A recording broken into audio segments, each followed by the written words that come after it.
can do whatever you want. So wait, if you went to that Ogle planet, you couldn't. So there's no. Is there actually no fast travel? In the terms of like teleporting you somewhere, you actually have to. You do, but what I've got my ship upgraded to the point that it can do a 61 light year jump, and then I have to jump everything in 61 light year increments. So to go to your planet would take me that would be 2 days real time of jump, scoop a sun to get some energy, jump, and it's just so I just only do this to wind up, and then I can go fight with people because fighting is the fun bit. I mean, is this ultimately what you guys think the future of humanity is headed towards? I want to ask Chronic's view on this next. I think that I'm traveling at 6 times the speed of light right now. I don't think that will ever happen. So I don't think that if something travels these kind of distances, I don't think it would be described as human anymore. I think it will be like some sort of mixture between computers and bacteria. That's pretty accurate. I think. Galactica. That's a decent prediction, in my opinion. But yeah, I think it'll definitely be some. It'll be some. What do you mean that's a decent prediction? That's it'll far be some out unforeseen nonsense. Yeah, of course. Just like how does bacteria travel at light speed? Just like a computer what are you the size of you crazy a computer guys? the size of an eyelash was science fiction. You have to be reined in. You can't just say this. Yeah, that's a great prediction. He's talking about bacteria traveling through a vacuum at light speed. How do you do that? Just to correct that, Dawn, I don't think my view is I don't think light speed is possible for physical matter. So you would have to travel at non-light speed, and that would take so long that you'd be some type of bacteria. Hundreds of generations of humans to get some type of bacteria. What you were saying? Terence McKenna said this something idea of non-human space travel with a bacteria and an AI. What is that? Whatever you want it to be, man. It's the future. It's sci-fi. Oh, don't say, okay, that's a good prediction. You're far out, man. Yeah, and anything is a good prediction for 500,000 years in the future. Okay. Yeah. Like, think about it broadly. It's not you so can just make stuff up. Of course, obviously. That's the gist. We'll be time traveling by then. That's the whole point. Yeah, maybe, George, maybe. Like it is pretty much magic. Like whatever you're describing at this kind of stage, but I just don't think it'll be humans because, like, for multiple problems. Like living out here, I've been 0G. Like, what happens to my bones and my vascular system? It's just it's a sad reality. But if something, what happens to food? Exactly. Like, pharmaceutical. We eat and shit, and we don't eat and shit the same stuff is a big problem. Whereas if it's just bacteria, you just get 2 types of bacteria, and one type shits out the stuff. 10 to the minus 17 tall vacuum. Wow. I'm with you, man. It's science fiction. You just dream it up. Okay. Fuck it. I'm going home. I don't want to. You talk like it's real, you guys. Can you check how far away from you? You're not playing another 2 days, man. Go on. I'm curious how far the TRAPPIST-1 system is, if you can look it up. TRAPPIST-1? Is that spelled as it sounds? Yeah, TRAPPIST. Doesn't that one have like 3? Rapist? 3 yeah. So you want rapist with a T in front of it and then 1? There's 2 P's. There's 2 P's. Oh, TRAPPIST. Right, isn't that the one with like 9 7? and 3? 7. I wonder what happened when you passed the Van Allen belt. TRAPPIST-1-7 or TRAPPIST-1? I mean, 1 is the star. There's 7 planets, 3 of them Earth-like in the habitable zone. Yeah, 7. 3 of them. Why do I not have TRAPPIST? Let me just find it. Hang on, I'll just Google something quickly. Because it usually has. Is this recently found? No, like 5 years old by now. Probably maybe even older. Kosho, do you consider yourself like a big space head? Like, are you really into space? I don't consider myself a space head, but I do like space. Yeah. Gio, can you ask Chronic to say what he just said for everybody again? I can go there. How far away is it? I'm open. Chronic just said something. He said that they found 3 habitable Earth-like planets. He didn't say habitable. Yes, he did. Terraformable is what you probably mean, which is not habitable, but you could turn them into. Am I right in that again? They're in the habitable zone. There you go, Kosha. Did you find a wandering star? 3 more Earths. It is 561 light year jumps away from me. I'm going to go there for you just to make you happy. Nice, nice, nice. Got enough fuel. I'm good. Let's do it. Why is there only 1 Earth in space? Well, there's only one. Why? It's like a puddle saying, "Why is there only one puddle in this puddle?" What is space? No. Like there could be other ones. Particularly when I go out to visit some of these systems, and I'm like, there's an Earth-like world and a water world and the water world, like in the one system, and I'm like, oh, wouldn't that be awesome? If you're like, when you looked out into the other planets in your own solar system, you're like, we could live on any of these. Whereas in ours, it's like too hot, just right, which is where we live. Too cold, too cold, too cold. Like, dude, I bet you we could live on the moon. Yeah, we don't live on a planet though. What if there's 2 flat Earths? What would you tell us about the other one? It's way better than this one. It's so better.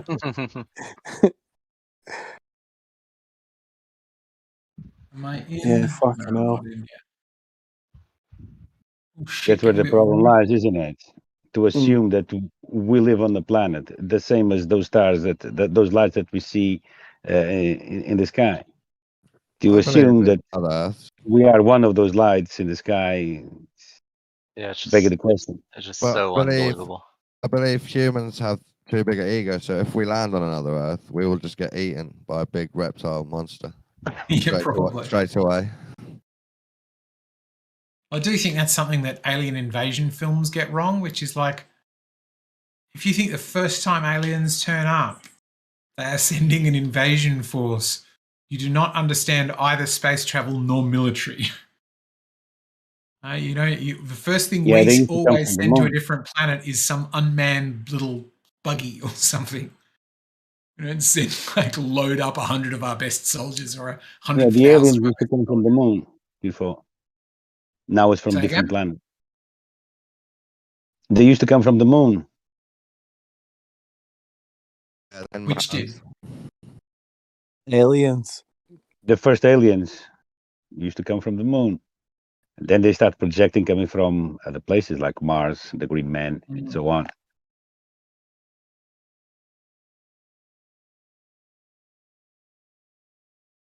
No, I think you'll get nearby, Harry. You'll see the green planet when you're close by, and it'll be like an oasis in the desert, and you'll just get dragged towards it because of your ego. Yeah, it should have 7. There should be 7 planets, 3 of them in the habitable zone. Yeah, it looks like it.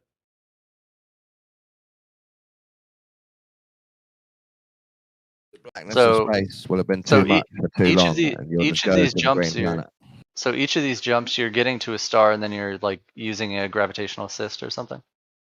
No. So the game, it's no food. Doesn't quite ignore gravity, but gravity works as a slowing effect. So rather than it pulls you towards it and pushes you away from it, it's just that you can only jump to a star system. And then once you get to that star system, you stop, and then you can scoop or something to get more fuel, and then go away. But yeah, why would you fuel? You have to loop around planets to get a gravitation. Yeah, why would you need fuel then? You just need to switch off all the engines, and gravity will do the rest. It will pull you towards the bigger mass. Yeah, that physics in this doesn't work. It does work in Kerbal. Kerbal, you just need delta V, so you just need thrust to get you going at a certain rate. And you can get a little assist from planets as you go by, but this it just doesn't.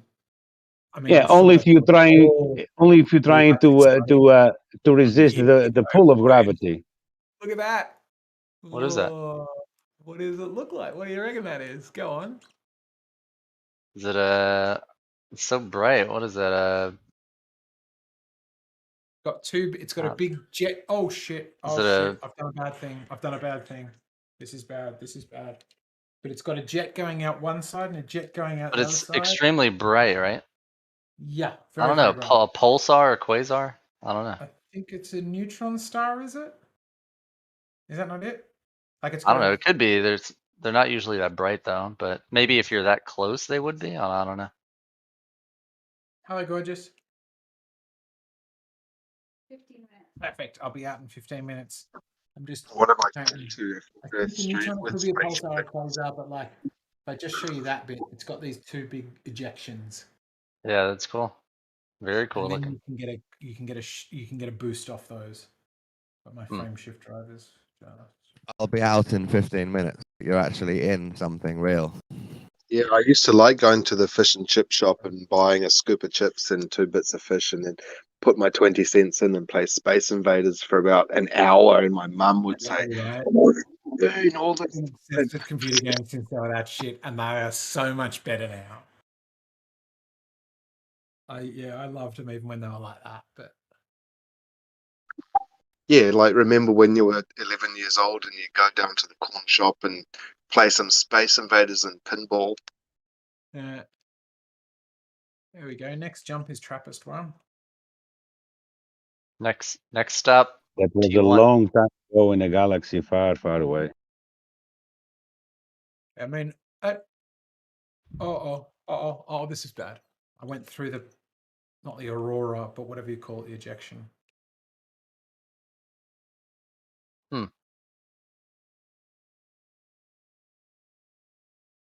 I'm still okay. I mean, obviously this like warp speed jumping right here looks pretty silly, but the rest of it's actually really cool looking. Yeah, the warp speed jumping, I think I probably just went, what would it look like? Yeah, if you yeah, could yeah. jump at multiple thousands of times the speed of light. And I think I probably mapped that and went, that is dull as fuck. Because the light stays the same size and then suddenly gets big at the end of this. Because it's basically a loading screen each time, right? Yep. I know it's just a simulation, but how do you fuel your craft for flying such vast distances? So down there is my fuel, and you need to install a fuel scoop as one of your modules, and then you scoop it by going next to a star, which is again very silly. I think in reality, a lot of this is ridiculous, but I think in reality you would have to go scoop it from, like, mine something basically off a planet. I don't think you just go near a sun and get some sun stuff and put it in your engines. Or if you end up in a galaxy far, far away, maybe a Korean galaxy, they might have like Korean gas stations. Are you going to D? Yeah, Trappist 1D. You can put a sail or something like that. That's the one right there. That's the Goldilocks. Free tissue paper. If we can. Yeah. Cool, it's got 2 moons. That would look cool. Is it landable? I'm feeling I'm feeling very spaced out right now with this discussion. It's pretty spacey. 2 moons would be nice. Definitely unconfirmed though. Unconfirmed spaciness. Yeah. As if we wouldn't be out there in space if we could do this. We'd be doing this. 100% would if we could. But wouldn't we? It would take, like, my understanding is just to get to a place this far from Sol would take more energy than we have ever produced, or something like that. Like, I forget, somebody said it, like, if you took all of the energy that humans have ever produced, including like campfires and bicycles and power stations and stuff, it would take that amount of energy times 100 or something to get this far. Are you telling me that Bezos and his penis rocket can't do it? He didn't do anything with that. He just went very high and went into free fall, so everybody went, "Oh, that's space because it's 0G." But he just went up and back down again. It was, I mean, I would have been impressed by it before Kerbal, but Kerbal clearly shows that all he did was go up and come back down, and that's dull. All right, so he's not up to the challenge. He's not even in the range. He's not even close. No, Daddy Musk maybe. Daddy Musk. Oh my God! Just to even call him that is just a travesty. I just did that for you, Gio. Oh my God, dude, that guy. Oh man, what a crusty dude he is. Just what? Elon Musk or yeah. Bezos? Elon's crust. Wait, would you mind checking out? Oh no, are you traveling? Sure, no, tell me. Go. Okay, just one of those moons, because those are not confirmed. So I'm curious I'm curious what they like, what they're imagining a moon of Trappist planet would be. Sure. Because those are those are undiscovered. So if you're interested, so this is Trappist 4A. I just want to look at. Hey, Chronic. Are there any mini moons? Chronic. Yeah, and there's sometimes moons that have moons. You get the credit for it now, Chronic. Oh, get the credit for it? Yeah, definitely. This moon was in this VR game, so I'm gonna predict that it's real. It is interesting that like how the craters create shadows. Yeah. You could fairly reliably go, that's probably something 3D and has a shadow on it, a little bit like our moon. Yeah, definitely. That's cool. So that's Trappist for thingy, and then I'll show you the other one. Oh, that's what those things below are, moons of the planets. Oh, okay, I got you. Yeah. So well, wait, some of them are a triangle. What does that triangle thing mean? That is a fleet carrier. That is somebody who's no-lifed this game so much that they've been able to buy a station I could land at. Oh, wow. Wow. But you have to no-life this game. Straight up, you need to have played about, I think it'll probably take about a month of solid play time. Well, this are those a lot? Is 3 a large number of fleet systems in your experience, or because this system is pretty popular in general? No, it's probably popular just for that reason. That's the only reason there's fleet carriers there. I haven't been anywhere else I've been, but usually they're popular in systems where there's lots of combat or mining. Oh, okay, I gotcha. Dude, have you guys seen?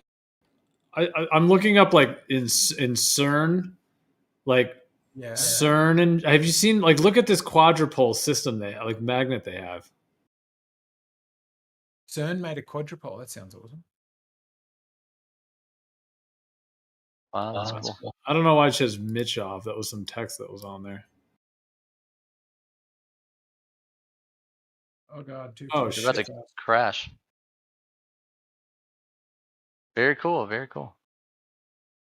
There, yeah. There's all they have. Look, they have all these magnetic. Like, what are they really doing with this shit? This one has 6 poles. How are they making them? Because this is what they're actually doing.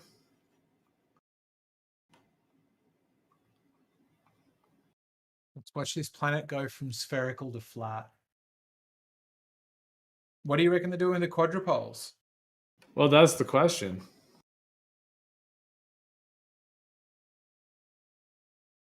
I mean, some of these are huge systems.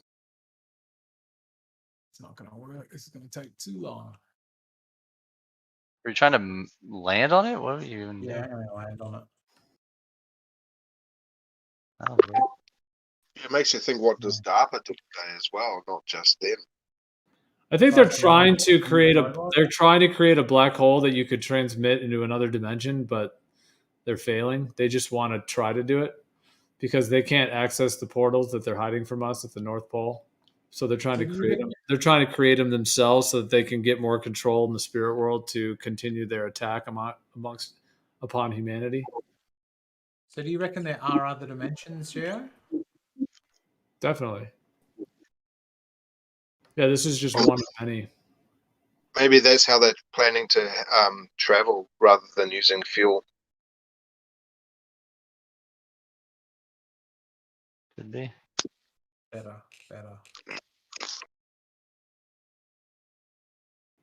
I think they want to try to get out of this realm, but they can't do it. So they're enslaving us to try to build technology so that they can do it to get out. Whereas as humans, when we die, we're able to exit because our human souls can go into this spirit world. But these demonic entities that are involved here, they can't do that. It's more like they're trapped here, but they're like embodied here. And so, yeah, and then they're carrying out their agendas.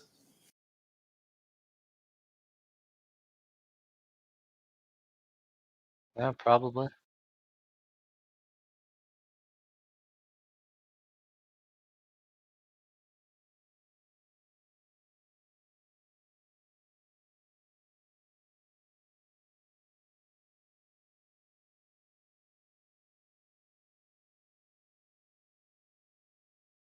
No way. And you can like get out and walk? I don't have the version that'll let me get out and walk. Okay. Just blow my buggy. Have you seen this? This is apparently a diagram of a slowly rotating Kerr black hole.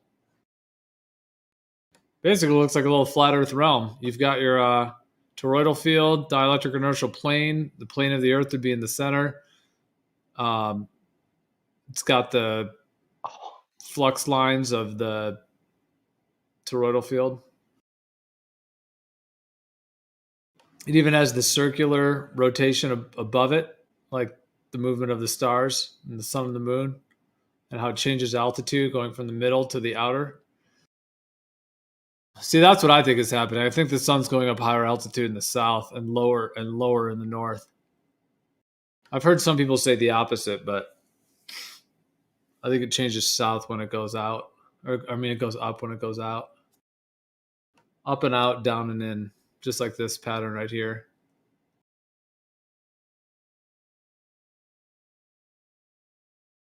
But they're claiming this has to do something with a black hole. Visualing space-time curvature via frame drag vortexes and tidal tendexes, stationary black holes. Let's hope they stay that way. When one splits space-time into space plus time, the wheel curvature tensor, which equals the Raman tensor in vacuum, splits into two spatial symmetric traceless tensors.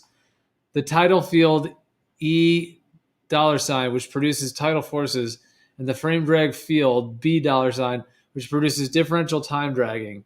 Oh my. Time dragging? What the hell is time dragging? Frame dragging.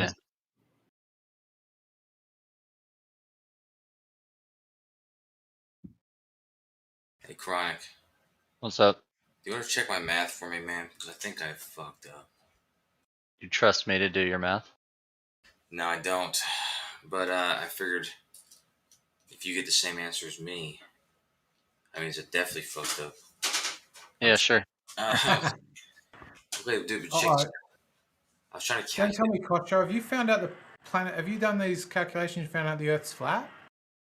No. Kosho one night is just like, no, it can't be. No, I was trying to. I was doing. You know how you can do the centrifugal force on the body if you were on the equator because of the rotation. Mm-hmm. Trying to figure out the centrifugal force on the human body because of the orbit around the sun, and I got almost the same value for the rotation. Okay. I was wondering that too. If like the middle of the night, if you could jump higher, like, do you know what I mean? Like, what is? Think about the difference. Yeah, I mean, wait, sorry. I actually didn't process what you were saying, Eggshells. You could jump higher at night. Sorry. I don't think. I know it's, but like you've got this ordinary centrifugal force, right, of being flung off the Earth by a tiny bit as it spins around. But then, like at night, it's lining up that it's also on the outside of its orbit. So the outside of the planet is lining up with the outside of the orbit. So, like, I'm sure it's only going to be like. Well, actually, yeah, dude. Extremely negligible, if anything. Yeah. Yeah, but that's what I'm saying. Is that the way that would work, or have I missed something? That's why I need you to check this, dude, because I got the same value. This is the same force as the one. Well, what's omega? What's the rotational speed for both the orbit and the rotation? The rotational speed for the Earth, I used 1,038 at the equator, or 460. That's the tangential velocity. Yeah, 460 meters per second at the equator. Okay, don't you need a rotational, an angular velocity, not a tangential velocity? No, I use a tangential velocity.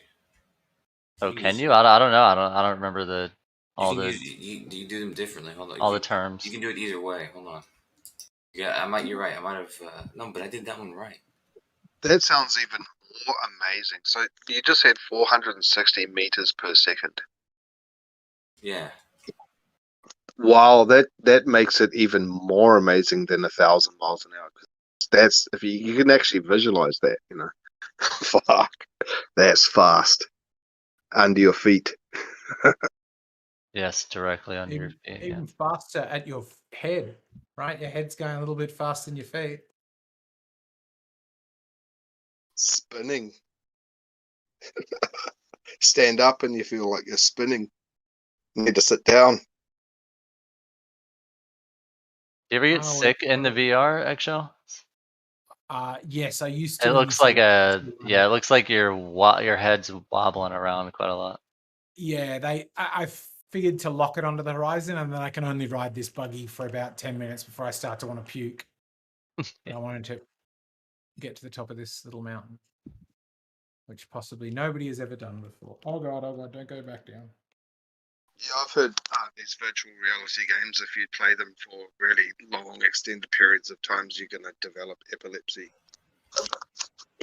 Epilepsy? Possibly. I mean, You made it to the summit. Congrats. I've won. Yeah, just put it into a calculator.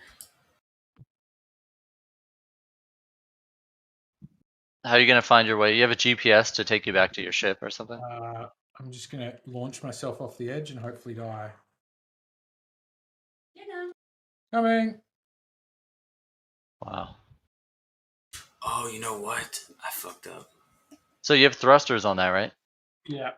I wonder if there was a small enough moon you could land on, go in your buggy, and then thrust into escape beyond escape velocity. That would be very cool. Never mind, Chronic. I figured it out. I fucked up. I'm happy to help, Coach. I'm happy to help. Oh god, this is not good. But I'm trying to kill the thing. But... Wow. Yeah. All right, I'm gonna go for dinner. All right. Let's just make sure I'm still alive. Oh yeah, I'm still alive. Oh, I lost all that data. Fuck that. Okay, gotta go to bed. I mean, have dinner. See you all later. See ya.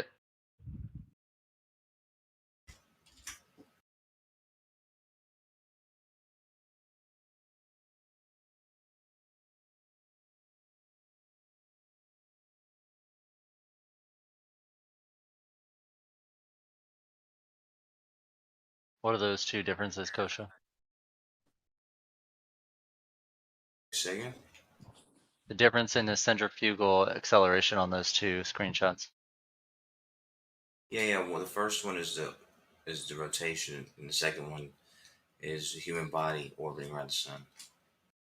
Okay. So what, you combine those in quadrature or something? Or just sum them together? No, I'm just making a meme real quick because people always talk about we're orbiting. There's 11 different vectors down the body, and so I want to make a free body diagram showing exactly what those vectors are doing. Gotcha. I think we can see already they gradually get increasingly smaller.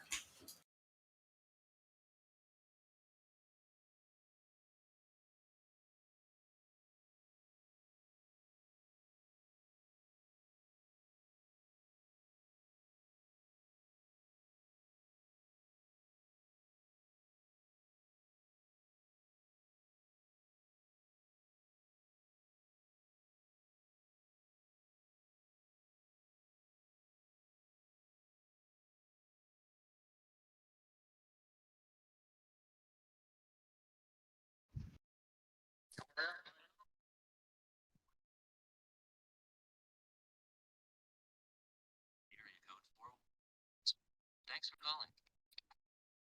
Hello there, you're on Good Body. Kosho, Yo. are you ready for the stationary planar Earth crypto revolution? Yeah, sure. I'm gonna be. I'll probably be like the first mayor. Yeah, I ran for mayor of Asgardia. Nice, dude. I'm voting for you. I was running for mayor of Asgardia. I got second place for my area for Austin. You know, I'm a citizen of Asgardia. Nice. You remember Asgardia? It's a space nation.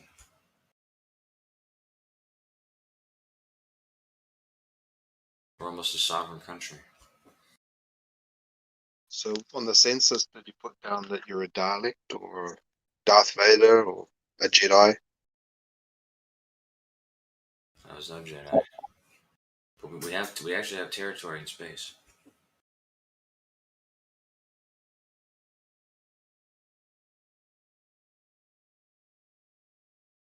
I mean, Asgardia, me and my country. I'm talking about my people. You're an idiot. It's real shit, dude. I'm a fucking citizen, dude. I got a certification bullshit. Mm. I'm in the fucking Discord, man. Did you get your driver's license from Disneyland or? Dude, you guys don't know what Asgardia is? Sounds like some type of a cult. We're a recognized space nation.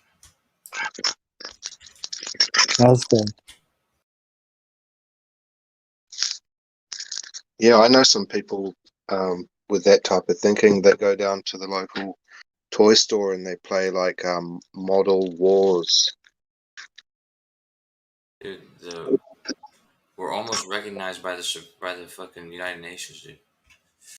The Intergalactic Federation.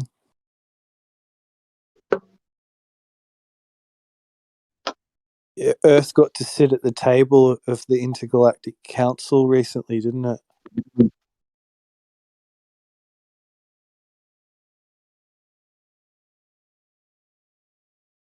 Disclosures. That makes me want to watch Star Wars movies. Have you ever subscribed to Gaia TV? Yeah. There was this show on there I used to watch. It was called Cosmic Disclosure with David Wilcox. Oh, yeah, I know him. Oh, yeah. I was so into that shit. Like, they had this intuitive empath guy called Corey, and he'd like met aliens and talked to them and shit. He had photos. Corey Good? Yeah, that's him. Dude, look how he's been on the ships and everything. So he says. There was that guy way back. There was a documentary that he used to see. He get visited by tall blonde people in UFOs. Is it like Switzerland or something? Yeah, Vril.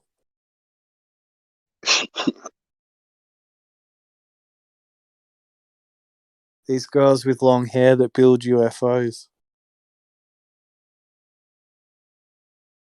Yeah, that's an awesome story. I hope that's real.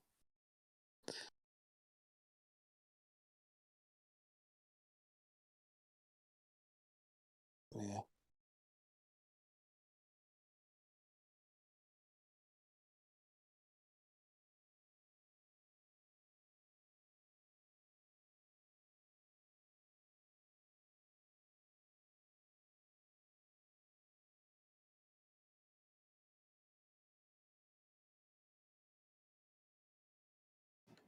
Yeah, I wonder if those guys know that there's no curvature. What do you mean? Us guys, dude? I thought you were Asgardian. It costs $200 to become a citizen.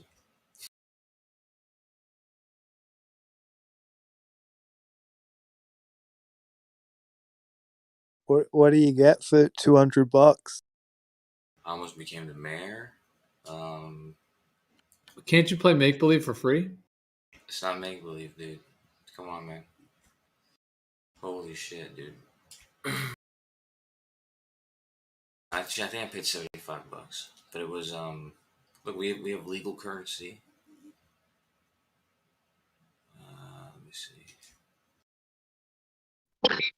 Yeah, I've got a plan to buy a valley, like an entire, like a plot of land, which is surrounded with a river, and I'm gonna sort of make like, you know, with those camps for like, I don't know what the year is in America, but for intermediate level kids, I think it's year 8, and they go like various times throughout the year, and they have obstacle courses and learn how to light fires and all that sort of stuff, and you build a few cabins, and that's a really amazing stream of income. If every kid's paying $100 and you got like 120 kids all at one time, and you know, you've got your gardens going out throughout the year, and you're just living in like your own little paradise, and when you retire you kick all the kids out, or you can just move somewhere else. Much cash, and it's just living in nature all the time.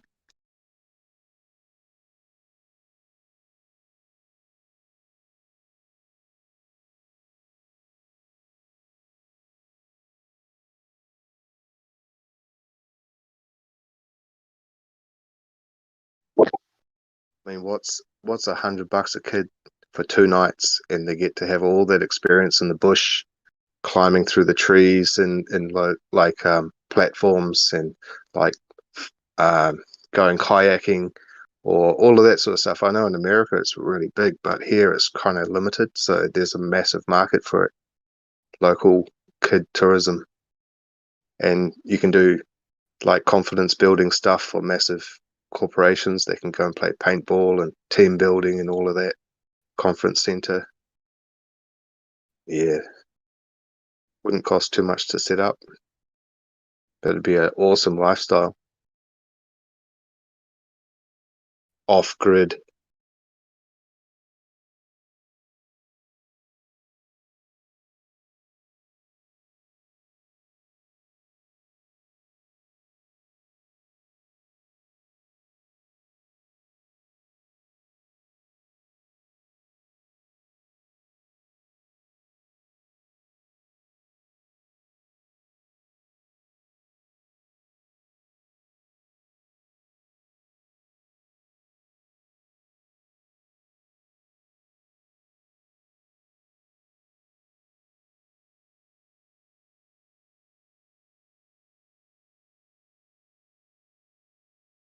Dude, now this can't be right.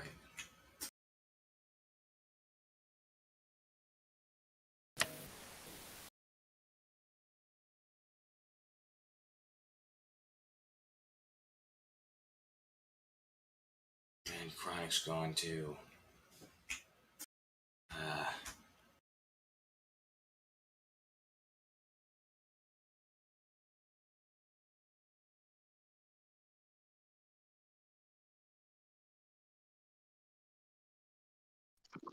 460 meters per second.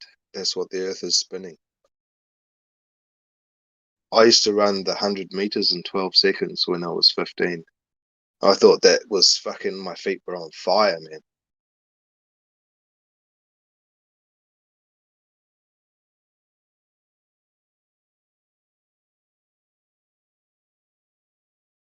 I saw this jet boat speedboat that was able to go from like 0 to 130 miles, or like it's like 0 to 140 miles an hour within 4 seconds. Most of them end up flying up in the air. It's just insane. Like, it showed a video of the back of it with just these turbos and just the forces of the water involved to get that. Oh my God, it was like a work of art. It's amazing. Like the vortexes it made in the water to create that much torque to propel the boat that speed. It's just unbelievable. Just a side note, did you check the music I sent you earlier, Gino? What's that? You were cutting out. Oh, I said just a side note, did you check out the music I sent you earlier? Shared you in the chat. I haven't listened to it yet, but yeah, I would like to. I will, but yeah, I haven't listened to it yet. It's a really famous pianist, Tigran Hamasyan, and then the guy, I think he's Armenian as well.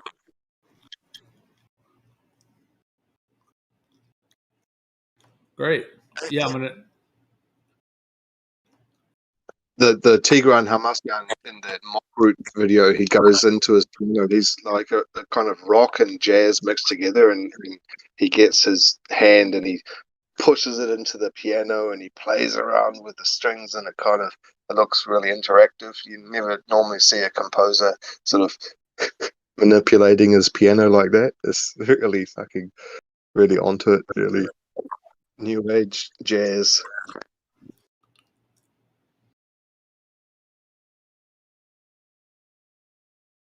God, I corrected it.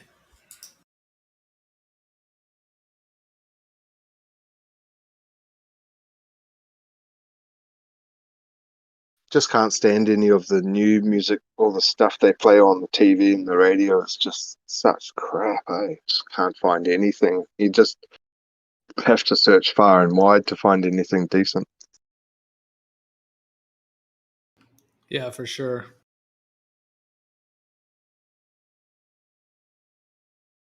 I mean, real music is live music that's like really comprehensive and involves a lot of thought and composition and proper musical instruments. You could have a little bit of electronic in there to add to it, to modernize it a little bit, but using ancient instruments and cultural instruments and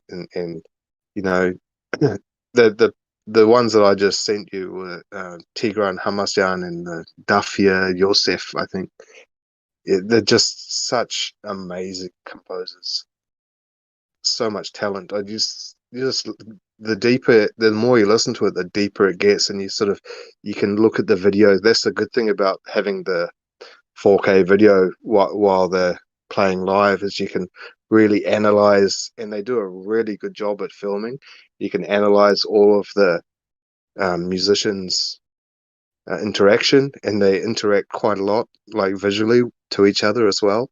When they're coming up to a break or a certain part of the music, you can see they get like cringy and cringy, and they're doing like sign language with their eyes, what to do next, because a lot of it's improvised. But even though it's written down music and it's composed, they're still really jamming as well.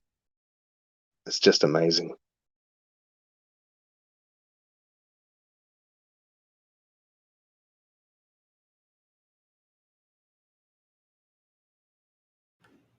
Awesome. Sounds great. Yeah, well, I come from a family background with musicians, and they're pretty well known, pretty good musicians. So, kind of, my uncle thinks he's one of the best. But when I show him some of the music that I just sent to you as a taste tester, he's sort of, he's like, oh no, he always says, oh, I don't like jazz. Oh, I don't like jazz, because he's a rock and roller from the 80s. What does he not like? Jazz, for some reason. He's a pianist, but I don't know, it's really weird. He's a rocker and he doesn't like jazz. Jesus. Jazz is you can't beat jazz. There's nothing that, I mean, I'm not talking about the jazz that you see in just like a little country bar. I'm talking about proper jazz, like Mock Root Festival in France, that type of stuff. Hey man, it's 2021, dude. More power to you. Is it really 2021?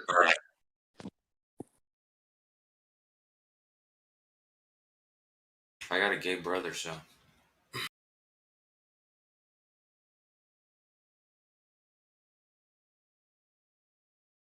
Well, that's good for you. He'll be bringing home lots of girls. Well, he's in Australia, actually. Which is cool. You guys are free to, talk about your love of jizz and. What's up, man? Free world. It's a free world. When did he find out that he was gay?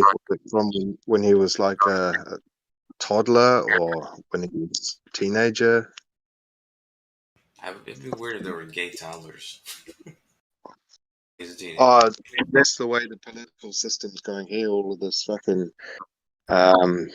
bullshit about, the kids have to decide their own gender, and you can dress up the boys in girls' clothes and send them to kindergarten. It's just gone overboard. That is confusing for children to be even thinking about that.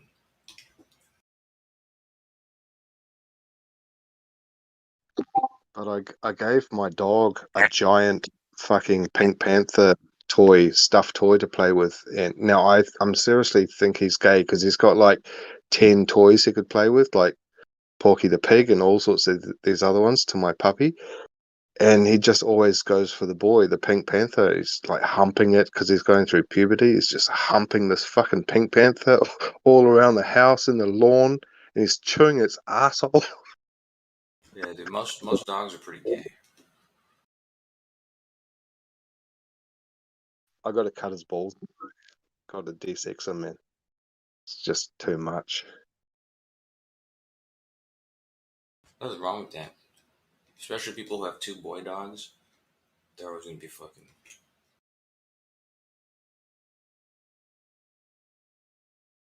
But you know, pink used to be a boy's color.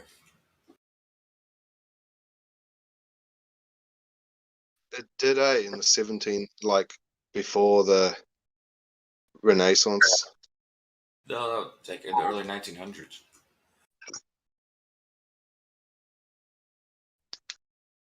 Pretty sure. Let me check. Yeah, what was Clint Eastwood's actual name?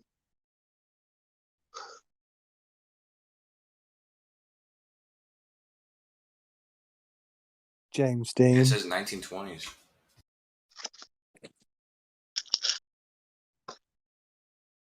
'20s. It's not that long ago. Sorry.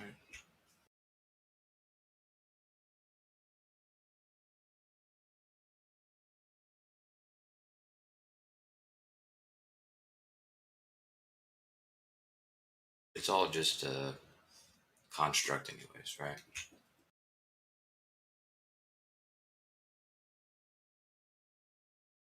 In a way, it is, right? You know, with all of the programming, it kind of is, because It has to be. you're in this time, and this is how it is. And if you were brought up in a different time, you're going to be thinking than you are. You know, by the time we're old men, there'll be a lot of other old men. You know, it'll be a popular thing to transform into a woman.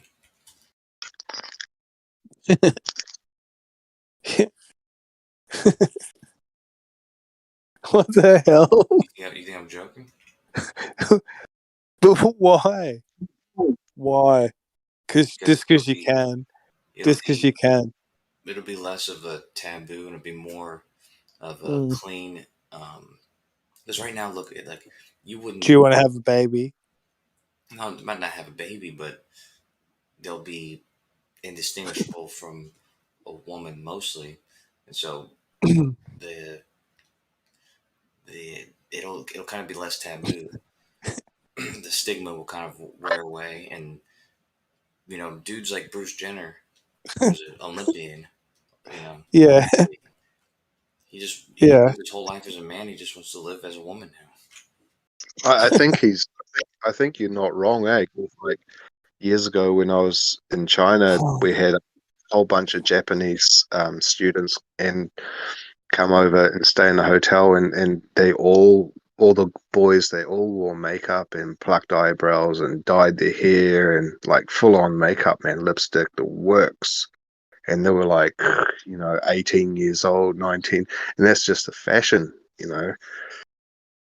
and they were so skinny and white, and they used lots of whitening cream on their body and their face and everything. It's we're already there, man. We're already there.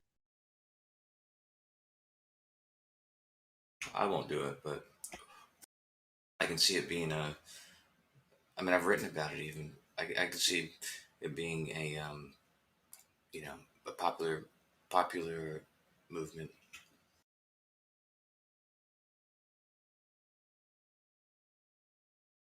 Yeah, I've got a couple of friends who were guys and now they're not. It's definitely unusual. By friends, you mean girlfriends? No, just people I've known in music. No, just like people who make music and stuff, or they're artists, and now they're, they were dudes. Now they're, I don't know, somewhere in between. But do they try and pretend to be a woman, or are they just like? Yeah, but you feminine? can tell like bad. They're kind of not. They're kind of half dude, half not. Wow. It's always awkward. It's always a bit awkward too. For me, anyway. I don't know. Makes me uncomfortable. I'm open-minded too. I try to be, but I don't know. Start to feel weird. I want to know what's going on. And I don't feel I can ever have the conversation I really want to have. I'd probably just ask heaps of weird questions. When you're kissing, does it sometimes you could feel the beard in their lips? Well, Hitch once he sent me a photo of the operation. Yeah, that was just that. Yeah, dude, fuck that. I haven't been the same since. That's some shit Don would do, man. You probably done that to people, haven't you, Don? I'm not into trans stuff. Have you ever seen the operation? What's actually involved? I think I have seen pics once, years ago. It's awful. The worst thing not good. the thing that fucked up my mind the most, I brought my child to the local doctors one time, the local sort of a White Cross doctors, and we were walking, myself and my daughter walking through past in a hallway to get to the back room where they have another, a whole bunch of doctors' rooms, and on the way, this door that wasn't closed properly swung open, and no, I kid you not, I was looking at a really good friend of mine. He had his legs open wide and he was getting a vasectomy done. It's full on. And it's the most embarrassing thing. They don't lay down when they do that? I don't know who was more embarrassed. Yeah. Oh, fuck. That was bad. Did he see you? Did he see you as well? Oh, no, sorry. It wasn't a vasectomy. It was he had a hernia. He was getting his hernia stitched up on his asshole. Oh God! Yeah, he saw us and we saw him. It's oh shit! Yeah.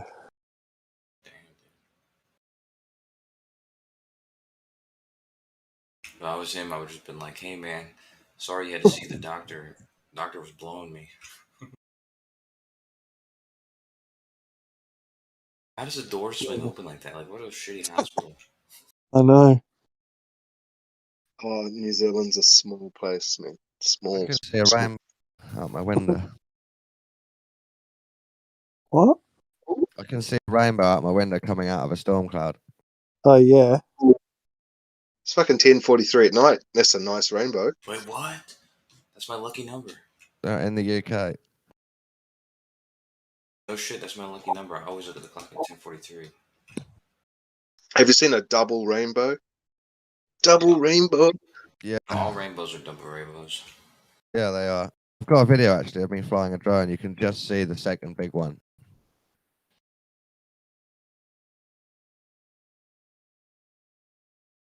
What does a rainbow look like from the ISS? If you can see it, which I don't think you can. But yeah, if you could see It's it circular. from You high zoom up, in from above. they're complete circles. They're all double circles.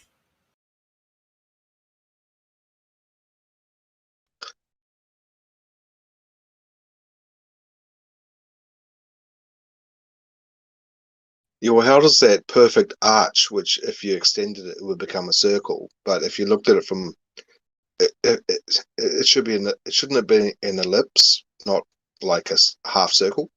If you're looking at from the side, I think it's still. I think it's a part of a circle. it's a true hologram, then, isn't it? It was just refraction. Yeah, refraction creating a hologram. Did you know what refraction was before FE, Kosho? No. It's such I- FE terminology. I knew the name, and I'd seen like bendy laser in a tank before. Yeah. But I didn't really realize it affected the stuff we look at through telescopes and cameras and stuff. Yeah. I thought it was the name of a song by ABBA.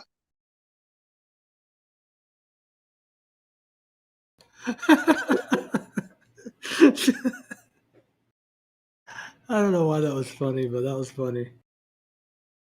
There's, Sorry I about know what that. I was saying. I was you know the thinking- song? There's too much friction. Yeah, there's friction, too much friction. Yeah, that's what's his name? Tim Finn. Is it Neil Finn or Tim Finn? Crowded House. No, it's one of the Finn brothers. Yeah, there's Neil and Tim. Yeah, it's Tom. It's Tom. Oh yeah, it was that. Yeah. God. There's a fraction too much friction, right? Yeah. Yeah, it was a cool song. I remember that when I was a kid. There's a fraction too much friction. Yeah. Yeah, there's my uncle's band. Is that Yeah, split ends. First he had Snell Finchter. Split Ends? Split They're ends, like yeah. one of the best bands ever. Don, Eh? Split Ends. Oh. Yeah. They're one of the best bands like ever. Yeah, Australians think that it's an Australian band because they lived in Australia for a long time and did all their recording there. Don, you took that. You took that footage. That's pretty good. Yeah. I was very lucky with the day because it was raining really hard and it was windy, blowing the clouds. And then I came out and walked down the park just as it stopped raining. Turned around and there's that. I must have talked to you about this before, Don. But do you have a gyroscope? Do you have one of those drones where you can read the data from the from the drone? No, I think we have talked about.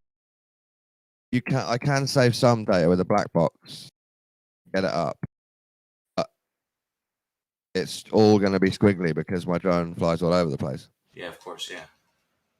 And the gyro is only a tiny little pad with a sensor, so it's not like a full, accurate one. How does it feel to be in your different personality today, Dawn? What do you mean? Well, when you change your name and you're in a different reality. I was deluded that I was God the other day. Yeah, you were. You were God. I feel less egoic now. You're down to earth, right? More down to earth. Well, real quick, Don. No, Sorry. What if you are God? Just playing yourself through many forms. Don I'm was still deluded now that I'm just a human. I'm a God. Yep. That's pretty cool. I mean, that's what I That's went pretty through cool. when I was deluded that I was God. I'm mates with God. I can always answer from this delusion if you want to ask any questions to God. well, Okay. does God have mortal attributes? Does he have mortal attributes? Yeah. Yeah. He's got a mortal. He's got a boy's cock. Yes. So he must have a fucking good sense of humor, I reckon. A really amazing sense of humor. He's quite mad. like a crazy mad scientist. Sorry, I'm quite mad, but I tried to make a joke of it.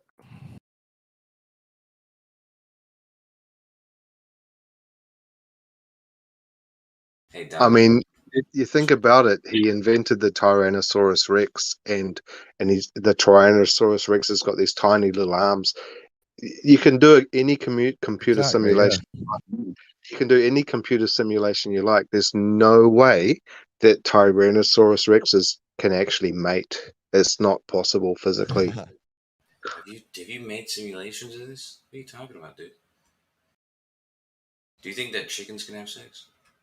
Yeah, well, I've seen Tyrannosaurus Rex simulation before, and they showed that it's not possible they could have had sex.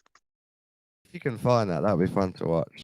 Some cartoon that denies dinosaur sex and then puts them in weird positions to show how they can't. That would be fun to watch.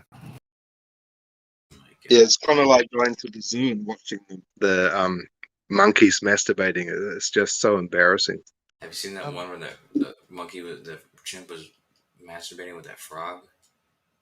He was using a frog as a. Oh, God. I've seen that. That's like 10 years ago. Or what? Yeah, I know. Anyway, hey, Don. If you get a DJI Mavic, I think right the hand's gonna buy one at the minute. That might be more stable with a better gyro. Black box. I don't even know if that has its own black box.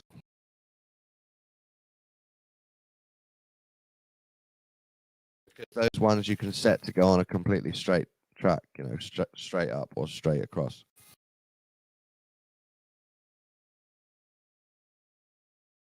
Create levitation with gyroscopes.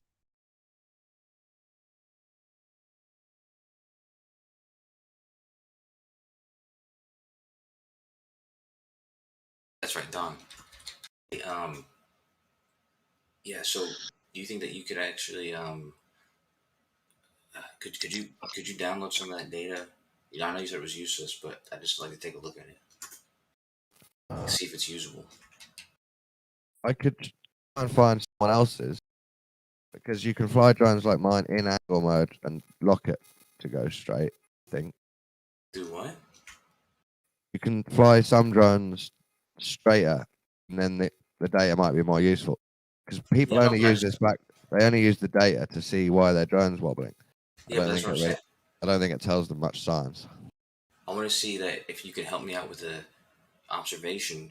I'm getting ready to do it with a balloon, but it might be better because your drone already has a camera on it, and it doesn't have it can be all random. I'm trying to see if I can find points when it was stable. Like, even though it's completely random, I want to see if at times it was level. Yeah, okay. I'll look into turning black box on and recording like one flight. That's what's up.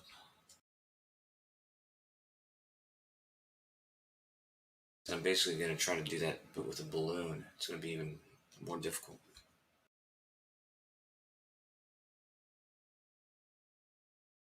There's so much nuance in all this science. It kind of puts me off. Indeed.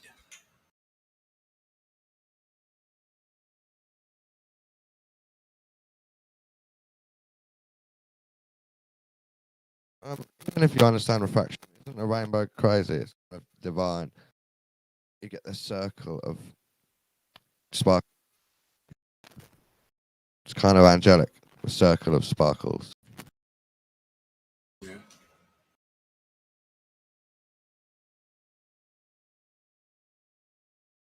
You can just totally imagine if you didn't know the science and then you saw that while you were going for a walk. Yeah, exactly. That's why. So you prayed in the morning and then you walked up the hill and you saw that. Oh my God. That's why people still are impressed by, cool shit like that.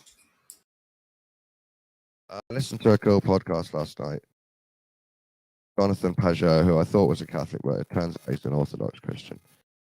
But anyway, they talked about the fact that even if Jesus is real or not real, it's become a powerful enough archetype that if you're having a bad trip or an alien abduction experience or a bad dream, you can call out to Jesus, and quite often it works and it kills the demonic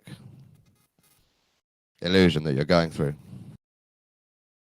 Yeah, but don't you think that's true for any? Oh, this is what they were talking about. They said you can try and falsify it. Why don't you do the same trip again and try and call out to Spider-Man and see if that has the same calming effect? Because it probably won't.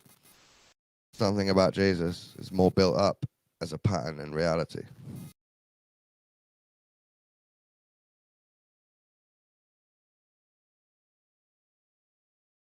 I'm sure other ones, Buddha might work for some people or something. Muhammad, the actual God, you could just call out straight to God. Jesus seems to be one that works. What?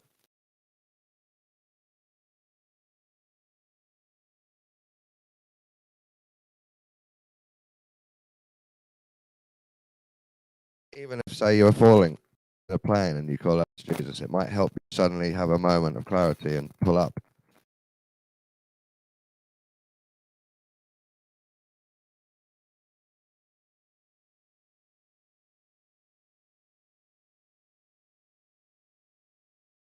Like, what I wonder is, in my egoic waking life, I find it cool to look up to Lucifer and the goddess and older ideas instead of Jesus. But maybe if I was actually dying, maybe something else would take over and call out Jesus instead, because I know it works more. I don't know. A weird test. What's his other name?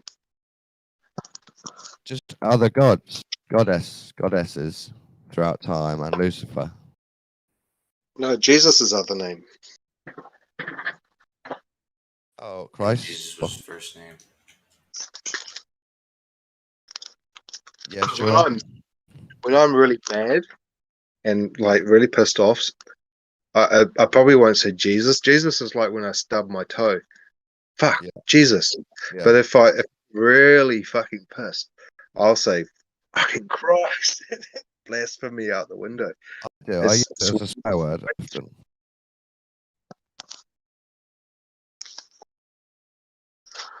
I don't really mean literally calling out the name. I'm asking for help from this thing that other people believe in. When you're finally stuck, and I thought you were calling out his names, like in your head, you ask for help from this thing that you didn't really believe in, but now suddenly you do because you're in danger. That's the test. because like everyone tries to blame him. Like, why not call out, "Oh, Satan"? That's what I'm saying. I don't know if that would work if I was actually in real trouble as well. Because it's really Satan that's probably the one that helped you stub you, not Jesus, right? What I'm saying is there's people that aren't Christians. They're having an alien abduction experience in their dream, paralysis and all of that. They think a demon alien is trying to do stuff to them. So they call out to Jesus, who they don't really believe in. But that half belief to call out in their mind, in their dream, is enough to stop the bad experience for some reason.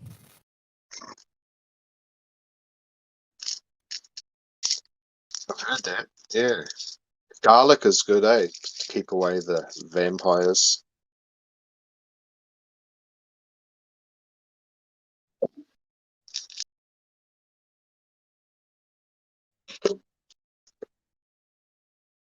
It's all storytelling, isn't it? You have garlic to keep away the vampires. Actually, garlic is really good for your gut and your immune system. And the vampires are the parasites, you know? Right, yeah. The whole Christian story is actually all about the stars. A lot of it about astrotheology, yeah. I mean, Geo probably he knows more about it than I do, but it's kind of the basics. They have to have storytelling so that they can remember it in case it wasn't written down, you know, just in case something happened, and they'd all remember the story.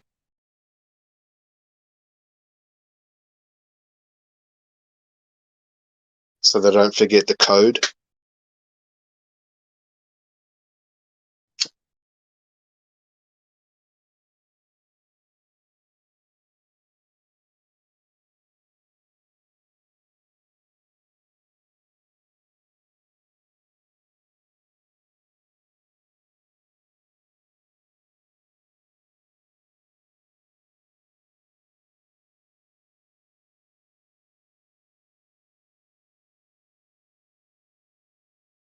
I heard some philosophy for outwitting the devil. Let me try and think what it was. I think there's 3 ways, but I can only remember one way, the sly man way. So you don't tell anyone or yourself, if you're trying to give up alcohol, you don't say to yourself, tomorrow I'm going to give up alcohol. Because then you've let the devil know, and he will provide more alcohol in your environment.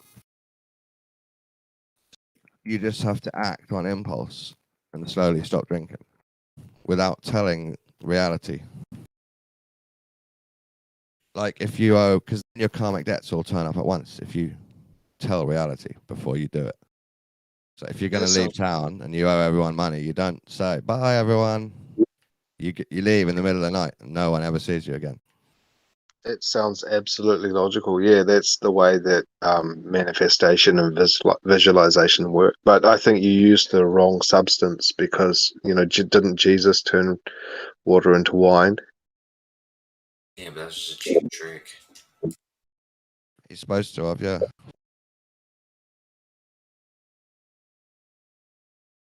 It's the oldest trick in the book, man. Sometimes want to make big changes, you've got to be the sly man and not tell reality. Like an affirmation, like cutting your thumb and letting it bleed, and then putting what's that intention that you probably, I don't know if you've been around in the flat earth that long, but there used to be a guy called Quasi Luminous, and he'd talk about the go towards the black hole, and he'd do all of his. I looked into him. It's absolutely like, oh my god. he'd draw everything down on paper and he'd film it all. Yeah. All of his like sketches. Have you heard him? Have you seen him talk backwards? What, like playing around? I am the devil in flesh. What he's done is said that forwards and then reversed the footage, and he's practiced doing it so that he can say, I am the devil in flesh. Backwards. He started the blood over intent thing. Have you heard of that? Yeah. That's what I was talking about. Yeah. Crazy dude. I like the intention of invoking heaven on earth. That's a good idea. I like the idea about his just the conception of where he lives. Yeah, I think he's into the Taurus idea, isn't it? Over a flat earth. I think he's a flat earther, but he had some alternative views for the sky and stuff. Magnetics and reflection, toroid fields. Sometimes the most crazy people are actually geniuses, and they just don't know how to express themselves, and it comes out all wrong. Like Pete and Quasi Luminous, even QE, I'd say.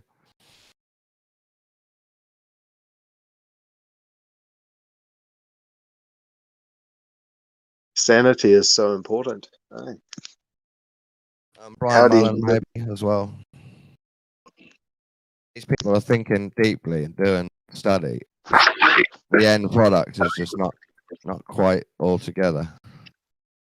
Yeah, well, I forgot the meme. There was a meme of a guy thought that he was a nurse in a nut house, and after 10 years he realized he was the patient. It's kind of like that. Talking about Shutter Island? A bit like Buddhism. You go through the door, then you look behind and you realize there was no door. You're just standing in the same room still. Mm.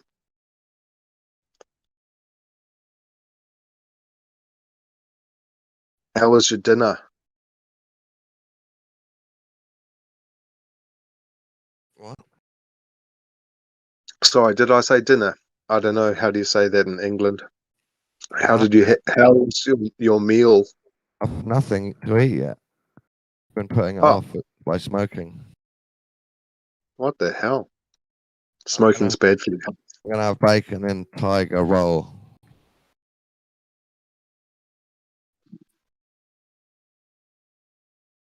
Wow. Yeah, you're What's the tiger? thinking about riding on eggshells. He's the guy who went to have dinner. Oh, was it? Oh, it was. Yeah.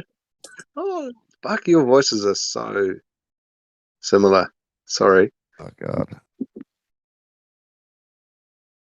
Yeah, because I'm going on my phone and I can only see a blur because I have glasses on. So all I get is your voice, and your sounds so similar. Harry lives in Australia. I don't know if he's born in the UK or not. And my voice is slightly more common, I'd assume. Common. No, yours isn't common. Which part of England are you in?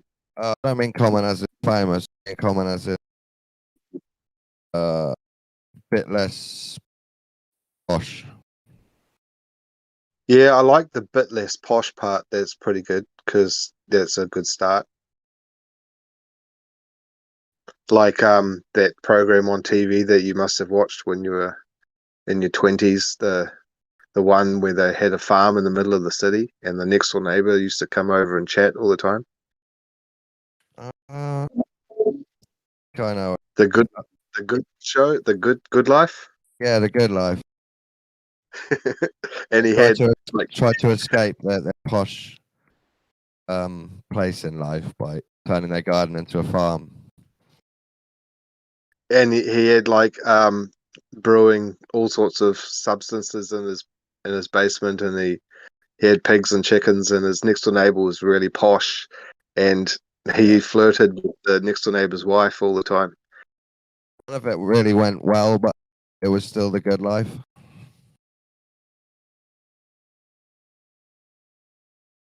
But his wife was really cute. Yeah, that was a good part about it. It's like Hot Lips from MASH, but in a more conserved way. Left more to your imagination.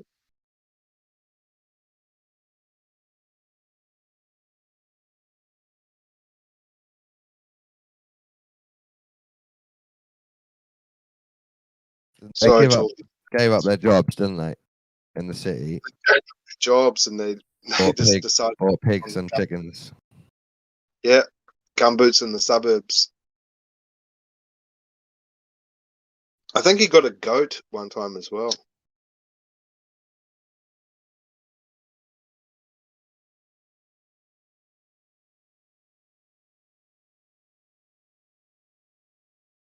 I guess that's what common means: more country, less city. I think it means that I was brought up by poorer people, and all my friends were poorer, so I just adopted more street language accent. Yeah, because at the end of your words, you don't pronounce or accentuate the sound T or L.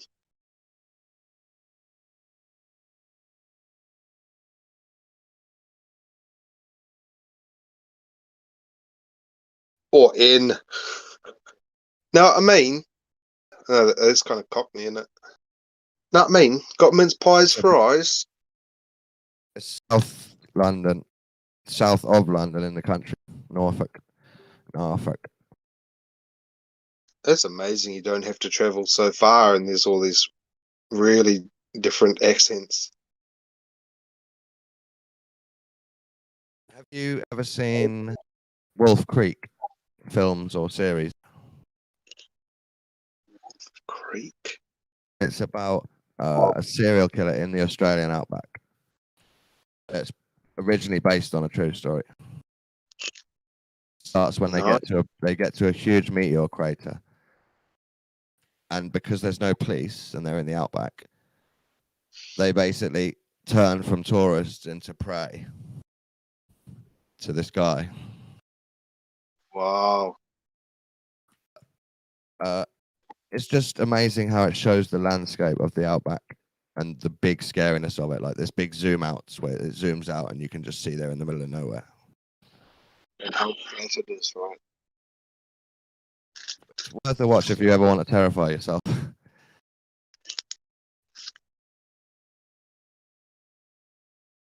Well, if you want to be scared of the Maori people in New Zealand before you come for a holiday, just watch the movie Once Were Warriors. About the cannibals.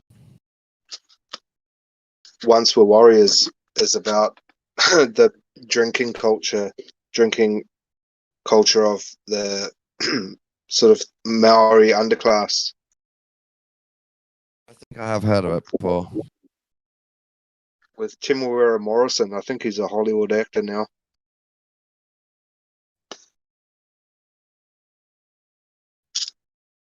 You see that flat Earth philosophy guy in the chat? He does lots of quite deep thought experiments. Probably a genius who's getting stuff wrong. Another genius. Yeah, well, it doesn't take a genius to know how to open a can of Coke, right?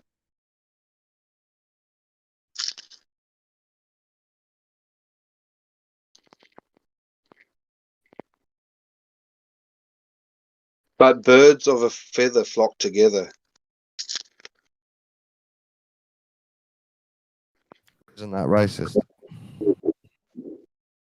No, it's like-minded people seem to People with the come same together. feathers. Birds with the same feathers. The Chinese say 臭味相投. That means people of the same stench stick together. It's a negative saying.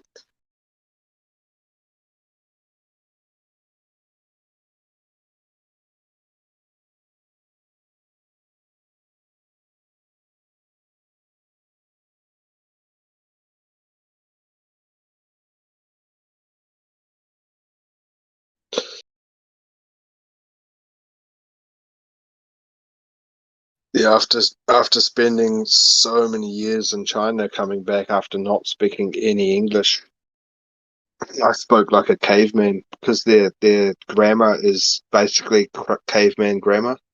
So it just turned all of my English into caveman grammar. You go where? Yeah, that's weird, isn't it? You go where? I used to talk like a caveman when I first came back for like the first 2 weeks.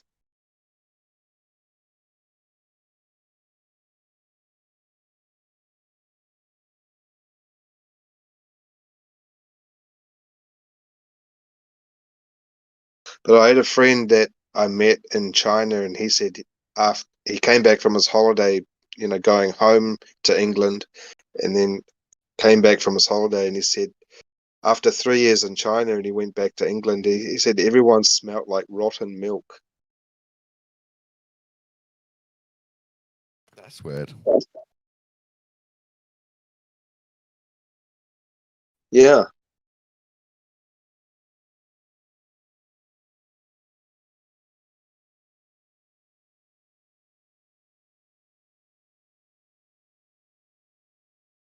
Yeah, it's like when I came back from China, everything smelt so fresh and alive.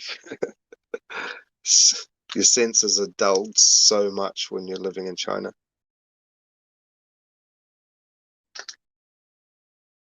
I like going on a holiday to the Lake District, which is mountains and lakes in the middle of England. And just going there, the air is so much different to here. I'm not even right in the city here, I'm on the edge of the sea.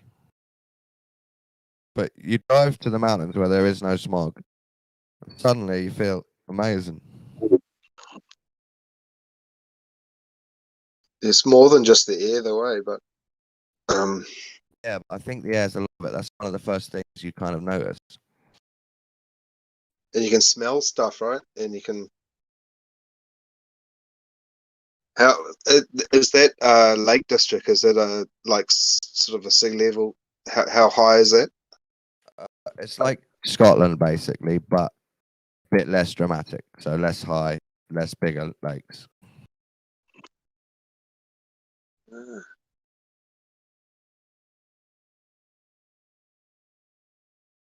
You guys are so lucky living there, just so close to everyone, and you can just like go through the tunnel. You're in France. You can go all these countries.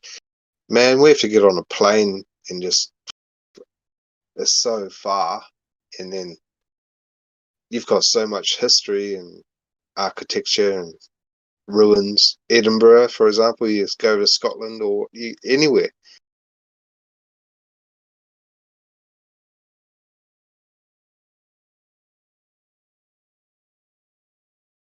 Pretty nice, except for the government and the police.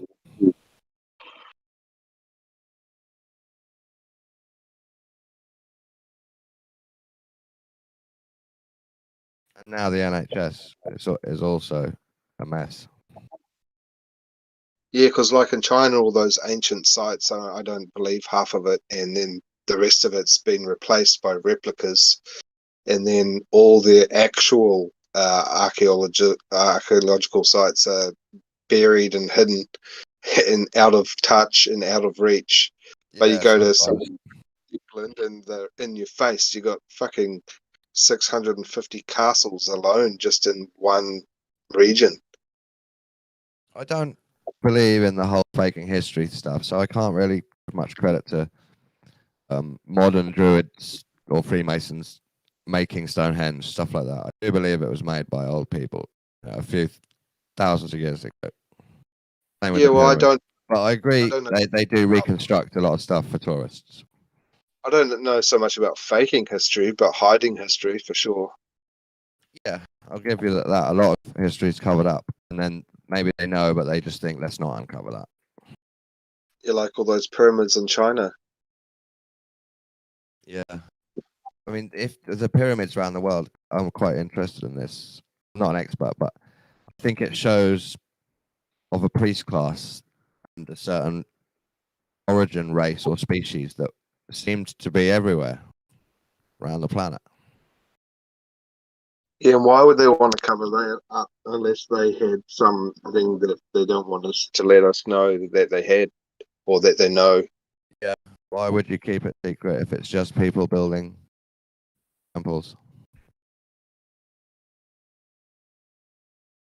Why? Because then their history gets debunked and they have to say, sorry, we lied and we were wrong before. Either that or it's got something relevant with yeah, I do think it means it's relevant. Like energy, the way that we derive energy for our transportation, etc. Maybe. I think it's more relevant to theology and spirit and what humans are and stuff like that.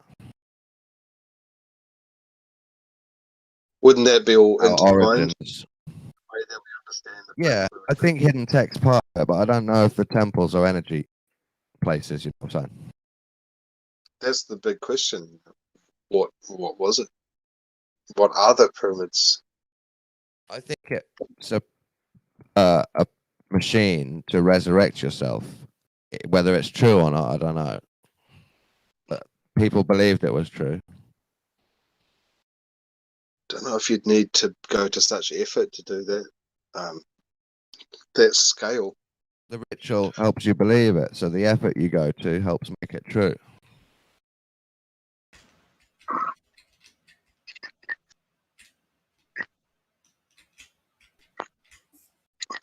Well, things go in cycles. I can totally. I could probably believe that 3D printing was around in the past, like 3D printing in the way of mechanical 3D printing, like they pour concrete to build houses with a boom and a nozzle. Probably, yeah. Like a pipe. In some places. Like a piping bag. Yeah. They had big machine saws out of wood and water, men, and gods and giants. And how they used to do gold mining was just these giant cannon-looking things pumping huge amounts of water onto the side of the hill and just let it all flow down and catch the gold.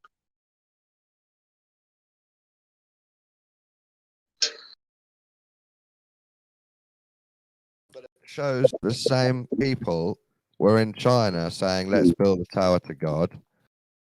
And in South America and America, let's build a tower to God. And in Egypt, Africa, in all the big continents, they're doing it. Seems like they're all sharing the same technology. Yeah, knowledge, technology, same sort of thing, I guess. Knowledge is power.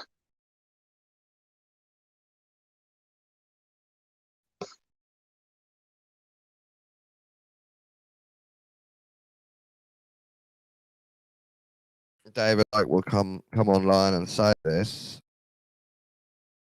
He's point to us having a special origin, blah blah blah blah, and then he gets kicked off. Not allowed to talk. Cancelled.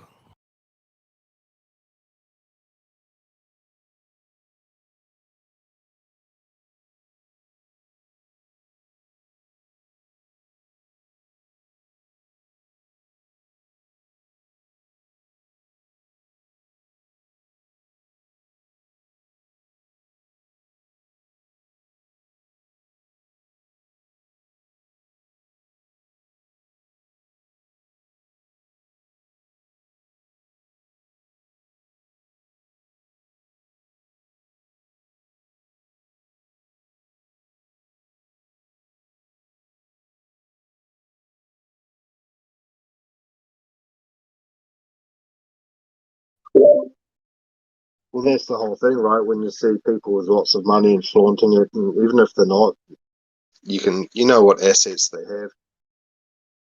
You automatically think you come to the conclusion that they must be really knowledgeable, right? Yeah. But in reality, they're just really knowledgeable about how to make money. Who's that? Sorry. But in reality, they just know how to make lots of money. Who are you talking about? Like I said, knowledge is power, right? And people that are really wealthy, they have superiority. They have power over you because you know that they can afford to do anything. So your first instinct is that they're power money, right? Right. But then you get new money and old money. Yeah. And that's what we have is we're being ruled by the old money, and now we're transitioning into the new money. Knowing how to make huge money is a type of knowledge, I would say. Well, like they say, millionaires. What did they say? Billionaires use astrology.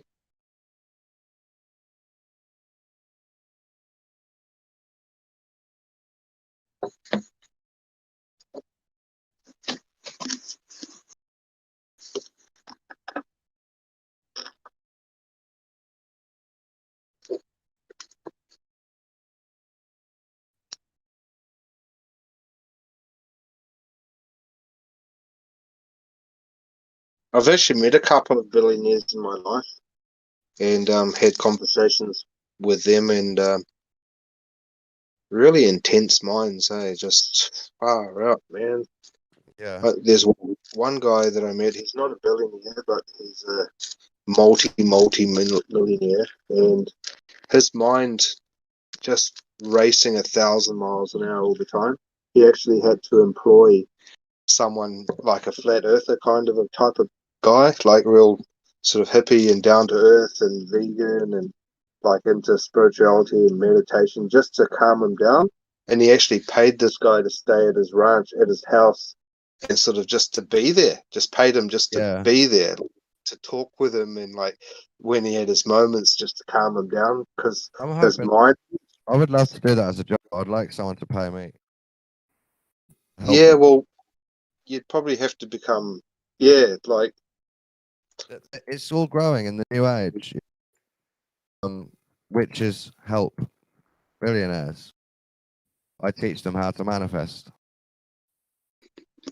All I do is explain the stuff that's been hidden, the occult bit. Then they're like, they have it and they get rich.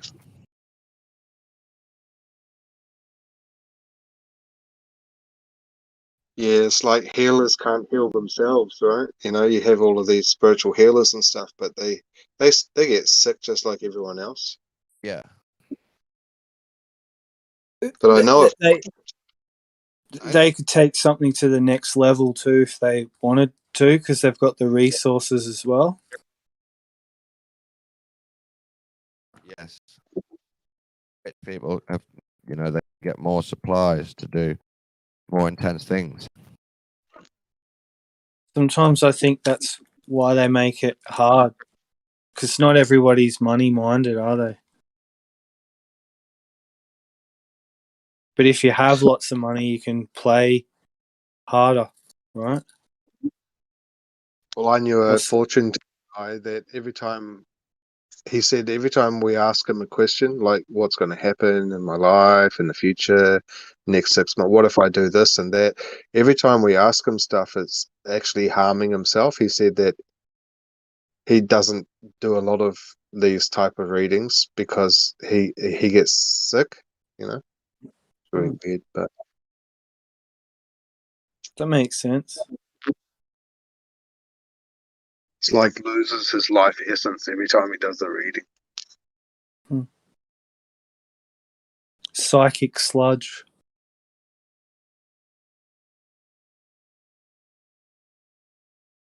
It's like stealing from the ether. It's like stealing from the Akashic records and giving it away for free. But the creator's generous. It's not stingy. We put the restrictions on ourselves a lot of the time.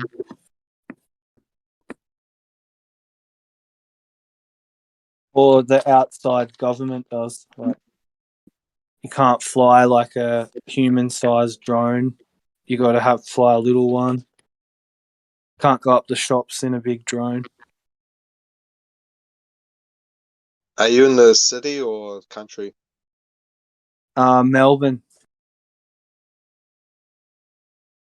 Big city. 5 million people. It's not the city I grew up in, but just adjusting to it.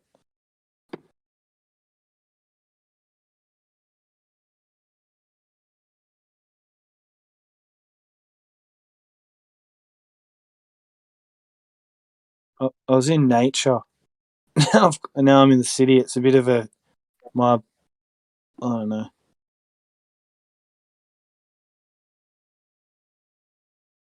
I think I'm getting a bit older. Not as quick. Yeah, but you probably still wear jandals, right? Jangles? Jandals. What are they? Oh, I forgot. Yeah, you call them thongs, eh? No, I don't wear thongs. Now, the reason why we don't call them thongs because that's what girls wear when they go swimming. Yeah. G-string, we call that. Ah. Or a bikini. Yeah, it's really weird when you see them like they're swimming in the beach and it's all fine, it's all okay, and you can just walk around with no shirt or just undies or budgie smugglers, and then you walk down to the shops in your bikini and it's like, whoa, you're not dressed properly, you can't come in here, cover up. Yeah. Yep. That's kind of how I feel when all these people around me with nappies on their face. Have you had a sexy mask moment yet? Oh, I'm like glad I got. You just see someone's eyes. You don't see their full face. Yeah, it's hard to read people's eyes, eh? Sometimes they're trying to tell you something, and you can't hear them. It's like whoop, whoop, whoop, whoop, whoop through the mask. But it's like you're looking at their eyes, and you think, "Oh, yep, I know what they're trying to say," and you get wrong every time. It's like, I want to go left. No, they're actually saying you go left, but you think you're saying, no, I'll go left.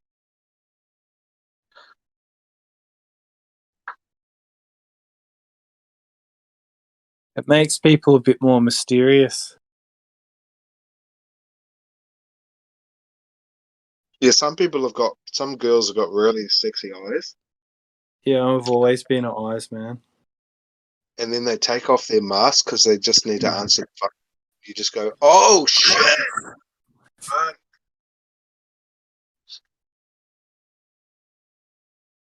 People would be like, are you into boobs? Are you into asses? Are you into, like, rattle off the whole list? And I'd be like, I like eyes. You can tell someone's eyes, that's for sure. What if the news is written by randomized bots and it gets picked randomly and then it just gets sent out by email to the news companies? You're onto something, that's for sure. And then they just read it out and play pictures to match the story. Totally randomized. And the computer's just coming up with it. Yeah. We put in every suggestible news story. Now it mixes them up into news stories. Like a collage. Yeah. Yeah, it would sound more logical because it's quite a logistics problem, really, with the whole world being synchronized in one paradigm. You know, I'd say it would have to have a supercomputer to sort of pump out the notes for the one that's going to read it. So let's say they have a few stories that are on topic, what people will recognize, and then the other ones are just randomized. Oh, a pig was found at a petrol station, and then they just read it out.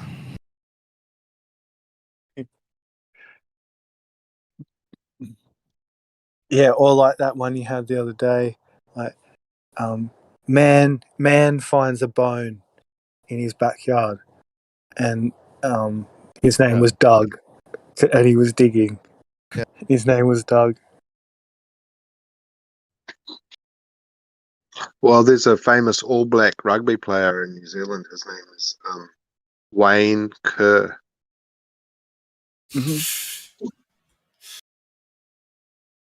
And the other guy, his Aussie and New Zealand humour here. His name was Stuart Dapples. We called him Stu for short, so his name's Stu Dapples. Mm-hmm. Yep.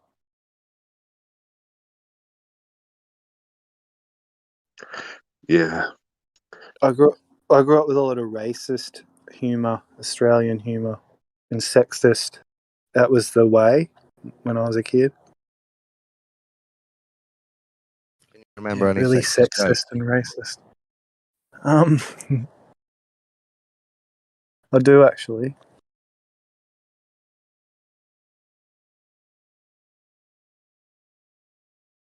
Yeah, Australia is very like an old gentleman's club in a way.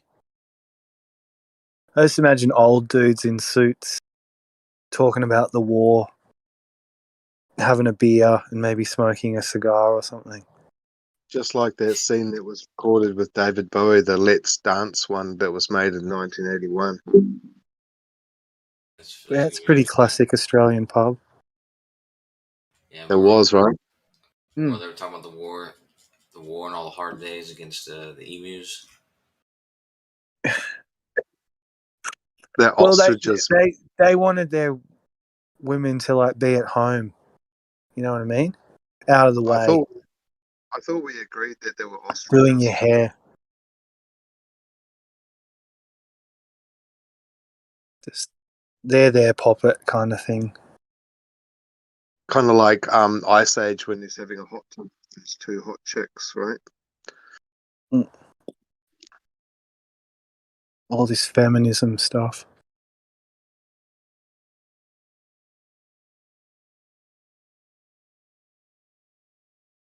But I knew like a lady through a friend of mine, and she got in Parliament, and she breastfed her baby. She took her baby to Parliament, and she breastfed in Canberra,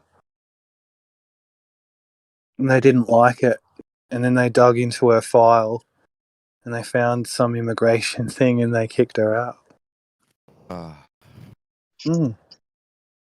Just for being a woman. Our Prime Minister did that. Nothing. They didn't say anything. There's a real thing between men and women here in Australia. Like you were talking about the old money, and it's the old boys club. Bunch of curmudgeons.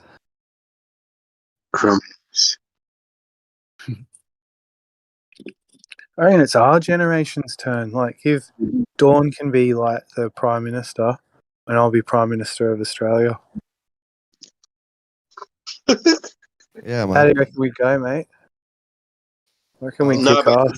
I've got this theory. Before we repaint reality in, we have to cover the old canvas over in total blankness.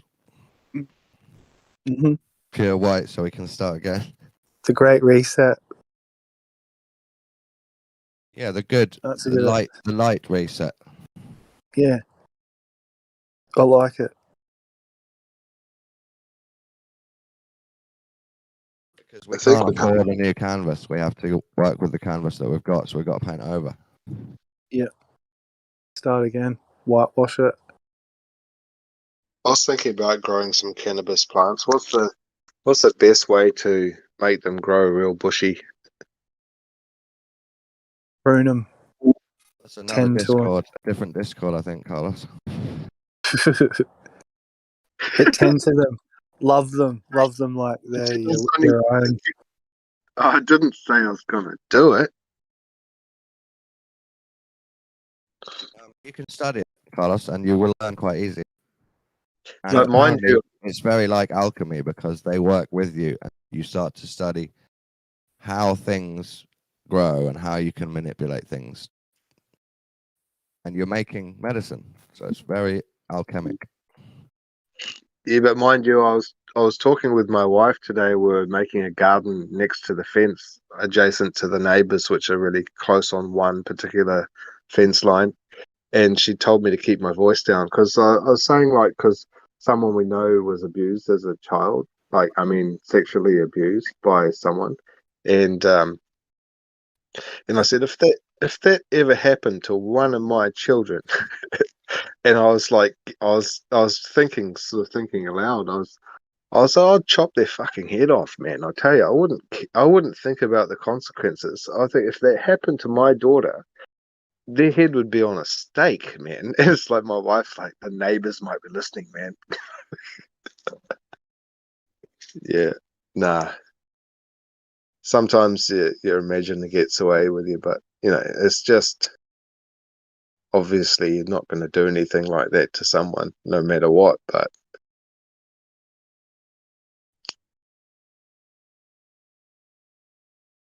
there are people out there like that. Knowing how you would take revenge on such evil is how you understand the devil inside you, and how any man would. That's why America still have their guns. Yes, God bless America. But you protect your own, right? That's just what you do.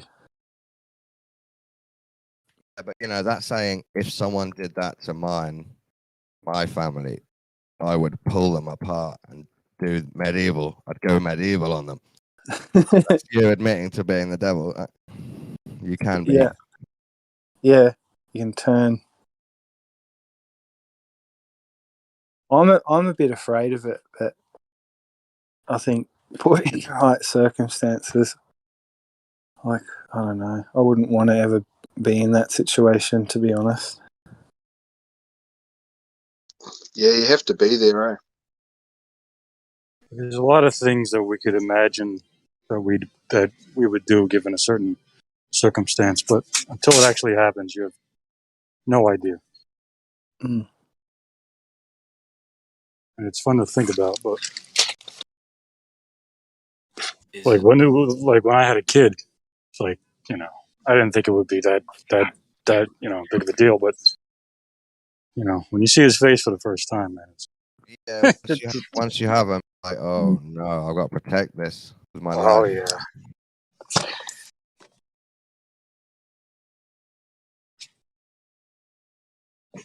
Yeah, if I You knew that before you had them, right? When you see them, it's like a realization.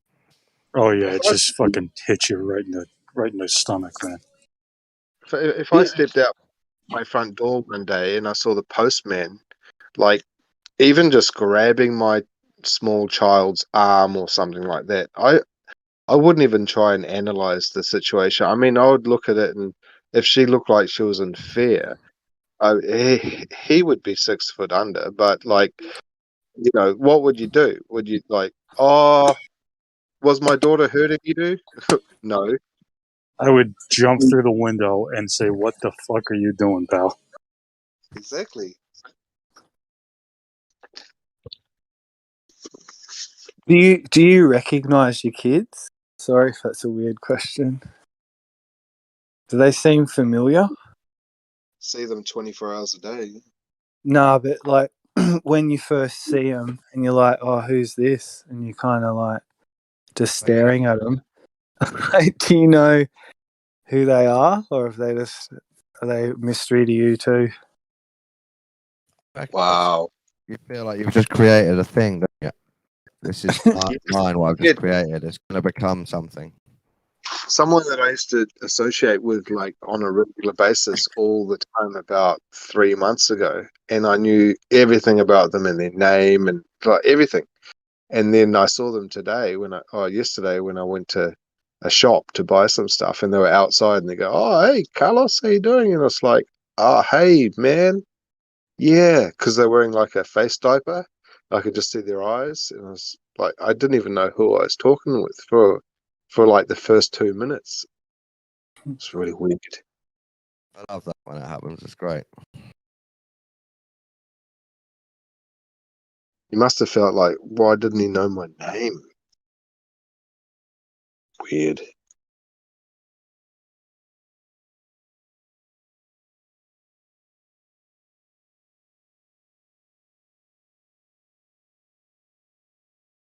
So if you put some water onto a piece of like a flat glass table, right, in the center of the table, and you started just with water drops, and you put one water drop into a water drop, and you formed like this giant water drop, and then the surface tension broke, and it sort of dispersed, but it didn't go off the table because it's just so clean and level. And then you could see the edges of the water were still kind of curved, right? Is that because they haven't been contained? Every point of that little puddle hasn't been contained. Is that why there's still that curve?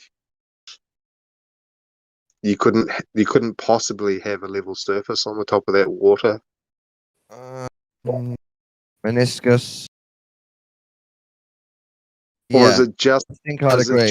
It's not contained. It's just sitting on.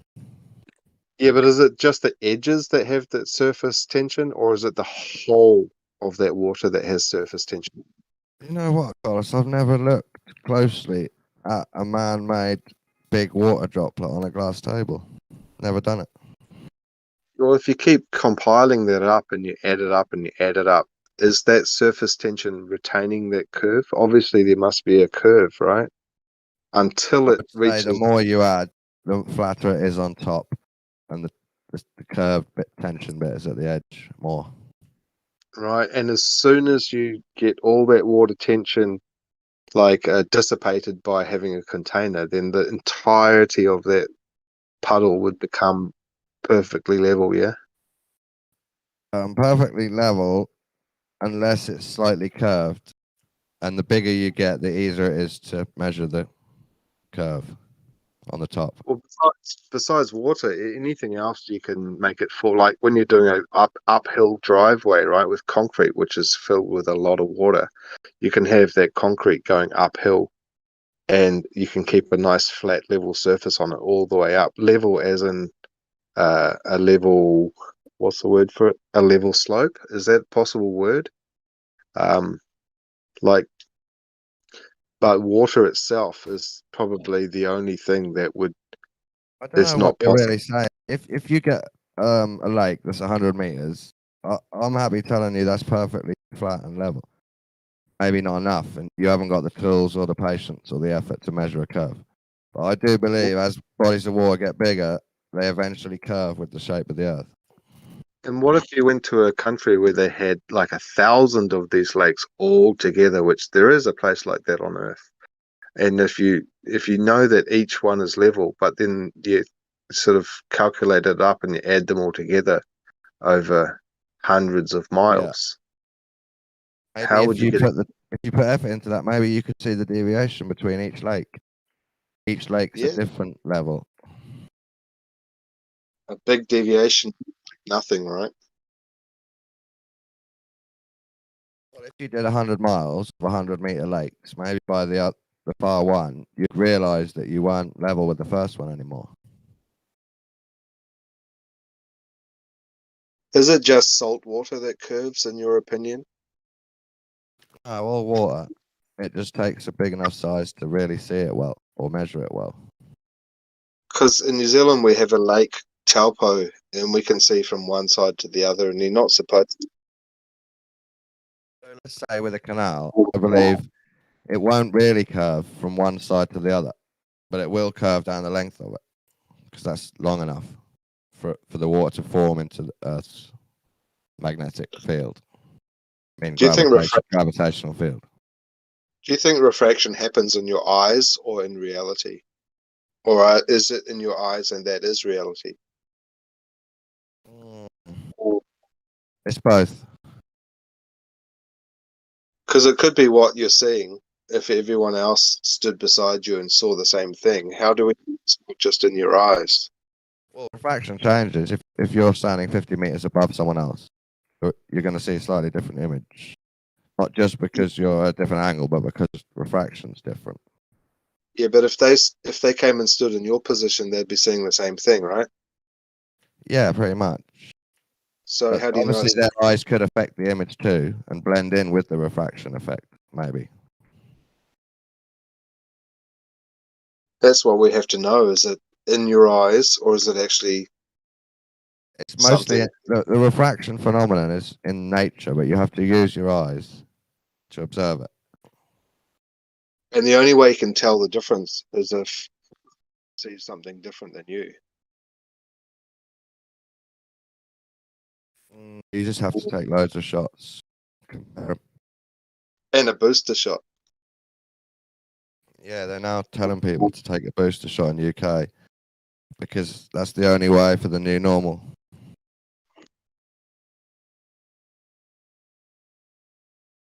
Damn, they're making lots of money off those shots.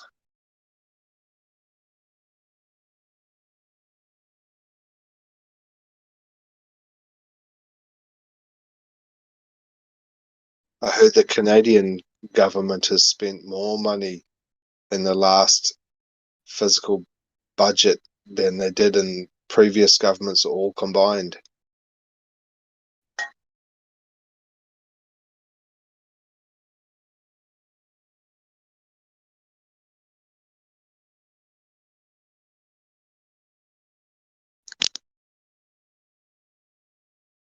So what do you think's going to happen with the world? What is do you have a prophecy? I think this is the end time, so things will end. Christianity is almost fully fizzled out. It will still carry on for another 2,000 years, but it won't be the same. It won't be the big church that runs reality. Animism, neo-paganism, people will start worshipping things and nature. people will become more satanic.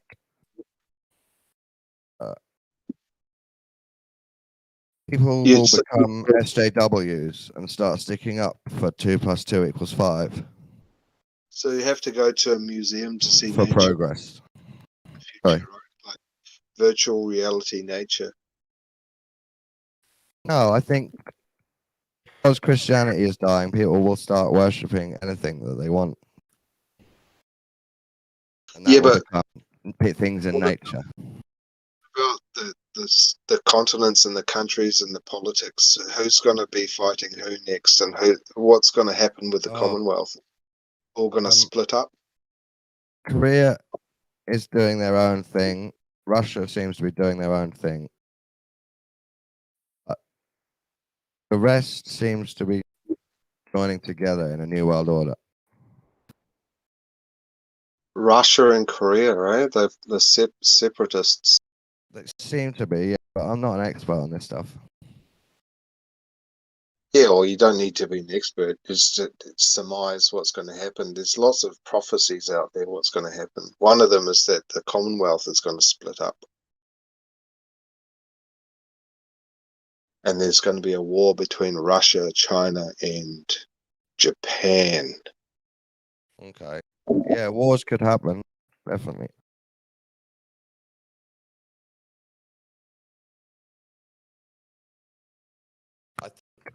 The Freemasons are currently doing their best to go around and shake hands with everybody possible.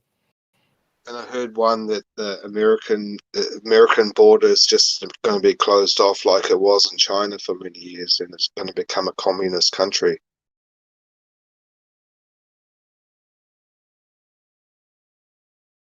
Yeah, maybe the New World Order already decided, and the separatist places are just living in their own communism, and they're allowed.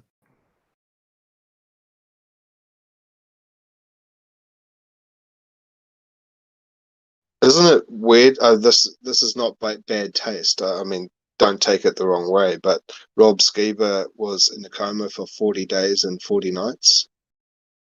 Yeah, I have my suspicions about this story. I don't know what's happened.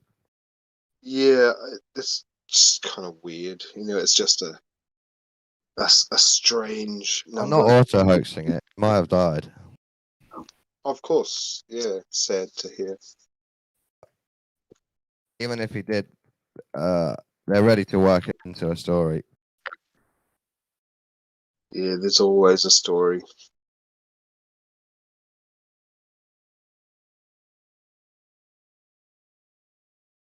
I mean, people die. I don't think it says much about flat Earth or globe Earth or COVID even. He was a conspiracy theorist, so he had his beliefs. Sorry, I said the word. I don't think it says much on conspiracy theories that someone dies.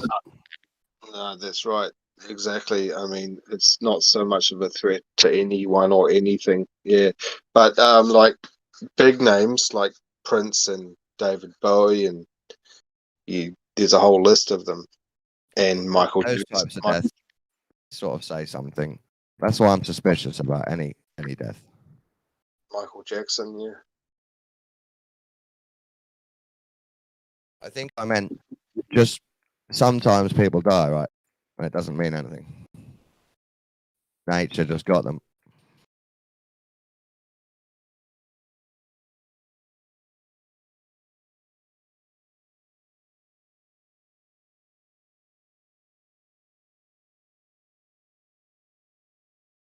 I heard the NASA story that they want to do Wi-Fi for the moon.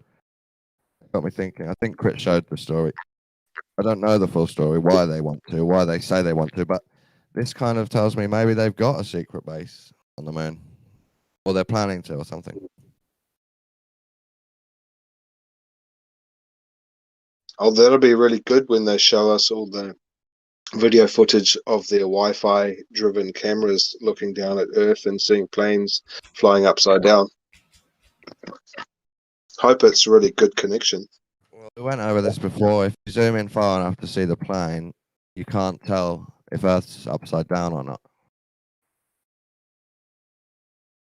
Well, you just don't zoom in so far to begin with, and then you'll know. You can't see the plane. You just see Earth. Yeah, well, you know where you're at because you're zooming slowly. You know. Oh yeah, full zoom in from far out. Yeah, It's like that would work. continuous zoom. Slow, yeah. Nice and slow, and just bring it in. You see the clouds, and you see the plane, and you've got a wide-angle lens, and then you Why can didn't see I think another. of that? I don't Yeah, know why if did? cameras can do that. I don't know if there's any camera that can be that far out and zoom in that far. Oh, of course, they must have one. Yeah, I was being Yeah, silly. That can be done. yeah, I know you've got that. It's from Hubble, right? I kept arguing it can't be done. That's two separate shots. But they must have Yeah, a camera that can do that. one's facing in one direction, one's facing the other direction. Maybe it's short-sighted. That camera. Of course, yeah. So this one that I've seen of the plane on Earth from the ISS, they claim an astronaut took the photo with the camera. I was trying to argue that he couldn't photograph the whole Earth first and then zoom in. That's absurd. Of course he could. But it never does. That's the old fourth Have a wall. pan. You could show the bottom of the Earth, pan in, even if you couldn't show the whole thing. Pan across to the airplane and slowly zoom in. That's what NASA are trying to iron out as well as they can, is that fourth wall problem. Yeah. Well, their fourth wall is creepy. They've got CGI happening. They look off camera to the fourth wall all the time. Yeah, and you're seeing the reflections of their Yeah. all sorts of I don't know if that's real or not, but yeah, I've seen them. people wearing like weird masks and Yeah, diving that's so great, that meme. scuba tanks. Just weird reflections, right? On the fourth wall. Very suspicious.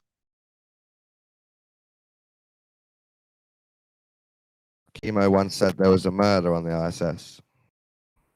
Yeah, I Ritual remember murder. that day. That was Has great, anyone wasn't ever had sex on the ISS? Probably.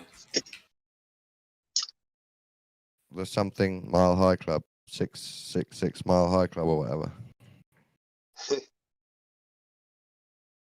66.6 Mile High Club.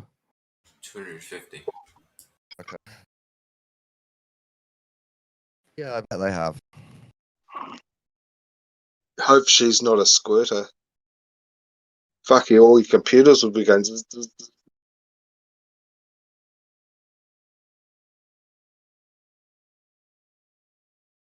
We should check their emails. Maybe they do like the Japanese and they just go to a coffee shop and 5 people all sit around a table and order hot dogs and just text each other instead of talking. Hot dogs? Oh no. That's what I was saying. We should check their emails for code words. Hey Kosho, do you like to get your mayonnaise and your mustard and your ketchup on first before you put your sausage in the bun? I don't eat hot dogs, man.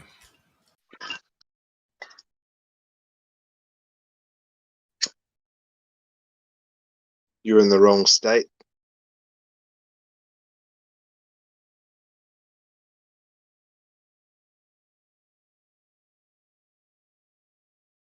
I wouldn't eat hot dogs that are sold for charity outside my local hardware store either, but a proper hot dog, man. Whoa.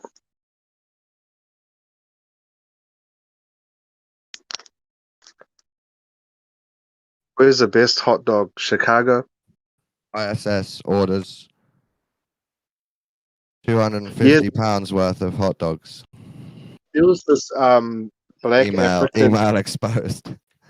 There was this black African sort of a soothsayer looking guy I saw in a documentary many, many years ago. He's does prophecies and stuff, and one of his prophecies was talking about the Commonwealth being split up. And that was 50 years from that reading, and we're getting pretty close to it now, if not now. And one of his ideas that he came up with was that there's going to be this machine that everyone's going to have in their house that they can just press a few buttons or whatever, and you get clothes. Your clothes come out of this machine. I reckon that's going to be something just like a microwave. Everyone's going to have this machine that they can just get their clothes from. That sounds rubbish, man. That sounds more like a clothes shop in your house. It's just like a small machine, like a microwave. 3D print materials that you can wear in the shape of a dress or whatever.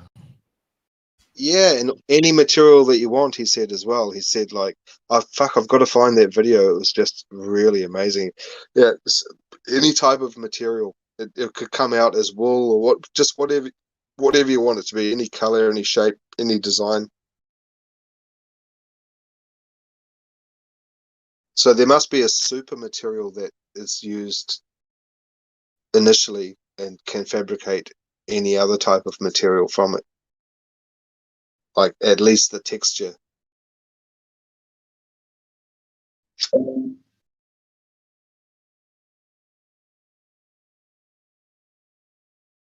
It was back in the day when I used to rubbish like David Wilcock and all of that.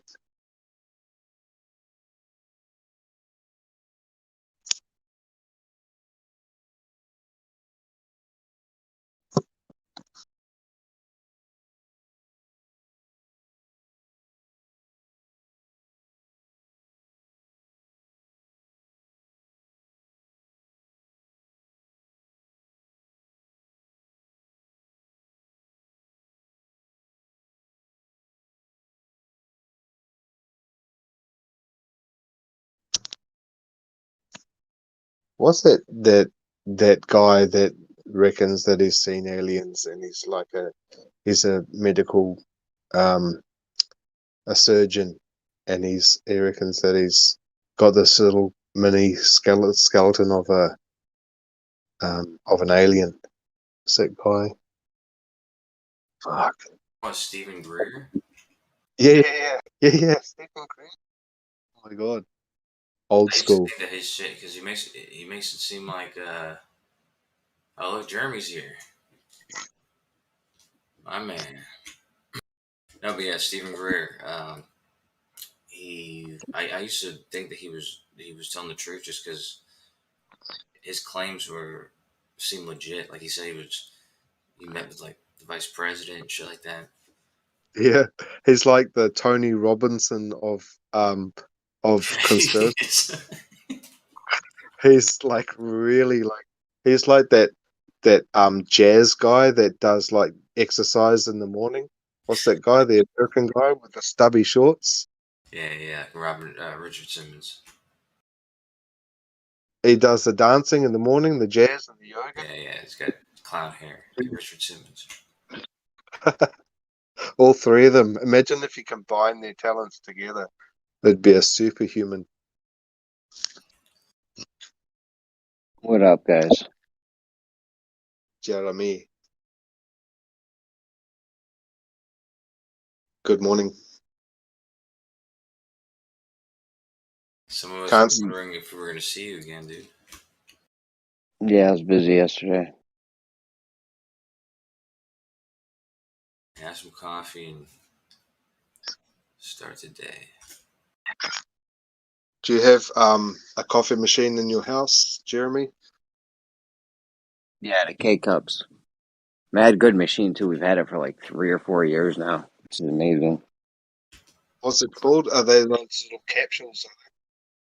Yeah, it's a Keurig. I use the little reusable ones, though, where you can, like, you can just buy the little teeny tiny filters. It's so cute. And then you pour the little coffee in the mini little tiny filter. Those K-Cups are expensive. But if you do it like I do it, it's like super cheap. You know you can get them refilled, eh? You can buy a little device that you can make your own. You just buy the coffee grinds and you can make your own. That's what I got. Yep. Oh, sweet. So you can have your own blend of coffee beans. Well, I don't know about all that. I just buy ground coffee, but Coffee's cheap. If you buy if you just go to the store and buy like a bag of coffee or a thing of coffee, it's cheap. Not really that bad. Not In New compared to Zealand, not compared to buying K-cups. in New Zealand, we can go to the local coffee roasters, any company that you want, and if you buy over a certain amount of kilos, like 5 kilos or 10 kilos of coffee beans, you can actually get them to roast it how you want it to be, and they can label it with any label that you want, your own label. At least you guys got something. Oh, we make the best coffee in the world in New Zealand. Yeah, but is it better than the coffee that guy makes on the Green Hornet when he does the little leaf? Jesus. What a fucking bullshit fucking reference, man. I almost forgot that movie. Yeah, but none of our beans, all of our beans are imported. And there's only 2 suppliers in the whole country of New Zealand. And I know both of them. But they're all imported green. And then we roast them here and they're sold to all of the coffee roasters. And that's where everyone makes their mark on the taste, is how it's roasted. It's all it's like it's like wine tasting, man. People that are into their coffee, you know.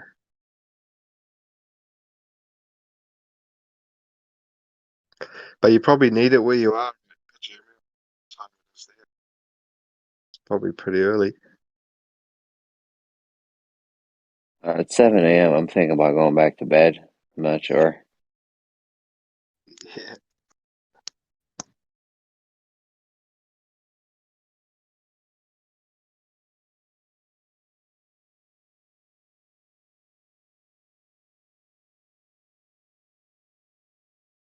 Busy yesterday doing Lyft and Uber and crypto. I just had a light bulb theory. Oh, great. Let's hear it. Do you reckon they could affect us by making our time zones slightly out of sync with reality, so that everyone in that time zone goes to bed and gets up 5 minutes different to how they would naturally, and over time they become less productive? You're saying the numbers on my clock is 5 minutes off, and that's fucking my whole shit up. What if it is? That's what I'm saying. You sounded so out of breath, dude, when you came back over here, dude. You what? You sounded so out of breath. Like, oh god. Oh, this shit. I'm more out of breath than Brian Leakey. Or he wasn't up more out of breath than Leakey. That guy always sounds like he just climbed like 10 flights of stairs.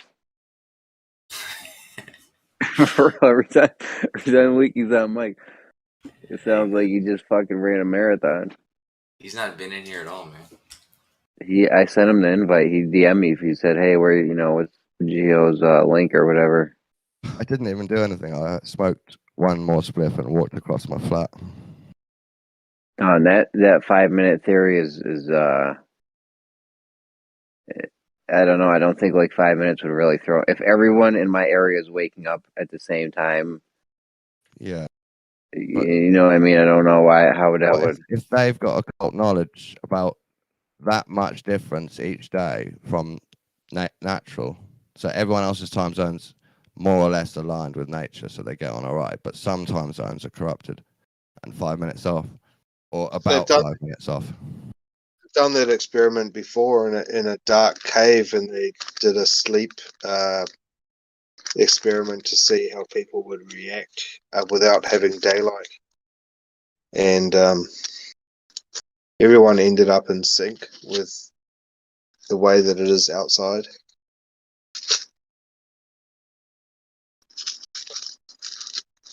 No way, dude. There's this thing called the opposite of that. There's this thing called automatic synchronization. If you put like some what are those things that take back and forth? Monochromes, metronomes, or some shit. If you put all those things, if you put like 4 of them on like a platform that can roll, they'll all sync up with each other eventually. This happens with women as well. Unfortunately, especially if you live in a house with 7 You put with 4 one. women under the moon, they all sync up. With the period. Yeah. Why aren't all the women in the world synced up then? Exactly. Because they're not they're not in covens under the moon properly. So it's been Oh, they're not under it's the been moon pushed out of properly. them. How do you get proper under the moon? They have to be living in the same house. You get a moon calendar on your fridge, and then you go out at the right times. So you gotta get a moon magnet on your fridge and then just go outside at the right times of the night, or? And it's bright. The full moon, half moon, all the different bright ones. My Sounds girlfriend's exciting. actually is synced up with the moon. The problem with most men that are married or have a Bro, you're- long-term girlfriend living together is that they don't actually really consider the period cycle at all of their partner, and what happens is they get into a lot of trouble every month. But the clever ones, they work it out and they have their their plans, like their golf trips and that around that time, so they miss it every time, every month. Yeah, that makes sense. Oh, so you said your girl synced up with the moon? Yeah. That's because she's a fucking werewolf. My God, dude. So I need to wake up some more. She got hair. She got some hairy ass legs. Not every woman. It's just it can happen. It's a natural thing that happens. She got hairy titties. The problem with my ex was that she had premenstrual and postmenstrual, so it was the entire month. So I had no choice. I had to stay home the whole time. Yeah, and werewolf pubes in your mouth, man. Get it? The actual I could never day go is like anywhere the eye because of the anytime storm. I came She's all home, it was calm. always that time. That's funny. Come on, man. That was a little bit funny. It's bad at post and it's bad pre, Nothing. but the actual day is like the eye of the storm, all calm in between. Are we allowed to talk about werewolf pubes? No, a bit more of my theory, yeah. So the 5 minutes is not just because you're out of line with the sun, because you can nuance that yourself by staying up slightly later some days, even though the clock says 10:30 or whatever. But it's the fact that every time you look at the clock and you think that's the time, it's slightly wrong. So you're slowly confusing yourself against nature and what's real. Yeah, well, the worst thing is when you're working a night shift job, and then you go to sleep as you come home in the day, right? And then you wake up and you think that you need to go to work, but it's actually just the afternoon, and you're getting ready for work, and you get everything on, and you get in the car, and it's like, what the fuck? Something's wrong. Bang ding ow, way too low. Holy fuck.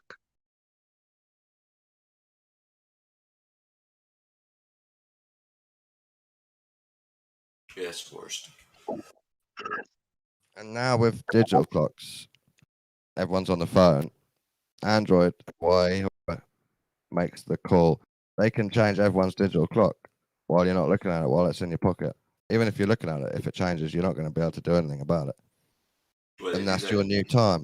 So they can alter it and change it to do with astrotheology and manipulate you.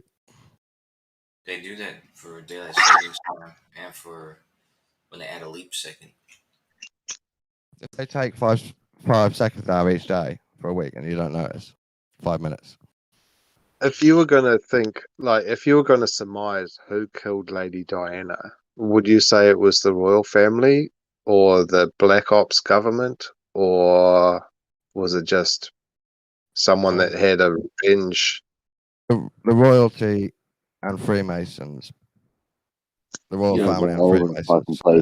Her parents and Masons. I always assumed it was obviously something like that, but I was thinking about it the other day, and I saw that Britney Spears thing, and I mean, it could have just been just a fucking freak incident because people, paparazzi. She wrote about it.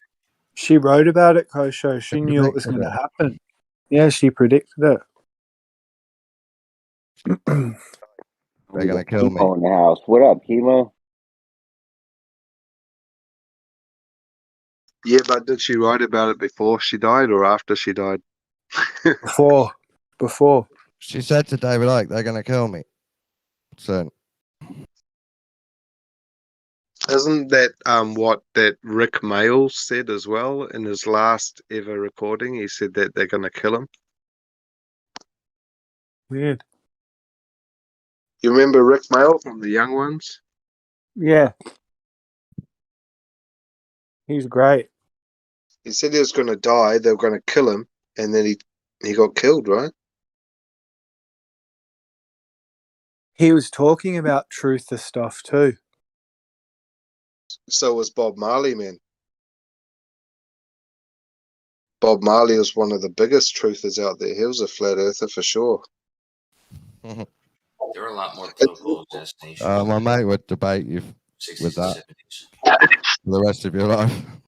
Don't you think it's really strange how flat earthers say stuff like truth and flat earth in the same sentence? You might be right. I know he was woke.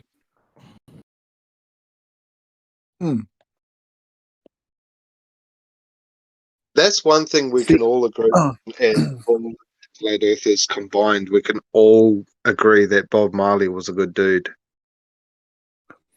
Well, also a Freemason. Lee Scratch Perry did what you said, Dawn. Like he had that Arc Studios, and there were all these rasters there smoking, and it was getting really political, like what it meant to be Rastafarian. And he burnt the studio down. Oh shit! He burnt it. Yeah. You know, and then bailed to You're all Switzerland. lost in politics. Yeah, Taking your you got studio out. away. You got out. Started again. Does anyone from America remember the band Blind Melon? Yep. There was that what's his name? Damn. He The lead did singer. the last ever concert he did was live for some radio station in a small studio with just maybe 100 people or whatever. That was the best concert he ever did. And that's when they interviewed him about his problems with drugs and stuff. And he had like his mascara around his face.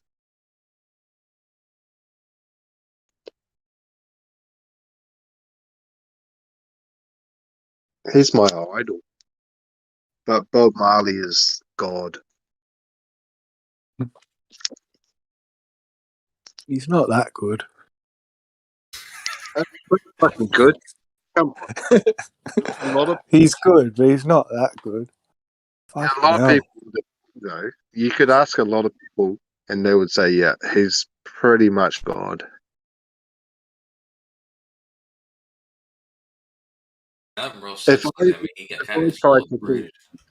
If I tried to think what God looks like in my mind, I would just straight Bob Marley. Yeah. I always thought he looked like Morgan Freeman.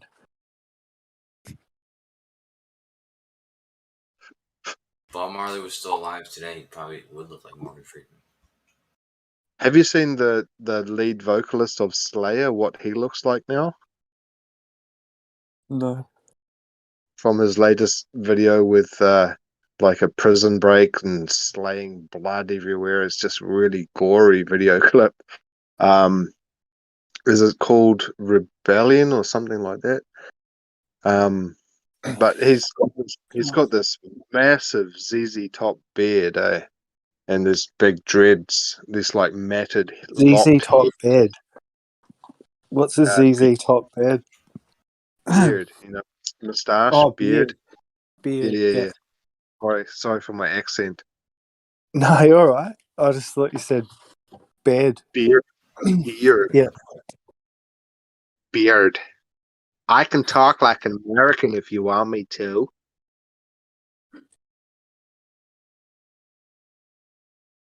That was a pretty good. Can you do that again? I thought someone else was here when you did that. Merle, you do the best American accent. It's just me. I'm coming from Minnesota.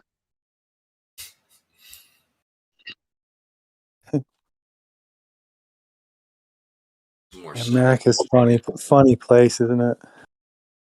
Yeah, it's got a really massive impact on everybody's culture in the entire world. It probably except for like people that can't speak English, but even in China, man, the Hollywood is massive. But the American culture overall, we grew up with it just like the next door neighbor. Yeah, I've never been to America, but I know leave it to how. Beaver. Yeah, but I met a whole team of basketball players once back about 20 years ago. There's a Black American basketball team. Fucking hell, they were like hitting the heads on the ceiling, man. They were tall, and I was just like, if this is how America is, man, I'm gonna feel real small.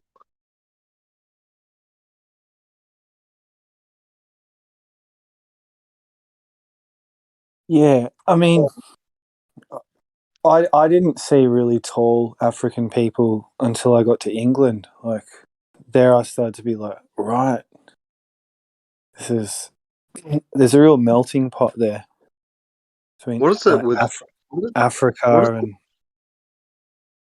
What is it with window tax in England? I'm still trying to figure that out. If it was just a fairy tale, or if people were really short, or if actually there were. What was actually going on there? Was it this Hobbits. like we have small windows because you can't afford big windows, and we're going to charge you a tax if you want to have big windows? And even their ceiling height was really low as well. Yeah. When I first got to England, there was a house I went to, had a thatched roof and everything, and there was a little lounge room with a fireplace in it. But to get into the lounge room, you really had to duck down. It was a small doorway. I was like, oh, little people.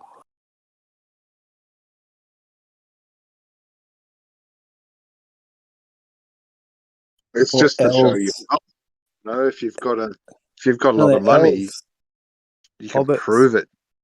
The size of your house and the size of your windows. Mm.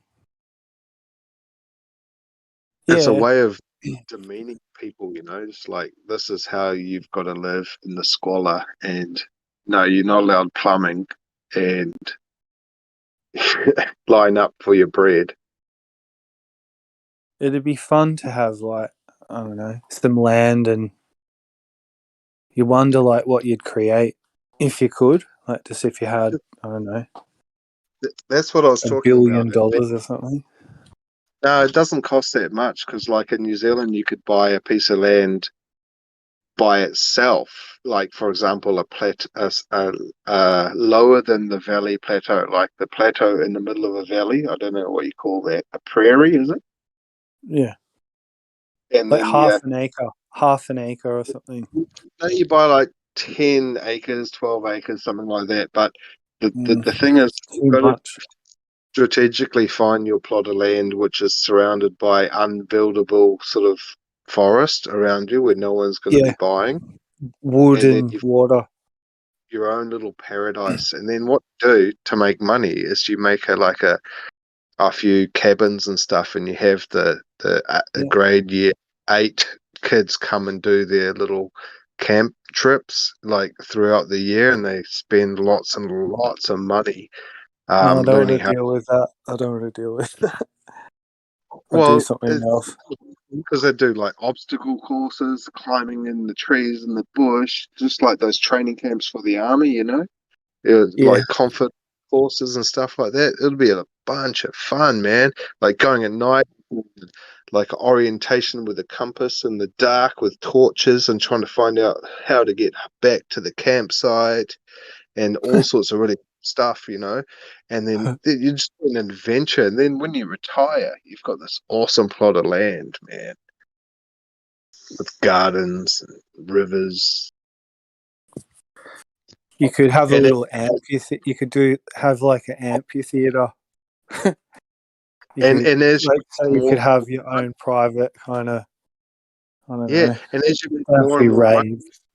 all the hills that you see around you just buy one hill, and by the time you're done with it, you've got all the hills around you. Yep. Yeah. Just Come to between me. just between two mountains, just like a DJ post. Well, I'm not even joking. My mother's People could actually. just heaps of people could play there. You can look at it on Google Earth. My mother's actually got a place like that. It's called Happy Valley. And what they say, she bought a plot of land which is in the middle of all the other farmland and bush and forest. And because she was the first one in that plot of land, she had a paper road, what they call a paper road. And then she turned that paper road into a real road, which is like the right of access to your land. So she's got that Happy Valley situation.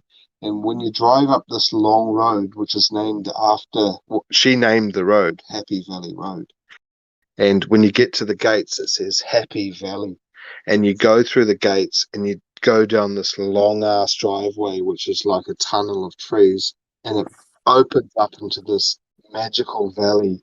She's got windmill. She's got a water wheel, and Really? she's got, Awesome. she's got Like a style with the water wheel. That's good. she's got this flat land, and when you do a 360 degrees, all you can see is just trees and forest, and it's just beautiful. And it's her own little paradise called Happy Valley. Sounds cool. Yeah. Yeah, I'm should looking do something there, Carlos. Should have a party. Invite a bunch of people. Make it like an event. She has people coming all the time just to admire her little paradise. She has people turning up with bands and. Hey guys. Hello. Hey up, Chemo. How's it going? Not too bad. It was great this morning. I'm on TikTok. But I went live in there this morning, and there were two girls from college. And all I've said was, "Where are you?" And I were in college. I said, "Oh, okay. Well, I asked questions, about the shape of the Earth, about the globe." He said the Earth is flat. I said, "Oh, right, excellent." And I didn't have to convince her. She just said straight away in college, the Earth is flat. It's like that. So that was, yeah.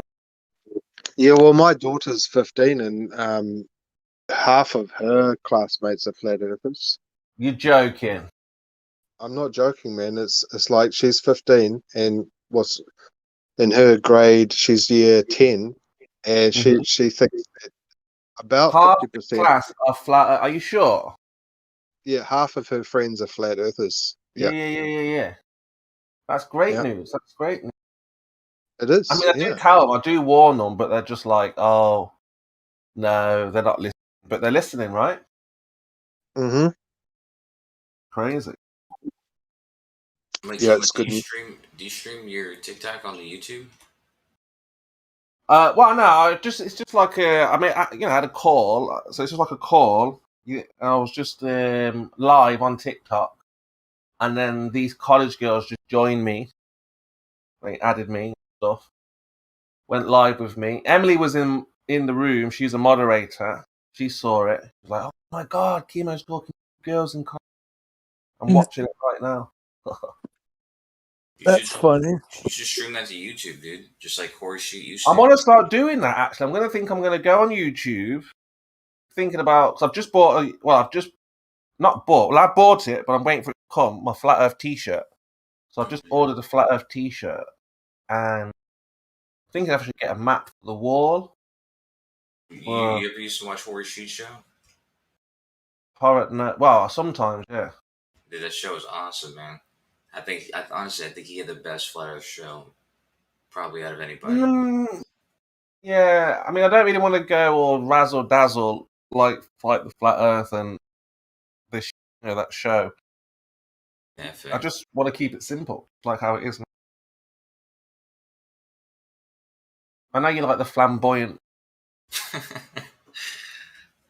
I just think it was funny because Horace, he was like friendly with them, and then he was like funny, and the people who got into it, kind of were. I can't wait for my t-shirt. Kosho liked it when Hori dressed up like a woman. No, I liked when he was advertising those dick pills. I needed those. This t-shirt just can't come soon enough. Can't wait for it. What did you get?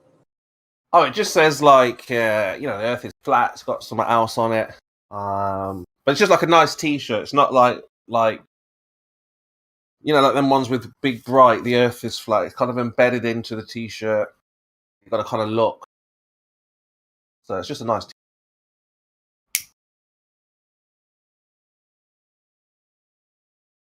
I was gonna get one of them hats.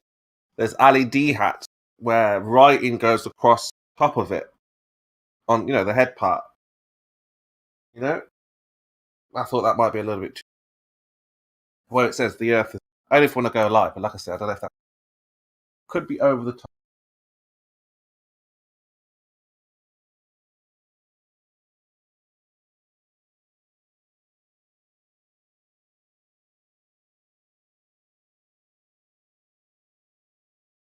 So what's happening here? What's going on? What's the? I'm watching the full moon now disappear beyond the horizon, and the sun is coming up behind me. But I just can't figure out why there wasn't an eclipse because the moon was absolutely full, and Right. it's like 180 degrees from the sun, but the sun was behind the Earth, but the moon was fully lit. I just don't get it. Yeah. So it's nighttime where you are now. No, it's just dawn. Ah, okay. But an hour and a half ago or whatever it was completely dark, and the moon was about 15 degrees off the horizon, and it was completely full, and there's no sun. It's that low, right? You got to just think about the angles. It's that low. There's no sun. Anyway, what do you think of that, Kosho? What do you think, man?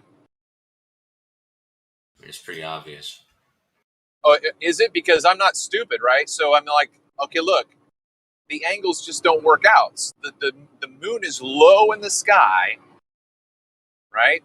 So you'd have to say that it still has some kind of direct line to the sun, but the sun's behind the Earth. But that's what creates an eclipse, right? The Earth is between. So wouldn't that mean that the Earth was between the sun and the moon? Because I couldn't see the sun. Why can't you see the sun, Travis? Because it's behind the Earth. But I could see the moon fully lit. So what's obvious about that?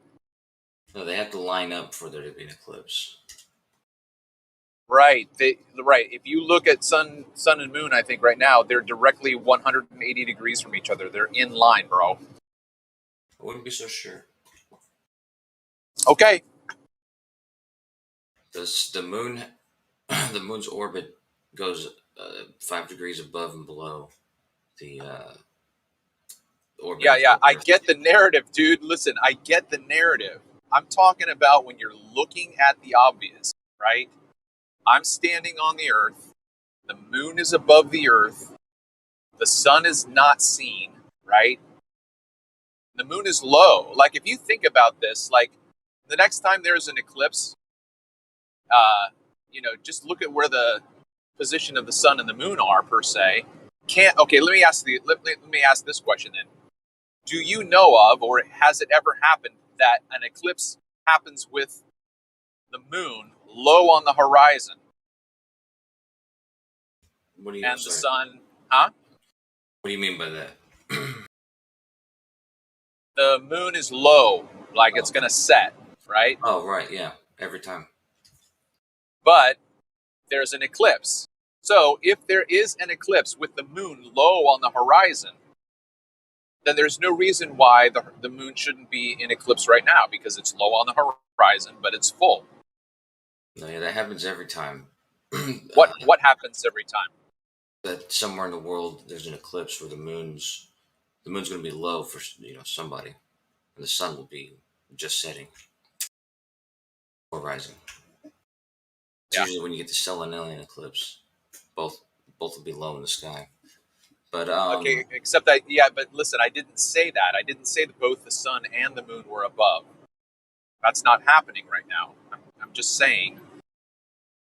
The last time I watched an eclipse, the moon was probably 45, maybe 50 degrees. So it's not going to be the same position in the sun, right? But the principle still is the same, that the Earth is between the two. So again, the sun is behind me. It's not above the horizon right now, so it's behind the Earth. And the moon was fucking right on the horizon. So that's a pretty slim margin of angle. But the moon is absolutely full. Absolutely full. Yeah, draw it out, bro. Just draw it out. Well, I'm ready to show you a picture. But yeah, you have to imagine the angles of the sun and the moon, like you're saying. They do that 360 degrees every day. But they also both ride the ecliptic, the line in the sky. And neither the moon or the sun or the stars, they don't fit perfectly on the ecliptic. But only when they both do. So the moon goes 5 degrees above and 5 degrees below the ecliptic as it's going around the Earth. So when the moon does reside on the ecliptic, and it also is a full moon, then an eclipse will occur. Anyway, tomorrow night or tonight, and maybe tomorrow morning, Kosho, since you seem to be up early, check it out. Just check it out and just try to look at it and think, okay, sun's coming up here, moon's here, the moon, yeah, I think it's pretty obvious to me. I posted a picture of the ecliptic, but you can see. Yeah, I don't need a diagram, right? Like, imagine if you and I were, again, 500-600 years ago, and you're trying to convince me that the Earth is the cause of eclipses, and we don't have all the science worked out of the ecliptic, blah, blah, blah. I'm just going to have my observation and go, dude, that doesn't work. Based on what you said about the Earth being between the sun and the moon, look how low the moon is. And look, we can't even see the sun, so the sun's behind the Earth. How is the moon this low getting hit by the sun? It doesn't work. Now, you can math and science your diagram all you want. Yeah, that doesn't mean that what you're working out, okay, this doesn't work, so now I've got to change this. You're doing all the manipulation. Yeah, the thing is, back in the day, when we didn't have diagrams and stuff, people already had an intuition for what the ecliptic, all the path of all the stars, planets, and the moon. Yeah. So you have this scientific evidence that you can verify that people back in the day wrote down in their journals. Damn it! I wish I had diagrams of the ecliptic, but you know what? I have intuitive sense that there is an ecliptic. Come on, man. No, they all knew that. I mean, that's they all did. Really? Wow, that's amazing. Every time I talk to you people, I'm more and more solid in my stance, man. I mean, that's why they all have the same zodiac. They all. Okay. Yeah, because the sun always followed that path, and the planets, the wandering stars, always followed that path, and the zodiac planets, constellations always followed that path. So it was a recognizable path. I'm sure the moon was sometimes, on one side of the constellations, and then, 5 degrees on the other side. So it would wander around the ecliptic. I don't know if they knew, how an eclipse occurred, but it would just happens to be that when the moon is resting on that ecliptic, and there's a full moon, the eclipse will occur.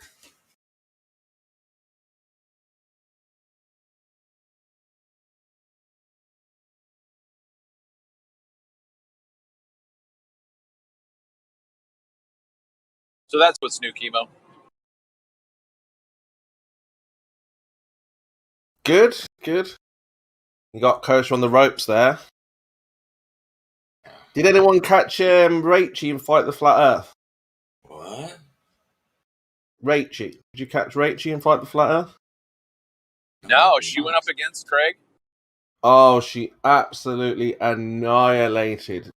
Absolutely ruined. He was swearing, he was triggered, he was calling her names. She wouldn't get off the point that she was sticking on. It was amazing. That might be worth watching. I can't watch him at all. I just cannot. I don't usually watch whenever there's ever the flat Earth, I don't watch like all of it. You know, I just skim through, look at some points. But she was so on point. She held him down. He had to get Big Blue at the end because he was that frustrated. And then even Big Blue failed, but she did amazing. I don't know why she's not doing it more often. Really, really good at what she does. Yeah. What point was she sticking on? So the gravity being a force, or Newton's second and third law.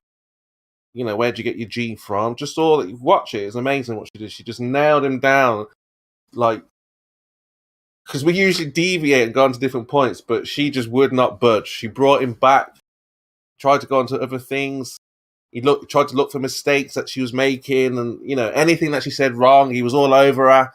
But she just brought it back to the point, like, really well.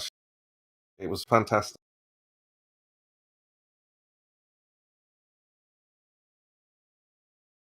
Hey, by the way, Travis, I should say that at the beginning of when I was responding to you, I probably shouldn't have said it's obvious.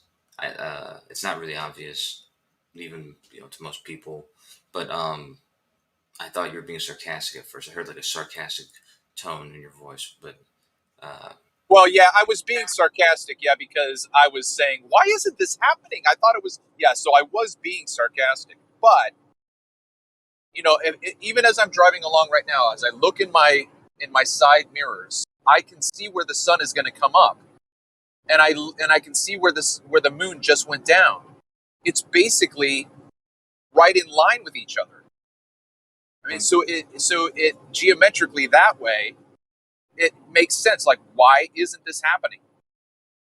And because the moon was so low in the sky, there's no way the sun would hit it because the sun's behind, right? It just doesn't work, dude. It doesn't work.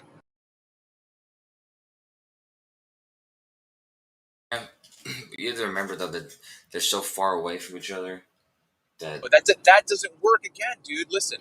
You would have to be the sun. Okay, in order for that to be the case, the moon would have to be even higher in the sky. Okay, I'm telling you, if you draw this out on a piece of paper, put the moon on the left, and draw the Earth in the middle, and then the sun behind it. And if you put the moon right at the not below the horizon, but at an angle from the sun to where the sun and the moon create a chord through the Earth, there's no way the sun is going to light up the moon. You would have to raise the moon up higher. No matter if you drop the moon back distance-wise, it's still going to be behind the Earth, unless you're going to say, well, the ambient light from the moon, from the sun going around the Earth hits the moon, right? But still, yeah. I mean, that's how simple it is. In order for the moon to be hit by the sun, if the sun's behind an object, you would have to move the moon to another location. Just saying, just draw it out, bro. Sun and the moon would make a chord through the Earth, and never the twain should come in line. I'm gonna see. I think it's too big, too far away to draw it to scale, but let me see. Yeah, I would doubt my ability to accurately tell that something lines up, particularly something behind me versus something in front of me. Like, even just standing at a concert trying to figure out if I'm standing in someone's line of sight, I struggle to tell that, let alone celestial bodies millions of miles away. Well, to be honest, I think that's why the simplicity of looking behind me right now and not seeing the sun still, right? And yeah, I'm just going to repeat myself. I mean, I hear what you're saying, but again, that's I don't think an equivalent to me. Oh, I mean, what do you think when you see those photos of like backyard astronomer photos of moons of Jupiter causing eclipses, solar eclipses across Jupiter? I've never seen any of those, so I'll just have to take your word for it. So you're saying that someone is looking at Jupiter and Jupiter's moons are visible, and you can see the shadow of one of the moons on Jupiter. Bingo. Yep. Huh. Okay. Just to me, when I saw it the other day, I was like, that's pretty good in terms of if you're ever wondering whether that's possible or what that would look like from the outside, and you can't even prove how eclipses work here on Earth. You better stick to this. I mean, you're trying to bring it to Jupiter. Well, I mean, demonstrating how something works somewhere else, I think, is a useful way of looking at how it might work. That's an assumption of what you think is happening somewhere else. Right, You're just You're just seeing something. We make an assumption and we test it. That's the gist. That's no, it's not a test. Yeah. Oh, sure. He's testing it. Just run us through the test real quick.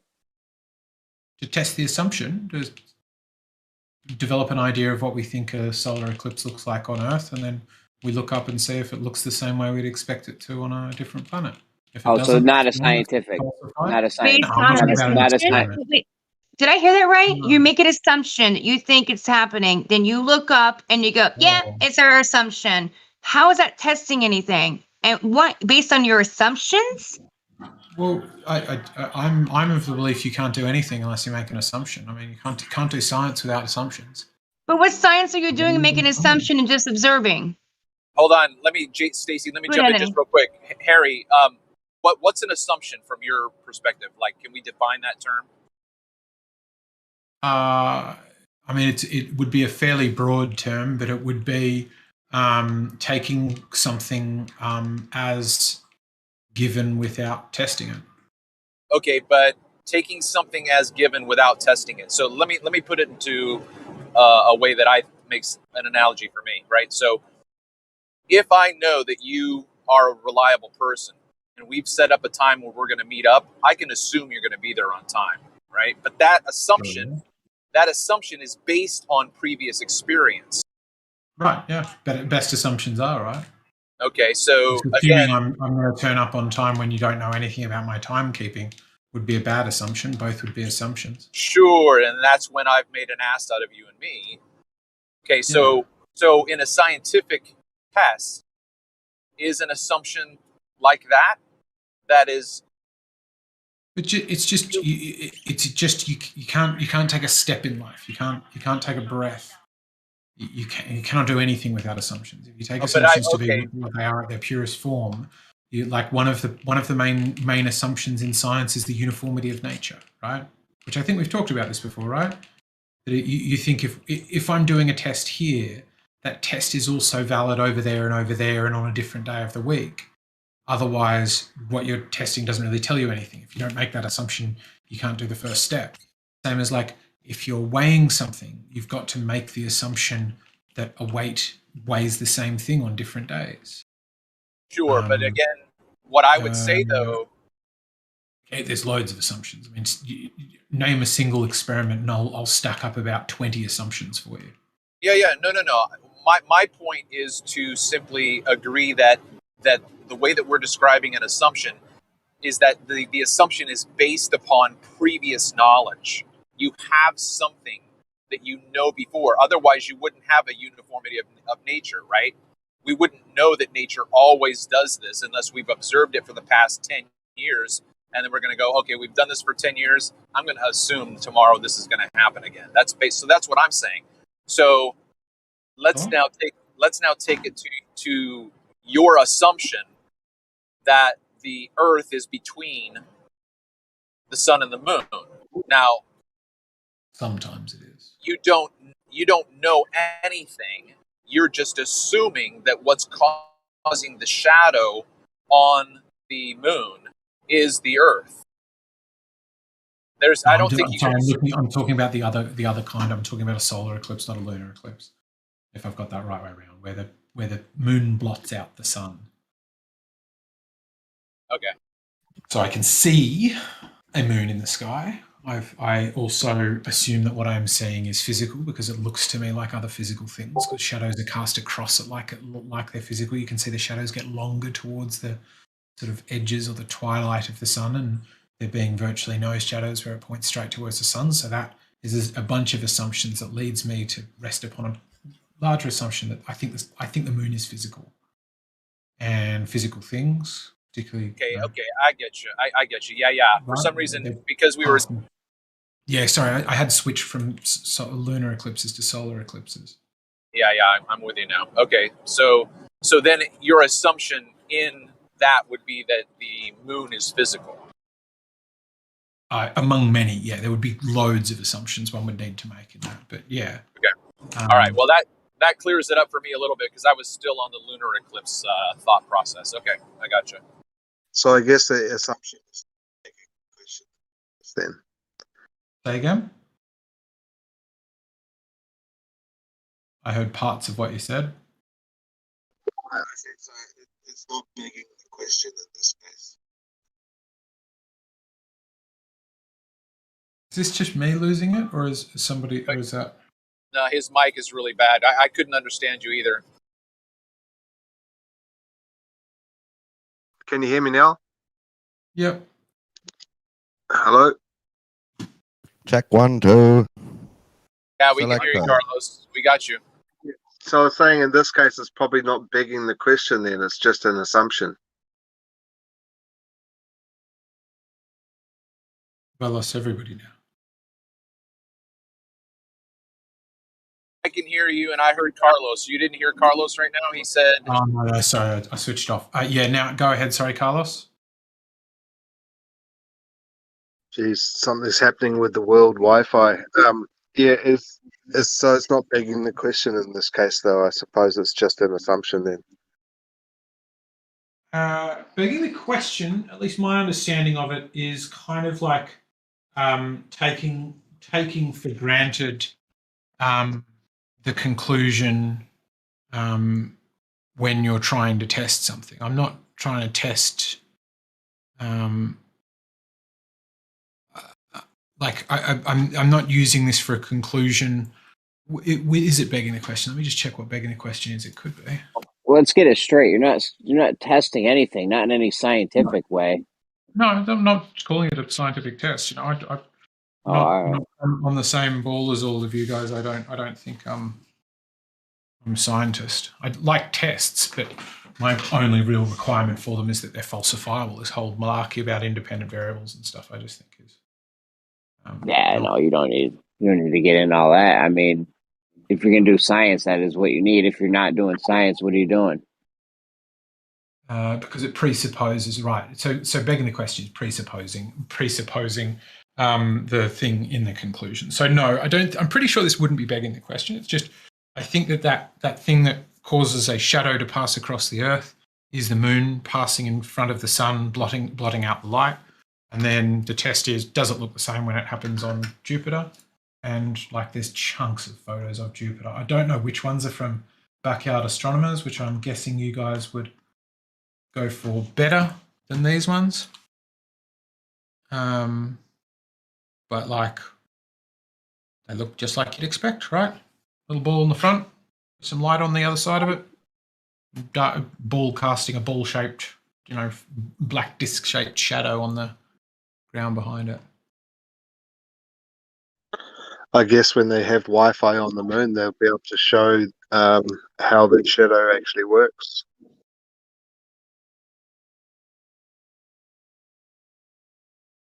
Yeah, I'm fairly Jupiter, Jewish father.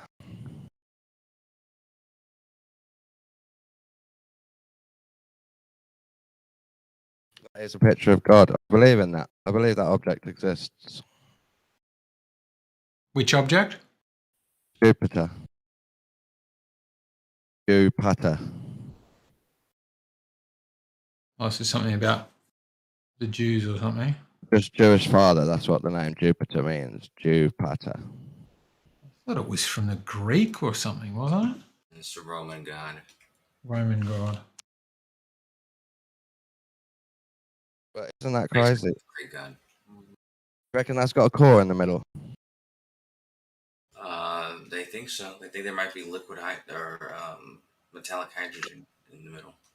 It'd be strange to if it was anything but stuff, like the way gravity is supposed to work, suggesting that it doesn't have a core or something in the middle would be. I think I do believe that it's solid because I can't imagine gas attracting to itself as well as gas attracting to a big mass. Yeah, gas doesn't attract to mass, and gas also doesn't attract other gas. We already know this because we can see it moving away from it. Yeah, possibly, but they also do claim this is the way that the sun, gains its energy from all that. Oh no, yeah, we know the nutcase claims, and then we know what we see. We're seeing the outside of the gradient, aren't we? What is E equals mc squared? Isn't that that's not mass attracting that mass? It's mass turning into energy and energy turning into mass, isn't it? Yeah, he was quantifying, any given matter, any given amount of mass, and that's the amount of energy that he's quantified that mass has innate in it. Yeah, so there's this theory that's been going around about mass attracting mass, but it's actually energy turning into mass and mass turning into energy, right? Not quite. What he writes later on in his other paper 10 years later, he says that mass... 1905 it was, his paper. 1905 was that one, yeah, but later on he wrote that mass, energy, and pressure actually bend space-time and give us the effect of gravity.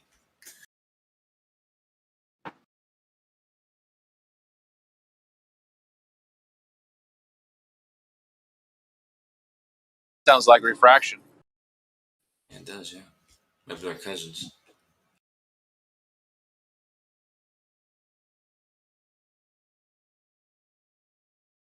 I mean, the Eddington experiment to prove GR, this was just refraction. That's all that was. Yeah, that was only one of his proofs. It wasn't even his first one. His first one was the Mercury precession of Mercury.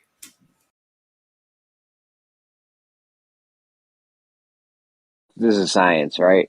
GR is a science. Mm-hmm. And so they did a scientific test? Yeah. With Mercury. Well, he made predictions Planet. on its orbit. Made predictions again. So they didn't test shit. They just saw something, assumed shit, saw more shit. Same thing with Eddington. Same thing with... He made a prediction on on how it should orbit, and it turned out to be exactly how it orbits. But how would they know how it orbit? Observations. Just making a bunch of guesses? Making guesses beforehand. But then Right. Who believes in this picture of Jupiter with the moon orbiting it? I do. Yeah, but the thing, Kosho, you got to understand what Stacy was trying to get you to is that it's a guess upon a guess upon a guess. Your major premise was a guess, and then you're making other guesses about minor premises to prove your major premise. That's the point.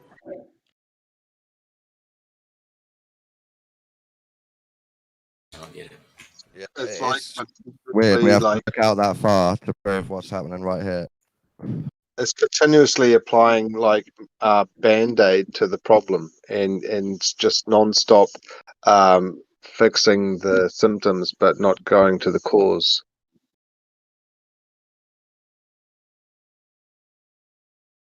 Right. It's what I call the Saint Nick fallacy, right? You start off with the claim that Saint Nicholas delivers presents or Father Christmas, right? And then little Timmy's 13 years old and he says, "Mom, come on, Mom. Look, Santa Claus writes my name just like you do." And she's like, she's going to glitch out, right? She's going to get triggered because she can't let go. She goes, "Well, Timmy, you know that Santa can write like everybody's mommy and daddy." Right? See, it's just another lie. It's just another lie upon the first lie. So now what's that 13-year-old going to do now? Because, he's called the bluff for the past 10 years, and his mom keeps coming up with these excuses because she just can't let go. Saint Nick fallacy. Or is that more applicable to one of these sides than the other? That to me is just applicable to any person who's started telling an untruth. Well, yeah, right. The globe model is the untruth. There's nothing untrue about the flat Earth perspective, right? We're not starting out with a lie. We're starting out with what we see. So who was asking before about begging the question? That's begging the question. Yeah, but what happens at the end of the day if it is true that there is such a massive lie? What are the consequences in our reality? You know, he's different question. But see, for me, I love his explanation of what, the Saint Nick thing, but it also applies to like what you guys do, or not just you guys, they do in general, people do. When we say, okay, you make an assumption that Saint Nick is real, and then you base it on what? You see presents at people's homes, and you assume that it came from Saint Nick. But in reality, what? That assumption then was true to you, but was it from Saint Nick? No, it's from parents and stuff. So how do you verify your assumption's real? Just because you've seen it doesn't make it reality. No, but you get my point? You make novel predictions, not predictions based off things you've already seen. Make brand Well, I new mean, if you're told predictions. Saint Nick is real and you keep seeing presents arrive at people's homes every year, That's not isn't that your a proof? And that's evidence? That's not a prediction based off of the implications of your theory. You come up with a theory and then you look at the implications of it. I have a theory that Saint Nick shows up flying on his little sleigh with the reindeers every year around Christmas time, drops them off, and that's the case. And if they keep showing me evidence that presidents arrive, that is sort of assumption and then my validation. Coach, you only get a theory after the experiment's done and over with. But so anyhow, you come up with a hypothesis, okay, with an idea, and then you look. You have to test it. You look at the implications of that idea, and you come up with novel predictions of things that have not yet been seen that would be true if your idea was real, and then you test those predictions or wait to see. But how are you testing them? The observation is not testing them. You're just looking at something, saying that's what's happening. Did you test how the presidents got there? Did you actually verify how they got there? That's my point. How are you testing the sky? Well, there was three if I can remember correctly, and one of them was the eclipse, like Jeremy said, and the Mercury thing. I think something else pertaining to light and Doppler shift. But all three of these things would be things that nobody would have had idea to predict. So yeah, and I think that before you come up with a hypothesis, you need to have a reason for discovering that hypothesis theory in the first place. So you need to go back one further step. Why are you coming up with this hypothesis? Because there was flaws in the flaws in cosmology or in physics. I mean, after electromagnetism had been figured out by Maxwell and Faraday, they also realized that the speed of light was constant, and this created problems in other parts of physics. And Einstein used that fact to come up with the special theory of relativity. Okay, so go back now to the speed of light, right? So if the speed of light causes problems, that's the problem. So how did the speed of light get tested and verified, or not assumed and just? Yeah, because it was split from two different bodies, and the light came in and bounced back at different times at different speeds, and that's how he came up with the fucking figure that he did. Way back in the day, before they had any technology that we have today, apparently. Well, actually, before it was tested to be 100% fact, it was implied and it was necessitated in Maxwell's equations. Like it was a product of his equations, and it wouldn't have his equations basically implied that the speed of light had to be constant.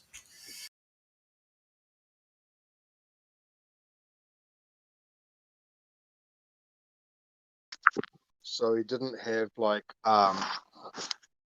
a massive hadron collector or anything like that. He just had like a fucking telescope and a mirror. Yeah, who? How did they measure the speed of light way back in the day? I remember they used something like with spokes or gears or something, like this little turny wheel thing. That would be pretty accurate, and it's amazing we still hold on to that belief today in the mainstream science, eh? Oh no, we have more accurate tools now. Yeah, so how was it verified it was 100% accurate then? Like he knew what the telescope was or anything. Like how was he verifying this? As I said, it's an implication in Maxwell's equations, and it really was Einstein's ideas that made sense of the further implications of it. Like that's why you have time dilation and all these other weird phenomena. And then they figured out that the speed of light is not really even about light.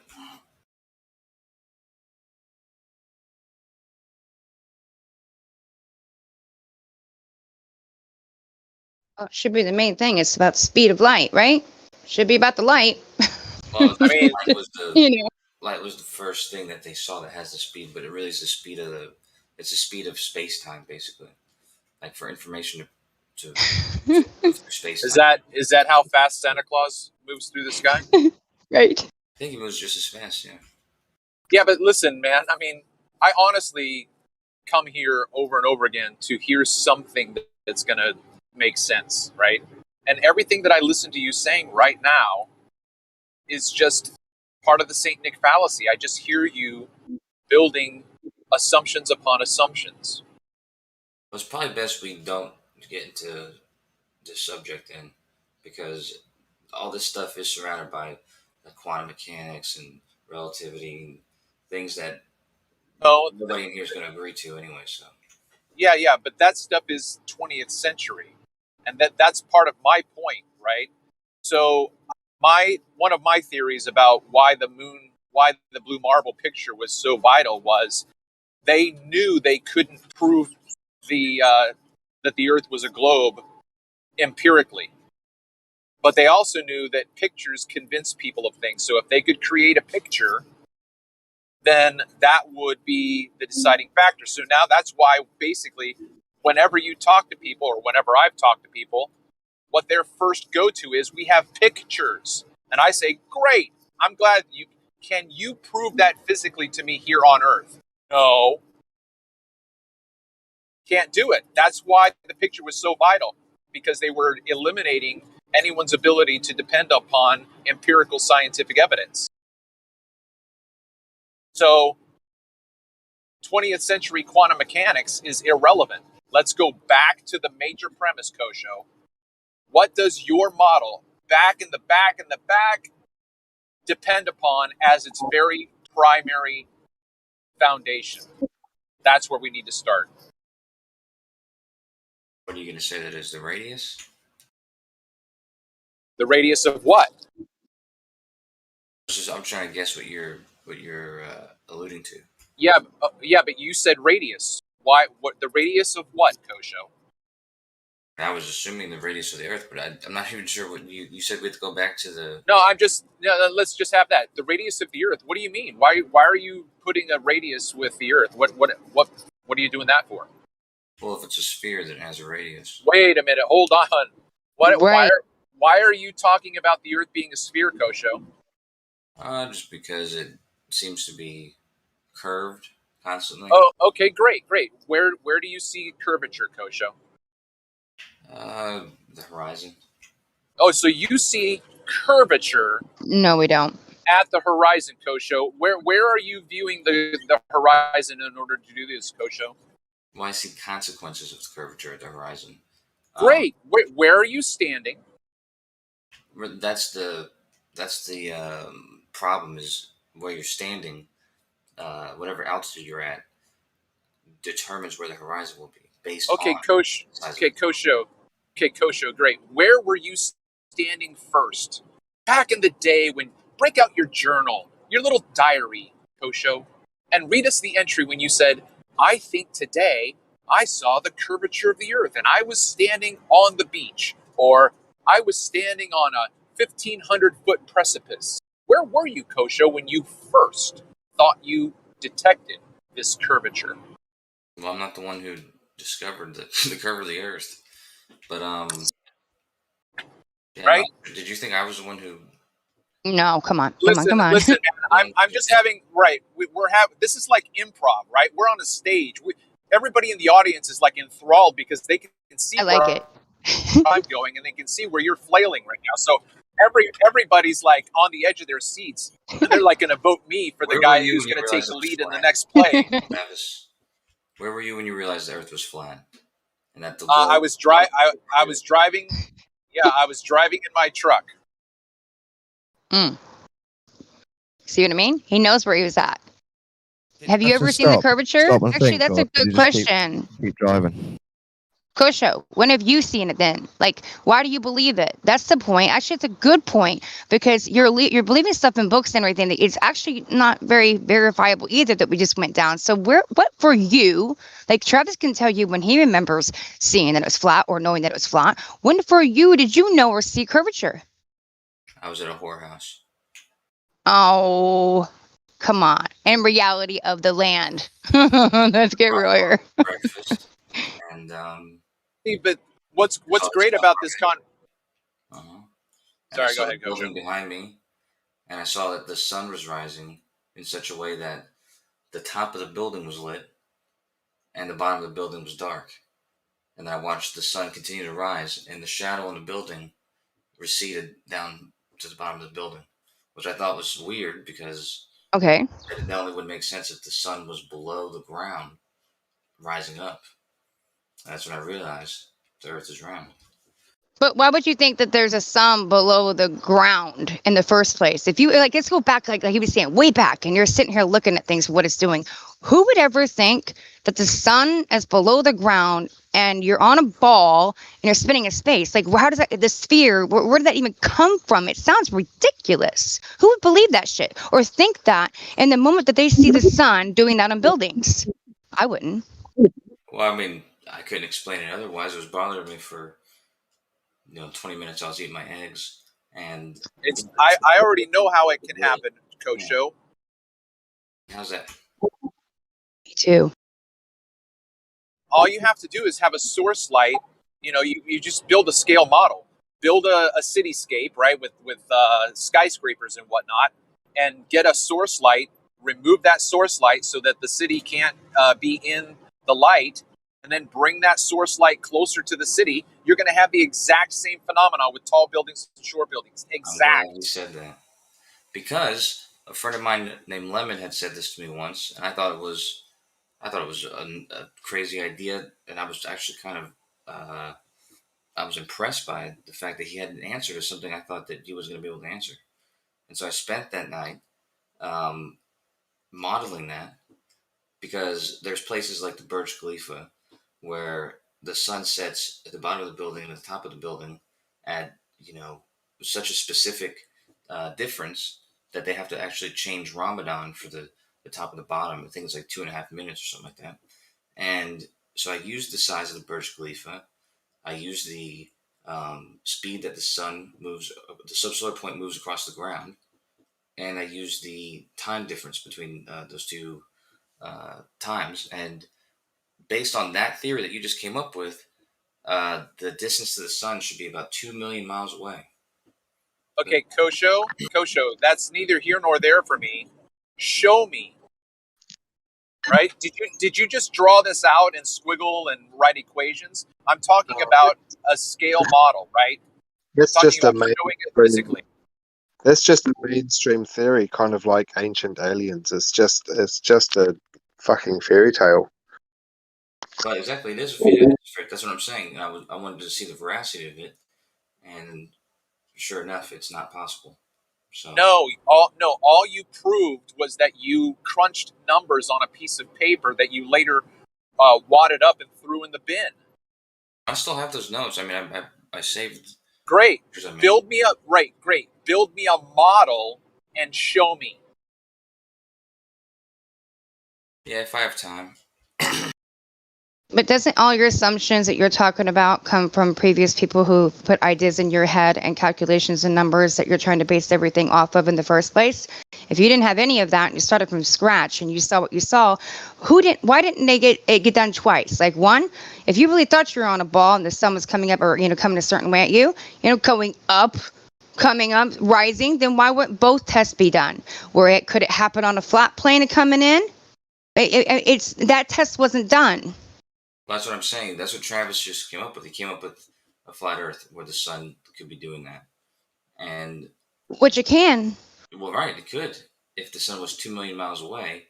But then, if the sun was 2 million miles away, it wouldn't be able to light part of the Earth and not the whole. Who said it needs to be 2 million miles away? Where did you come up with that? How'd you get those calculations? The Earth, the sun that he just modeled was emanating a sphere light. So that whenever it's moving away from the building, it would light only the top part of the building. Or when it was coming close to the building, it would only light the top part of the building. As it got closer, it would light the whole building. Because it was a sphere that had a barrier, like a boundary to where the light would not reach. So based on that principle and the speed of the sun and the speed that light moves to the building, you can calculate the distance that sun would need to be for that to be true. Yeah, well, when you have to know how big the sun is and all that already, though, you'd actually have to know about that sun to verify those calculations are correct. That's an apparent location. You have no idea what that is when you look up. That's a light source. Those calculations would allow you to determine the entire size of that spherical light source. Maybe not the source, but the spherical light boundary. Well, models and props have been very useful in this heliocentric propaganda. For example, the models that they used to film the moon landing, all of those models. Can you remember the tracks that went in front of that ginormous scale model of the moon? What about the models and the props they used for the detonation of atomic weapons? And you can see the trees bending and burning. This is a very good tool for the heliocentric model. They know the models and their props inside out. I'm sure they do, yeah. And you wonder why there are conspiracy theorists when we have such bad recreations of what they are proclaiming to be reality, and you can see right through it that it's all done with props and models. It's just been going on forever, and you wonder why there are conspiracy theorists.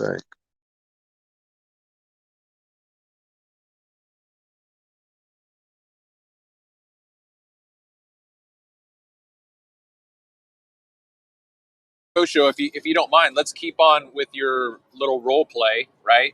Okay, so you're looking at the horizon. So what's telling you that it's curved? What are you seeing that shows you that it's curved? Well, as I said, I saw the sun, the sunlight reach the top of the building, which to me, after I ruled out the possibility of there being some source that could, whatever the sphere boundary thing. Okay, the sun would have to be below the horizon. We're moving upwards if it's going to be lighting the building from the top downward. Okay, all right. So, how would you falsify that? How would you test that?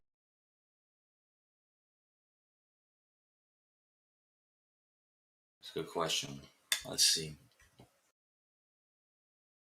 To make it too hard, but to keep things moving, I would assume that the sun is just simply very far away, and as it gets closer, the light hits objects within its reach.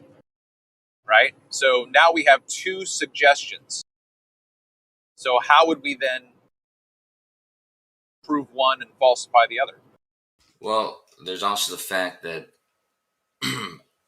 when the sun's moving across the sky, it moves at 15 degree per hour increments, which would be 15 degrees of what? Right. 15 degrees of a circle in the sky. A circle? A circle? You mean a half circle that's above my head? No, an entire circle. Wait, why are you completing a circle, Kosho? It seems that you're assuming something. So as I look up in the sky and I want to map out how fast the sun moves and I decide to use degrees as my determination and I have 180 degrees above my head, why would I complete the circle below my feet, Kosho? Why would I do that? Well, because you know that when the sun goes down for you, it goes up for somebody else. So yeah, that's because it's closer to me and farther away from them. Sure. What's next? Well, you know that's moving 15 degrees per hour for you, and then it moves 15 degrees per hour for someone in California, and then 15 degrees per hour for someone in Hawaii, all the way around the Earth. Yep. Doing 15 degrees per hour. Yep, sure. Wow. So now you can just plot that out on a long piece of paper and put people across that plane and show that within their sphere of visibility, right? Because we're going to make the sky above us as if it were a sphere. And then each of those concentric spheres can overlap each other across the plane. And they all move 15 degrees an hour. It's no problem, bro. The problem is when you do try to model this, it doesn't work out that way. It's actually impossible for two people to see that on a flat plane. Okay, well, that's your claim. Mm-hmm. How do you know it's impossible? Refraction. On my car and get my microchip. I have a picture, but I don't have it on me. Let me see if it's on my computer somewhere. Oh, are you just simply going to show us a diagram, or is this going to be something that was actually done physically? Because I'm more about the physical, empirical. Yeah, I'll show you, for instance, the sun's path on the equinox when it goes around the equator. Okay? The only place on Earth that you would see 15 degrees per hour would be at the North Pole. Anywhere else on Earth would see such bizarre movements of the sun on that day. It would not be 15 degrees per hour. For some people, it wouldn't even be going purely east to west. So, and it's for almost everyone on Earth, they would be seeing something bizarre. Only a few people would be seeing something that is close to resembling what happens in reality, which is the sun rises and sets moving 15 degrees per hour, give or take a little bit close when it's close to the horizon.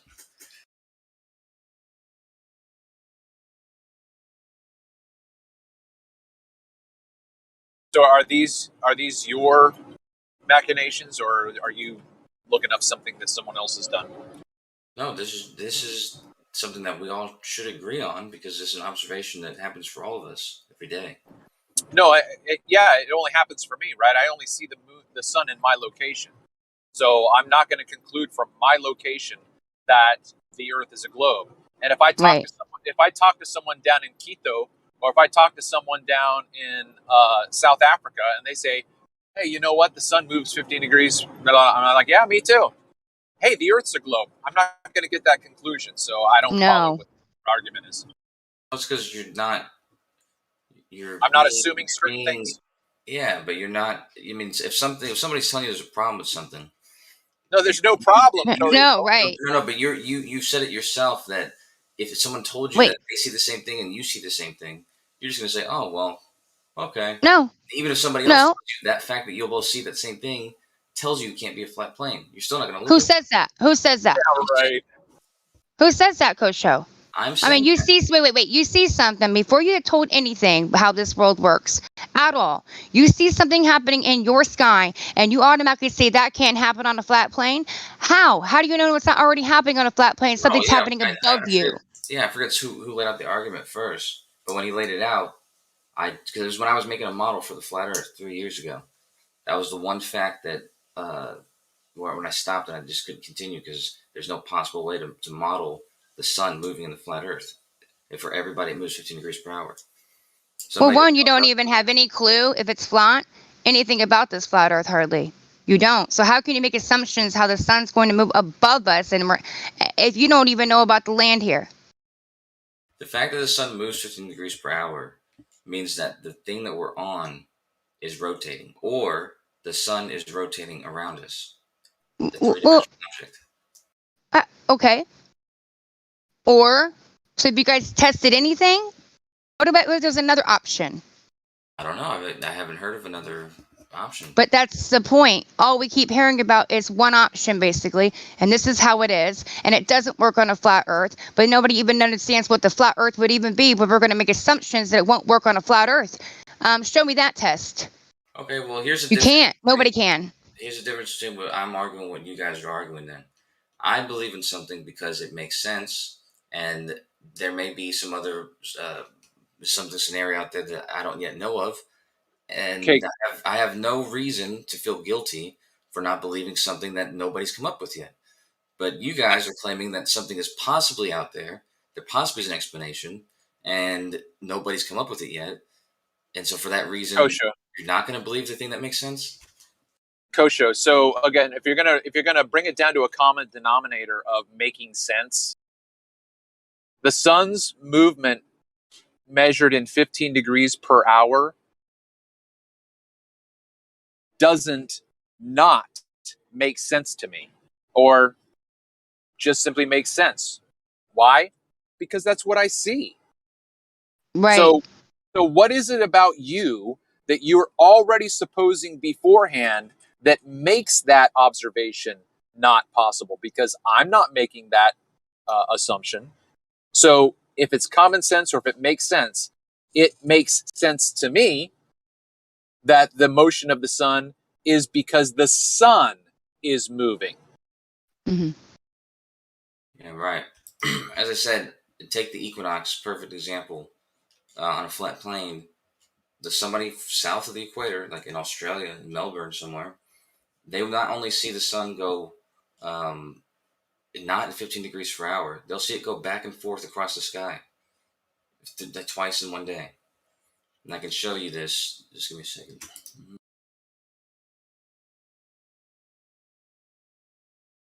Actually, I'll share my screen.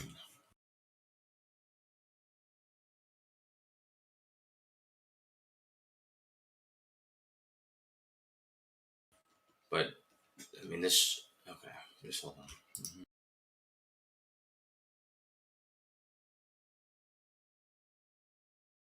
Yeah, I'm just going to make a very crude drawing.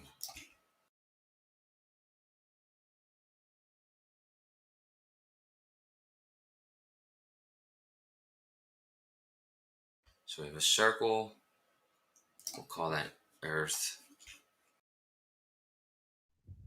But wouldn't you have to make assumptions along the whole way of how big everything is, how far away it is, to even do any of your calculations right now? Let's take away the Earth. Let's just put a North Pole. It's almost like a religion, isn't it?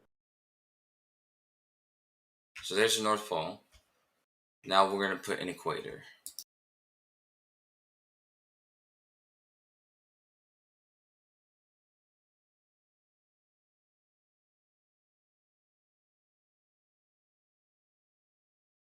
So we don't know how big the Earth is, but we do know that the North Pole is the northernmost point, and we know that the equator is a circle surrounding that, because the sun makes a complete circuit in 24 hours, all residing over the equator. So we'll make the sun.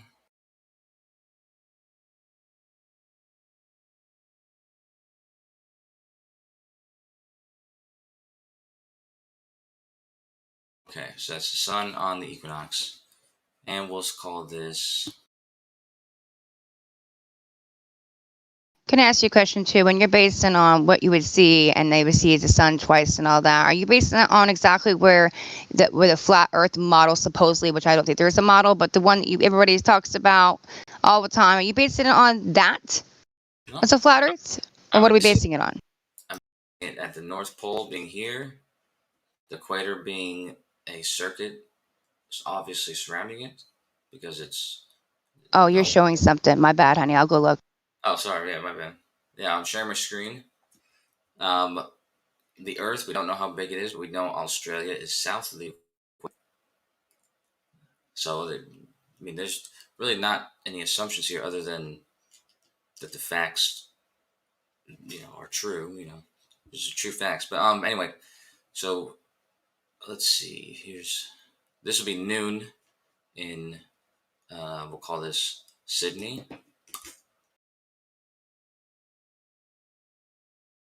1 second. All right, so we'll call this Sydney and we'll call this noon. Make, hold on.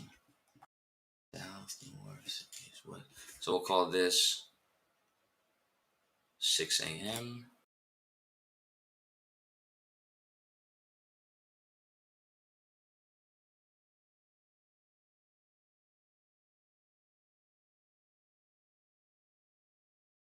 Already, there's a problem.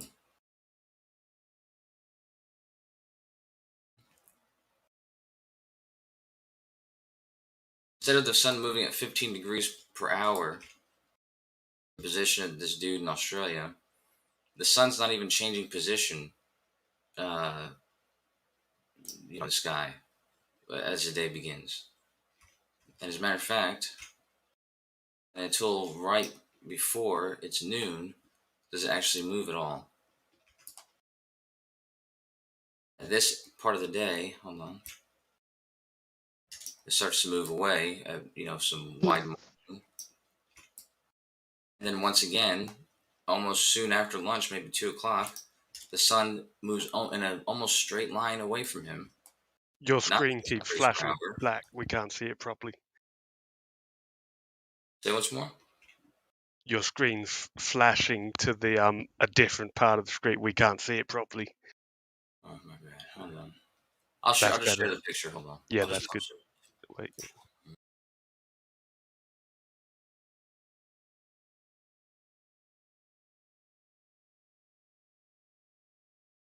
Hey, Kusha, were you part of the speculation that we were doing about 1.5 years ago? I mean, I had to leave because my mom got sick. I was trying to be part of it and doing the shadows and doing all this stuff above us at noon and all the different countries and stuff. And well, not all of them, but quite a few people were involved in this. And it came to the conclusion that we didn't know a lot about our sun. In fact, we were starting to think, I wasn't necessarily, but other people in the community, because what they were seeing and where it was at in the skies at the same time and light, there would have to be 2 suns for this. So are we basing this on what you think you know of what's up there and what's going on? And if there's more than one, what if there is, how big it is? I mean, this is a lot of assuming. Well, we're not making any assumptions about that.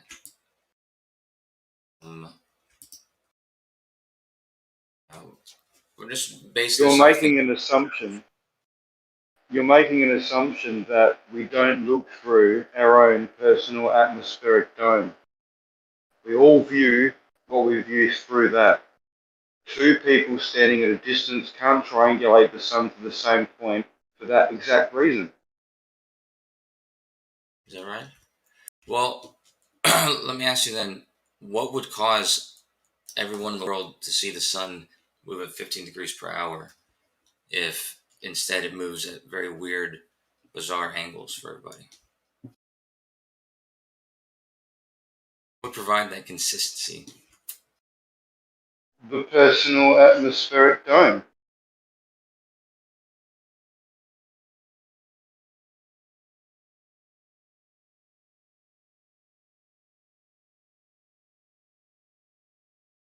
I'm going to post this picture.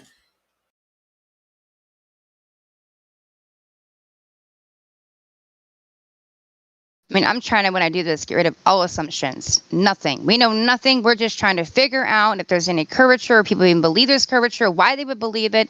And you're telling me it's because what you see happen with the sun, and we're testing this out. But if I know nothing about it, and I'm just trying to look at it and figure it out, this to me all seems like you'd have to assume a lot of shit.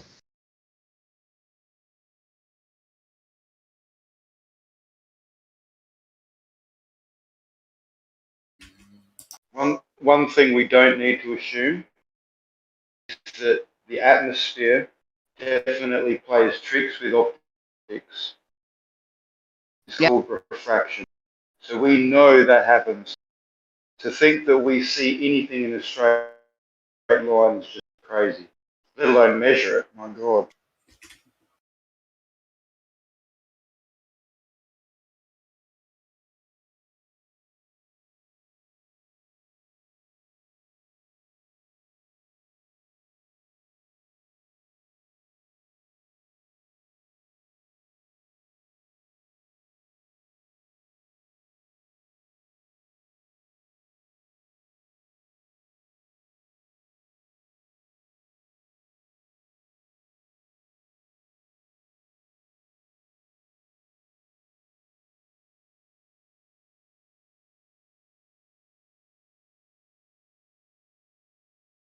See, Kosho, how far away do you think someone in Australia can see the sun?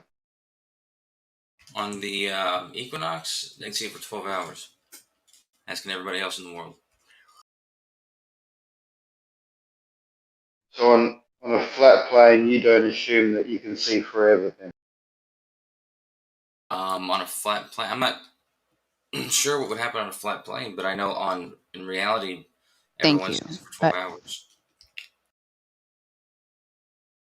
Right. Interesting. But you'd also, Kosho, you don't think in your own head, because I hate when people say that too, that you can actually think if you're on a flat plane, you can see forever.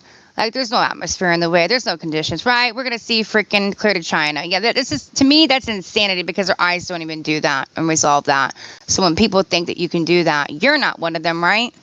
Flat plane, you can see forever? No. Not you can see forever, but your eyes are, any optics you look through are going to be, based on the angular resolution of the optics, in which case your eye is 0.2 degrees. So if something's not big enough, then you see it.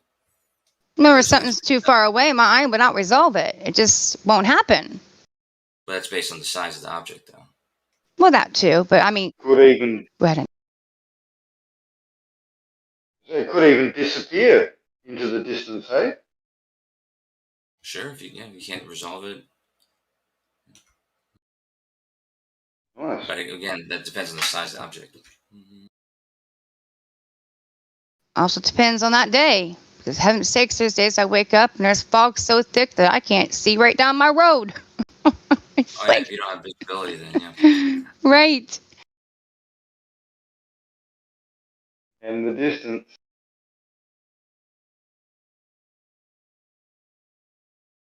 Yeah, those days are rare for most people, though. So. You know, it's funny though, because I drove clear to Texas, and about in Texas and stuff. When you're on your way there, the mountains are funny to watch. Sometimes you can't even see the mountains at all, and all of a sudden, boom, start popping up, and then you see how they end up popping up into your view. And then sometimes they're there, but they feel like, God, I'm going to be getting to that soon, and I am driving forever till I reach that mountain. But I could see almost all that entire mountain. I don't know how many miles I'm driving to it though. But yeah, but you know what I'm talking about. Like, you can't verify a lot of things and how far away things are just looking at them. You'd have to know.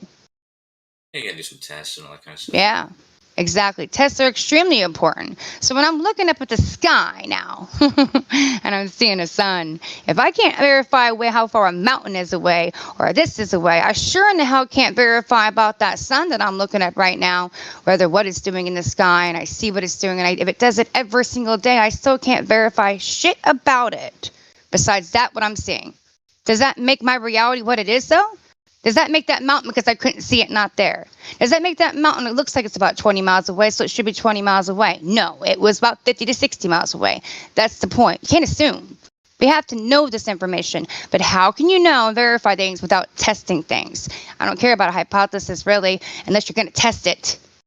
But if we can't test it, where are we at? Things move above you that you don't understand because you cannot test it. It could be something else. 100% agree. I figured you would. You're pretty open to that stuff. Yeah, I mean, with the mountains or with whatever you do, there's certain tests and measurements and whatever else you have to do to really get a good idea for how big it is. Those measurements couldn't be optical though, could they? They could be optical, sure. Oh, after all we just talked about, Kosho, you're going to start saying their optical measurements are valid? Come on, mate. Absolutely, optical measurements are valid, yeah. How? How would the optical measurement be valid? It changes daily on me.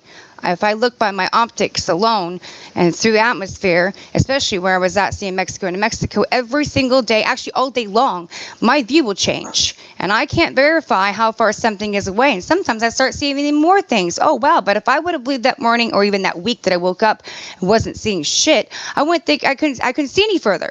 But all of a sudden now I can. So I don't even know for sure how far away things are. Some days I can see a mountain. Some days I can't see that mountain. How are you knowing?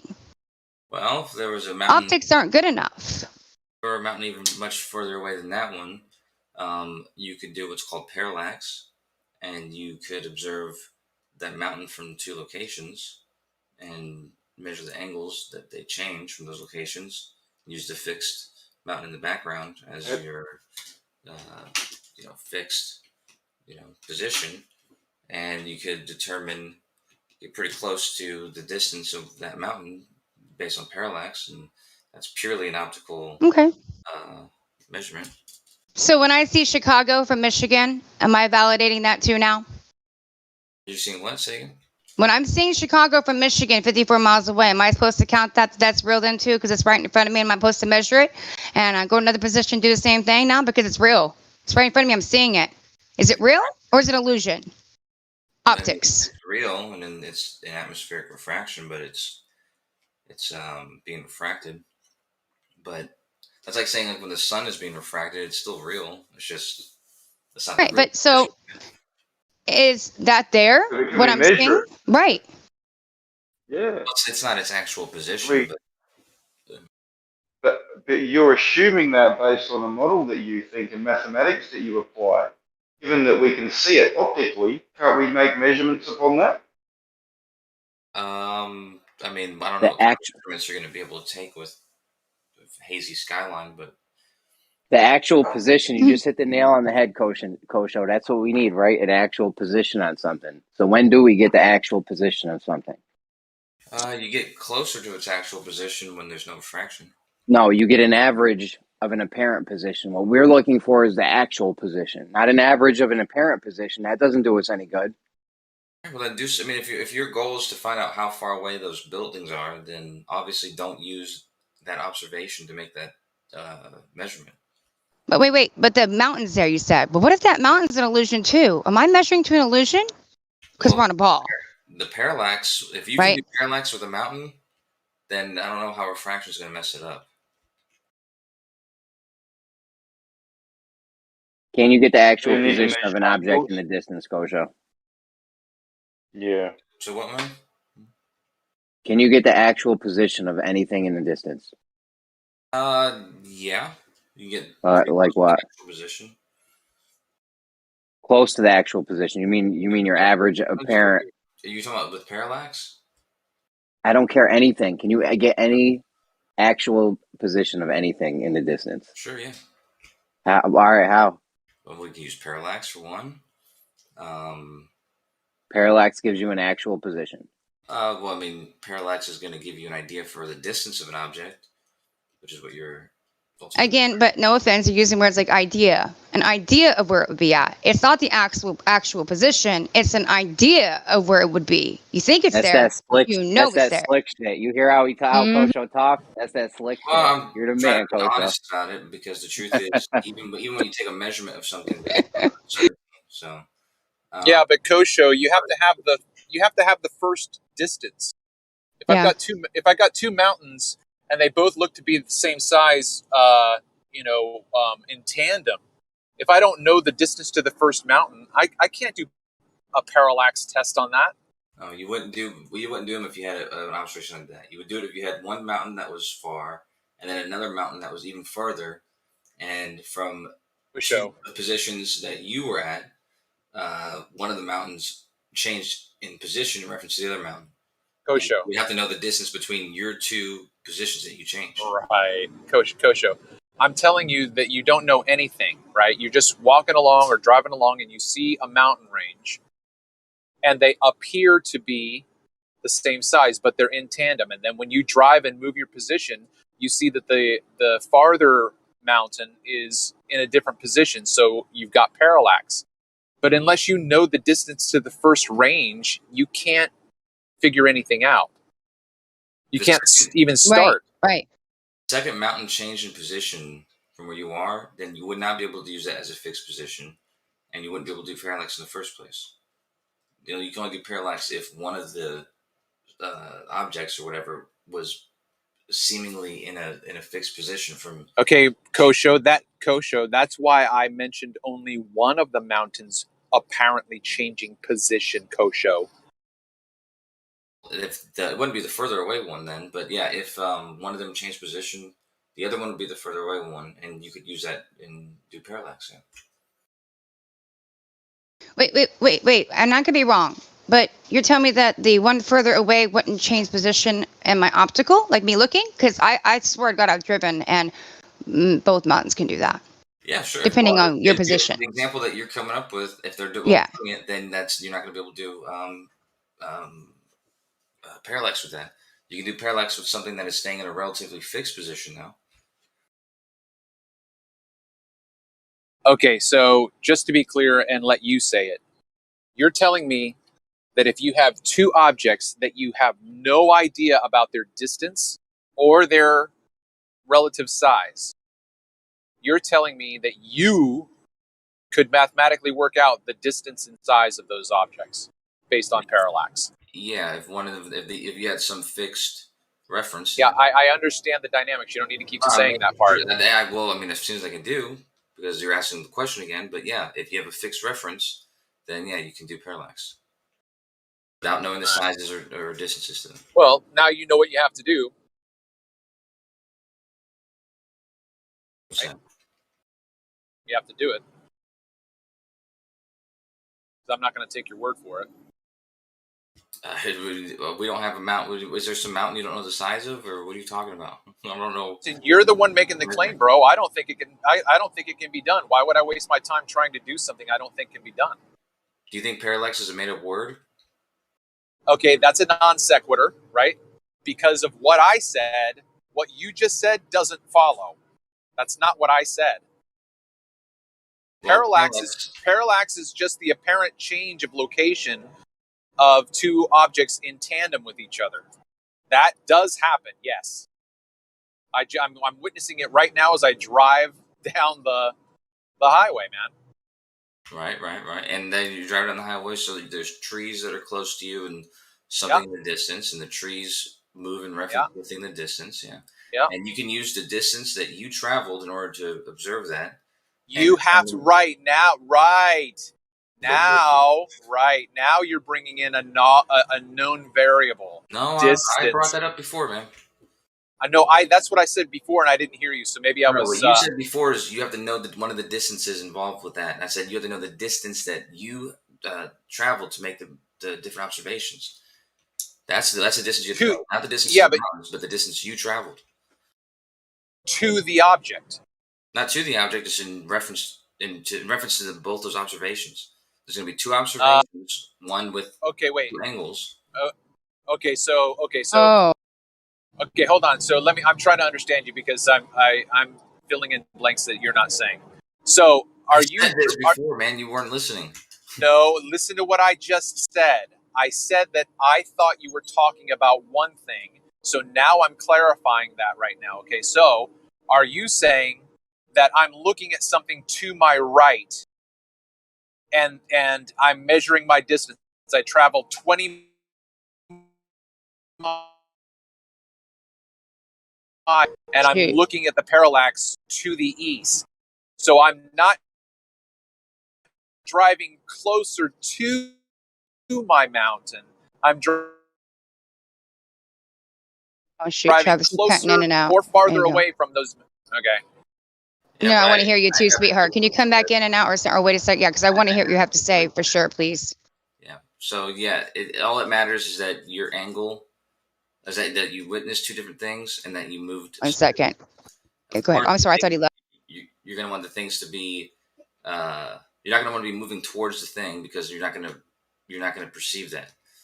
Or if you do, you have to move a great distance before you perceive that. You're going to want to move perpendicular to the line of sight of those objects. All right, is this any better? Mm-hmm. Yeah, you sound good.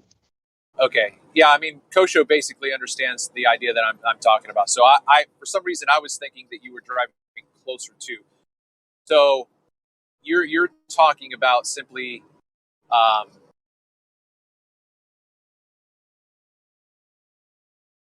what would be, I guess, the azimuth. You're traveling along that azimuth, right? Yeah, right. You're traveling perpendicular to those objects, the line of sight of them. Like they were right. So I would still disagree. I still think you have to actually know the distance to one of those objects from your position. Well, it's not true, but okay. I know you say it's not true, but right. Well, I mean, it just seems like assumptions then, because you're not getting an actual first measurement for sure. Yeah, Distance. you would think so, but if you took if you had, as let's say, I don't know, some house and some mountain in the background, and you moved laterally, and you moved, I don't know, let's say 100 feet left to right, and from one position, the building, let's say you moved 100 feet, and so the angular change of the building from the mountain in your frame, let's say it moved 10 degrees from being on one side of it, then you moved 100 feet, and now it's 10 degrees on the other side of it. You could make a triangle with 100 feet as the base of it, and those two angles, and you could find where those angles meet, where those lines meet, and then you can extend them outwards to find basically how far away that mountain is. To the apparent position of that mountain, correct? Yeah, apparent position, sure. Right. So it's not correct then. Or it's not what the I'm mountain, seeing. The house, I mean. Because the mountain is a fixed position. The mountain's a fixed position. I mean, of the house. The mountain's a fixed position, but you don't know because you're looking how far away and through a atmosphere, and it's going to change. Yes, even if you go 100 feet left or right, your angles, but you don't still know. You're looking at an apparent position through atmosphere. How are you verifying a distance to that? It's assumption. Yeah, well, refraction doesn't really change the left to refraction, right. Because you can use refraction, but what kind of refraction are we dealing with in that same day? That's a good question. So it's going to change, right? Well, every time you do this. Any type that does that effect. Like there's not a type that changes that left to right view, and if it does, it doesn't do it in such a way that it's going to be. So you're telling me that I'm going to see the same thing if I go 100 feet over there, that I may be dealing with the same view through atmospheric conditions. Well, yeah, I'm saying if the atmosphere changes the position of something, it's going to be up or down. It's not going to be left or right. True, Coach Show. I have video evidence of that. Well, I mean, if it happens, it's the most rare thing I can imagine. Because you're just making some shit up ad hoc right now. No, so you just said hold on. Why would the atmosphere do that? Okay, hold on before you start asking these questions. First of all, you said it doesn't happen. Then I said I have video evidence that it does, and you then said, well, then it rarely happens. Right, I'm not You're just you making shit up. I don't believe it. I don't believe that you have it, but I didn't want to say that. But regardless, it's not something I've ever heard of because it's. But if he does have it, which I swear I've seen that with my own eyes, and maybe I'm wrong. I'm not saying I'm right. I'm just giving you my logic and what I've seen in my experiences. So if he also has experienced that or has a video, it's not just me saying it, someone else, and I'm sure there's probably other people too, then we should look into this, correct? I'd like to see it, yeah.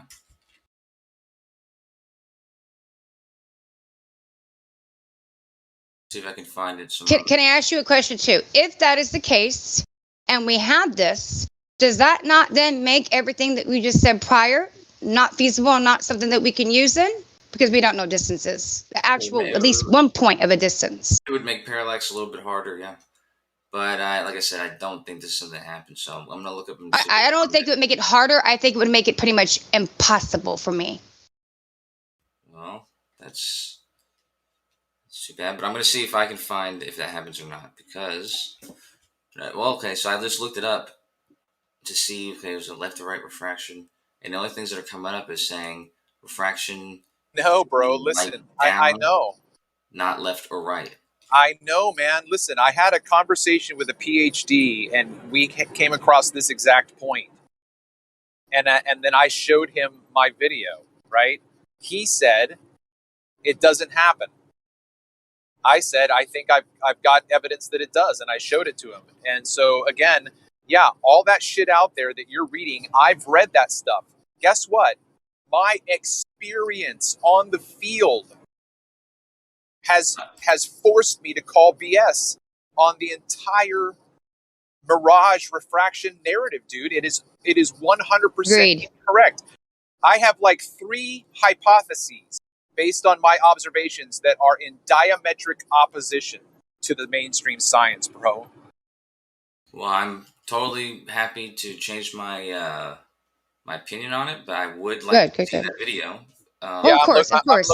I'm looking for it right now. I And just if you can, that's awesome. And Travis, if you can't today, that's cool too. But anytime you can, I'd like to see it too. No offense, and just because it's something else that backs my experience. You know what I mean? So, Coach, you're not the only one that's looking for these things. Trust me, we are too.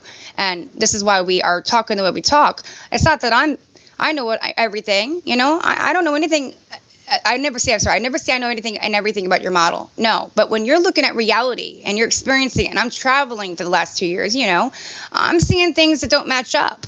And it makes all that things then go out the window, and it's not reality to me. And that's the point. Now, if you're willing to say, hey, this isn't going to work then, or this isn't something we should be using based on you guys have experiences different and we can prove this, and I think the whole world needs to wake up, because we need to stop sitting here believing all those parallax bullshit and apparent locations and stuff and all these triangulations and everything, if this is the case. Right?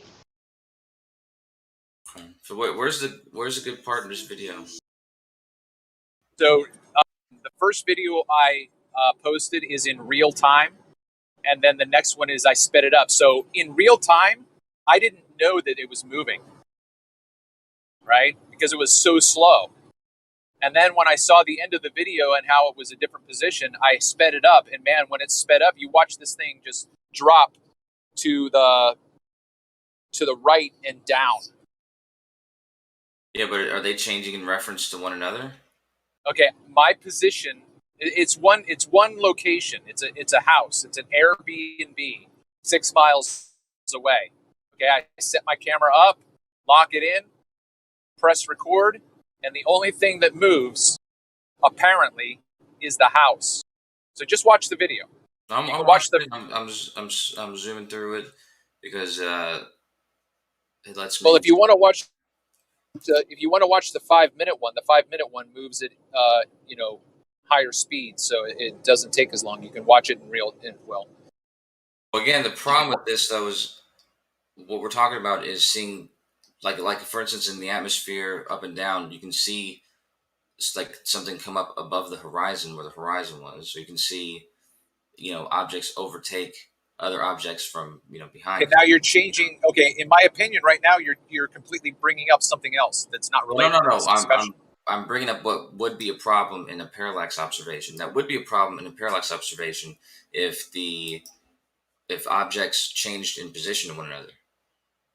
If they're not changing position in reference to one another, then I don't see why like the whole image is like adjusting slightly. Why that would cause a problem. Well, with parallax.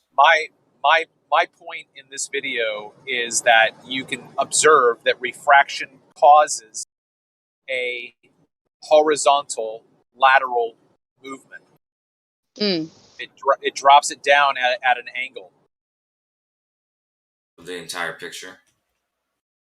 Look, dude, I show you with my arrows. I show you the arrows mark off where it starts, and then it moves away from that position. Yeah, how would this cause a problem in a parallax? 100% refraction. I like you, Travis. You're cool. Go ahead, keep going. The point, listen, Kosho, the point is not parallax in this discussion right now. You said that refraction only displaces up and down. I'm showing you that it displaces it laterally. Yeah, so the context was parallax for the reason of the objects changing in position, which would cause an issue. The image is moving; it is adjusting left to right, but it's not there. It's not like there's objects overtaking other objects or moving in. But no. It was about refraction too, because that was the conversation me and you were having, and then I spoke, and then he said I can prove that happens as well, because I was bringing up refraction and me moving left and right, and what would happen looking through atmosphere at these apparent locations. That's where we were at. I'm pretty sure. I see. Yeah, and the whole image is shifting slightly left as it moves down.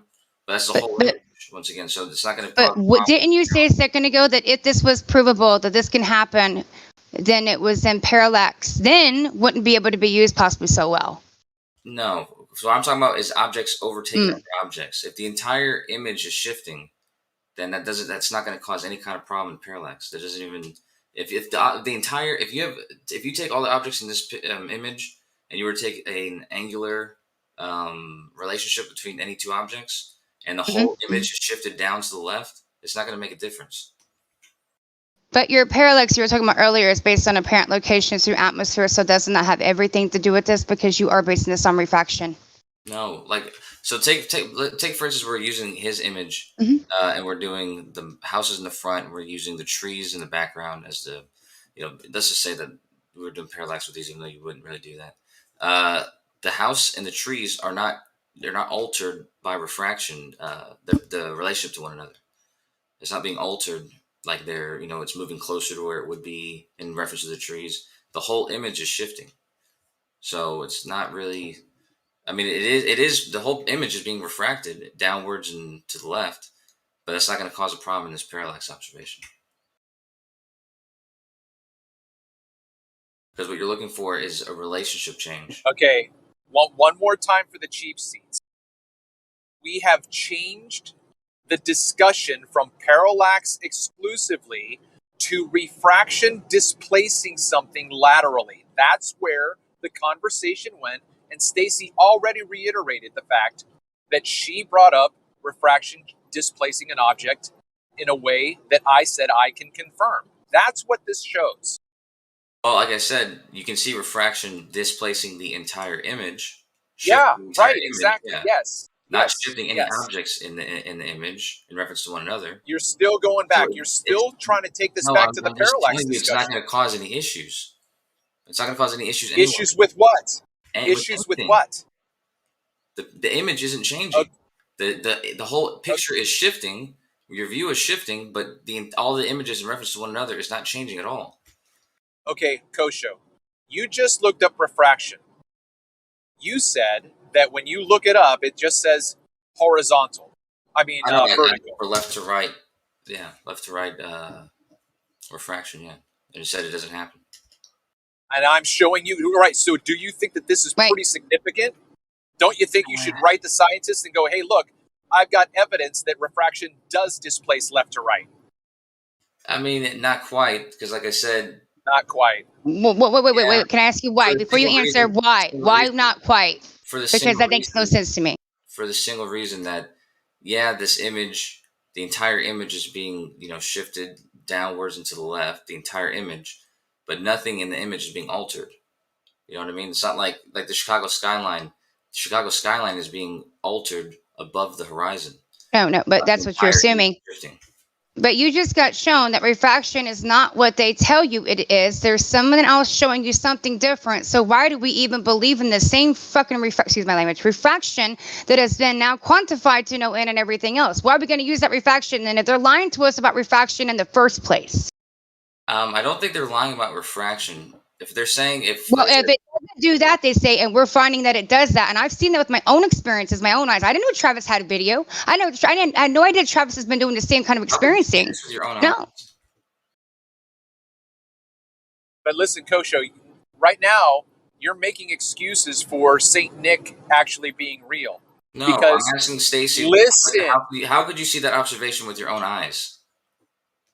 Did I not tell you that I've done that, move left to right, and I believe I've seen that same thing? And he said, "Well, I can show you a video that does that." Am I just making up shit and providing it? I mean, I'm just telling you my observations that I've seen things. I mean, I don't know if a lot of people are being aware and looking, but atmosphere can change a lot of shit on you. But it's not what they say. I'm sure, Stacy. What I'm saying is, in Travis's image, the entire frame is being shifted. If this is happening in your own eyes, I don't know how you would notice that. Over the course of 5 minutes, the entire frame is being shifted. Nothing is being altered in reference to one another. Just the entire frame is being shifted. Well, I could just move my position, Han, and go left to right and do certain things, and you could start seeing things totally different in your reality. That was my point, and we were talking about that. You said it can't do that left to right. Yeah, but, I was obviously talking about something different. Not necessarily the entire frame moving. And it is, it's somewhat... Like I can't explain maybe the mechanism that it's doing this, but also there's not really a mechanism to explain really, because it's kind of like I said, if the entire image is being shifted, that means like, you know, it could be very foggy or something like that. I don't really know what would cause that, because usually refraction is going to be something in the background with more atmosphere being shifted around. Listen, you it's like you are fighting so hard not to see what we're showing you right now. Well, what are you telling me, Travis? What is so significant about this? I'm agreeing to what I'm seeing, but I don't understand what there is to it. Okay, Kosho. I'm not talking about refraction changing the apparent size of an object, right? Magnifying or diminishing. That's not what I'm talking about. I agree. Okay? When you looked up refraction, you said, whenever I look up refraction, they never talk about lateral displacement. It's always vertical. Okay? So in that, when you look up refraction, let's say I'm listening to our conversation right now out in the audience, and I'm going to look this up, type in refraction, blah, blah, blah, blah, blah. And I read, and it says nothing about magnification or minimizing the object. It's just displacement vertically. And all I see whenever I look up refraction is only vertical displacement, up or down, nothing left or right. It never says refraction causes things to displace left or right. I'm showing you that it happens. So the science is wrong. I mean, if you see my screen right now, I'm sharing it. I mean, I don't want to not give you credit where credit is due, but it doesn't really seem like it's moving left or right. It seems like it's moving down at an angle. And so, you know, by implication, it's going to be moving I'm right sorry. Yeah, I'm sorry. Did you say an angle? Yeah, it's moving at an angle downwards. Well, so isn't that then to the right, Kosho? Yeah. I'm saying because it's moving downward at an angle, it's going to be moving rightward slightly. But I wouldn't really say that it's moving right or It's left. not up and down. That's not just up and down, though. Let's just be real. Let's not be. And I'm not trying to be mean. Let's not be kids. If I move straight or backwards, that's straight. If you're going at an angle, you're automatically what? Going left or right. Period. Come on, man. Right. Well, Let's just be depends real. on the angle something is from you, because if something's Did we just break refraction, y'all? I'm just saying. Did we just prove that refraction? We're being lied to about it? I mean, obviously. Do you really think that's what just happened? Absolutely. I've been saying this for 2 years plus. I quantified refraction. All this refraction, they tell you exists. They only tell you it exists. Could it be something different? And nobody wants to believe it. All right, Stacey, if something's in front of you and it moves down, it's right in front of you, moves down, it's going to appear to move down. If something's to the right or left to you and it's moving down, it's going to appear to move down at an angle, even though it's just moving down. So that could possibly be what we're seeing here. I don't have enough information to go ahead and prove that. To tell you what's going on here. I don't know what would cause left to right refraction. Yeah, go ahead. It could very well just be something moving downward and appearing to move at an angle. Appears. Sorry, Travis. I'm not being mean, Coach. I'm not. I'm actually glad we're having this conversation, and I'm super glad that Travis posted his videos this morning. So it's kind of cool. Nobody's making fun of you, Coach Show, but this is the point. I don't expect people to concede, because if you guys concede on this right now, you guys basically might as well just throw your hands up. What's there to concede on, Stacey? That refraction is what they tell you. That refraction is nothing that they tell you correctly that you don't know. There could be something else going on. Correct? Because now we're seeing things, eyewitness things. There could be something else going on. Well, look, that video shows you right there. There could be something else going on than they tell you. What I'm right looking at this object, this house in the bottom right or whatever. It looks like it's moving down. It also looks like it's moving slightly to the right. Now, like I said, that could be because something is moving down and right in front of you. That would be moving directly down. If something's not directly in front of you, as it's moving down, it's going to appear to be moving at an angle. Okay, so Kosho, show me where that happens in another instance, please. You need me to show you when something moves downward and it's not right in front of you and it moves at an angle? That happens every time. Okay, sure. Sure. That happens in every example of that happening. No. I don't want you to tell me about it. I want you to show me what you're talking about, right? Okay, look. I'm making this observation from 5.5 feet off the water in the Chesapeake Bay. This house is roughly 6 miles away from me. Okay? So those are the parameters. Like if you show me something that's I don't know, whatever. If you are trying to dismiss this with an example that you think happens, all I'm asking you for is to show me with everything staying the same. Like I'm not moving. That house didn't physically move, but apparently it did. I'm just looking at this frame and seeing how everything, the way in Are which you everything moved from the right to the left. Because listen, which one are you? Something, it's Are possible you something. Okay, my God. Are you looking at the one that's 24 minutes? I'm doing specifically right now, but Are you looking at the one. Are you looking at the 24-minute one or the 5-minute one? I was looking at the 5-minute one. Okay, so the 5-minute one which one has the arrow that marks off where that tower to the left starts? I think the 5-minute one did. Okay, so that's where your marker is. No, I saw the build. I can see. I mean, I'm going back and forth on the building. I'm seeing it move. Right, it's clearly moving. I'm just looking at I know how it's in the moving. frame. I know how it's moving. Yeah, I'm just looking at the other objects in the frame and seeing if everything is moving in the same. They're manner. all behind the same lens, Kosho. They're all behind the Aether Band. The Aether Band is making that happen. Let me see.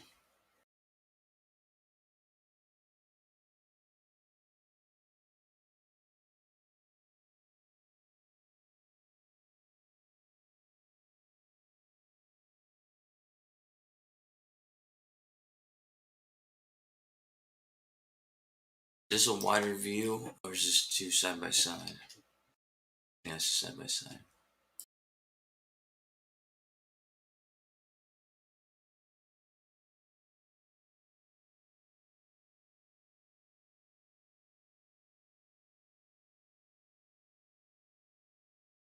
The whole frame does seem to be moving together. I was looking to see if there was part of the frame that was moving directly downward. But that's my point. The whole frame is moving. I've made this point in my videos over and over and over again. The medium is a lens that affects the entire field of view. Well, it's not a lens, but I'm sorry. Yes, it is. it's not a lens. A lens is going to focus or, reshape where the light's coming at you, like refocus the light. Fraction just shifts where the light's going. So the Aether Band magnifies, diminishes, and displaces. It's a lens. There's no problem finding a reference to calling the atmosphere a lens.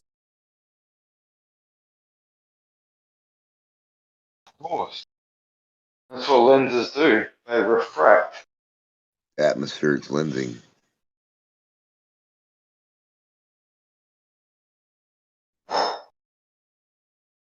Good morning, guys. Good morning, Dimmock and everybody. White Spirit, it's nice to hear you guys.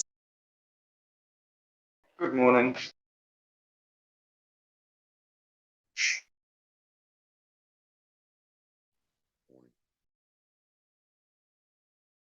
Glad we're having the conversation this morning. Hope we could just end this whole conversation altogether, right? We won. I'm kidding.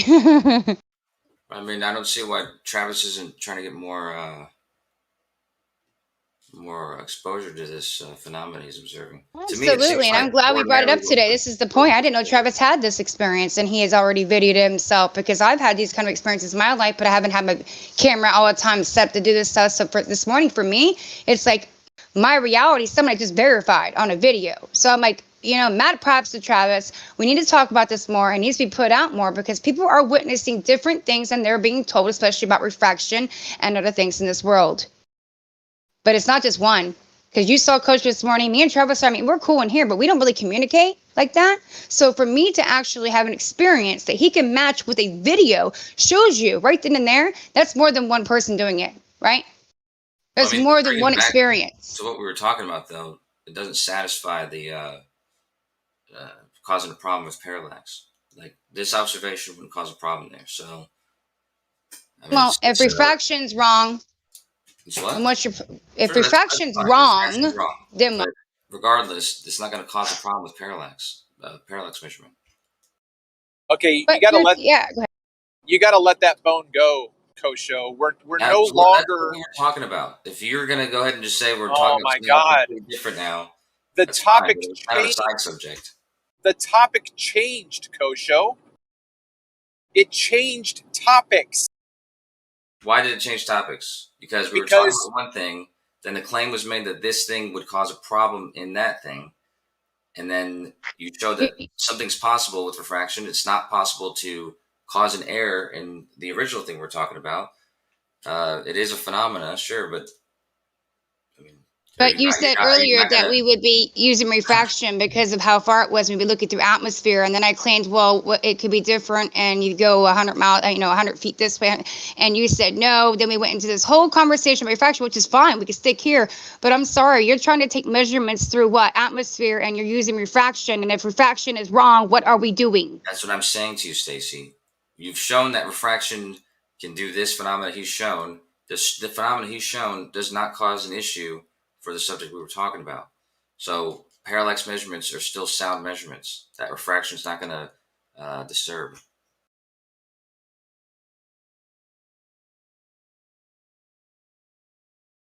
Using absolutely zero refraction, looking through how much atmosphere, and you're claiming zero refraction is needed for it. No, I'm not claiming zero refraction. I'm claiming refraction is not going to cause an issue. Oh, wait. Refraction's already an issue because it's doing something different than they tell us that it can do. So you might as well start at square one, everybody. You're saying that's what's happening. I'm not. No, we're not just saying it's happening. I said it and I've experienced it. Then Travis is saying he's experienced it, and and now we're actually showing it. So this isn't just somebody saying it. This isn't my word for it. Now we're proving it can actually exist different than they say. If refraction exists different than they say, then every single thing you guys talk about refraction, even the looming shit, even your mirage and all that goes out the freaking window, because refraction is a lie that we've been explained, because it works differently than we're told. You have to go back to square one. Yeah, I don't think that it's been altered because it's moved slightly. It's moving downward, obviously downward, and it's moving slightly to the right because it's moving downward. But it's not supposed to move left or right. You said that's what refraction said. It's vertical only. I'm saying that it's not. There's not going to be an issue when you're talking about side by side observations. Like an object being beside something else, it's not going to cause a problem. It's the same reason why spherical excess there aren't problems created with refraction and spherical excess. I'm sorry, anything that you're taking account for in a distance and how far away it is, you have to. You don't even have these distances. You're literally just basing what you're seeing, optical. You don't have exact distance. And you're looking through atmosphere, and it depends where you're at. You just claimed it earlier that refraction would matter. It was said. Yeah, now all of a sudden, it doesn't matter. I've said you haven't shown how refraction is going to cause side by side an object to not be in the correct angle that it actually exists in. Is that going to change the relationship between objects side by side?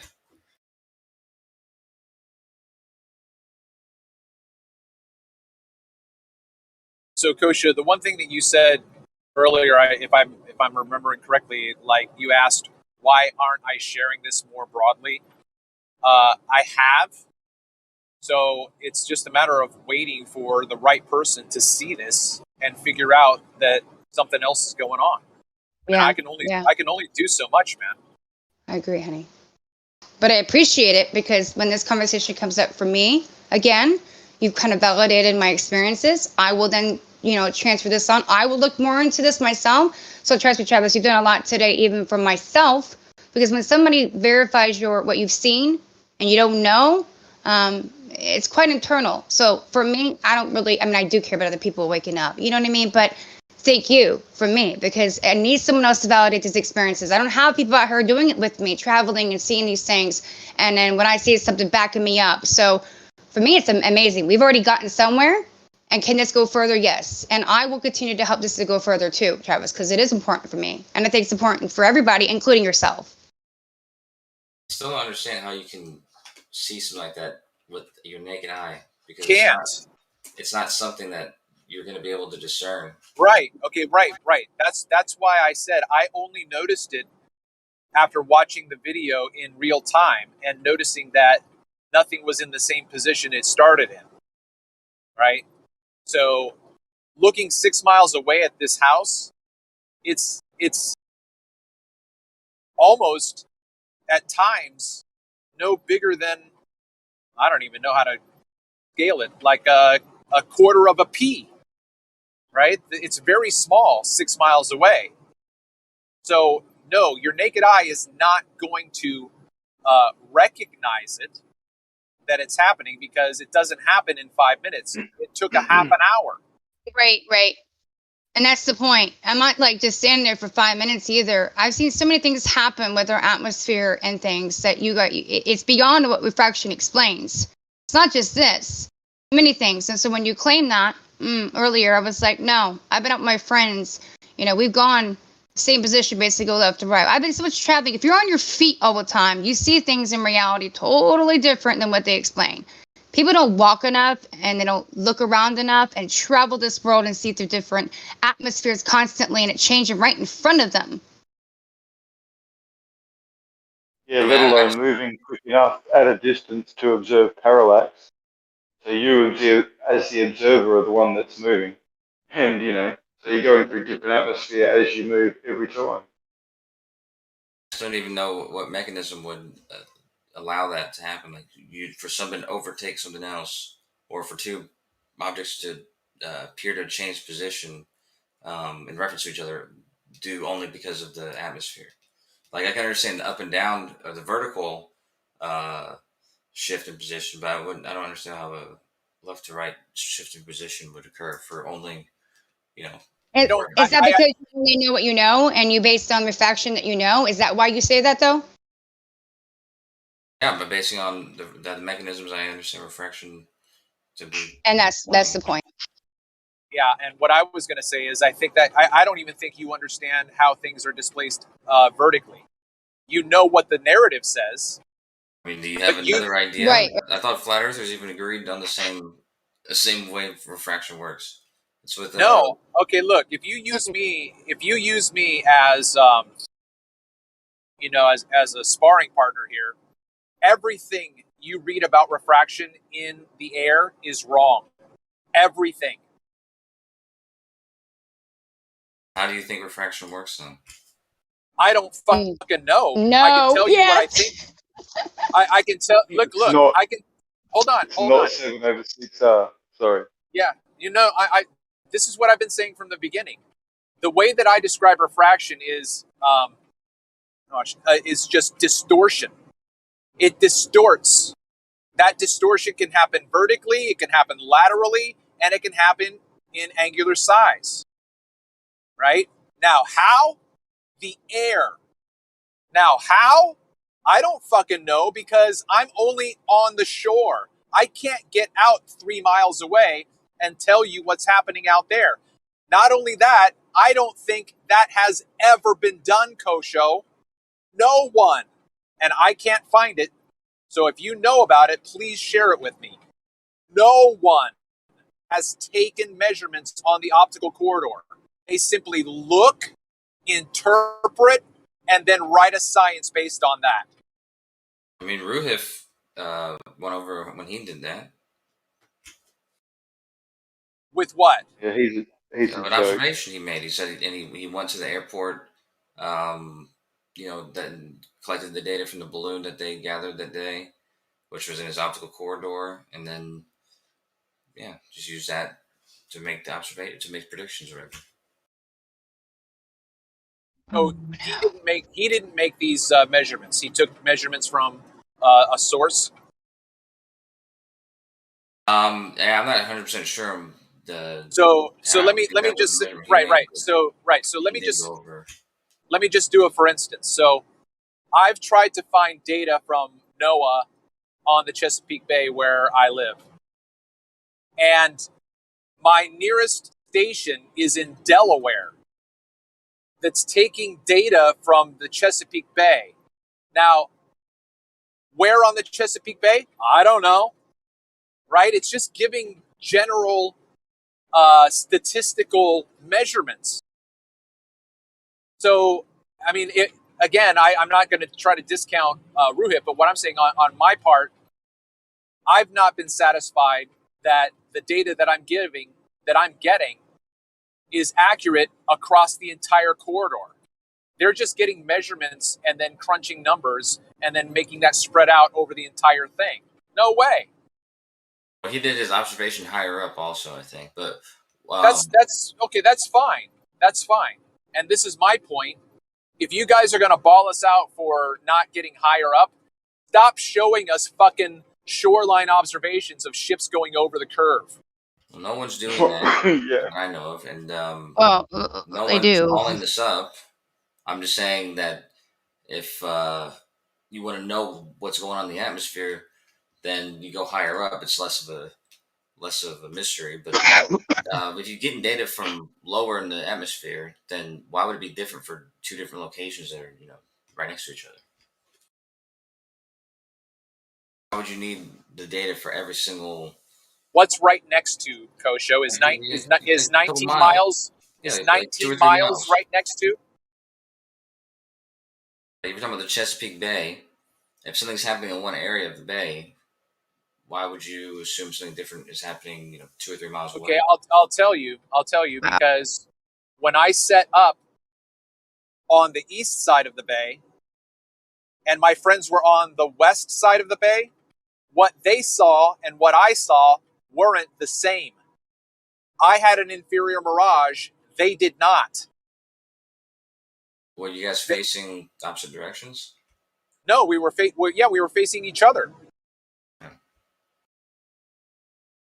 Right? That's going to be the thing, of course, because the sun is going to be in one of y'all's background. Okay, so now are you backpedaling? Now are you backpedaling and saying that things can change? You understand refraction works because of the atmosphere, and then also because the angle of incidence. Okay, no, you don't. Okay, hold on real quick. I'm sorry. No, you don't know how refraction works because I just showed you lateral movement due to refraction. Correct. And you just admitted that the light source of the sun of this day makes a difference, right? Because a lot of people deny that. I'd also like to add, I've had a hurricane hit less than 70 miles from my house, and we didn't even get rain. So over 90 miles or even more that y'all claim, things can drastically be different. Drastically, 90 miles is a big absolutely. difference from 2 or 3 miles. I agree. No, honey. 2 or 3 miles, it can happen. There could be a storm that takes out something right over here. 2 or 3 miles down the road, a tornado, and I don't have any rain, any effect or anything, and it's totally different atmosphere 2 or 3 miles away from me. Well, that's fascinating. I have observations of 2.7 miles that are drastically different. 6 miles that bend metal bridges. Well, as I said, 2 or 3 miles in most cases are going to be fine. Wait. Where do you get that from? How did you have that information? How did you get that? That you're going to tell me 2 or 3 miles won't be that way normally or whatever. Have you tested that? No, I've lived Who's my life tested it? where I know where the corridors where these balloons are taking their data from, and they don't get every square foot of Earth. And when they get this data, they make predictions about the weather with these, and they tend to be correct for any given day. Not maybe days out, but for that day. I don't know what you're telling me about weather because weather predictions have been wrong every single day. Usually they say it's going to rain, then it doesn't rain. They say it's going to do this and it doesn't do this. I don't care about weather predictions. I actually don't care about predictions. What I care about is what we're seeing and what we're witnessing and experiencing. And that is what matters. Does anybody tested yourself, because you guys believe this stuff, going out there and seeing that the atmosphere is totally different 2 or 3 miles away, a mile away? Has it been tested? Yeah, I mean, sometimes it could happen, I'm sure. But like I said, when they take the balloon, But now sometimes it can happen. That's all the concession we need. They use it to make wide-ranging predictions. No, that's fine. That's all the concession we need. Thanks. Yeah, thank you. Because if it's even a mile away and it's different, then how are you guys calculating through this atmospheric conditions? How? We're not the fools taking observations low to the water. Yeah, there you go. There you go. Yes, you are. Where was Jesse Kozlowski measurement at? Water, so they're not making guesswork. Where was Soundley's observations at? Are they fools too? Jesse Kozlowski did a measurement? Yeah, low level. What about Jesse Kozlowski? 6 feet over the water. Was he a fool? Oh, he was up in this hotel room. So you're discounting his measurement too? He was up in his hotel room when he did that 24-hour. No, that's just one observation. He did thousands that were low level. What about Jesse Kozlowski, the one y'all use for earth curve measurement? He's low level over water, long distance, half a mile, right? Well, to be honest, I've never seen that one. Yeah, be honest, right? Wait, I've never seen that one. I've heard about it, but yeah. Okay, who's the fool now? But wait. What I'm talking about whenever I suggest people to make. Don't call us fools, sir, ever. I didn't call you guys fools. I said we're not fools doing that. Okay, if you guys are doing it, that's fine. Yeah, you just called us fools. Yeah, whatever. I tell you what, whatever, dude. You guys, whatever, man. Hey, enough concessions. If you want to speak, that's cool, man. I guess I don't get a chance to finish. Yeah, if it's cool if you want to use tactics and call us fools, I didn't call you double speak and say you didn't call. Well, we're doing them, right? Fools, man. We're obviously doing low level impression, but that's not what I meant by that. But Hey, Coach, can I ask you a question, Coach, then real quick? Would you have made that? Wait. Would you have made that statement if it was just me and you talking, and I told you I do observations that way? Would you say only fools do that? So what's the point in trying to respond to you? You wouldn't do that. You know that be calling me Travis a and fool. I and a lot of people do low level observations. I already told you I didn't mean any offense when I said that. That's just how I talk. I say fools. I'm not calling you guys fools. Well, then let's take it back and say I'm sorry. You guys are not fools. Sorry. Because we're not fools. That's definitely not the case, because we're sitting here talking to you about stuff that you don't even know about, that the community on your side talks shit about. So if anyone's being a fool, and I'm not calling anyone right now, it's the people that won't even listen to what we're saying and take this on board. That's a fool. Yeah, that's foolish. I mean, you guys wouldn't let me finish the sentence, but no, yeah. So we let you talk a lot. Absolutely. I don't even remember where I was leaving off on. Oh yeah, right. But you were calling people that do low level observations over water fools. That's where you left off. High above the ground, if they're going to try to make conclusions about the distance of the thing they're seeing, because you can be safe about the predictions that you're making. You know what I think is foolish? I think it's foolish to gain altitude to measure the floor. That's what I think is foolish. All right, well, I think that's foolish. Well, of course you do. Coach, when I was up in the mountains, I was at 4,500 feet. And you know what Zanuck and all them were telling me? And I think it may have been even Beach, but I don't want to put people on the spot. But oh yeah, you ain't got to deal with any refraction. How I say, so you're at 4,500 feet. So whatever you're seeing is reality. And then I'm sitting here like, huh? I'm seeing refraction all the time that you guys claim is refraction. This is what I'm confused of. You guys say a lot of crap. Go up higher. Go do this. And in reality, I've done this stuff. I've even flown. I don't see what you guys are talking about. And then when we guys show you that they're wrong, it's like, now, excuse. But we're not making excuses. We're saying validate your guys' stuff. We're validating our stuff. But they're not validating anything that you guys are believing in. We just showed you that it's not just vertical. But then for some reason, people are going to believe that refraction is exactly what they say it is. And then you're going to tell me you just got to go up higher. Bullshit. Hey, Stacy, again, I just don't want to get back into it again because you're going to say we're not talking about parallax anymore. But that would not cause a problem with parallax, okay? Regardless, I assure you that any picture that you show me that's at a high altitude, if you tell me the altitude, whether it's from a plane or a balloon or anything else, where there's a clear sky or you can see the ground clearly, I can tell you just how far the horizon is if you give me the altitude, and I'll be within 10% of where it actually is. And now you'll be within a 10% range, so you don't know. It's an apparent location in the first place. Where does the ground meet the damn sky? You don't know anything. You're looking at a point that you believe is the horizon, and it's an apparent place, and at the end of the day, you don't even know. That's the answer. How far away that is. How? Using simply the horizon calculation from a sphere, and the fact that the from a sphere. Here we go again. Refraction is consistent when you raise altitude.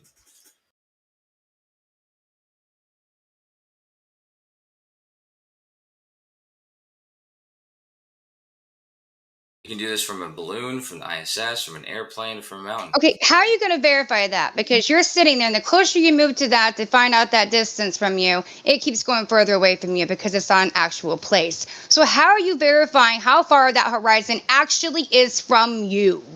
Well, you can use objects in your frame that are at your distance, and you can use the fact that those objects are going to be defining an actual position that you can then find out how far away that is from where you are. So there's it's where it looks like the horizon is from where you're standing. That people call Planet Florida, for example, from the ISS, and you can see clearly the outline of the state of Florida, and you can see clearly the eastern seaboard, and you can measure what part of the country that is, and so you can measure the actual distance of what you can see in your frame, and sure enough, it's the distance that the horizon is meant to be from that altitude. To me, I think it's hilarious because every single day I've sat and woke up and looked at mountains and then not months. All day this stuff changes at 4,300 feet.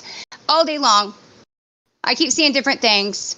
So how the hell are you going to tell me that a horizon is exactly where it is based on a building when that horizon keeps changing constantly on me all day long based on what I'm seeing through? How?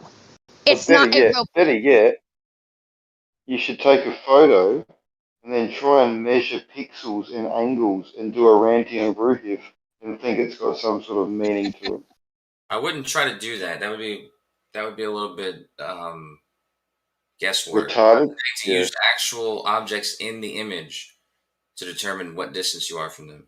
So, for instance, if there's buoys or something and it's in water, you can see what the most distant buoy is, and then you would know that where you are, you would know the distance between you and that buoy, and that would be the distance to the horizon. You wouldn't just use like the pixels or whatever to that would be a little bit difficult. You'd probably come up with the estimate at best.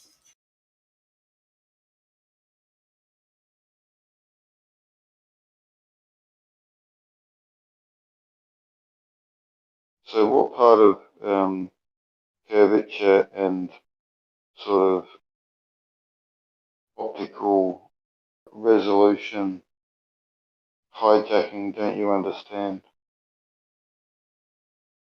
I mean, half of those words, but also like I said, the atmosphere causes issues with refraction up and down vertically, but you can get away from that if you just get away from being low to the ground and being.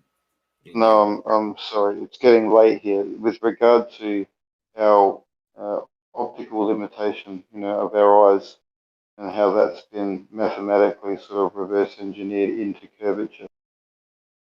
Yeah, people say that, but I'm not sure that the people who say that have looked into what that would require, because that would require that the exact the same thing that happens on a globe, like the 15 degree per hour sun or the distance to the horizon based on altitude, that these things match perfectly with a sphere that they went ahead and reverse engineered to be true after the fact, because it's a horrible coincidence and has no mechanism otherwise. So there's no mechanism for it to be no, but the size of the sphere has been governed by that. So of course it's going to fit. That's what I'm saying. Like the refraction, the altitude, and the distance to the horizon changing with altitude happens by fact, regardless of the shape of the Earth. That's just a fact of reality. So the fact that it matches the size of the Earth that they already predetermined, for other reasons, and they're using it to reverse engineer it to say it's because of the sphere, it's just a coincidence that it happens to mathematically work, just like it would if it were a sphere that size. No coincidence about it, mate. Hey, real quick, because I got to go. Thank you, Kosha, for the conversation today, regardless. And also Travis, too, for what you've done this morning. And I hope you guys have a beautiful, blessed day, and we'll see you guys here soon. Thank you, Stacey. Enjoy. I thought your video was all right, Travis. I'm knocking it. Right? Ain't knocking it. At least you could say that, because it kind of does show you that what you've been told ain't necessarily the truth. Regardless if you want to still pull to fix it, right? Because that's what happens with space and everything else too. As soon as we get to say, hey, this isn't real, this ain't right, then they try to come up with another conclusion to fix that. Don't take my reality from me. But let me tell you right now, if refraction is not exactly what they say, and this keeps happening, and we can prove that, then people need to stop using refraction for what they say it is and start thinking we don't know what it is. I'm not trying to take away from Travis, because it's not, it's not what I'm intending to do, but I personally don't think it's that profound or groundbreaking or anything like that. It may be, like, for instance, when I was saying to you earlier that left to right refraction doesn't make sense to me, I was honestly talking about like the overtaking in the objects. Even still, though, I wasn't expecting left to right in any fashion. Right. So it is slightly left to right, but to me, it's not profound enough to be something new or unexplained. It seems like it's doing that as a response to it also shifting downward, but. Well, correct, but to shift downward, it is still, like we said earlier, it's going at an angle. To shift downward, it's still going left to right. So then we needed to question, and maybe you guys decide, no matter what, needs to question why the heck refraction is able to move then in that way. And if that's the case, then you guys don't understand refraction. The entire side doesn't, or anyone really, understand it correctly. And if we can come to that conclusion, we can actually maybe get a little further with our conversations. So for me, it's very profound. Any kind of evidence that we have, because this is some evidence, right? Evidence, not just someone's word, evidence that there's at least one video, and I'm sure we could find more. This is happening. And if that is the case, refraction needs to be looked at. End of story for me.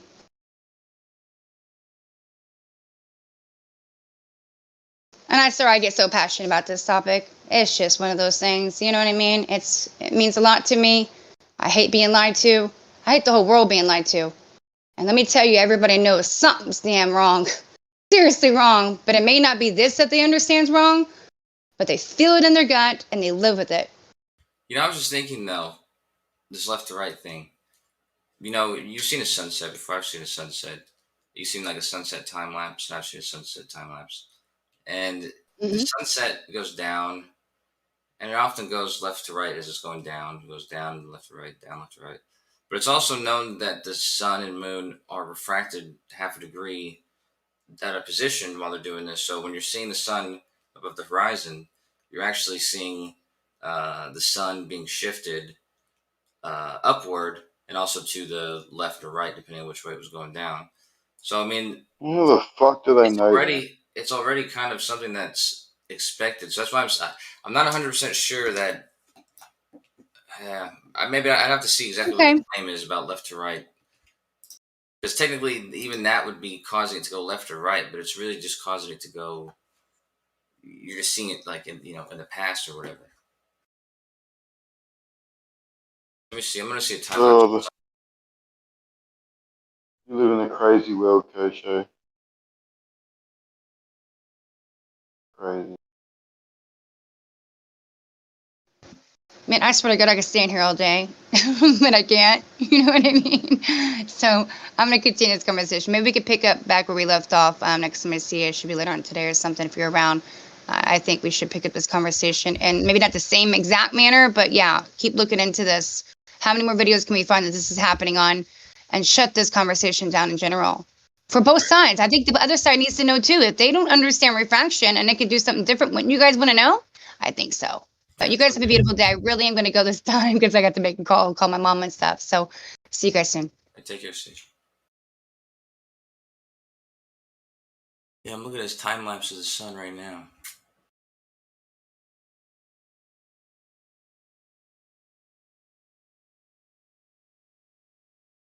Travis, if you can hear me, I would bring that up to next to whoever you're presenting that to. You said professors or whatever.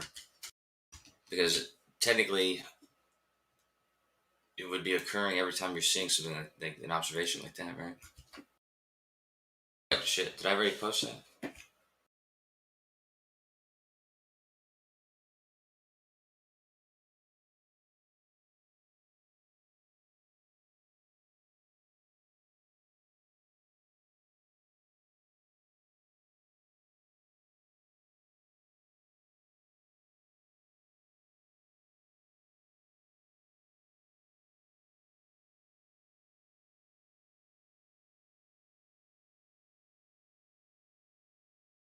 Yeah, this guy takes good videos.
Yeah, look, at the end of the day, light scatters, doesn't it?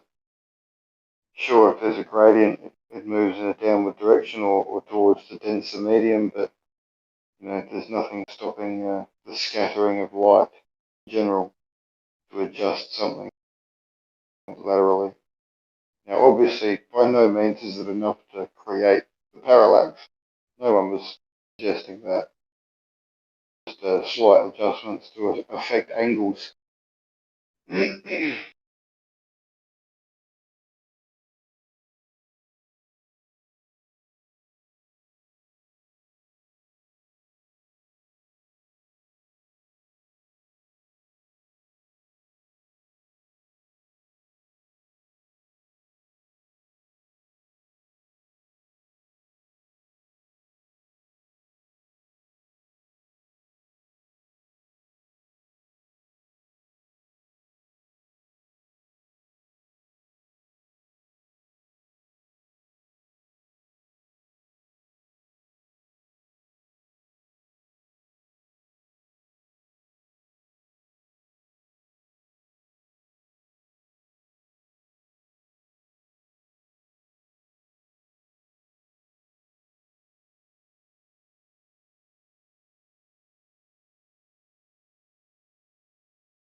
check, check, check, check, check, check, check, check.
Yo, where the fuck is everyone at?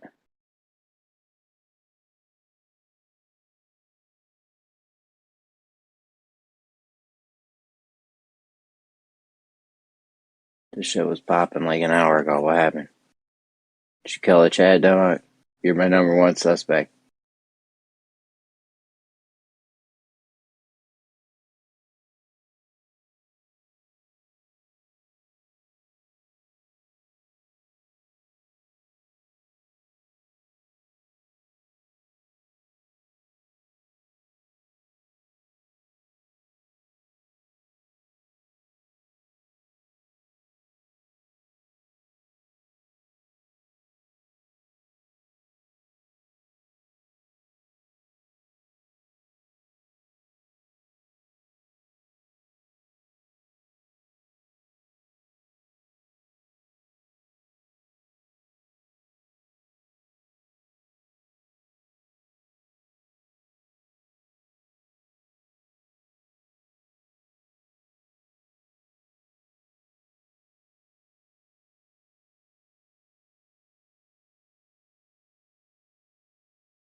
What up?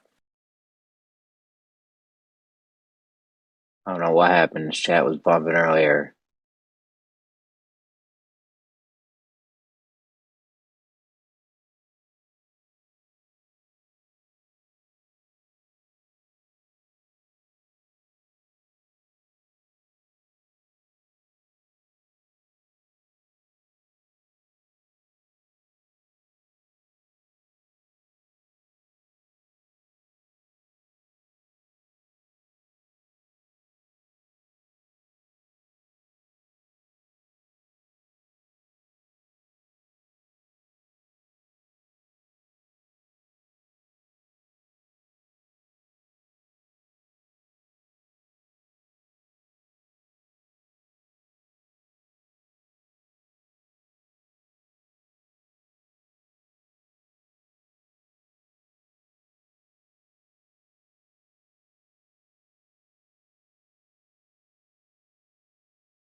What's up, Sins? What up, homie? Where you been at? I was busy yesterday driving Uber and Lyft. Damn, grinding it out. Yeah, but I'm focusing on my crypto now. I'm not gonna be doing that for a minute because I'm making a lot of money in crypto every day. So What do you do? Like, was it the crypto version of day trading or something? no, I don't trade. I mean, I do. Obviously, you have to trade, but I don't. Trading's not how I make money. How often do you cash out? I'm gonna start cashing out every day. I do. I was cashing out like just if I had a coin that would bubble. Like I don't know. When I started fucking around with Miggy, I made like 20, 30 G's or something crazy. So I cashed out like 10. I cashed out like 10 G's into my checking account. But I usually don't cash out because I'm not like balling like that really yet. So I'm going to start cashing out on like a monthly or weekly basis though or something. Pretty soon here, any minute. I should just ticks. It just ticks in passively.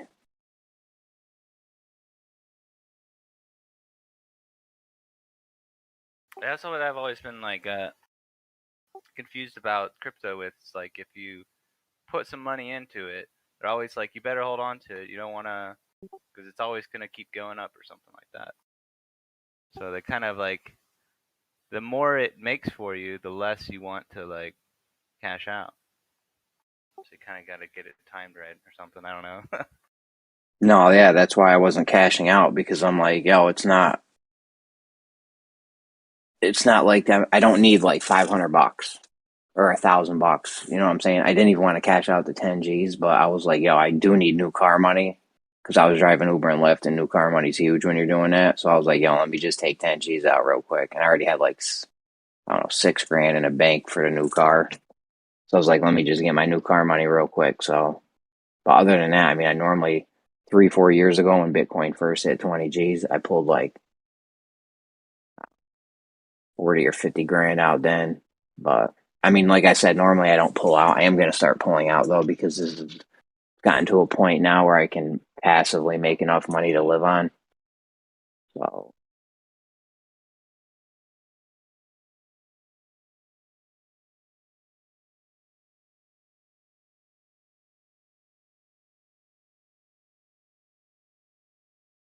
it's fucking easy, bro. How many different types of coins you got? You just got. I'm in over 100. Damn. Isn't like the money making way to do is like invest big in like a small coin and or like you got a coin you think is gonna like I don't even know how it really works. There's like a bunch of small coins out all the time and people will like flip it and make like a whole bunch of money on like 2 hours time or something. I don't know. Sorry, what'd you say? You know, like there's all those new coins that spike up in their value in a short period of time, like all these like gimmicky coins and stuff. Is that how like a lot of people make their money? Hold on one second.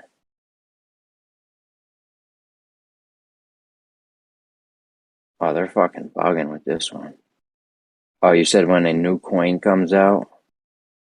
Yeah, like you have all these, really small coins, and then people will put a lot of money into it, and then maybe over the course of a week or even a night, it'll like jump up 1,000%, and then they cash out or something. Yeah, no, people do that, absolutely. They do a 10x's, they'll do a 5x, 10x real quick. Usually doesn't get past like 20, 25x. I mean, after that, people start going bonkers with it, selling it, and it'll drive the price down. I don't even fuck around like that. I was doing that for a minute, and it's good money. But sometimes you do take hits though, because sometimes them coins just flop, and they don't go up 5x or 10x or anything, and they go down 2x, 5x, and you just fucking lose it. So I mean, it's risky. That's what I mean. I don't even like trading. I don't do trading. I mean, I do trades, but not like that. Just I'll buy a coin or sell off profits or something to get into something new, or I'll trade the coin that I was mining or farming or whatever. I tried to get into it, but there was like I was trying like I need like a guru of some sort to tell me like the inside workings of how this is gonna go. But it seems like every YouTuber that gets into crypto is always like, I don't know, they're hyping it up a lot. Like, I don't know, they're always like trying to blow your mind with this new coin that's coming out, and I can't really There's a lot of luck involved. A lot of luck. I mean, for me, it's not really luck. It's like, I mean, I can get lucky, I can get unlucky, but like, I don't even worry about like the price of a coin once I buy it. I just worry about how much passive money it's bringing in.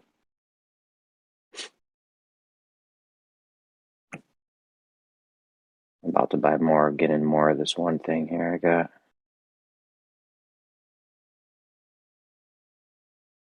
Is there like a gimmick or something in the I heard that there's people that with like Ethereum, they'll be like an artist or something, and they'll put their art on there, and then they'll make like 30G easy from like just a drawing or something. What's that Yeah, about? NFTs. People are getting paid off those NFTs. I got a couple NFTs. Only because they pay passive rewards, though. If it wasn't for that, I wouldn't even fuck with it. Is it just a way of like passing money around? Because like I've heard there's like some guy who's like a quote unquote artist draws this stupid ass picture, and then some guy buys it for like 50,000 or something, and I'm like, man, there's got to be something else going on here. I've got a great picture of the Aether Band that I made for an NFT, but I just can't figure out how to get it sold. I could check on a website for you, or I'll check with my guys. I'm in a nice crypto team with Miggy. Miggy owns his own NFT line now. They pay passive rewards. The other guy in my team owns SafeSwap. Another guy owns Dap Radar. Like, I'm rolling with a thick crypto team. I don't even know how I fucking got with these people. Flat Earth. Some of them are flat earthers, some of them aren't. A lot of them aren't, though. They're like professional blockchain people.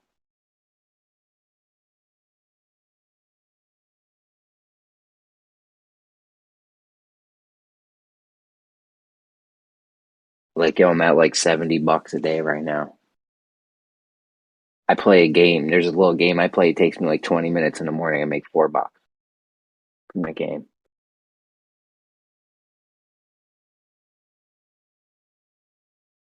My wife's like, I thought you were fucking doing your crypto thing. You're over here playing video games.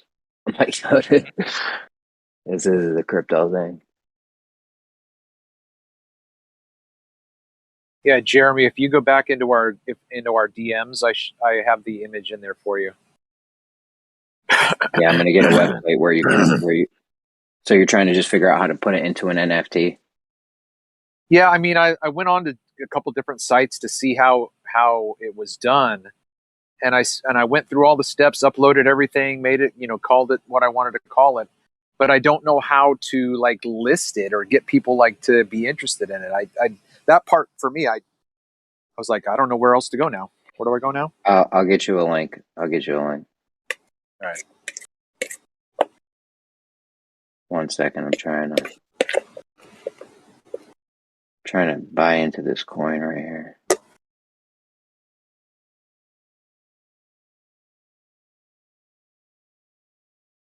Which might not even be a good idea.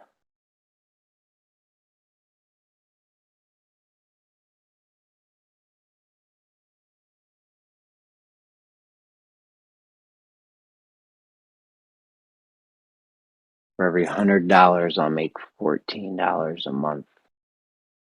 That's pretty good.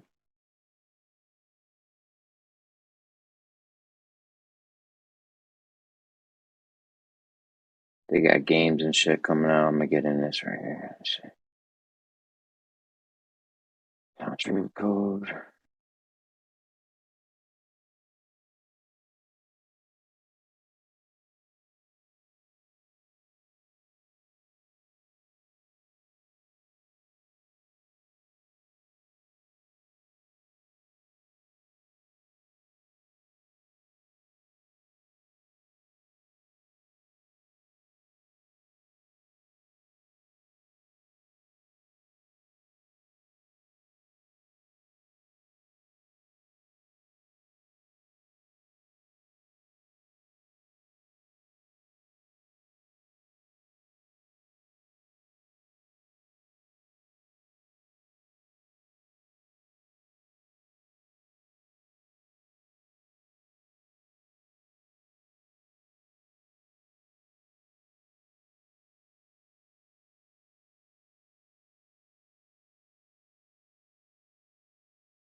I'm gonna check for you right now, Travis.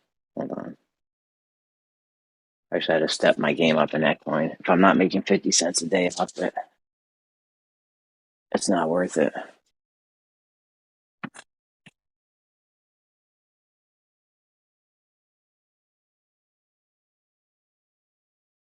Like 50 cents a day now. Let that coin do a 10x. Then I'm making $5 a day. That's what happened to one of my coins. That was really a step up because I was making like $4 a day in this one coin. And then the coin did a 10x, so now I was making $40 a day. Is that game for any coin or just one particular coin? Only certain coin. Well, I mean, a lot of the coins I fuck with pay passive income, but some of them have different interest rates and stuff. So you gotta like look around. I mean, I'll show anyone the ropes. There's investments I've gotten into where $200 is making me $1 a day, which is a tiny fucking investment for $200.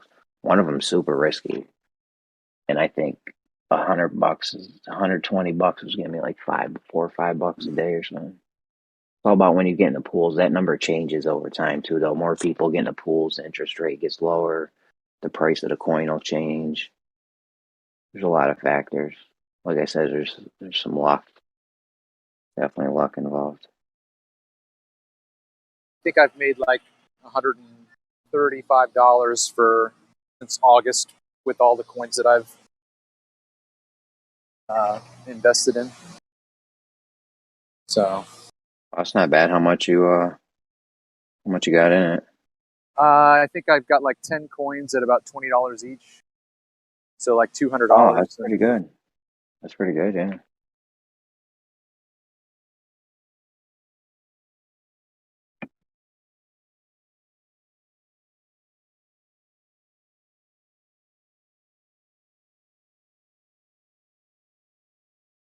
So you have the NFT, you just need to know where to sell it. All right.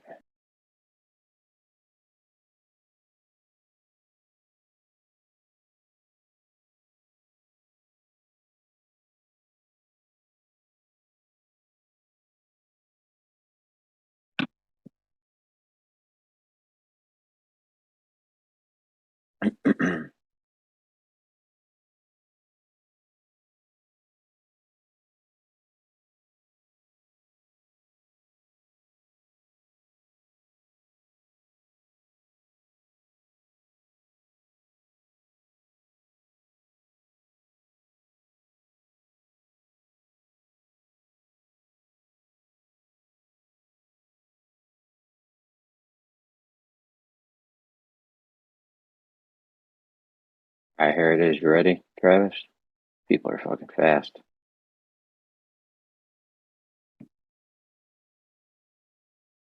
You had like a browser, got like a pen and paper or something?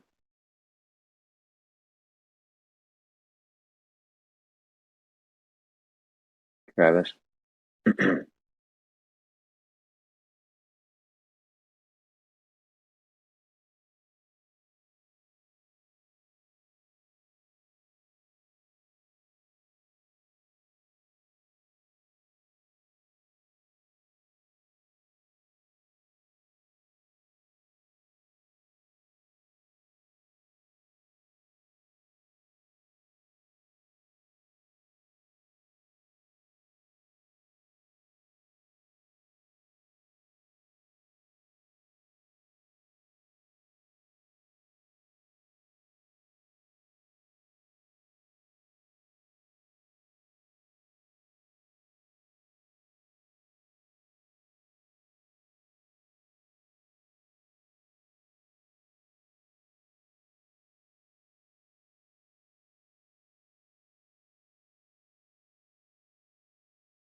Travis, you there?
Ooh, this coin's on the rise. Where I play the game, it's up to 450 now.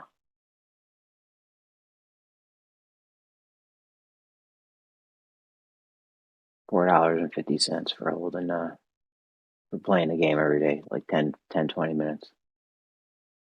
It depends on how much coin you have too, though. Like if I had like $2,000, you can earn 2% of your worth every day playing the game. So if you got $1,000, you get $20 a day.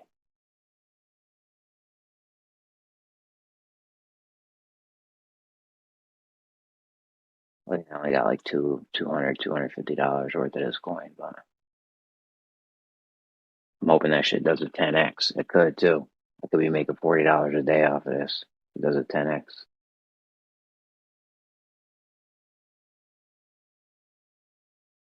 Like people think they're gonna come in and get rich real quick off of shit like this. Like I held coins for years before anything even happened. One of these coins I had, I think, for 3 or 4 years before it took off. The fucking waiting game.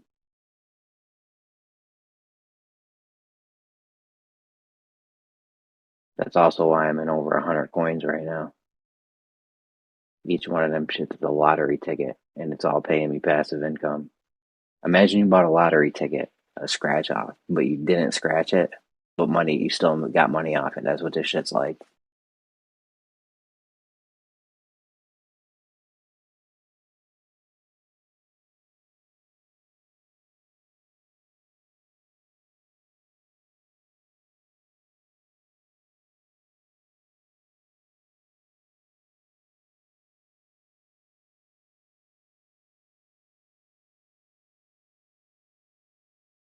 I put $220 in this one thing last night, an LP pool.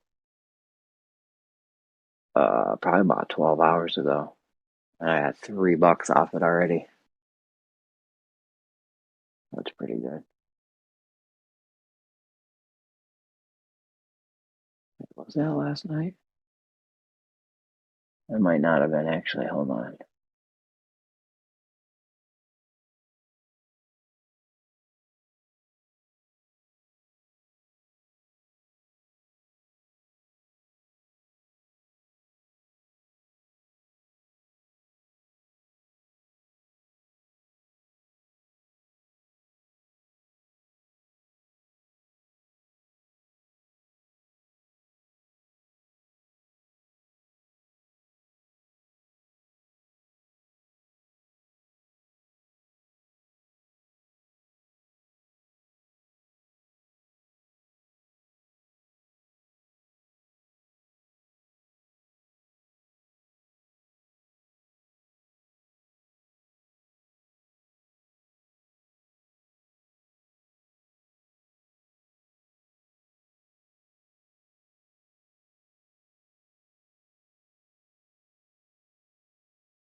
Is he back yet?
Is anyone here?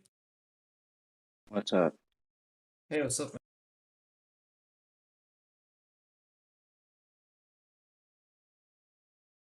man? Let me ask you something. Go ahead. What's up? How would you define a force? I don't know, bro. Yeah, that's actually a good answer. It's, Damn, Bacon coming in here swinging. Huh? Jeez, Bacon. What is it? Said you're coming in swinging.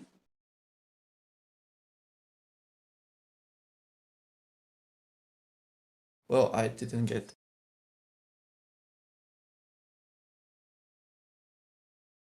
Here's a definition, Bacon. Energy with a vector. Energy with a... That's a Sin Cleanser original. I made that up just now. Hey. You like it? Sounds pretty good, eh? I'm not sure. Me neither.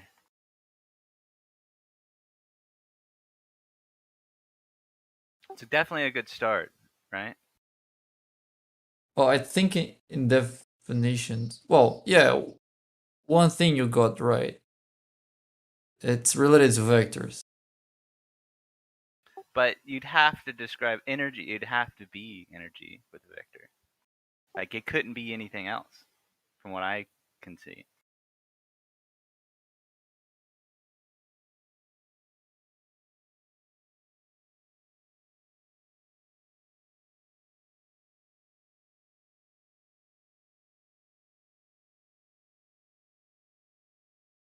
What do you think a force is?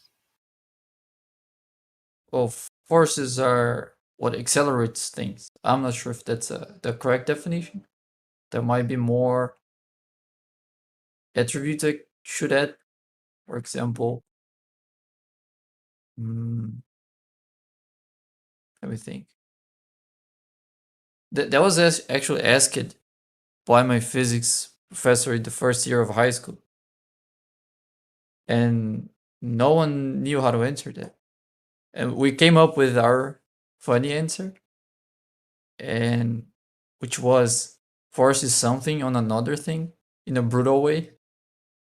And what he said was that we got the first half right, which is something on another thing. Forces don't exist independently. They only exist between two things. Is that a Newtonian understanding, or?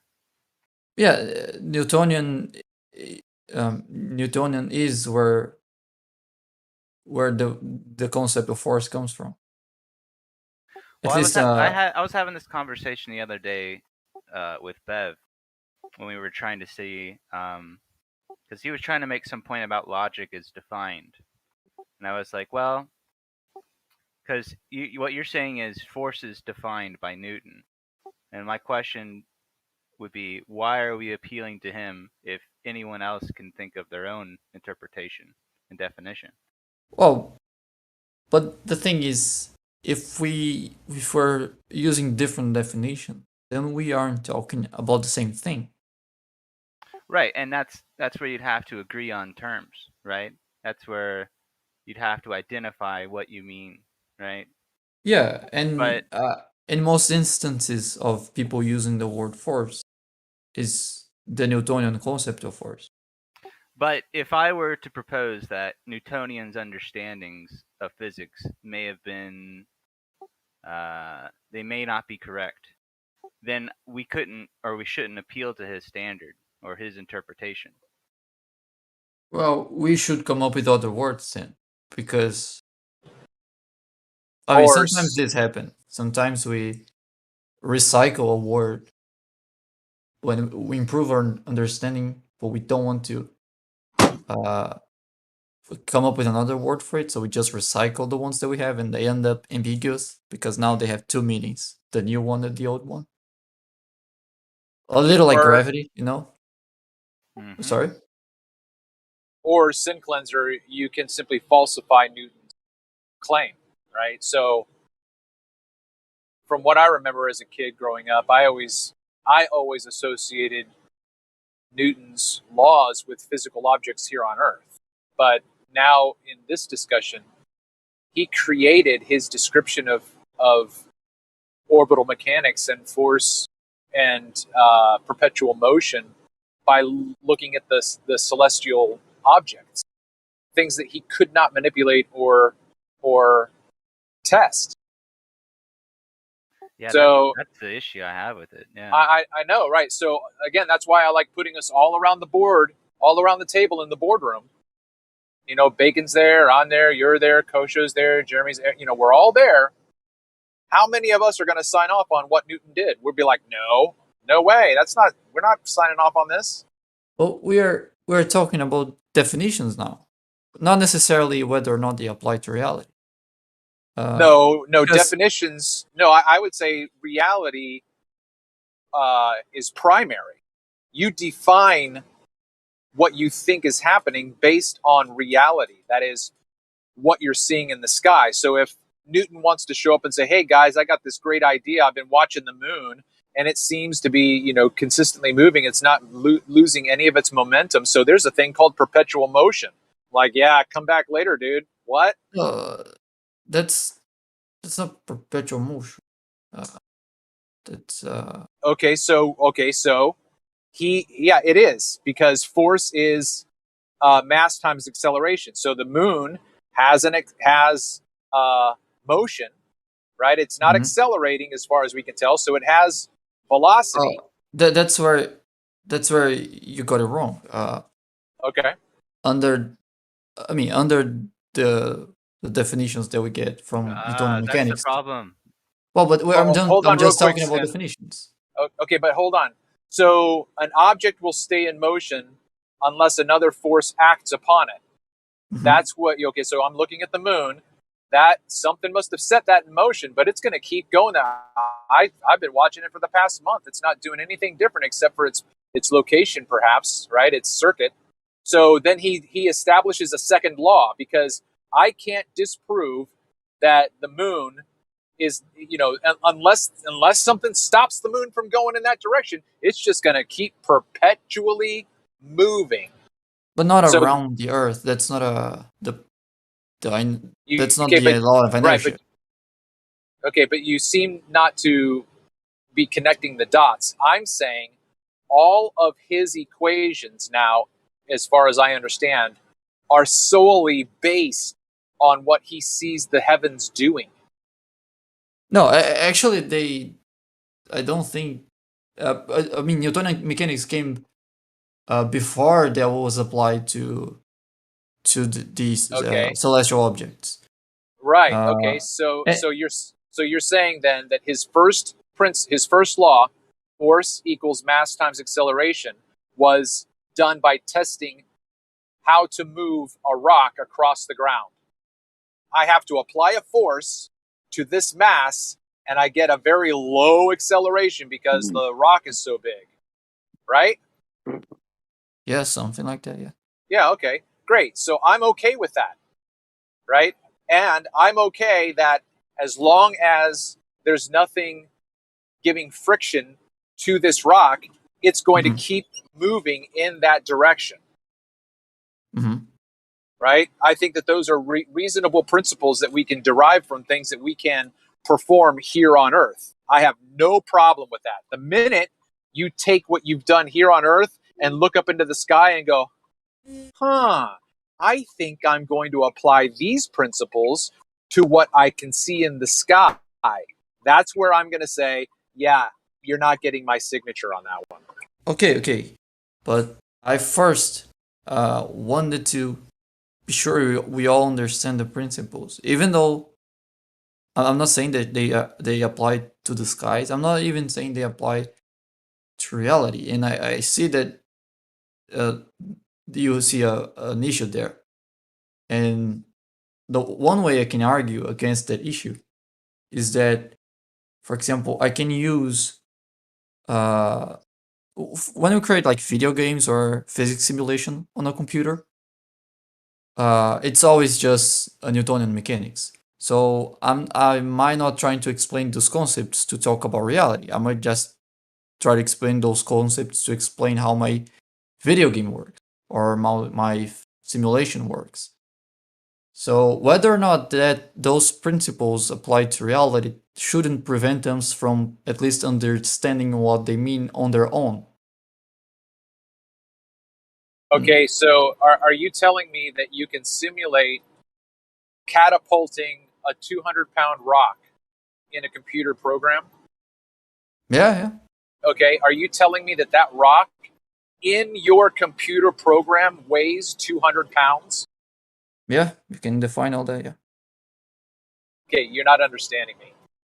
If I have a 200-pound rock next to me that I cannot move, but you've created a 200-pound rock on your hard drive and I can pick that hard drive up with ease, your rock doesn't weigh 200 pounds. Of course, the bits that hold the information of the rock aren't weighing. I'm talking about that simulated universe. Within that simulated universe, the rock does weigh that. It doesn't weigh in our universe, of course, because it's just a simulation. Okay. That's the whole point of a simulation.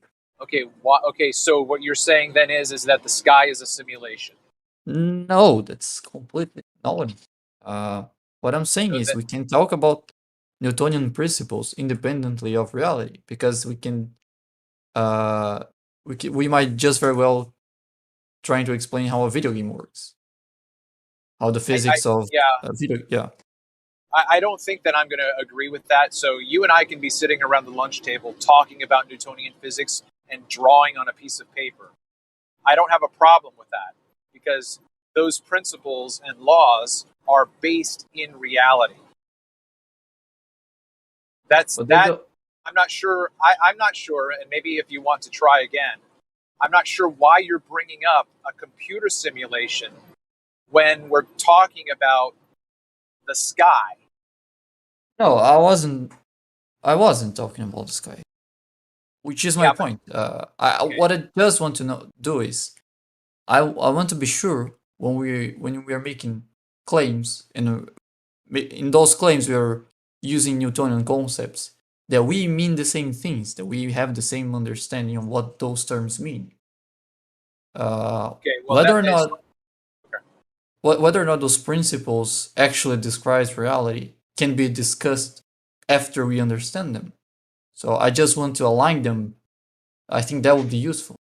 Okay, great. So, based on Newtonian physics and Newtonian laws, we know that whatever goes up must come down.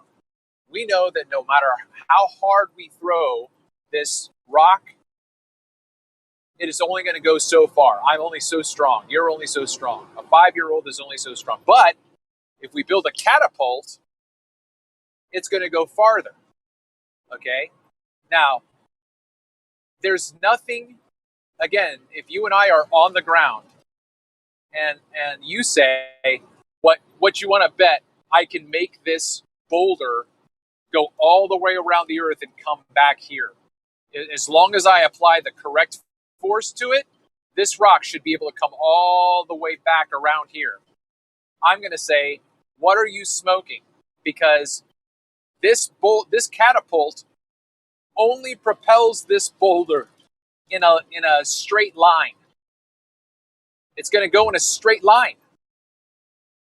Oh, okay, but you said everything that goes up goes down, right? That's not a Newtonian principle. It's okay, so I can deduce, right? I can deduce from Newton that a force applied, right? That's why I said a 5-year-old can throw this rock. I can throw it farther. That's F equals ma. Right?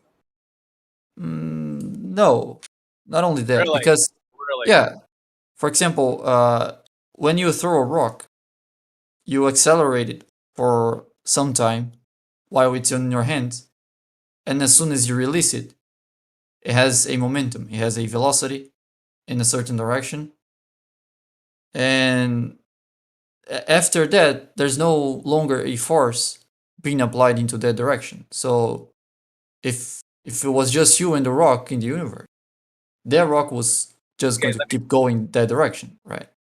No, there is a force. It's just not perpetual. It diminishes, right? Well, the force. No, there's according to that's why I was trying to align those principles, because under those principles, as soon as you release the rock, there's no longer a force.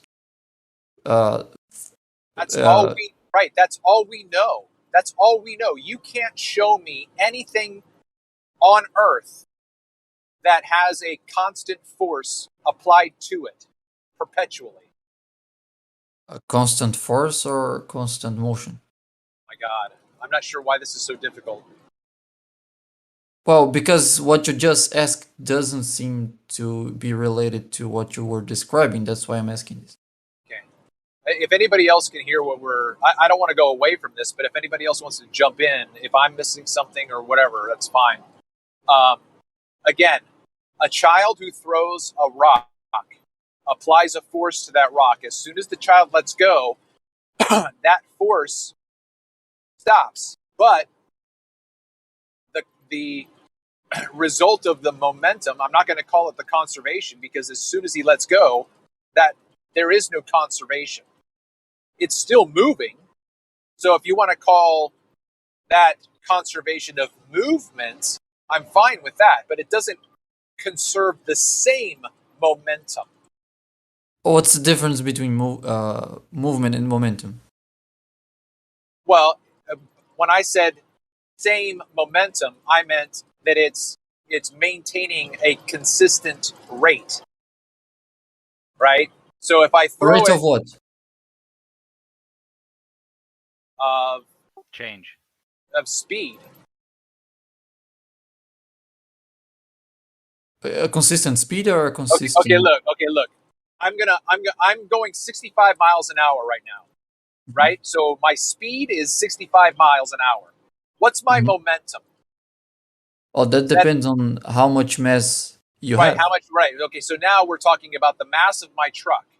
Okay. So I'm just going to talk about speed then, or whatever. I don't really care. I mean, all of this stuff to me is all the sleight of hand. Okay. So now I'm going to take my foot off the accelerator. So my speed is diminishing, right? Is my momentum also diminishing because I'm losing speed? Yeah. It's being transferred to other things. Okay, great. So that's what I'm saying by whatever I said before about when the rock leaves the child's hand, it's not conserving momentum, but it's conserving movement. So my truck is conserving, it's still moving in the direction that I was before, but my speed is diminishing and my momentum is diminishing.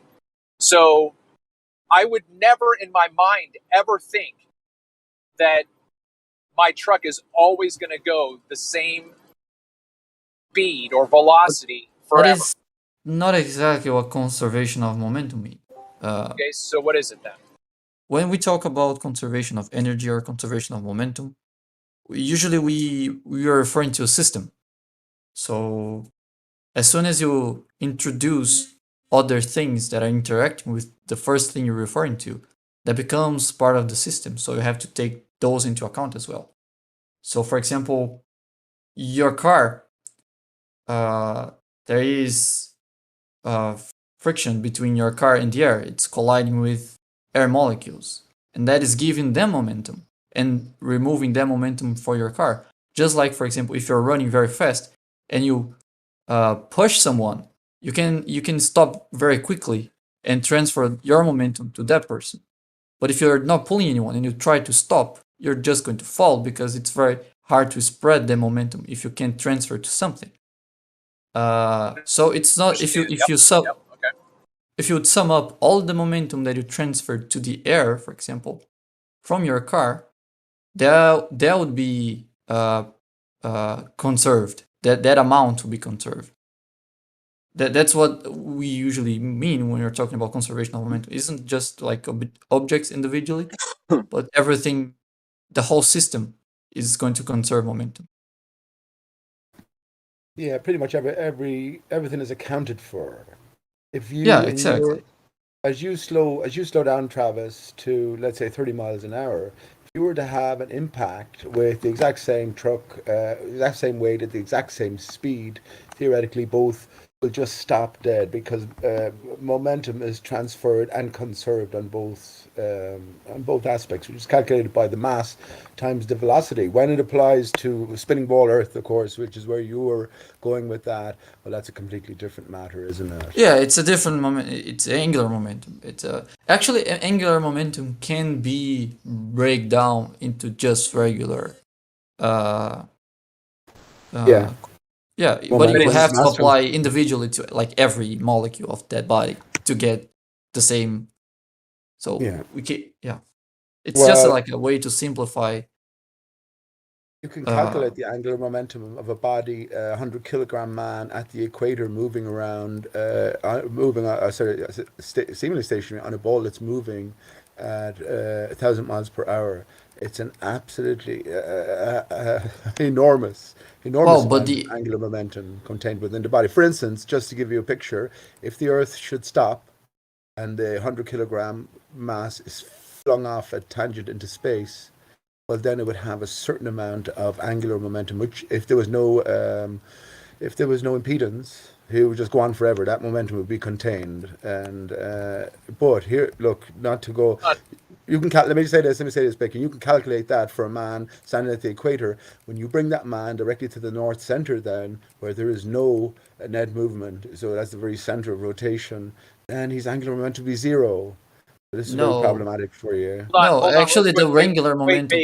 Wait, I'm sorry. I appreciate what Pete's saying, but I don't want us to get off track of what.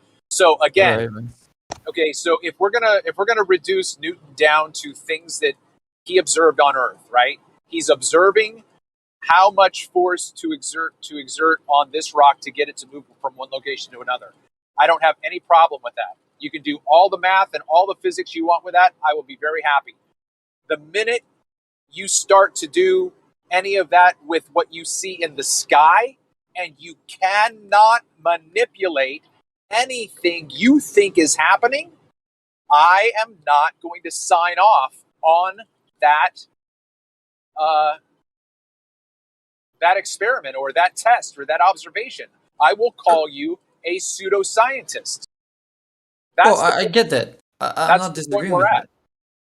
Well, that wasn't what I was going for. I wasn't going for Newton mechanics applied. Okay, that's what I'm trying to say. But often the argument isn't that we don't have evidence that the sky is governed by Newtonian mechanics. You can have that argument. I'm fine with that.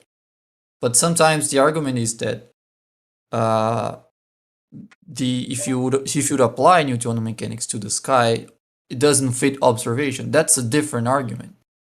And often when we are trying to discuss that argument, then I see a conflict of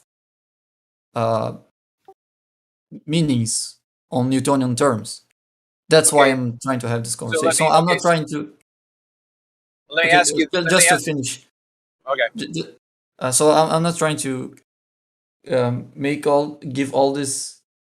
my understanding of Newtonian mechanics to say that it's demonstrably what's happening on the sky, but so it's just for you. We can argue that whether or not it could be applied to the sky. Like if you would apply to the sky, would that fit observation? You're pushing the ball Earth theory, okay? But that's ball Earth theory, okay? No, that's why that wouldn't make it true. Okay, hold on, just real quick. Sorry, go on. That's why I'm bringing this up, because when I challenged orbital mechanics, someone said to me, well, haven't you heard of Newton's law? An object in motion will stay in motion unless acted upon by another force. So he's using Newtonian physics for orbital mechanics. So there is, in the discussion with other people at least, maybe not you, but there are others who do seem to make an equation between what Newton formulated based on terrestrial tests to what happens in the sky. Well, Travis, would you believe I'm just after coming out of the hospital, but I was inside the hospital, just picked up a book because I know it'd be a few hours, and I read a particular chapter, and it talked about exactly that, where orbital mechanics and all the way up to big black holes as well, all the physics surrounding it, all is preempted or is based on the idea of escape velocity and Newton's cannonball. So that's very very intimate related to what I think you're talking about, not specifically, but it's what it all comes back to. But I just thought I'd mention that because it's that's uncanny. I only read a fucking page or 2 or 3 pages anyway of it. That's exactly what I was talking about. Right. So guess what you have to create in order to get this to work? You have to create an environment where there is zero friction. So before you even were up in space, you had to imagine that this place existed where there was absolute, pure viscosity, just no friction whatsoever. That, Yeah, but no that's resistance, yeah? that would be that first argument in which you're saying that we don't have evidence. That's how the sky looks like, which is not what I'm trying to get to. What I'm trying to get to is that if we would try to describe the sky in Newtonian terms, would that be contradictory to observation? If it isn't, it doesn't mean it's true. It just means it's a compatible way. It's just an alternate way to make sense out of the sky. Yes, it would be it would be incompatible with observation. Okay, so that's the conversation that I think we can have. Hold on. That's why we're here. Right. I again, so Pete's on the round table too. So Pete just put his objection in. My question to you, Bacon, would be, why are you trying to apply Newtonian physics to what happens in the sky? Why would you do that? Well, it's one way to make sense out of what's going on there. No, it's not.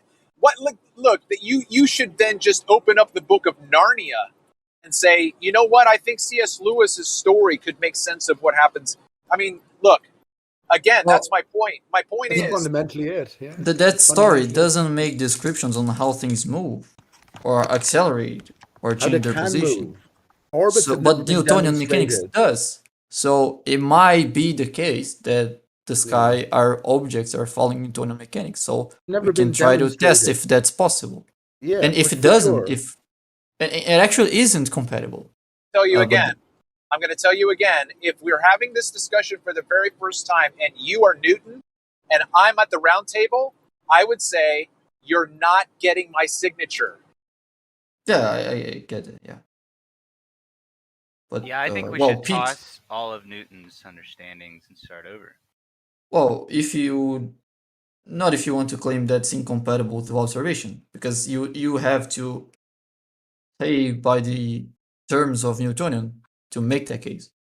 We can just disregard everything he had to say about physics and go down a whole separate path. Yeah, start again from scratch. Yeah. I mean, all Newton's laws and shit fall apart at the micro and macro scale. So Sure, not at the depends. For example, what micro scale example you're talking about? the quantum. No, macro. What macro scale you're referring to? Universal level, dark matter, dark energy had to be introduced. Actually, dark to account matter. for the lack. Okay. Actually, dark matter can also be predicted with Newtonian mechanics, which can't is. I mean, it has issues with dark energy, and it has issues with, for example, the orbit of Mercury. So hang yeah. on, what do you mean?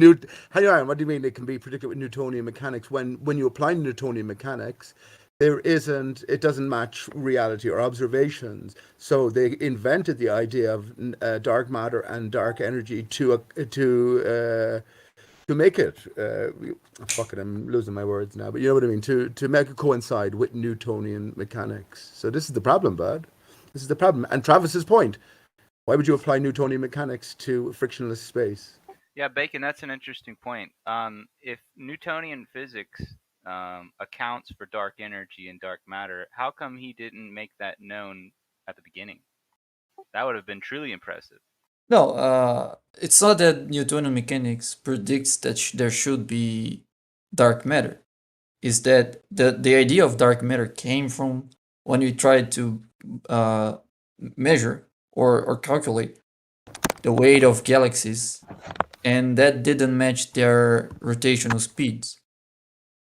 Let me find a passage actually that I was reading, and I'll read it out to you. And you can do that using relativity, or you can do that using Newtonian mechanics. And in both of them, you find that they don't seem to move with according to the mass that we think they have. So they've thought, well, maybe there's more mass that we can't see. That's where the idea of dark matter came from, which is not very related. Where's the mass supposed to be?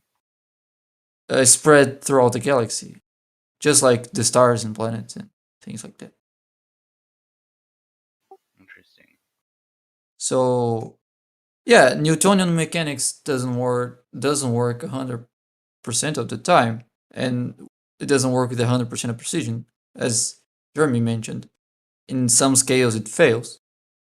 But right? But you know why? The reason because why it's not the correct explanation of reality. No, because you're trying to apply physics to a concept, right? It's a model, it's an idea that isn't real, and you're trying to take something physical and real and then put it to your imaginary world. And when hold on.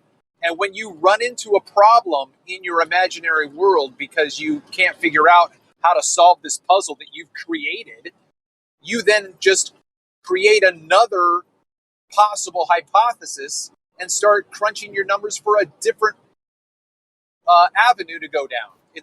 That's why it doesn't work. That's why Newtonian physics breaks down. The minute I think you're contradicting yourself, because what you said before, that you were fine with we using Newtonian mechanics to describe like how to accelerate a rock here, or like things that we do on the ground, that we can use Newtonian mechanics. You're fine with that. And that is exactly what we just said we can't do, which is applying this concept of Newtonian mechanics to real things. Well, we do it all the time. We do it, for example, when we test for the aerodynamics of an airplane. Those simulations are run solely on Newtonian mechanics. Okay. And so we are applying to reality, and it has been working. Okay, so listen, I don't think you can make this argument purely. No, that's not what I said. You just made my point. I would agree with you. I would agree that flying an airplane is an application of Newtonian mechanics. I'm saying that you give me an example of when Newtonian mechanics breaks down. The precession of the orbit of Mercury. Precession of the orbit of Mercury. Okay? Why are you trying to apply something that we can test and manipulate and control on Earth to something in the air which you cannot do any of those things? Why would you do that? Well, we are just trying to test if that explanation works for those bodies. You can't test it. No, I'm not. Wait. I didn't say we're testing if that's what's actually happening. I'm saying we can test if this explanation works for celestial bodies. Working doesn't mean that's the actual explanation, or that's the true explanation. It just means it works. Okay. It might be wrong. Okay, how would you test it? What's the first thing you're going to manipulate? To test for what specifically? Like the orbit of Mercury. What's the first thing you're going to manipulate? To test if Newtonian mechanics is compatible with the orbit of Mercury? Yes, sir. Right. Well, we calculate how you should expect to happen based on the information that we know. Information. Okay, look, dude. Manipulate, not Yeah, calculate. yeah. Look. Okay, so I'm not sure what you're asking for. Okay, look, we are around the board table. You're new. You say, I've been watching Mercury. There's a retrograde, and it seems to speed up. It seems to slow down, and I think that this is happening. My question to you is, what's the first thing, Newton, you manipulated to test what you think is going on up there? Go. Oh, it's not the. I can't fit that question into whatever my understanding of. Yeah, you want to know why? You want to know why? No, I'm actually trying to understand what kind of answer could satisfy the question. An empirical, scientific answer is the only one. Not Can you rephrase the a question, pseudoscience. please? I don't know how. Go ahead. Anybody else? Go ahead. Take your time, Bacon, to think Oh, about not it. rephrase, just repeat. It's a very reasonable Repeating question. would be that you fine. should No, be able I to really go want to through. answer that. I just can you just ask that one more time? Okay, I'm not sure. Okay, look. Which question should I ask? You're About Newton. Mercury. Okay, you are Newton, and we have all been impressed with your breakdown as to how physics work on Earth. We're like, wow, this is great. I never thought about it this way. Yes, I can see what you're saying. That's great. And then you come back and you say, I would like to now present to you why I think Mercury is transiting along its circuit the way it is. And you're going to try to explain to us a cause and effect? Is that what you would do? What's the first thing you're going to try to suggest to us is a cause for Mercury's circuit? Not exactly. What I'm saying is Newton can go under the presupposition that Newtonian physics expand all the way into celestial bodies. And if that's the case, then that would have some implications on how the bodies can or cannot move. And what was done was just to apply those Newtonian concepts to celestial bodies and see if they would move the way we observe them to move. That doesn't prove that Newtonian mechanics is the cause of those movements. It just shows that that's a valid way. Okay, how would you That even doesn't work do with that? Mercury. How would do what exactly? Create this model? Okay, this is getting nowhere. I'm just trying to understand the question. I don't know. Either you're a brilliant. Breaking up, Travis. While there's a, not that there is a lull, let's create a lull, but I found a little chapter, actually, it's from the book Lost Star of Myth and Time, Walter Krutenden, and just the passage I was thinking of. This is a troll of all trolls. Yeah. They're all trolls, Okay. man, come on, but... You just what are you gonna do? described it. You just described. Well, you broke down, and then suddenly the rest of your sentence got here. Yeah, you broke up. But Yeah, that's I know. okay. That's because listen. I'm driving right now. Does it sound okay now? Okay.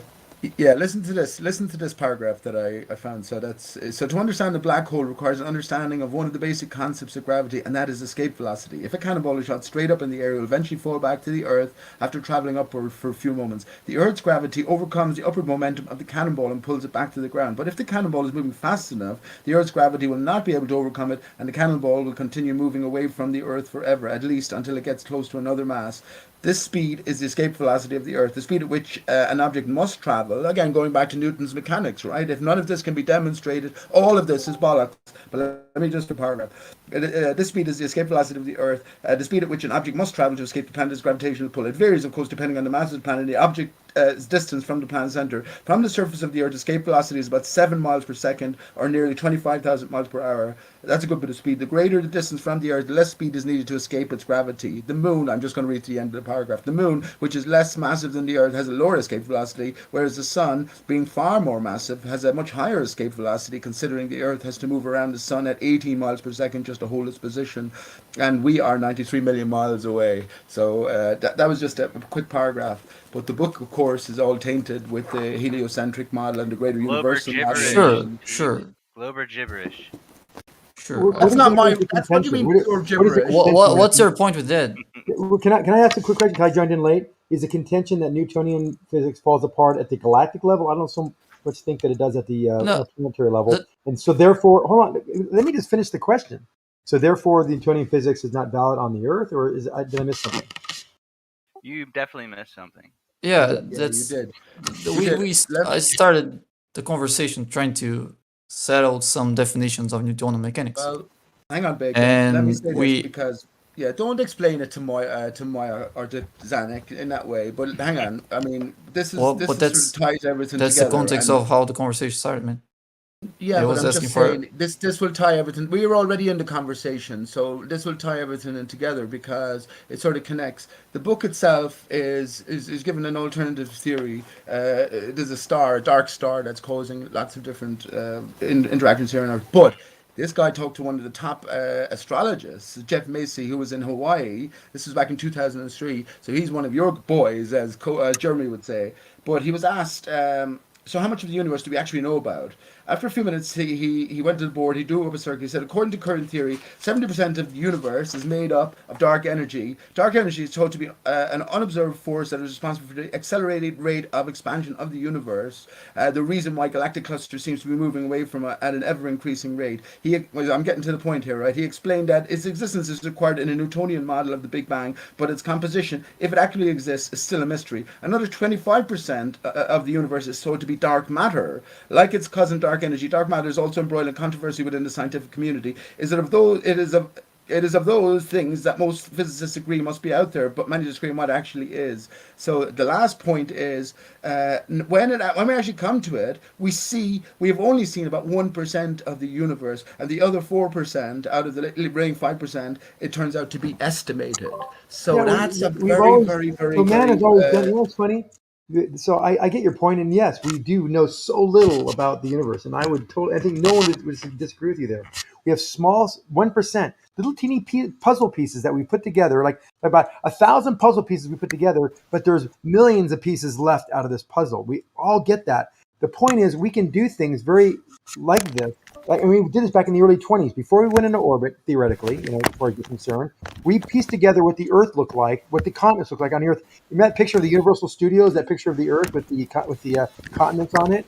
When we finally went into orbit, it looked pretty close to what we had projected it would look like. With only little pieces of data and not ever going out to see it, we were able to put it together. So we've kind of put pieces of the universe together, but we don't know for sure. And a lot of those major things like dark energy and dark matter, it's all theory, and we're just trying to give an answer for something we're seeing that we can't explain. I get it. Nearly everything you theorized about came to fruition, Zanuck. Isn't that funny? And we are going away from the conversation.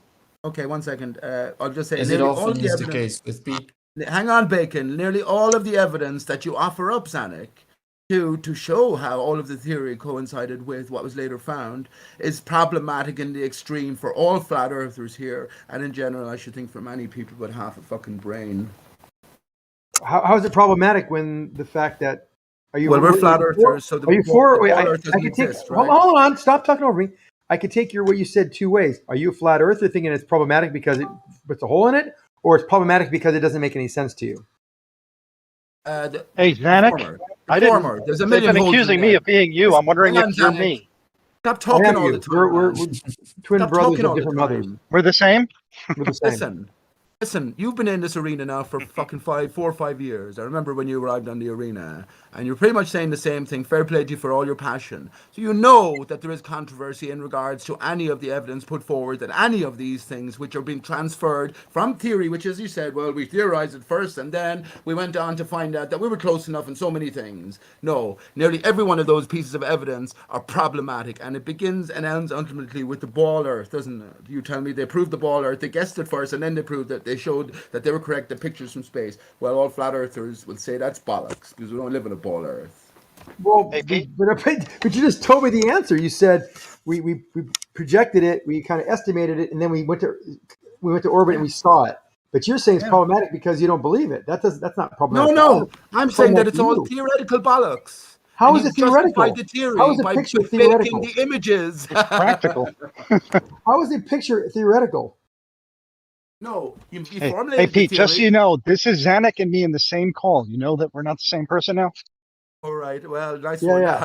I mistook him for you earlier It's on. okay. I don't look at the names. I don't. I have no problem being called Mayock at all because everything he said. Mayock is Barack Obama. Listen, I said that Kosho and Jeremy, hang on. I said Kosho and Jeremy are one and the same. I was sure of it, and even some of you guys got that wrong as well. But I'm wrong. I get. I'm Let me fucking back. say I'm Let me wrong back. easily. If I offended anyone, I'm sorry. Dodo. Let me back up a little bit. I understand that the pictures are not really good evidence for you, and I'm compassionate and will throw that out. Not ever use pictures ever with my discussions. You've noticed that. I hope over the 5 or 6 years you've heard about what I've said. What I do have a problem with is when I send pictures or things like horizon drop or the Foucault pendulum. That's really not. That's incontrovertible. I mean that is actually evident. Now you may not like it, but it is very strong evidence for a round and spherical rotating ball. Hang on, Zanuck. You're presenting some natural phenomena or other when you're talking about Foucault's pendulum. You're presenting an image for decoding when you present a photograph or a video, right? So if you come up with a possible explanation, it might be close enough. If there's problems with it and there's a different explanation possible, well, Right. I don't see you looking into that. I Oh, never yes. see you I've looking looked into into a all of flat them. Earth possibility. I've done a lot of. I've been painstaking research to find Foucault pendulums in Faraday cages, in vacuums. I mean, I really try to. You don't talk over me for a second. Let me just finish. So yeah, I've tried, but I also have done a very simple test that you and I both can do together. Make a rudimentary Foucault pendulum and rotate the base and see if you can make the pendulum change its direction, and you can't. Yet over 24 hours, it does it by itself. Like God, it's like magic. I'm not denying that there's a natural force in play. I'm not denying that. That But could what I'm have trying to influence rule out way one over of the the forces- pendulum. All I'm saying to you is you should consider other alternatives outside of the one only answer you have to give. Of for it. course, and that's how science works. So you, as a fellow scientist here, as we're all called now, why don't you give me an idea or maybe show your experiment where you can disprove and Why show an don't you, as a God, scientist, you got to do every time I talk. Swear to God, get your it's point, really crazy. man. I get I'm your just point. at Why the end don't of the you do your sentence, and own? you Hey, jump okay, in. let me jump in. Moderator here. Okay, look, Zanuck, there's no reason for you to raise your voice and lose it. Okay? More like a rage your You were voice. doing great. You were doing great before, asking Pete to give you time. Just keep up that, that I have, but every demeanor. single time I'm giving him a punchline, he Except talks for over right the. now. And Pete, try to stay humble All in right, terms of how fair you enough. Okay, explain look, it. Dodo, I let don't me mean say it to one more be time. rude and interrupt. I got Let your me say it general one point. time. Is all I'm trying to All say. you have to do is show an exception to these experiments, and you have not brought that forth.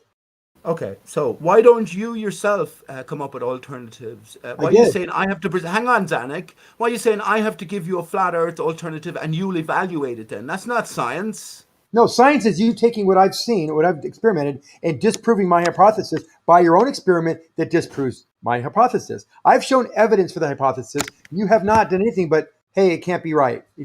Why don't you falsify it? It is falsifiable. My mirrored water layer Falsify over it. an extended. Hang on, Zanuck. My mirrored water layer over an extended span killed the globe stone dead in No. 2016.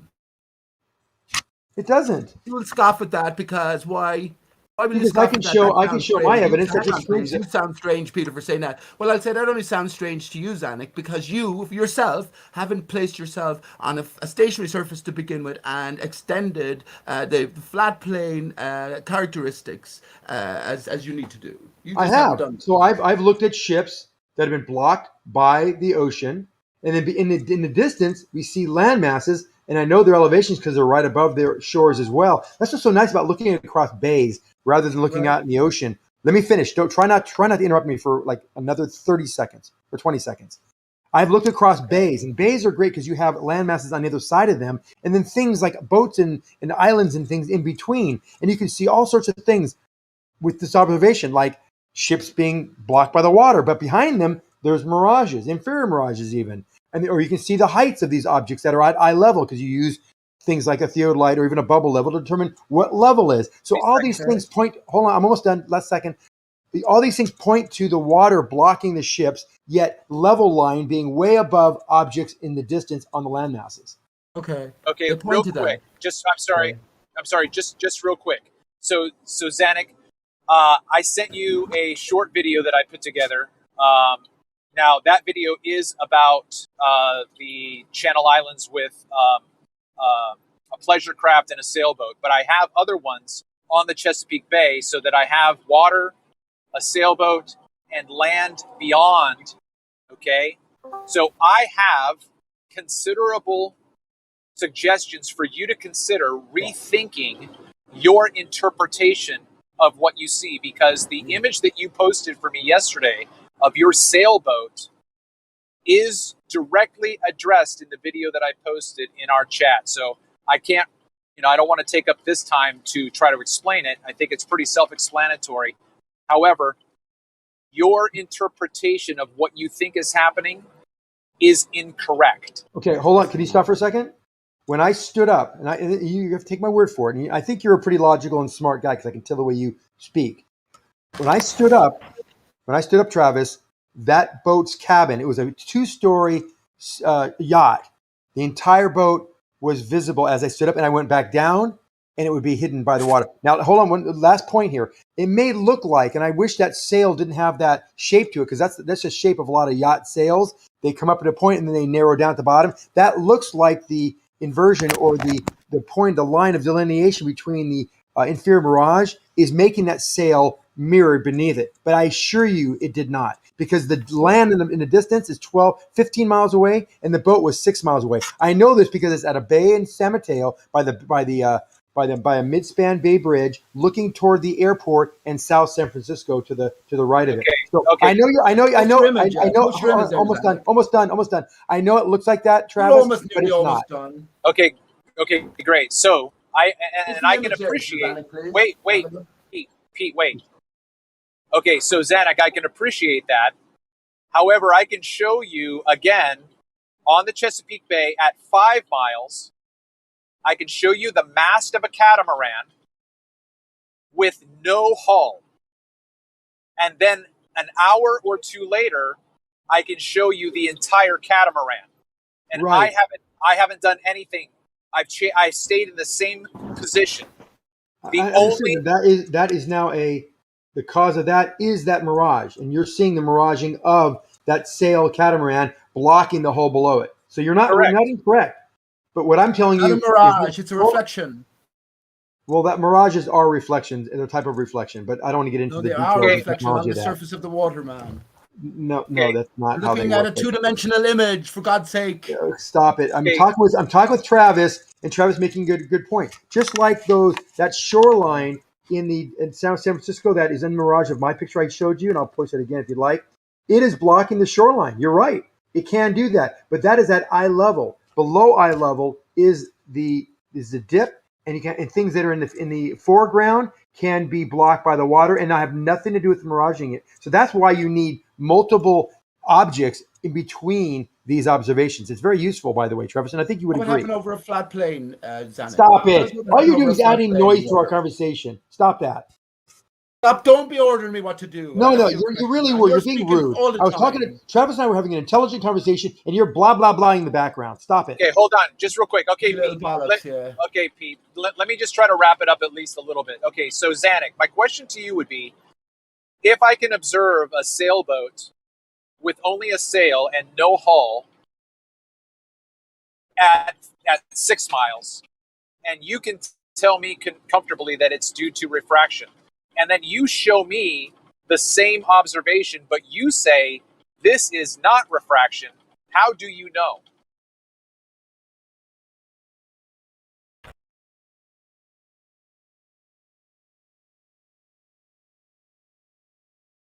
Since he's not speaking, Travis, I do not know on earth how you have the patience to go over the same things. Not that you're making any bad, but of course you're making valid points, but go over the same Are you things, still doing this, initial really? questions over and again with these people. Listen, I can know demand to be heard, right, Zanuck? He asked me the question. Can I respond? Thank you. I asked you a question as well. No, I already got one question about how do you know, and I'm going to tell you how you know. Right. I'll go on a break then, and Go on a break. Yes, do answer yourself my do us a question when I favor. Go come on a back. break. How would it work Go in a on a flat break. extended That plane? was You said go to PJ, break. part Go to one. break. To be continued. Okay. So Travis, you still there? Yep. Yeah, he's fucking rude. So you know this by the fact that this mirage you're seeing of a sailboat and this catamaran having this sail being cut in half by this mirage, by this inferior mirage, is happening at 12 or 13 miles or whatever the distance is. You would know that my picture is different because my picture of the boat that is being hidden is done at 6 miles, half the distance, and the miraging effect is happening at 15 miles, which we know because we can look on a map where I was and where the buildings are. So Okay, yes, that's how you okay. know. Okay, so, okay.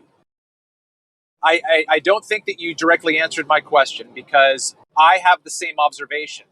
I have an observation of the distant land beyond the sailboat in a mirage, and I have an observation of a sail with no hull. Right. So, okay, hold on. Hold on. Now, you were comfortable earlier by accepting the fact that I couldn't see the catamaran hull because of refraction. So you were okay with that. Miraging. Okay, mirage is refraction. Okay. That's part of it, not all of it. Okay, I'm not really sure why you're trying to split a hair here. Okay, mirage. Sure. You were comfortable acknowledging that I could not see the hull of the catamaran because of mirage at 6 miles. My catamaran was at 6 miles. Now, you're showing me a very similar observation at 6 miles, but you're saying it's Earth curve. But you haven't told me how you know. Because I stood up and saw the bottom of the boat. Yet in the miraging, listen very carefully. I stood up and saw the bottom of the boat and the hull and everything. When I looked behind it, in a greater distance, the 15 miles, the mirage was still there. So that's how I know. It's right, obvious. Yes. Again, you're changing your viewing angle. You're getting above the medium to a degree enough that you are seeing above that line of sight. No, the sail is still in sight. It doesn't change anything. There's no Sail is distortion. higher. There's no, hold on. The miraging is still occurring in behind it. That city still has a split line. But the sailboat, as I go up, is visible. It's totally clear. There's no miraging where the sail. As I go down, there's still no miraging. As I go down, you see the hull disappear, but yet in the background, the miraging is still there. Nothing changes. So, Okay, I owe you, what I owe you, Travis, is that, and I can go back there. I'm going to do this, but I've been talking about it for 2 years now. I will go back there and take that picture and then do video so I can do what I'm telling you I'm doing, and then you'll see what I'm talking about, and that will make sense to you. Okay, I appreciate it. No, what you say makes sense to me. It's just our explanation for it is different. So my question then now is this. Okay, my question now is this.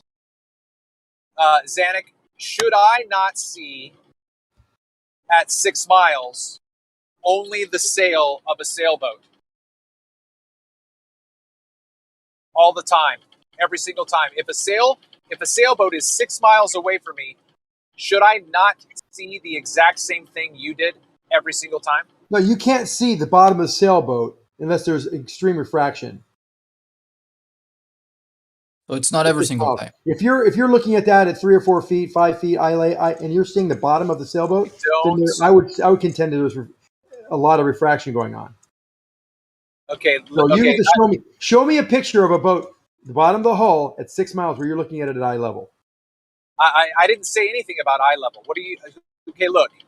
Well, your eye is level where you're looking at eye level, meaning you're looking at it, and that boat, and your observation is 6 foot off the ground. That's eye level, meaning how far it is from the ground that you're looking at it from the water level. Okay, great. I can show you with my own footage. I set my camera up off the water on the Chesapeake Bay at 5.5 feet. Okay, and so actually less than 6 miles because the land across the bay for me is 6 miles away. So the boat is in the water. So it's actually 5 miles and some change. How do you know it's 5 miles? How do you know it's not 3 miles? Because the sailing lanes on the Chesapeake Bay are designated because the bay gets shallow in certain parts. So the sailboats can only follow their. Why don't you show me that picture? I've shown you my picture. Show me your picture. Okay, look, I'm having a conversation with you right now. I can appreciate your request, and I can show you these things, but all of this stuff is on my channel. I show this stuff all the time. Well, I want to see that picture of a boat 6 miles away that you're actually can see the bottom of. No. Okay, look, I can tell you right now that I had zero visibility of the catamaran. I only could see the mast. And then I stayed there from 6 o'clock in the morning until 11 o'clock. Somewhere around the 10 o'clock hour, the catamaran was visible. So he might have been closer to you. No, it was still moored. I had friends on the other Moored, side. okay. And now you see so you saw the bottom of the catamaran later in the day. I saw the hull of the catamaran later. Whereas before I couldn't. Whatever. Sure. Okay, yeah. And how tall are the catamaran? How tall the part you saw? There's a lot of large catamarans that have decks that are 15 feet off the water. I didn't have access to those dimensions. Okay, Yeah, so you don't know. You don't really. So you really don't know what you were seeing. Really? Well, no, I'm not being flippant. I mean, you don't know whether it was a big catamaran or a little catamaran as far as close to the water. For example, if it was 10 feet off the water, I've jumped off catamarans that were about 10 feet off. It's a pretty good sized jump into the water. I've done that before. So if those catamarans were 10 or 15 feet, then yeah, you could see it. If it's moored 6 miles away, you could see that top of the catamaran. Okay, now, listen could you very see it? carefully. Hold on. Could you see it touching the water? Probably not. Okay, listen very carefully. I'm listening very carefully. At 8 o'clock in the morning, I couldn't see the catamaran, only the mast. Right. Okay? Was it miraged? Did you have a miraging effect when you looked at it? Yeah, that's what I'm saying. Fine, good. I agree. Fine, I'm good with you on that. Sure. Okay, so 2 hours later, I could then now see the catamaran. That doesn't have anything to do with how big the catamaran was per se, right? Well, yeah. The point is... So you're telling me... No. I already agree with you that you can have things hidden by miraging, sure. Okay. I've shown you pictures of that. I can show you more if you want. But listen. My point is that you're saying that... okay. My point is here. The obstruction was 100% due to the refraction. So if I had the ability to you're miraging. get higher at 8 o'clock in the morning, refraction I would insinuates something else. God. No, refraction insinuates something else. Okay. Because refraction is like we're talking about light bending.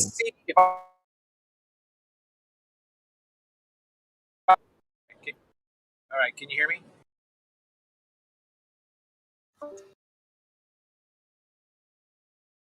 Can you hear me at all? Yes. A little bit. You're breaking up a little bit. Okay. Well, I think... Don't worry, I have patience for you. I'm not going to talk over you. I'm going to listen to you. If I couldn't see if I couldn't see the catamaran at 8 o'clock in the morning, okay, I don't think you can hear me because we're talking over each other. I can hear you. No, I'm not talking. I'm listening. Okay. If I had the ability that morning at 8 o'clock to raise my elevation, I would have seen the catamaran. But that means I'm seeing over the refraction, not curvature. I think I have an important call to take real quick. I have to bow out for a second, okay? Sorry. Oh, he's running away. I wish I didn't have to, but I have to take this. It's important. Yeah, Bye. run away, Xanac. You totally trashed him, Travis. Man, that was... Well done. Ooh. He was asking for it today. Yikes. Well done, Travis. Well done. You trashed him so hard, he catamaran away. He had nothing. He posted a picture of a boat, and then he left. He said he got to go. I think that's how they should be dealt with, you know? Man, give them an excuse to leave. Fuck you for talking so quickly after my good pun. You said what? You didn't let it, like, Catamaran away, I heard you. Is that like a boomerang or something? Sometimes you just gotta let it soak, Life's too short, man.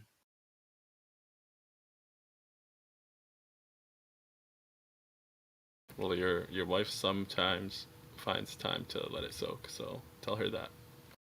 Well, when she's doing the wash, absolutely. Yeah. Eh. That's a euphemism. I came up with that, by the way. Well, you piggybacked off of what I was saying, but I'll Well, give she you. piggybacks too sometimes. Uh-huh. Hold on a second, Travis, are you there?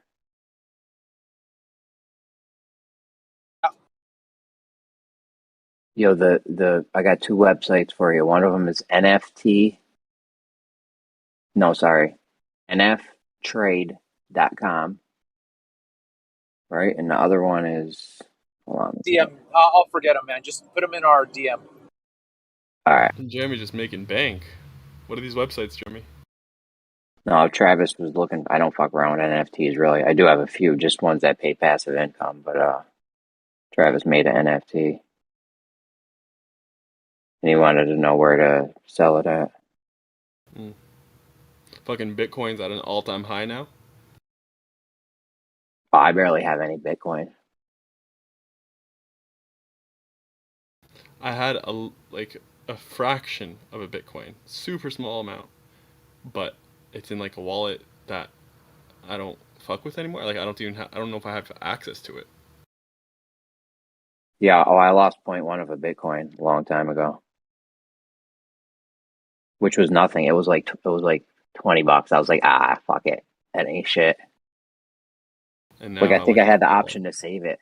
And I was just like, it wasn't even worth the time of like restarting the computer or factory resetting it. I was like, fuck it, it's only $20. And now it's like $8,000. Is that yeah? That's tough. I still got a couple grand worth of Bitcoin. I'm about to sell it though because it doesn't really make me any passive income, and that's how rich people. Hello. I'm gonna sell it. Now's a good time. It doesn't really matter. I have to have my money getting me passive income. Now I do get interest on Bitcoin. It's a very teeny tiny amount. It's not really like I have like $1,500 or something, or maybe $2,000 worth of Bitcoin, and it gets me like 20 cents a day or something. So it's not even. It's nothing. $2,000 a day. I can get $5 with that a day easy with $2,000.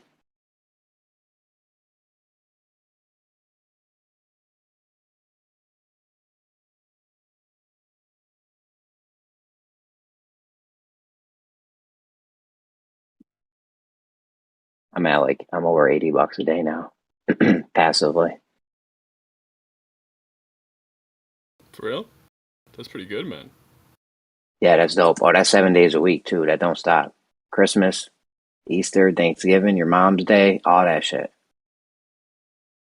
It's always going. Every second that goes by, I get money. That's how rich people get rich, bro. These motherfuckers don't work or have to do anything for the money. They got that shit taken in automatic. Literally, there's not 1 second that goes by where some kind of money, even if it's only a penny. I got some investments that give me a penny a minute. Heads laughed at me like, a penny, bro. Every minute of the day, 24/7. Shit adds up. So that's $14 a day right there. A penny a minute sounds silly when you say it like that, but if I told you I get $14 a day without doing anything, or if I put it in a monthly or yearly figure, it'd be even better. If I told you like, I'm getting it's 30 times 14, whatever, $300 a month. Say $300 a month. That's your fucking car insurance, your cell phone bill, and fucking you can go out to eat once or something. It's nothing to sneeze at.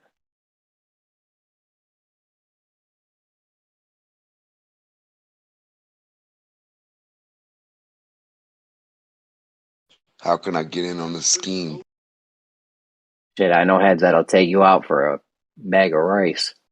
What you think they're gonna do when they find out that you got their slice? Slice of what? Pizza. Oh shit.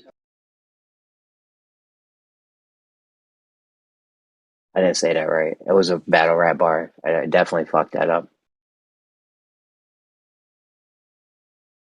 What do you want to get in on the crypto game, Demo?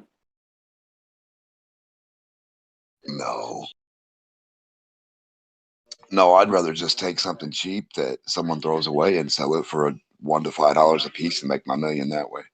Oh hell yeah! Are you doing it on like Facebook thing or Well, something? no, I was thinking about it though. I got a couple ideas. I One to did see take it. 2 liters, take old 2 liters and make them little kids sailboats. Put a little string on them if you want a retractable. Put a little remote battery or a little remote motor thing that just spins. Just a couple of things that cost like a quarter or 50 cents a dollar. Add it to it and sell it for 10 or 20 or something. You know, just double your money. I saw this guy was flipping couches on TikTok. He's like, "How can I get some money sitting around one day?" Oh, He's like, "Oh, a good somebody's giving idea. a couch away. Somebody's giving a No, couch away not for the couch free." itself, Jeremy.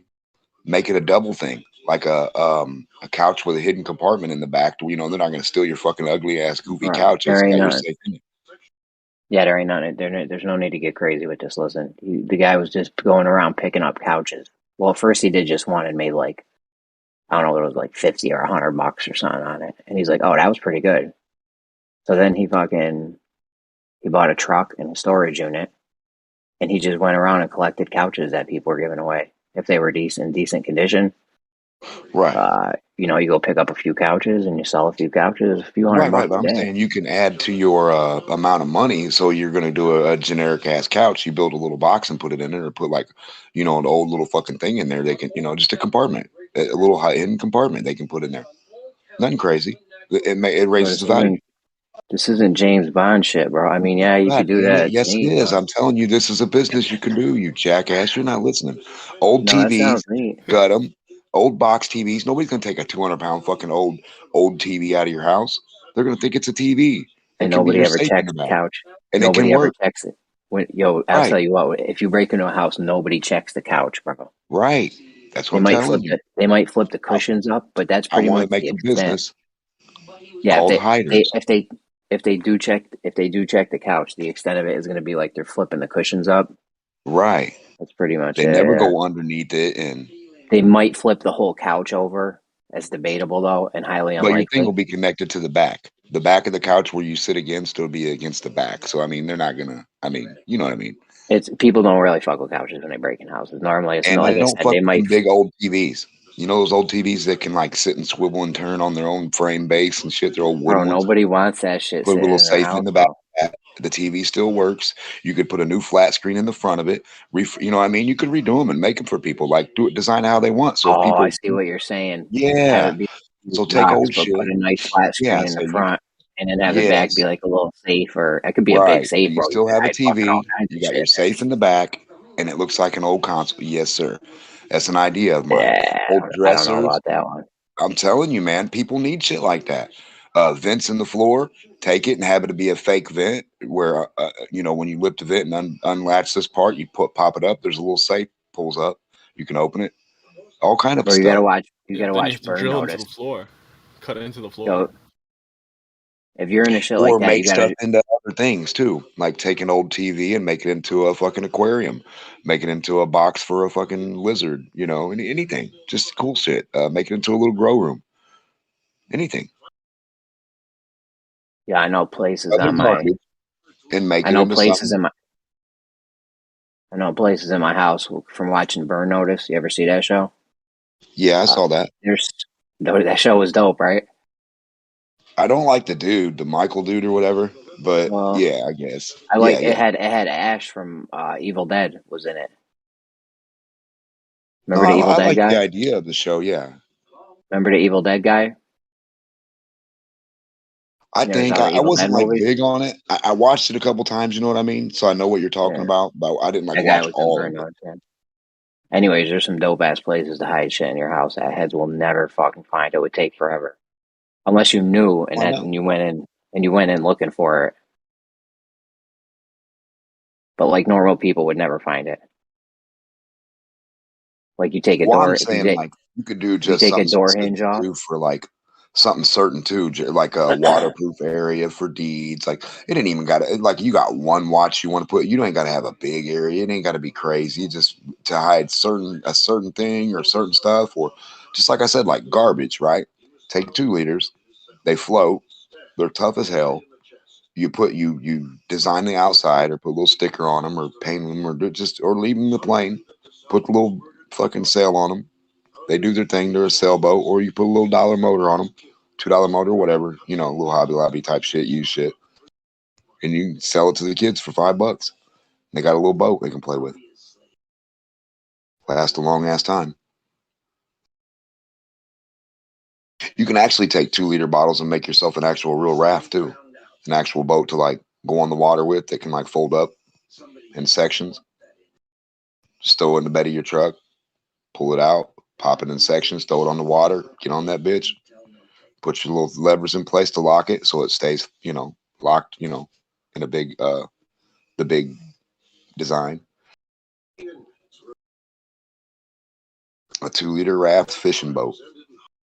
Have a little gate on it. It'd be pretty badass. I've drew them out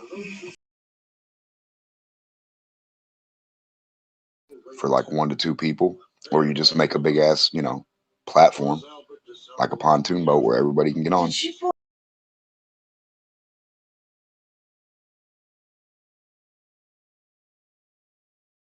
that D-Mox girl there?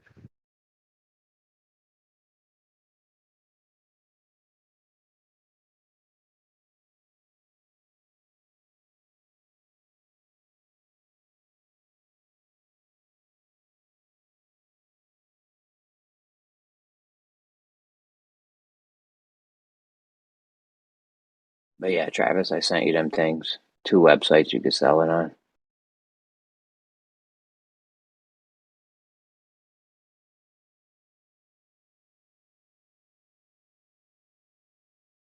Johnny Cock?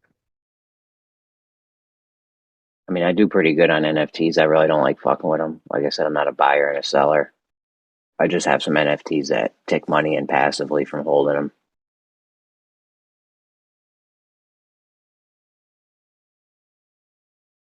And they're about to be able to get staked on SafeSwap. The guy that owns SafeSwap is in my team. My crypto team's filthy. Like, you can't even get in that shit. I wouldn't even try to invite someone into that shit. These guys are fucking... I don't even know how I got in it. Miggy fucking carried me on his back. That's what happened. Is Miggy in it too? Miggy's the fucking main dude, bro. He fucking took off. He entered the crypto space about, I don't know, 6-7 months ago, and he's just fucking took off since then. For real? For real, he's killing it. He made a lot of fucking money, more than I ever have. And I've been in it for 8 years. This guy's been in it for 6 months. He's filthy. He bubbled me. I thought I was done with my crypto career, and then I was in 24/7 one day, and Elijah was like, "Yo, Miggy, we still having that crypto meeting?" And I hardly ever went in there, and I just happened to be in there that day. I was like, "Yo, I got a little bit of crypto." I'm like, "Let me know when you guys do that meeting." So one day Elijah hit me up. He's like, "Yo, we're doing the crypto thing," and I was like, "Boom." And then I just been fucking with him ever since, because shit, it's fucking, we're killing it. I'll put anyone that wants to get in, man. Like I said, it's a huge gamble. I won't put in any more money than you're willing to totally lose. So how's that for a vote of confidence? Yo, it's real. The question is, Jeremy, is crypto part of the system, or is it a break away from the system? What do you reckon? Is it I don't even care, Pete. Yeah, I know. It's a way for me to get money. I know, man. We should. I need money. I got families. I got mouths to feed. I know that, man. I'm not saying that, but is it part of the system, or is it a break away from the system? Oh, it's part of the system. It was supposed to be a break away from the system, but they're adopting. I mean, Bitcoin right now it's some of the currencies of countries. Like, countries are adopting crypto like crazy. IPS talks about the non-existence of the instigator of Bitcoin. It would be just typical, wouldn't it? Create a character and build a whole story around him. Yo, no one knows who that dude is, where he's at, nothing. His government. All these governments work together. It's probably Bill Clinton's, probably Satoshi Nakamoto. I would just say a bit of not advice or anything. Just don't get too heavily invested. Anyway, even if you are making a fortune, I'm not going to say it's dirty money, but you know what I mean. Don't get heavily, especially because the great chance they might collapse it just as quick as they set it up. Oh, crypto ain't going nowhere at this point, bro. It depends on what's coming, right? Imagine Project Bluebeam. So imagine Die Hard 4 talked about this massive sort of EMP breakdown, a takedown of all computer systems. Die Hard 1, 2, and 3 were very preemptive in a few things, 9/11 being one of them, and other things.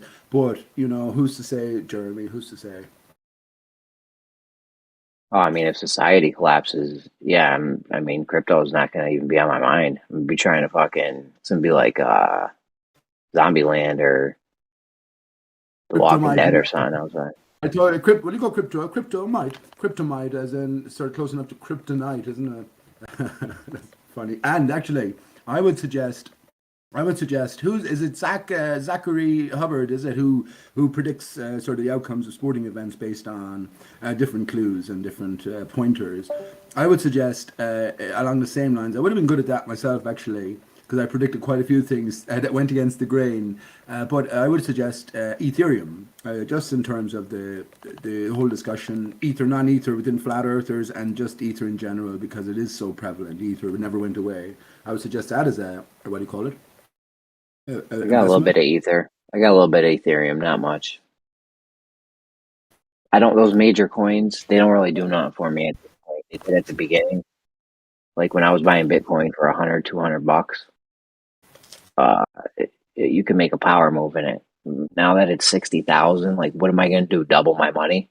You know what I'm saying? That ain't nothing. It's going to take 10 fucking years for it to go to 120 grand, if that even happens. Like I need money ticking in today. So like Ethereum, all that shit don't do nothing. Why? What rate? That only came out Ethereum, isn't it? What rate did that come out? Or what year did that come out? Or what rate is it at? I don't know. It's thousands of dollars a coin now. I mean, it might double or triple. Yeah, it might not though. If it goes to Bitcoin level, then you'll be raging you didn't. To some degree, that's a big investment right there. But if you think we're early days, and it is signs that everything has been picked up again. Maybe it'll go on for a few years, Jeremy. I have no doubt that they will drop it eventually, just to bring in further plans, if that's the route it goes down.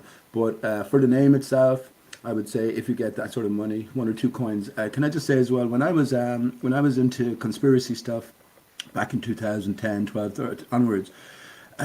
All the gurus were looking for Bitcoin, and what's this Bitcoin? And at the time when it came out, it must have been what must it have been? $100, even less, possibly. I don't know. Well, it was less than a penny. Pennies, some of them. No way, man. Well, they when they were asking for donations and Bitcoins and all this Patreon, I'm talking about people like Joseph Adwell and other people along those sort of lines. Clint Richardson, another one. Great information. But they must have got loads of them at the time. They must be fucking multimillionaires by now. And you know the one thing they don't talk about? None of these people talk about flat earth. None of the gurus that took us to the point where we are will take it to fruition and talk about flat earth. I can't think of any anyway. Not very funny. Very funny, peculiar. Anyway. If it was pennies back then, they're bloody multimillionaires by now. And it takes 20 Bitcoins to be a millionaire, right? Is that right? 20 Bitcoin to be a millionaire? So it only takes 20 Bitcoin to be a millionaire right now. If they were collecting Bitcoin and they were only worth cents or dollars even, back in the early days, and they amassed them, all it would take is to have 20 of those for a millionaire, and if every millionaire on earth wanted to have 1 Bitcoin, they would never be able to do it with the amount of millionaires there is. There's more millionaires than there's ever going to be Bitcoin. So that's it. It's a fixed sort of release, and there's no more that can be created. Everything is just traded around. Yeah.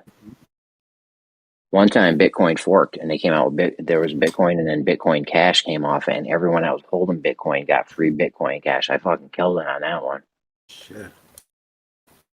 I think you can never use Bitcoin or any cryptocurrency as a viable currency, like used money. No, they got some kind of quick transfer thing now. You don't have to wait Hours and hours.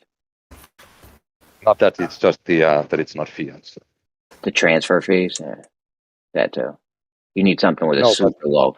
What's that? No, but I think that it isn't a fiat currency, so it can't be used as a. No, countries are using it. Some countries are using it. Yeah, and that's weird because I mean, if I was a billionaire, and some countries use those, I would just want to fucking buy them all. Then I have all the money. No one has any money except for me, because no one can create You more. couldn't buy all the money. That would skyrocket the price of Bitcoin. He'd never be able to buy them all. Sure, and Can't then I buy would all make the everyone poor. But I would just make everyone poor because I mean, the value of the money would just go higher, higher, and higher. People would because get no one can rich. pay. People get rich because if they're holding Bitcoin, then you buy all the Bitcoin. Try to buy all the Bitcoin. Their Bitcoin's going to go through the roof, and then they're going to be rich too now. Yeah, They're but just they won't giving use people them. money. But they can't use them Why can't they use it? because it's going to be more valuable tomorrow, so no one will use them. Tomorrow. I don't know what you're saying. But that's why people just have gold as an asset, because if the price is going up and up and up and up all the time because there's a limited quantity of gold. That's why you don't use gold as a currency.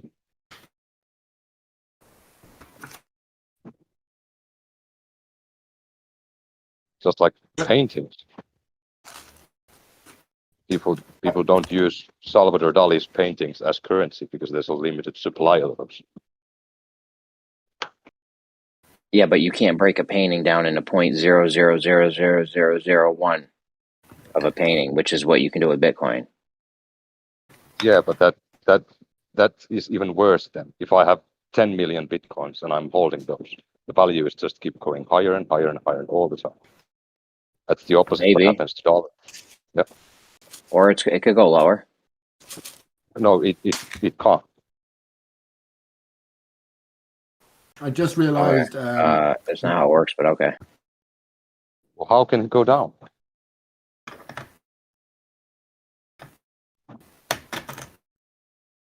People sell them. Sure, sell them in exchange to what? The other people sell them. Yeah, but what do they exchange them for? I don't know. Other things. Dollars, yeah, fiat currencies, yeah. But if you get rid of fiat currencies, you can't sell them. Well, I don't think they're getting rid of fiat.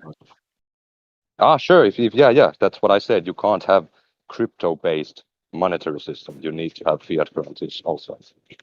Well, the main America is thinking about doing a cryptocurrency, replacing a dollar with a cryptocurrency. It already is all digital, so I mean, it's not. Yeah, but it's still a fiat currency. It's not a limited supply of dollars. Sure, that's what makes it so crazy. If fiat was a coin, you would not get into it. It'd be a terrible investment. No, it's good investment. I can exchange my euros to dollars and then make profit depending on the curve. The fucking system. If I set up a coin that had the same system as the United States dollar, no one would get in that coin. It'd be a terrible investment. It depends how you do it. If you do it like countries do, then it would be a good investment. No, it'd be a terrible investment if you did it like countries did. Are you serious? Why? Get yourself a good propaganda team, Jeremy. Why would it be a terrible? Okay, here's the coin you're going to invest in. There's trillions of coin demand and supply and circulation, trillions of coins. And as the owner of the coins, I can just make as many coins as I want whenever I want. No, that's not what dollars do. That's not how it is. Literally what they do. No, that isn't. They Someone can has just to make take more a loan. dollars whenever they want. No, you know how because much money they has put into circulation last year? How did they put it in circulation? Okay, do you know how much money was created last year? I know it's a fuck ton of money, but how did they create it? How did they create it? They pressed a button and said, "Boom, money." Yeah, and what did they do with money the money? appeared. What did Who they do cares with what the they money? did with it? Who cares what they did with it? It's there. You just created it out of nowhere. Well, I can. So you just create money and you don't use it, and that somehow drives the value down. You have to loan it out. You know that, right? I don't know, bro. I just found a thing that has like 20,000% interest. So I'm making a small investment here. I'll be right back. Oh, that's a good one. I would recommend not to get too heavily involved in these things, man. I mean, it's Can I just say, well, there's a just gap, like- a small gap. Do you remember Mailman? Do you remember and Jeremy? Do you remember the peculiar death of McAfee? Remember McAfee? Of course you do, right? He was a big promoter of Wasn't he cryptocurrency. like a security guy or something? Yeah, the internet security, whatever. And he was on the run. And do you know the story? Anything regarding that, Mailman, or not? Or Jeremy, do I you know have it? read. I've read about it, but I just don't remember it. Okay. But Jeremy just Well- left. Jeremy left. Oh, did he? Okay. Well, I'm listening. Okay, I'm well, just not. Okay, well, I was wondering. Well, not that I'm just thinking about this now, but his death was faked, right? So obviously it's steeped in fakery. If you don't consider that, that's one thing. That's fair enough. So let's assume that it is faked. Why would it be faked? Before his death, and he was in the news big time, and a lot of what do you call it? Internet or not YouTube suggestions coming up involving what's his name? Ken McAfee? It's not Ken McAfee. Anyway, you know the guy I'm talking about. And it showed him like taking time out to go and talk to students here and there, businesses here and there, the little pieces I looked at anyway. So now that I think in terms of what the real motivation was, well, it's to sell us that, it's to sell us cryptocurrency. And then you have all the youngsters getting into conspiracy thinking, well, they killed him because he was giving out this information. I'm going to follow his advice. Whereas in fact, he's just another actor on the stage selling stuff or a greater bit part for the whoever is in control of things. What do you reckon of that, Mailman? Yeah, I haven't. You reckon I about haven't looked on. I haven't looked on his death too much, but I read something about it some time ago, but I don't remember. Stupid death story, absolutely stupid. And he promised the release of some sort of was it a kill switch, something like that. And the expectation was that he'd be releasing lots of different classified information on the runnings of the government and all of their business affairs, etc., which he was well privy to. And of course, the whole conspiracy story, he was hounded and chased for years. He had a lifestyle which was built around pretty simple and on the face of it anyway, admirable lifestyle, but it was fundamentally based about going against the system. And he was the biggest promoter of cryptocurrencies, and now I see it all slots into place. But I think we're meant to see that as well. When you look into his death story, it's all stupid. It's a stupid story. So he didn't die anywhere, and there is no kill switch. And ultimately, the upshot of it all, more and more people are buying crypto of one form or another. Serve some. That's what I said, Jeremy. If you're setting up your own, set up a proper propaganda company, marketing company, coincide and sell it. I'm always suspicious on things where people say that you have to invest just as much as you are happy to lose with a smile on your face. Well, I mean, I wouldn't invest in anything that you're not willing to lose all of it in, whether it be real estate or stock market or anything. What do you think your 401k is? Yeah, we don't have that over here. Well, I'm just saying it's any investment. Yeah. But I've seen like in pyramid schemes over here, people are saying, yeah, just invest as much as you're ready to lose with a smile on your face, and then after the thing crashes, the guys are driving in Ferraris and saying that it wasn't a hoax. It was just went south. So let's just go into the next one. But cryptos aren't pyramid schemes per se, obviously, because it's all open. Mailman, I don't think you're too involved in conspiracies in general, but do you understand that all governments at top levels are in cahoots? Sure, there's United Nations, but they're not. Yeah, well, yeah, some countries are not in the United Nations, but some are. People like not like myself, but people who've worked out 9/11 to some degree. Just not saying you have to agree on that, but it's another media hoax, but symbolic in nature. You think we're great at working out these things, or working out, I don't know, NASA fakery and all that sort of stuff. Grand, you're just ahead of the masses somewhat.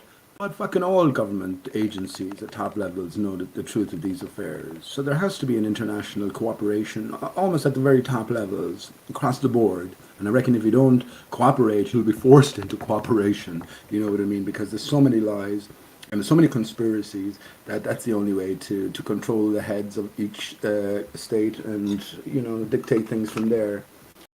How can you say that all the governments are in on it when the governments are actually doing these things to each other? Well, the moon missions, China. Look at all the countries now that have space agencies. Have shot up in the last few years. Great Britain doesn't, which is pretty peculiar in a sense. But if they have a space agency. Yeah, but if space is but not along the same lines. I don't. No, they haven't. Not along the same lines, right? They haven't sent people up. They don't have any mission scheduled. They're launching. No launching capabilities. Yeah. Okay, well they're getting into it as well. I wonder why they were so slow. But if space is fake, is given. If orbital mechanics is not real, is given. Well, then it would make sense that in order to garner support from the people against conspiracy theories, you're just they get people like you. They get people like you to say, "Well, how come the rest of the countries are doing it then? Surely they'd all tell." Like the Cold War between America and Russia. No, but did Saddam Hussein know about the 9/11 attacks and how he's going to be killed? Saddam Hussein wasn't killed at all, but. Yeah, well then, sure. Then China. Don't be fooling yourself. Oh, you're an official story guy now, though. You see, you read the newspapers. Like the dumbass across the road read the newspapers, and you tell me the same thing. Is that right, mailman? Maybe we're in the wrong forum here. I mean, you're saying that like nothing. But yeah, you said it earlier. Like nothing is like it's said that it happened. So obviously, so Saddam Hussein was fake killed. Saddam Hussein had about fucking 7 or 8 body lookalikes. So same with Gaddafi. Gaddafi, fake death. It's all for okay, television. so where is Saddam Hussein now? Where is he? He's down the road from you. 4 houses down, and go and insist that you go into their back garden and dig a hole in the center because you know he's an underground tunnel down there. Go do that. Come back and tell me. If you don't get on, well, I'll think of another place. Come on, man. What do you mean, where is he? What if I said he was in one of his palaces in fucking Baghdad? What if I said he was over in Vietnam somewhere where he had a holiday? Have no evidence for that. But why are you asking me, unless I can come along and say where he is, that none of what I say happened can be true? No, but you're saying that they didn't kill him. No, they did not. How do you know that? Because I researched it, man. And Saddam Hussein's wife apparently, so I'm getting into memory now, in the trial, she said, "That's not my husband. My husband has different teeth." So they were trying a look-alike, apparently. But I think that's all sort of theater as well. His wife been in there saying that. But that's definitely on record. Look into it. Okay. So Iraqi government knew about the United States attacking them and stealing all their gold. And they said, yep, do it.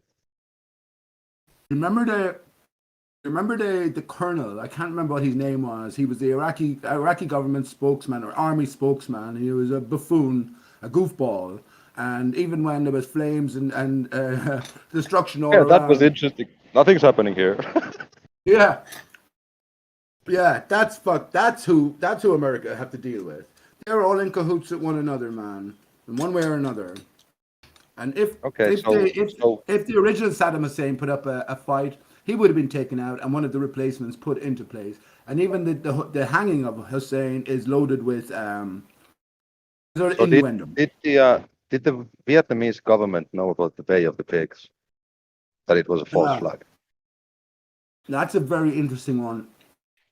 Because just piece of information you pick up along the line. Apparently, all of the elites, and not all of the elites, but many of the elites, or lots of the elites, have bases in Vietnam. I mean, that was the ultimate purpose for the Vietnam War, to clear a zone where all of the elites could almost retire to. Did they know about the Bay of Pigs? The Bay of Pigs was another hoax, man. Kennedy was an actor. We're going to the moon, not because we can, because it's hot. No, not because it's easy, because it's hard. It's all fucking theater. That was a fake death as well. But once you get to Kennedy being a fake death, you can't stop there. There's a greater script. IPS calls it a meta script. That's good enough. greater script that all these characters are written into, and they have their own role to play. But that's you won't even go there, Mailman, because what, you accept the official story. No, but Oliver I Stone wouldn't won't agree with I you won't regarding go there because what you say, someone else says, no, that's not the conspiracy. The real conspiracy is this and this and this and this and this. And then a third guy comes in and says, no, Kennedy actually died because he wasn't Kennedy after all. He was someone else all the Well, time. who are you going to listen to then? Are you going to revert None of back to you. the official story? And if you're going to revert back to the official story, tell me this: how did the movie JFK get the go ahead to be made? Is that giving the illusion that there's still freedom of press or there's freedom of you know? I don't know about the movie. I haven't. You don't know about the movie where you don't know about the movie JFK. You've never seen the movie JFK. Nope, never. Man, I don't know what you need to do with your brain. Can you imagine a ground that you're standing on now, not moving? Could you ever imagine that? Well, hold on. Hold on. Imagination? Hey, Mailman, do you like watching movies? Yeah, a lot. Yeah. Okay, well, I would suggest watch that and just see where it takes you. Right? Yeah, I mean, yeah. I mean, I can watch it. How old is it? What year is about it from? 30 years old, somewhere in the 90s. 1991, I think. Yeah. Oh, okay. Yeah, fair enough.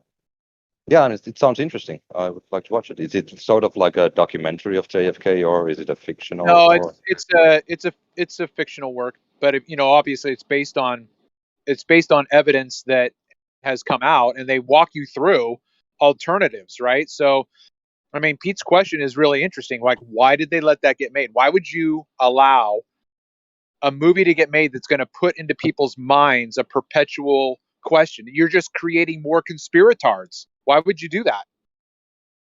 I mean, why? You can do that if you want to. I mean, there's lots of movies are being allowed, like Loose Chains. That's on YouTube. No, but that was independent, right? Other ways, but... That was independent. Sure. Yeah, right. So who did JFK then? Was the government film? Huh? Who made the JFK? Well, listen, when you talk about Hollywood, okay, you're no longer Oliver Stone. Oliver Stone made it. Yeah, Oliver Stone. I mean, you're so talking it's about. Film. Yeah, I mean. Okay, sure. So. I mean, there's a lot of movies about Vietnam too. This change was made by two insiders as well. It's like Fahrenheit 9/11. They paved the way lead you into conspiracy land, but don't take you to the truth. Of course, what we're led to by Loose Change is 9/11 was an inside job and the government killed their own people. Same thing with JFK. JFK was an inside job and the government killed their own man. So, yeah, why is the question, are we allowed to see these things en masse when all they're going to do is encourage, because they're so well made, encourage thinking-minded people to react, right? I have an answer for that, but I'd like to hear your answer, Mailman. I'd like to hear your answer. Yeah, sure. Yeah, my answer is that there's freedom of speech, so you can make a film about anything. Is there freedom of speech? And I can't say Corona's a hoax here without being kicked off of YouTube. Even though it's my freedom of speech. I spend a week in prison under the same thought process. You know, it doesn't matter though. Freedom of speech, you're joking, right? If my son wants to travel now, he has to get an injection. So is that freedom? Is that freedom of speech? Is it, the Mailman? Is this a system it is freedom of speech that YouTube can do whatever they want because it's a private platform. What would you consider a public platform then, where there's absolute freedom of speech? Well, everything that is government owned, like in UK it's BBC. Yeah, and the government are only trustees for the people, right? So the people actually own these places. Yeah, sure. Yeah, it's the national sort of nation owns it. Don't sound very wise, worldly wise, man. Even though I know you're probably, I'd say mid-40s, something like that. That's how you're coming across. Oh, I'm 37. Okay. Actually, this week I'm 37. No, next week. Can you prove you were born on that day? Do you remember? To myself? Actually, no, because I can't even prove that I exist. It's impossible. You can't prove you exist. How could you prove you existed? There is no way to do it. To you, at least, that is. Do you believe with all your being that you exist from 0 to 100%? What percentage would you give? My assumption is that I 100% exist. Okay, thank you. My next question is 0 to 100%, because you've never experienced it either. What would you say that the spinning ball Earth is given? What percentage would you attach to that in terms of your belief? We can't prove it. We can't prove anything 100%, but in terms of your belief. It's high 90s. Quite high. Go on, give us a figure. No, I just said high 90s. High 90s. Fucking hell. You're almost as certain. You're almost as certain that you live on a ball with people upside down that's careering through space at 1.6 million miles an hour on average, as you are that you exist and you're talking to me here right now. That's fucking absurd, man. Take a good check of yourself. If I didn't know that you were acting a part, I would say you're acting a part, but you are acting a part. Sure. Okay. You know that there is no experiment in history which has ever showed the Earth to move one iota. And upon that shaky foundation, forgive the pun, you build your whole worldview if you accept heliocentrism, Big Bangism, and beyond. You build your whole world on that premise that the ground you're moving on is moving. If it's not moving... Are you slagging off my religion again, Pete? If it's not moving, though, why don't you consider that side? If it's not moving, mailman, how you doing, Don? If it's not moving, then that will change your... Maybe you'll be able to fucking prove your existence. Maybe because you'd have a different... I can measure it moving, but there is no experiment, no cause and effect experiment to... How can you measure it moving? How can you measure... You never with experienced a fiber optic gyro. Fiber optic gyro, if you get a result, we know something is moving. You have negated or you have ruled out ether. So that's a different matter. You gauge everything against your one and only model. So this is problematic, man. That's why I asked you if you think in alternative terms. Very simple one to start off with is what if the ground beneath me isn't moving? What happens then? But you will never go beyond there. None of you can ever go beyond there. I can. Okay, what's your problems then? Develop it. If the ground beneath me isn't moving, then the Earth is stationary and the whole universe is revolving. So, problem solved. But don't forget, you can't take the universe, which stemmed from your assumption that the ground was moving, and bring it into the universe encompassing the ground that isn't moving. The globers who are geostationary. We can say the universe. Okay, but you know the stars. Stars are not stars, so you can't take them into. You can't take them into. Why aren't stars stars? Stars, as you say them, as stars are represented in the heliocentric model and beyond. They cannot be transferred here to the flat Earth model because they have to be close. Is the geocentric model? That's a globe model with the Earth at the center. What stars do they think that the stars are? That's a false model as well. How do you know that? The foundation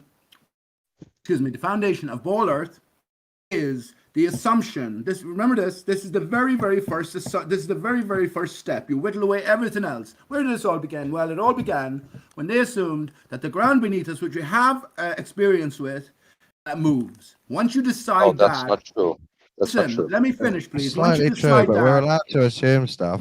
I can prove it because Mailman and Dawn are both going to tell me in a second once I'm finished, well, what is the prior step to that? And then that stems from there. Now, I will just say, if we assume that the ground beneath us isn't moving, and then we gauge what else is going along around us, we're going to define everything else in different terms than if we assume that the ground was moving. So the first globe model was a geocentric one. So you're done with that. That's fake history, man. That's fake history. Well, how do you know that? How do you know that the rotation came before the globe if history is fake? No, I'm not talking about history. I'm talking about logically.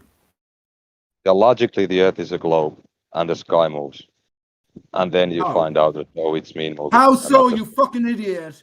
Well, logically, you'd have to have people upside down You have to have water bending. You have to have horizontal, a level All that's right, curved. moderator in here, Pete. I'm Okay, going to mute you. I'm sorry. I'm getting Pete, frustrated at him. I Though. know, Sorry. I know, but listen, I'm going to mute you for half an hour for that, man. Okay. If you must. It's okay. Okay, Pete. No hard feelings. Yeah, I mean, I appreciate that, mailman, but you know, I've done the same to other people as well. So I'm just trying to be across the board. You know what I mean? Sounds very good. Yeah, fair enough.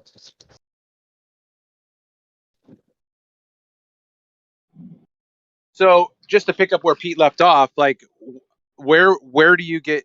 Who told you that the geocentric model was a model for consideration?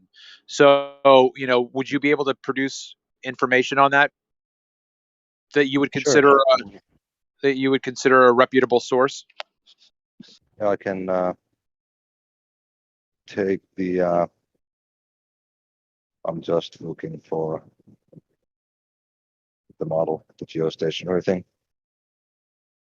Why is Pete muted? Because he was being aggressively. Well, he swore at mailman. Okay. It says here that the most highly developed geocentric model was that of Ptolemy of Alexandria, and it was accepted until the 16th century. So this is just from Britannica. Okay, you're right, but can you, since you're there right now, can you tell us any of the nuances of that model? Like, what was it? You know, was it a globe, or was it just land-based geocentric, as in, you know, like flat earthers today, we are geocentric because everything revolves around us. So is there anything in that article that tells us that the model was a globe model with space around it, or what? Yeah, sure. I'm model, you talking about What's Copernicus? No, I was talking about the first one was the Ptolemy. Yeah.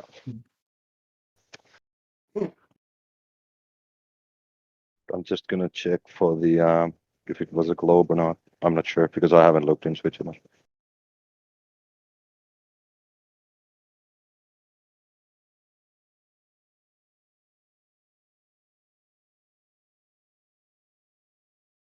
Yeah, it says that under the geocentric model, the sun, moon, stars, and planets all orbit the Earth. And,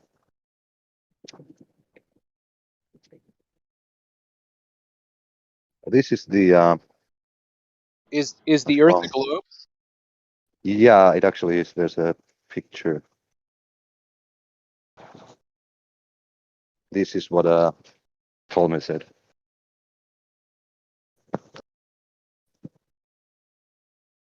I don't know how to pronounce Ptolemy. Ptolemy, you just miss out the P. Ah, okay. Silent Silent P. P. That's like in the nighttime. Yeah. But yeah, it is a globe. Yeah.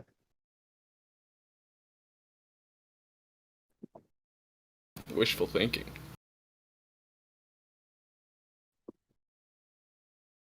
Very small sun.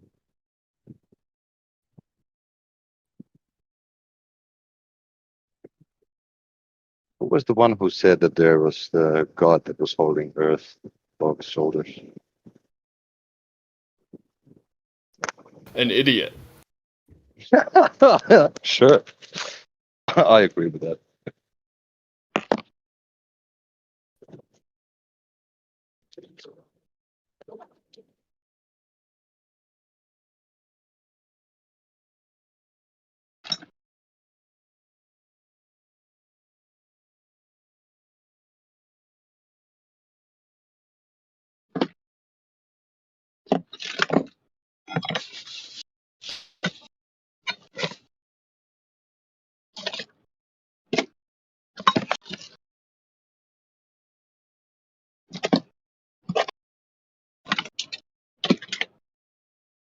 Travis, are you digging a grave?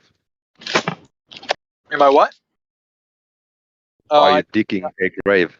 Yeah, I'm looking for my fork, so I thought I was on mute.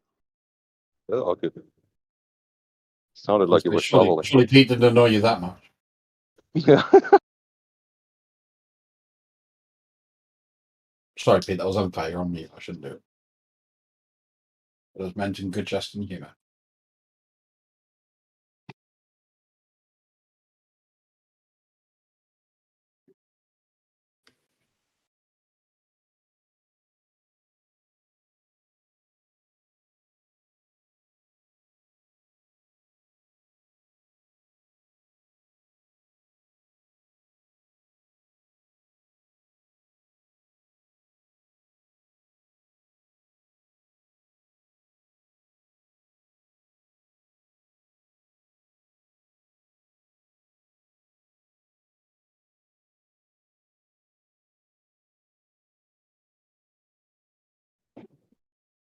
Hey, Ross, did you check the HC versus FTFE debate?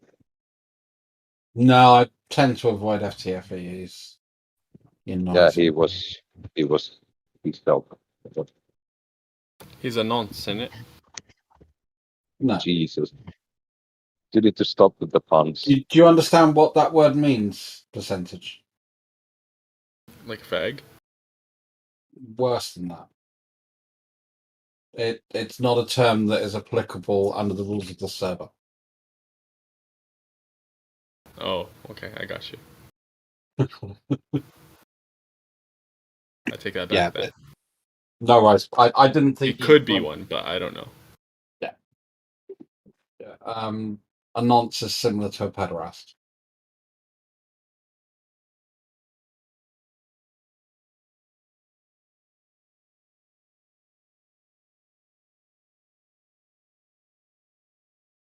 That shit nasty.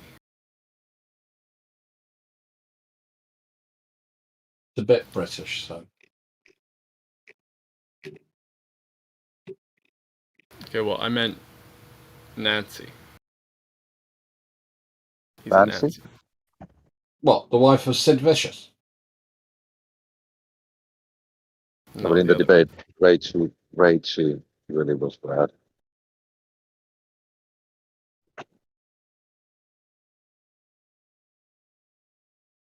Actually, I meant to say nothing, because it's bad to backbite. So, next time, correct me, guys. Hey, we all need it sometimes.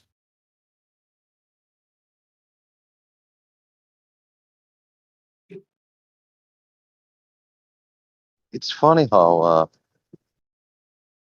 there's like the Fresnel lens for the sunset, and now proximate looming is done with the magnifying glass.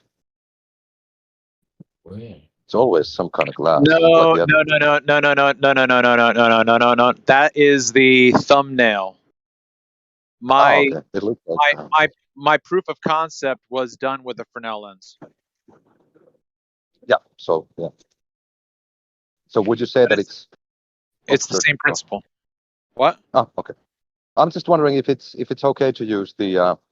I think I don't know if I've asked this from you earlier, but if you can use the Fresnel lens as analogous to the atmosphere, can I use magnetism as analogous to gravity? Yeah, I don't have a problem with that. Nope. Okay, fair enough. And balls as planets. Red balls as planets. What? Red We can balls use as planets? lead balls on strings, analogous to planets. Sure. All I know is when I jump up, I come back down. A bit quicker than I used to, because I can't jump as high as I could. And tiny little things like fireworks inside vacuum chambers, analogous to rockets. Oh, I mean, depends on the fire. Like your firecracker can be a rocket. Same principle, so we're all right. I mean, you can use the Fresnel lens as an analog to atmospheric magnification, but then like the next step is finding out whether atmosphere can do that kind of. Yeah, it only tends to do that for the sun for some reason, but not for airplanes or anything. Or mountain.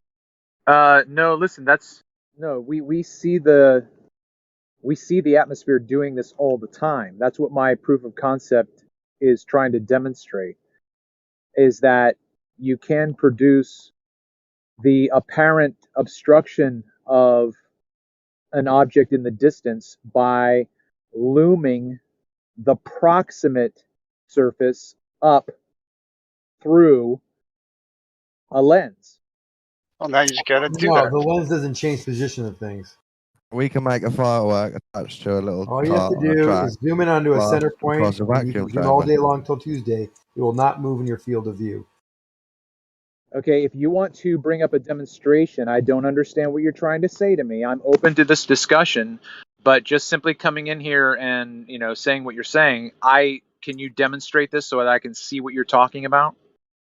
Yeah, you could zoom in and find a point that is level with the observer, and you'll see that point in the center, regardless of your lens, will always stay at the center of field of view.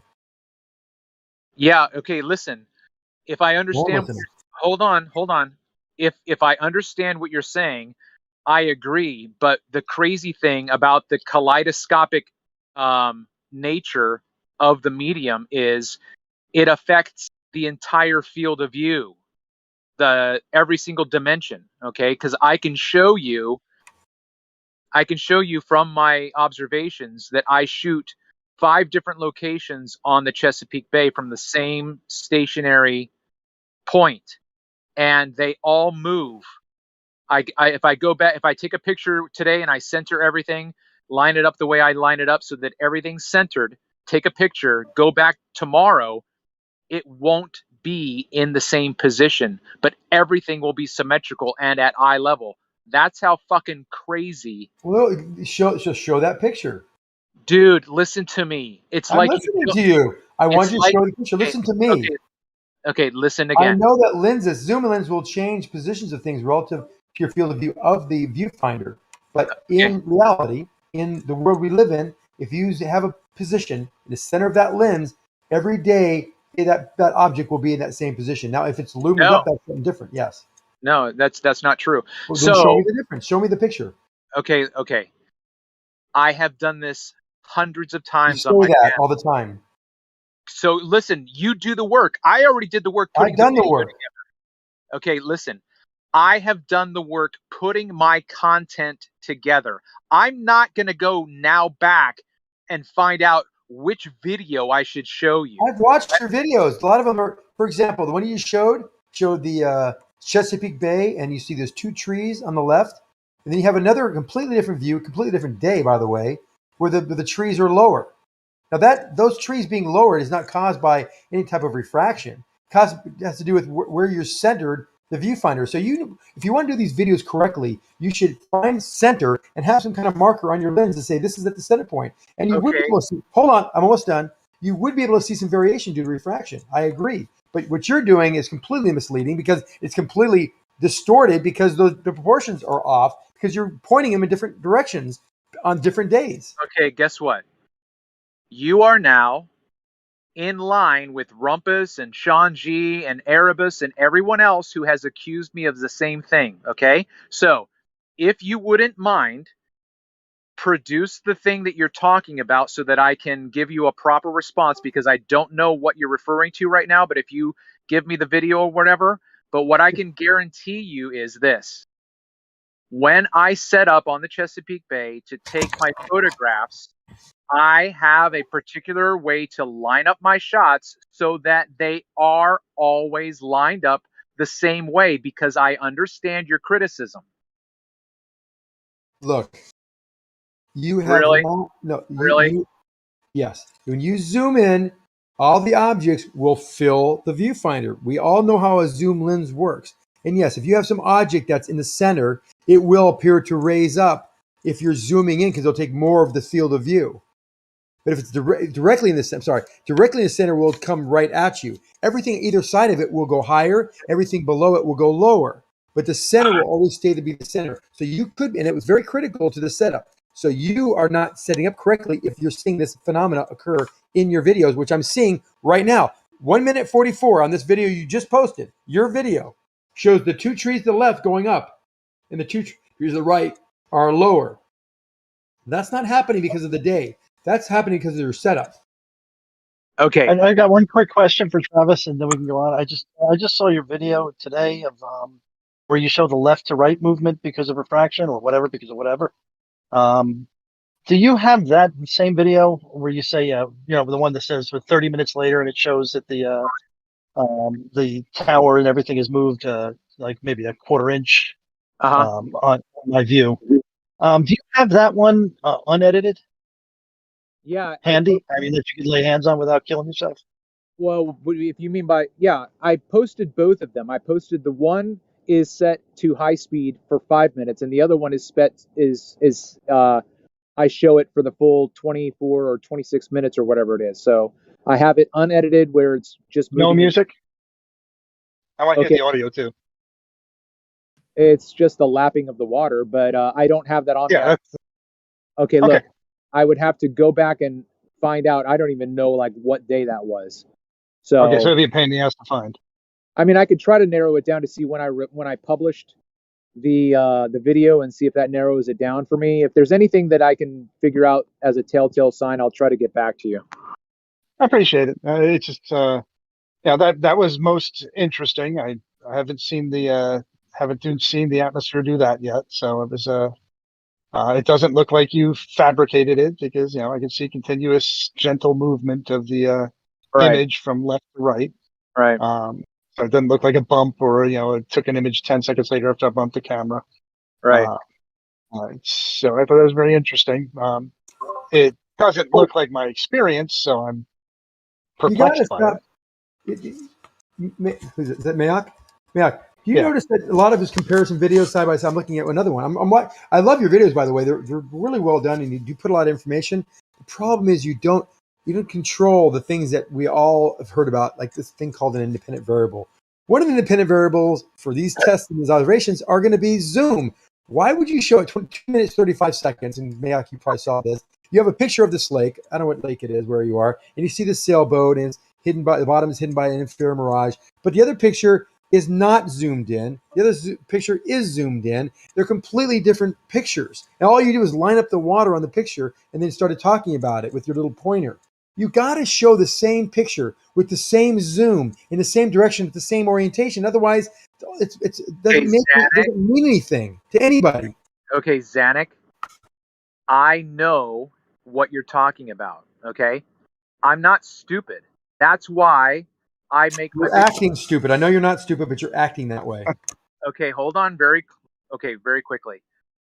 It could possibly be that you don't understand why I made that video. Now, can you repost the video that you're talking about so I can look at it? Because you just posted it. My proof of concept, proximate looming. What does proximate looming mean to you? It's the phenomenon that's been labeled sinking. Well, why would you call it proximate looming? Well, I think because he's suggesting that the foreground is lifting up and blocking you, right? Correct. The foreground is lifting, and the background is doing what? Staying where it is, for whatever. Okay. The foreground is getting in the way. Did you not watch the video? I'm watching it right now. Are you not? Hold on, just real quick. If you're watching my video and you don't understand my concept, either I didn't explain it very well or you're not paying attention. I'm paying attention. What you're saying doesn't mean I know what you're saying. I want your explanation here, not on the video, so I could get a clearer picture. Because yes, you're not explaining it very well, and the concept is a little bit muddled. Okay, well, Moyak basically said what it is. It's you have an object out in the distance, okay, and under normal circumstances, you can see the object in full. Now you go out one day and you only see half of it. Okay, that has been labeled by the mainstream as sinking, meaning refraction is dropping the distant object behind the. No one has ever said that. No one has ever said that. Okay, Okay, In a hold on. manner of speaking, they have. Okay, yeah. No one has ever said that something that's hidden by water, for example, has been sinking due to refraction. That sinking Okay. refraction is incredibly rare. Okay, I don't want to get into this with you about the rarity. If you can provide a source for me that you are happy with that describes sinking, but what I'm doing right now is giving you Andrew Thomas Young, okay? You're not giving time. You're doing a quantum eraser, understanding and repeating the concepts, but not understanding what they actually mean. So no, sinking would be upward refraction, if there was such a thing, or if you could see something on video. And there are some clips of this, but I'll see if I can find a couple for you. But what Okay. you're saying would not be sinking because you'd have to have upward refraction. And upward Okay. refraction is light moving Okay. toward a denser medium, which is above the colder water, cooler Okay, water. listen very carefully. I do not believe in upward refraction, downward refraction, or sideward or So leftward you don't believe refraction. left and right doesn't happen. So you don't think refraction's real, that light bends? No, that's not. No. Okay, the way that I am comfortable based on my ability to do the research that I have done, okay? I have not been able to go out into the field and take my research the way that I would like to, okay? Refraction is simply the distortion of the image through the medium. No, that's not what refraction is. Okay, shut your mouth for a moment, please, because I am giving you my perspective. So You yeah. said you did research on it, though. Okay, Zanuck. Hey, tell me to be quiet. I'm quiet. You tell me to shut up, I will. I promise. Shut up. Okay, listen. I do not agree with most of what Andrew Thomas Young delineates in his articles on refraction. Okay, so I am not agreeing with mainstream science on this. Obviously. Okay, so when I describe to you what I think is going on, you can't tell me that's not what refraction is, because I agree. That's not what your science says it is. I'm telling you how I am describing the phenomenon right now. You said proximate looming, and looming is a concept that is a result of light bending downward because it lifts things up. You're saying that things in the background are being lifted up, and the things in the things in the background are sinking down, and things in the foreground are lifting up.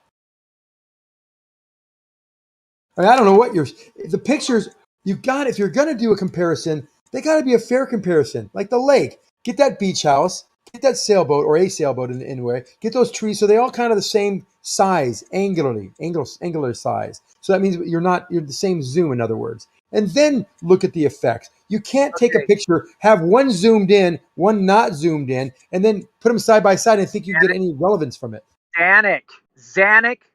Did you hear what I said? I was Yeah. very deliberate in my delivery there. Did you hear what I said? Okay. Oh my Yes or God. no? Okay. I asked you a question. Did you hear what I said? Because you asked me. I said yes. Okay, I didn't hear you. Okay. Now I'm getting triggered. Fucking triggered. Okay. I don't care. You're not going to affect me. You can yell at me and call me all the names you want. It doesn't bother me a bit. Okay. I'm trying to get you to lower your rhetoric for me. Okay. Because I'm feeling attacked. Now listen very carefully. Please. You're saying silly things. Oh my God. Okay. Zanuck. Chill. You might consider what I'm saying silly. That doesn't mean that it is. This is the kind of rhetoric that pisses me off, okay? I'm going to say this one way. I am not stupid. I will not show you a picture and then that's fully zoomed in and then show you another picture not fully zoomed in and then compare them. You did in your video. 2 minutes 35. One zoomed in, one's not. How do you know? I can tell you can tell the size. Angular size is the key, pal. Okay, Zanuck. Yes, I'm still here. I can show you a panel of 4 different photographs of that house, all at full optical zoom, and they all fucking have different fields of view. Do you know why? Because the fucking medium is changing the appearance. Those two pictures. The medium is magnifying it? Yes, those two pictures. Really? Okay. Oh my God. those two pictures. Hey, by the way, I'm not doing the talking here. You are, and you're saying, "My God." I'm saying little teeny one words, That's interjection. because you don't come in here inquisitive. You come in here accusative. No, you said you have 4 pictures where the field of view changes in the same zoom. I want to see that. Okay. I'm talking about the fact that you watched a video. You were not inquisitive about it. You came in accusing me of showing you 2 different pictures because you. I'm taking a screenshot and show it to you. No one will agree with you. talking- Everybody. I'm sorry. talking. Go ahead. I'm sorry. Okay. Again, my point is you didn't come in here and say, "Hey, Travis, did you take these 2 pictures with the same focal length?" You didn't come in asking. You came in accusing. You came in accusing me of a stupid act, right? Which I have not carried out because I understand the point that you brought up. It doesn't make any sense. Why would anyone show a zoom of 200 millimeters and a zoom of 365 millimeters and then compare them? Who would do that? Who? Is this video in chat? You did, yeah. The video's in chat. It's right at 10:34 a.m. or 34 after the hour. And yes, a lot of your pictures have. You may not think they're. You just didn't control the zoom rates. You have many of them that are not the same focal length, and they're obviously not centered the same. If you're going to do this right, you got to do the same exact zoom, and also make sure that they're centered via a level. And you can figure out some way. You're so into it, and you're doing such a good, thorough job of observing these observations are so varied. I would make sure that every one of them has a center point, so you can actually see what's going on from the center outward.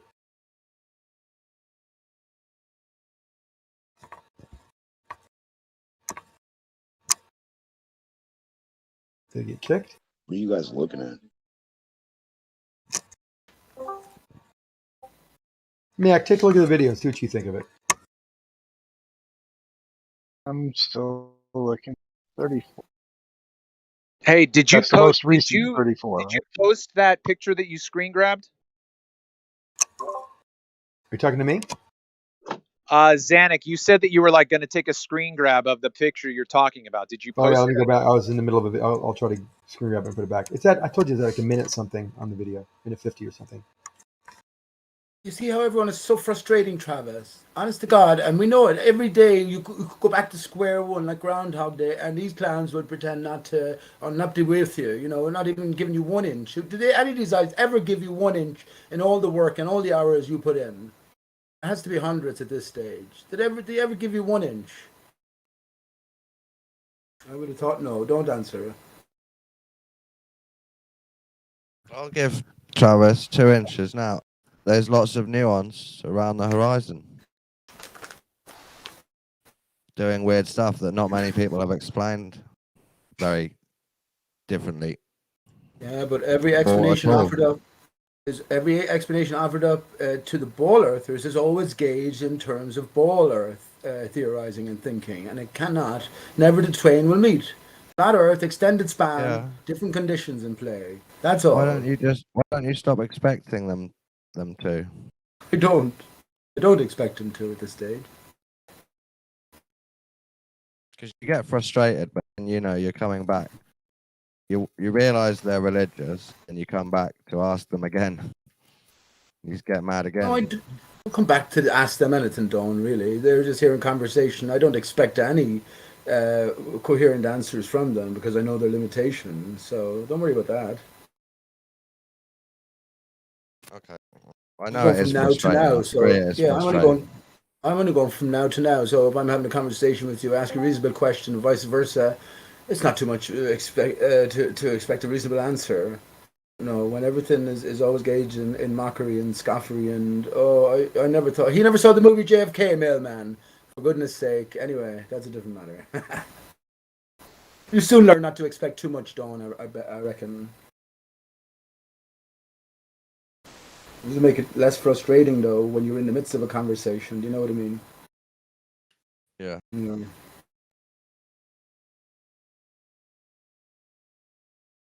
I'm just starting out on your video, Travis. You still here? Am I unmuted? Or did I mute myself? Yeah, go to three. Go ahead. Okay. Just the initial thing I see where you got your hand, it's the first couple of minutes where you're saying that there's proximal looming, and I'm just curious why you think, or why. I know your answer, but why you wouldn't want to use a tool to identify whether it's because if it's proximal looming, you would expect the water to actually have raised up that point that you're talking about where the horizon is. That should have come up closer to your eye level. And I would think that you could measure that. Okay, with a, so with are you a talking? reticle. Are you talking about the proximate looming proof of concept video? Yes. Okay, so part of my science that I've done is like strictly observational, right? So that's why I can tell you that I've taken pictures of the same objects in the Chesapeake Bay all throughout the year for 3 years. And at times, there is more in my field of view and less in my field of view. So that it looks like I've zoomed in, or it looks like I've dropped down closer to the water, or it looks like I've raised myself up because the water looks more distant. But I haven't. I take the shot from the same place. So the only thing that's changing is the medium. So that's where my description of proximate looming comes in, because even though your point is taken, what I find amazing and what I call a kaleidoscopic vision, right, is that the entire field of view is affected by the medium uniformly, that everything gets shifted and changed and magnified and diminished or whatever, but everything is still at your line of sight, right? So what I mean is, I'll try to be real quick, is if I walk out one day to the Chesapeake Bay and with my naked eye just look out straight in front of me, everything is right where it should be, right? If I look out straight ahead, I can see the land in front of me in the distance, right, and it appears to be at eye level. Now, if I take a picture on that day and then go out 2 days later, I walk out there and with my naked eye, everything looks like it's still in the same position. But when I go to take the photograph and I line everything else up, I have less in my field of view, which means the medium is magnifying that and bringing it closer to me, which is why I get accused of showing shit that's at a different zoom. It's not. It's at the same focal length. I just left a message, a note in chat, Travis. The sun, its relative position to you is the key factor in all of this. And of course, when the sun comes into proximity as well, it changes lighting conditions, it changes heating conditions, and then all of these different factors for consideration arise. I gotta finish up here with some paperwork, so I'm away from the phone. Okay, but that's vital. That's vital, and we can even appreciate it when it's low light early morning. When it's low light early morning, you should be able to see further on calm conditions because the water is showing back up into the great extent. When the sun comes around, then the water, everything starts heating up. The water starts to reflect light more. It's not natural, right? We can all appreciate that. And beyond a certain point, then it will cause the water to mirror. Before Travis goes, I want to inject. I don't mean to cut you off there, but I want to get it before he. I was waiting for you. Off you go. Yeah, I think he's away for a minute. So there, I Travis, think he's away. He took off. Did he go? He took off to take care of paperwork. Okay. Yeah, I mean there So, are. I would swear that in the very beginning of that video that those are different zoom levels. He insists that they're not. Well, look at. So absent going to do it again, I can argue. But look at the one. Actually, he's got some great videos there and comparisons, and he's right at first glance. Some of them do look zoomed that probably aren't. The one later on in 3 minutes and a half. I'm going to watch the whole thing in a bit here, but you can see that one buoy is out there, and you can see that the buoy top is a little larger than the other picture. But the key thing is doesn't explain why the water is so much, like he says, is ramping up in this proximal looming effect that he's talking about. But if you look at the water, it looks almost pretty definite that his viewing height is changed. and that could be could maybe if this is a lake, then if it's a bay, then there could be tide, and you could have a 4 or 5 foot different in tide height, but it's a definite different angle to that water and out in the distance over across the lake. So that looks a little bit Maybe odd. it's 17/11 fraction, 17/11 hour refraction. No, because you're looking at the water difference between the water difference in height in the field of I view get what from you're the saying. buoy to the shore of the opposite shore. Yeah. And he actually talks about that, and that would only happen if you're raising your position of observation. Well, assume that he's right. What's your hypothesis? That he didn't move his camera, and that he took the camera with the same zoom and all that stuff. Yeah, that's where science comes in. We have to try to replicate. I have lots of places around here with water I can take with the same shot, not zoom, and make sure my position is, and see if there's any change. You ain't got nothing with the humidity and shit we got down here. Let me ask. Yeah, I don't have the extreme conditions that you have back east for sure, and that makes a big difference. Let me ask. Maybe it is. Maybe there's some type of. I don't see. We don't have humidity making. We don't see things zoomed in for atmosphere. We don't see the sun get larger for because it's more. Yeah, that's what I haven't seen anything that I would classify as zooming. But of course, I don't take constant videos, so most of mine are or comparisons between my memory of something the day before to today. So would I notice a doubling of size at something at 5 miles? Right. I don't know if I'd notice that. Yeah, and things do get distorted, especially when it comes to the mirages. That can really make things look crazy. They get much larger. In fact, the pictures we had from, and maybe it was even his, that came from off from Oxnard out to the Anacapa Islands. There's a ship there. I thought it was a ship. It's actually one of the platforms. It's so stretched out left to right and so squashed, it looks like a ship. It's actually a very narrow platform. So that's right in line with what we see with the sun too. Both of you. Okay, let me ask both of you, right? Would it make a difference if, let's say we're looking over a setting and you've decided that the water, the horizon is a fixed horizon or a geometric horizon, right? Let's say it extends, I don't know, 3 miles from you from your feet to the horizon, apparent horizon itself.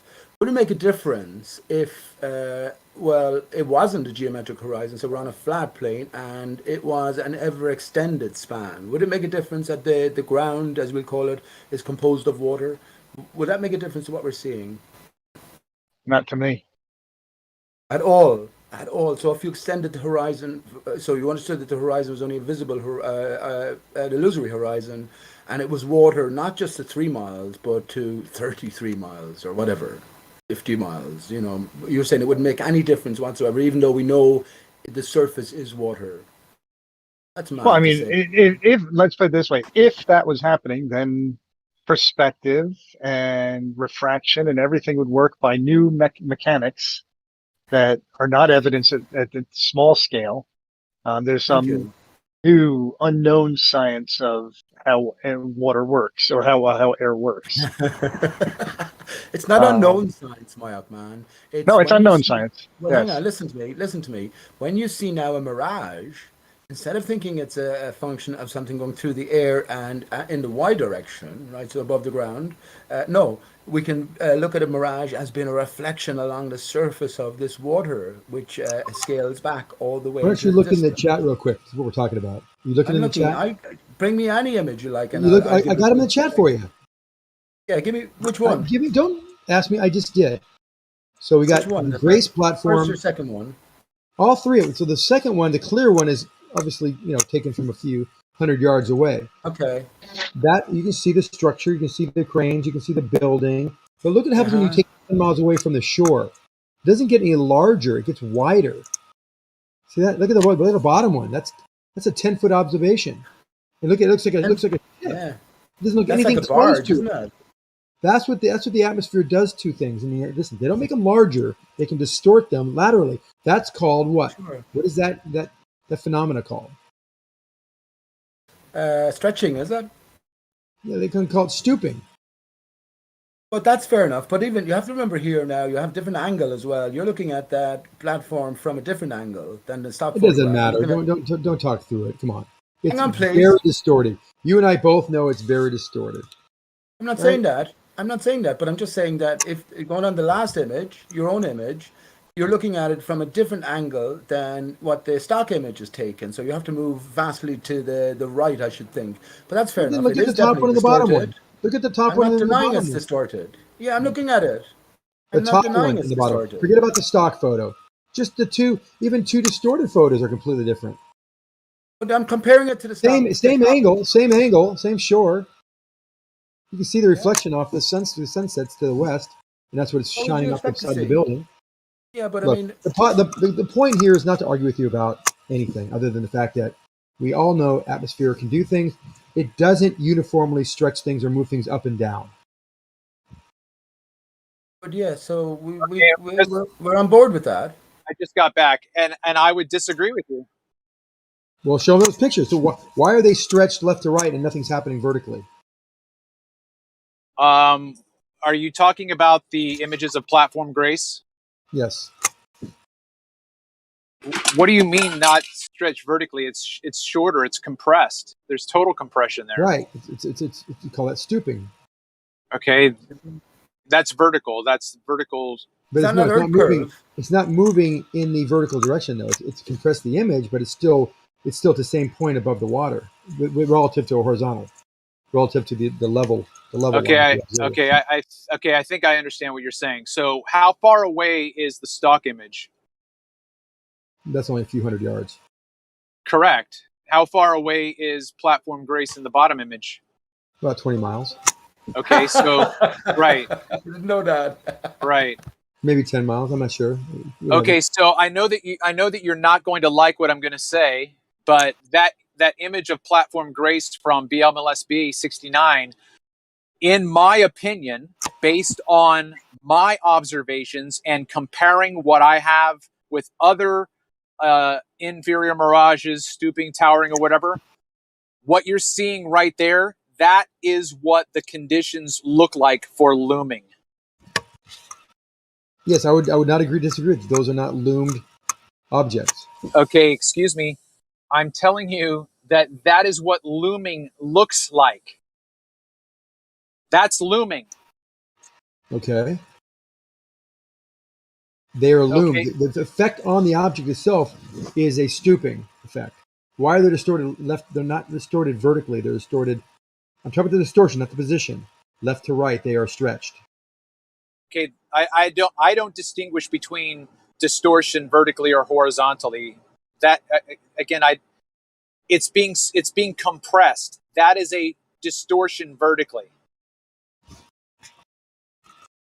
All right. If you think that, then we need to go and continue that line of reasoning. 1 second. No, don't committal. I mean, I got a clear point here to make to Travis, and I want him to take a look at another picture that has just the opposite thing happening. Here we go. Now look very carefully at this picture, and I'll tell you some things about it that you might not know. So the same exact rig, and it's one's 9.4 miles away. This other one's very close, maybe 100, 200 yards away. Look, what do you call that when the actual buildings are stretched upward? Well, I wouldn't call it towering. I would just call That's it. exactly what tower. Well, you wouldn't call it, but that's what everyone else would call it. That's fine. Because you know why they call it towering? Because the dimensions are greater vertically than they are in real life. Because we know what the real life dimensions are. You can get the specs for this platform. I have them. Yeah, I know.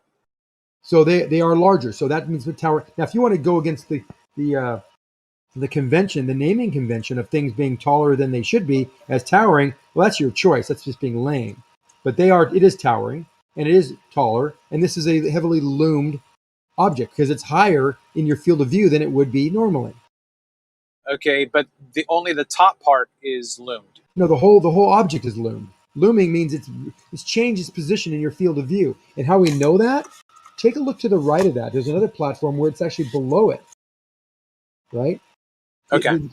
So it's further away. So hold on. The roof line is about mid building on the right. You can just, I'll give you another picture that's even clearer. No. You don't need to do that because I'm driving right now unless you want other people to have it. But so my question to you would be like, what are you trying to demonstrate right now with that image? Like, are you just trying to bring that for discussion, or are you trying to prove a point? I'm not sure. I understand. There is a point. The point is we have objects in the distance that are either loomed or have stooping, have been compressed. But the key thing, hold on, the key thing what's happening is where they are in your field of view. And I just put another one on there that you can't see because you're driving, but it shows the further away platform raising and lowering in your field of view, as well as distorting. So when it lowers, Discussion, or are you trying to prove a point? I'm not sure. I understand. There is a point. The point is we have objects in the distance. Hey, who's got an open mic right now? We hear the playback. Can you go on mute, please? Who that was? That was Noted? Yeah. Hold on. Notice the sun on the left there, on the right there, Zanuck. Notice how it's a much more sunnier day, and the water itself is doing a lot more reflecting. Do you notice that? Zanuck, go easy on him, man. Pete, I would have to say you would have to do that. Just compare the sunniness and see whether that has the same effect. I don't think that the angle of the sun changes appreciably the position. You can see that the water. You could have a cold day with the sun at 45 degrees. Hang on, and please. it's not going to change the position of it very much. You can see that the water conditions are different, man, which is setting up a different image that presents itself to the camera or to ourselves. So that's another factor that needs decoding or encoding into what we're trying to explain. Right, but I would have to see that angle of the sun changes position of things in a somewhat predictable manner, and I don't think that's the case. The angle of the sun? Yes, the angle of the sun. Like if it's directly overhead, high noon, the platforms don't suddenly become short on necessarily, and if the sun's at 45-degree angle to the platforms, that it doesn't suddenly become, the front one doesn't suddenly change position. Who's 45-degree angle where? You don't understand the angle of the sun. No, I'm asking you a question. Who's 45-degree angle where? Well, for us, for all intents and purposes, you on the shore 20 miles away and that platform have the same angle to the sun. Anywhere you stand, anywhere. Hang on, Denmark. Look at the image on the right if you're looking at the picture. Well, no, I mean, he's saying that for an orientation and an angle and this and that, and he's making shit up. And I'm asking him where that position is. Can we put a flag there? That was a good catch, Demok. Oh, come on, man. So what? Well, now we're afraid of the stuff we're talking about? No, I'm trying to okay, go ahead and obfuscate all you want. Of the sun to both the observer making and the stuff platform. up all you want. Go Both ahead. the observer and the platform, Denmark. Okay. Will be within 1 degree of each other. What do you In mean fact, by they'll be within that? a third of a degree of each other. From where to where? Made it up, Moya. You look From where to up where? at the sun and you take an angle. Up at the sun to up at the where? To where? The sky. So the sky to Where the the sun sun. is. Where That the makes sun sense is. to you? So from the sky to the sun. Okay, we so have a you're point. trying to. Are you trying to specify the fact that they're doing it from horizontal? I'm wondering what you're making up. Man, let And this how one can I go. specify it? How can I actually Well, you'd have to pinpoint use what real we're words and talking midway words. about, other than make it up? Okay, listen. My I'm point is asking raised you about for a the sun. specific location we can pinpoint with these What objectified. location are you trying to find? I don't understand why you're asking Your for angle. location. It's irrelevant. Your to angle the from where to where? To the From sun. you, To the sun. from your position to the sun, and from the platform From my to the sun. position. From my house. You being the observer and the platform being the From target. where? That You sentence understand? You doesn't don't make even. any sense. You're not even making any sense. You can't even finish the sentence or fill in the blanks. No, your sentence makes no sense. Yeah. Okay. All right. Keep doing Does your anybody else nonsense. know what dumbass Okay, is? come on. Does anybody please. know what Let's- you're talking about? Because you haven't even said anything yet. I've asked you Let's what you're move it. talking about. You said nothing but I'm not what's gonna the answer mock you, saying. Okay. he's No, not I gonna said give this you angle to the sun. If we can't agree that Angle we have from an angle where? to the sun, I think you're a little bit behind the curve. So you make something up. So I say Dr. Seuss's angle to the sun. Okay, we got you. What's that helping us with? Okay, come on, man. Nothing. I None of this mean, helps anybody in I'm any trying to way, stick and to from reality this. here. Where do you want us to go with it? Okay, listen. Let's stick. Okay, come on, Dem. You'll have to drop that. You're Well, not going to get I'm any saying satisfaction. so Dodo, where's your angle to the sun? Where do you start? Can we pinpoint the location where you start angling angles to the sun from the air? I'm with you, Okay, man. hold on. I'm on your side. You're Just not going to get any satisfaction from him, though. okay, No, just I'm real just quick. saying. I mean, Listen, I'm trying to Demok. find out how much sense this makes. Okay, just Does it real make quick. sense to anyone? It Can you doesn't not to hear me. me? Can you not hear me? I can explain it in a flat earth sense. Can you guys not hear me? There you go, Travis. Okay, so I muted Moyak for calling Demok a dumbass. Okay, so let's try to keep this all even keeled, right? Everybody on the up and up. Let's not lose. Let's just keep it civil. Let's not Okay. lose focus. So Okay. Demok, I think that he was trying to say that you take the angle from the horizon, right? You don't just go up into the sky and just do willy-nilly. From the horizon up, you find the angle to the sun. That's what I would say he was trying to communicate. Okay, and that's all he should have said. Are you looking at the image, Travis and Demok? Are you looking at the image that he presented here? Atmospheric magnification, same exact location, elevation, different Yeah. days. Yeah, I've seen it before, yeah. Okay, I haven't seen this, but the first question is going to occur to us on the right side, which is where's the real horizon here? Where's the real horizon? What's going on? It's, 9-10 miles away. We're going to have difficulty answering that question, but when we think of an extended span, flat earth minded thoughts, right? We think of an extended span of water. Some of it's mirroring and some of it isn't. So we get to a band where it starts to mirror, and then behind the first platform, you have this rough band, which seems to be sort of like a big thick horizon line. No, that's just a stretch of water. It could be a mile long, it could be 2 miles long, or something like that. This is a stretch of water, and then beyond that, the water starts to mirror again. Past the, what do you call it? We can't see the real horizon line because, well, it's mirroring the sky beyond. But I would have liked to hear in his explanation, and I should think 5 minutes is enough, Travis, to mute anybody for minor infraction. I get that, and I'll bring that up to the moderators' discussion that we're having tomorrow. But right now, I'm just going to stick to the way that it is in the rule book. So it's you get muted for a half an hour. Yeah, the whole position of the sun is an interesting discussion on this because I can show you footage that I have where the sun is still not in the sky. It's dawn. And I have, strong inferior mirages going on. So the sun's not even up. And I could show you footage that's all throughout the day. And the sun's moving throughout the day.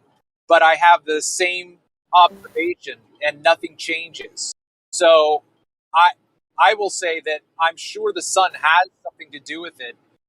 I just am going to say that I haven't seen the significance of how to determine what exactly it does affect. Think about it, Travis. Think about it for a second. You have a big room in your house, and you have a plate of water, or no, a basin of water or something on the ground.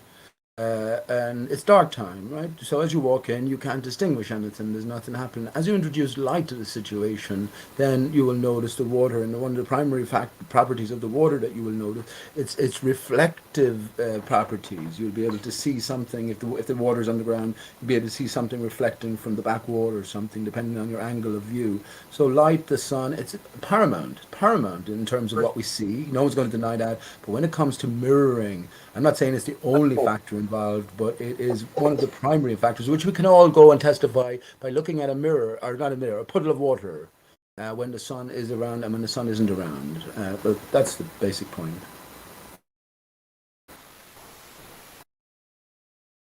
Fundamentally what it does, I should think, so think of it in terms of just moving, it just moves the apparent horizon. And depending on how far it moves it closer to you, and it starts to mirror quicker, that'll depend on what you see beyond that. But you have to know that it is along the surface of the water that the mirroring is occurring. Otherwise, you will sort of gauge any explanation in not the wrong terms, but not complete terms as well. And of course, none of the ball earthers can do this. They can never imagine an extended span of water. Never, ever, ever, ever, ever. Because it changes everything. As Moyak Man, or was it Zanuck who said, it would have to change the fundamentals of our thinking regarding all of these things. Well, of course it would. Of course it would. Of course it would. You give it a proper context. But can you imagine if we have to like think of it on like an extended plane? Can you think of it on a globe? Well, yes, I can. Yes, I can. And you know what I realized a long time ago, Mailman? Yep. Everything to do with the spinning ball Earth is fantasy. It is merely to engage in it. It is merely a thought exercise. It has no basis in reality. Changed my mind subsequently and decided it was metaphor. So when it's presented as is the blue marble, well, it's there for dismantling, and all the component parts then will represent some aspect of reality. Reality. Is that a good answer? Sure, and yeah, sure, I did the same thing with Flat Earth. Yeah. How did you do that? How did you rule out an explanation in terms of flat Earth? Give us an example, please. The distances that we have on the surface. Okay, well, that's problematic, man. How? Because, first of all, it's a belief system. You have to believe that the distances are correct, but then you have to find out how they measured the distances, what they assumed. First of all, if they assumed a ball and they measured contour distances, they would have been measuring via the compass, which will always give a contour. So that could be a distance it's referencing, and if it matches perfectly with the ball, it's because of these systems. We have to consider whether there's an intent to deceive or not. And I think at this stage, all flat earthers recognize there's a massive intent to deceive all of us, but seemingly no ball earthers see it in the same way. I can equally say that there's like maybe a few thousand flat earthers that are trying to deceive the globers into believing the flat earth. No, all I ever want from you is just if you're going to present yourself as being a straight up man, is give me a straight up answer to a straight up question. I have only done that. So you've been so long in this field, right? Well, how far have you extended your flat Earth modeling to? You yourself. What do you mean with that? So you yourself, you know, there's controversy. You might say to me, well, you might say, Pete, well, I'm looking for someone to give me a model, and then I'll consider it and I'll weigh it up. No, I'm saying, how far have you gone yourself into putting certain pieces together, the pieces you can? I mean, let me just say this: if you place yourself on a stationary Earth, a couple of things happen. Everything follows from it, but a couple of things happen. One of them is that we look above us and we understand that whatever's going on, the skylights is the best way to label them, are rotating in a circle around us. Because we can travel from A to B and notice a variation in angle to any of those skylights, that tells us they're near. So these two things sort of go hand in hand, as does globe Earth and massively distant skylights. And the fact there's an issue with that, with the linear function between the distance to the GP of a star and the angle to it. I'm not talking about that. That's within the realms of your explanation offered from the ball Earth point of view. I'm saying to leave that behind. I asked you, but hang on, man. I asked you about how far have you developed your flat Earth thinking. Well, I can imagine a flat plane where I would live, but all the evidence that I have go against that. So we're not talking about evidence yet, mailman. If you're just going to say that's the limit of your work, your effort, I can imagine a flat plane, but that's it. All the evidence goes against it. Forget about the evidence. You know that all the evidence that you are bringing into this is associated with ball Earth thinking. So in other words, you will say, I can imagine myself on a flat Earth, but the stars don't work. But I'm saying to you, hang on, man. You're going to bring distant stars, massive material bodies into a flat Earth, and I just told you that that's impossible from the outset. So you can't do that. Do you understand? Well, stars have to be something different. Then I can just take the stance that Kimo has, that you cannot have flat Earth and things making sense. Then I can accept that the Earth is flat, but nothing makes sense. That's an insult to my intelligence, mailman. That you can't answer straight up question. I'm talking about this from my perspective, not your perspective. Yeah, but I'm not. But I asked you how far have you? What doesn't make sense on a flat, extended span where water is level, where should everyone point vertically on the surface of Earth, we'd all be pointing in the same direction. What doesn't make sense to you The evidence that I have. about that? So that alone, water is always flat when still. Everyone on the surface of Earth, when they point vertically, is pointing in the same direction, and none of us can ever testify to experiencing the Earth beneath us move one iota throughout the whole course of our lives so far. Except for the measured deviation between plumb bobs. Yeah. Meaning if we all point up, we're not pointing in the same direction. The measured curvature of water and the very obvious and repeatable tests that show the Earth is rotating. You're right, Pete. Except for all the places you're wrong.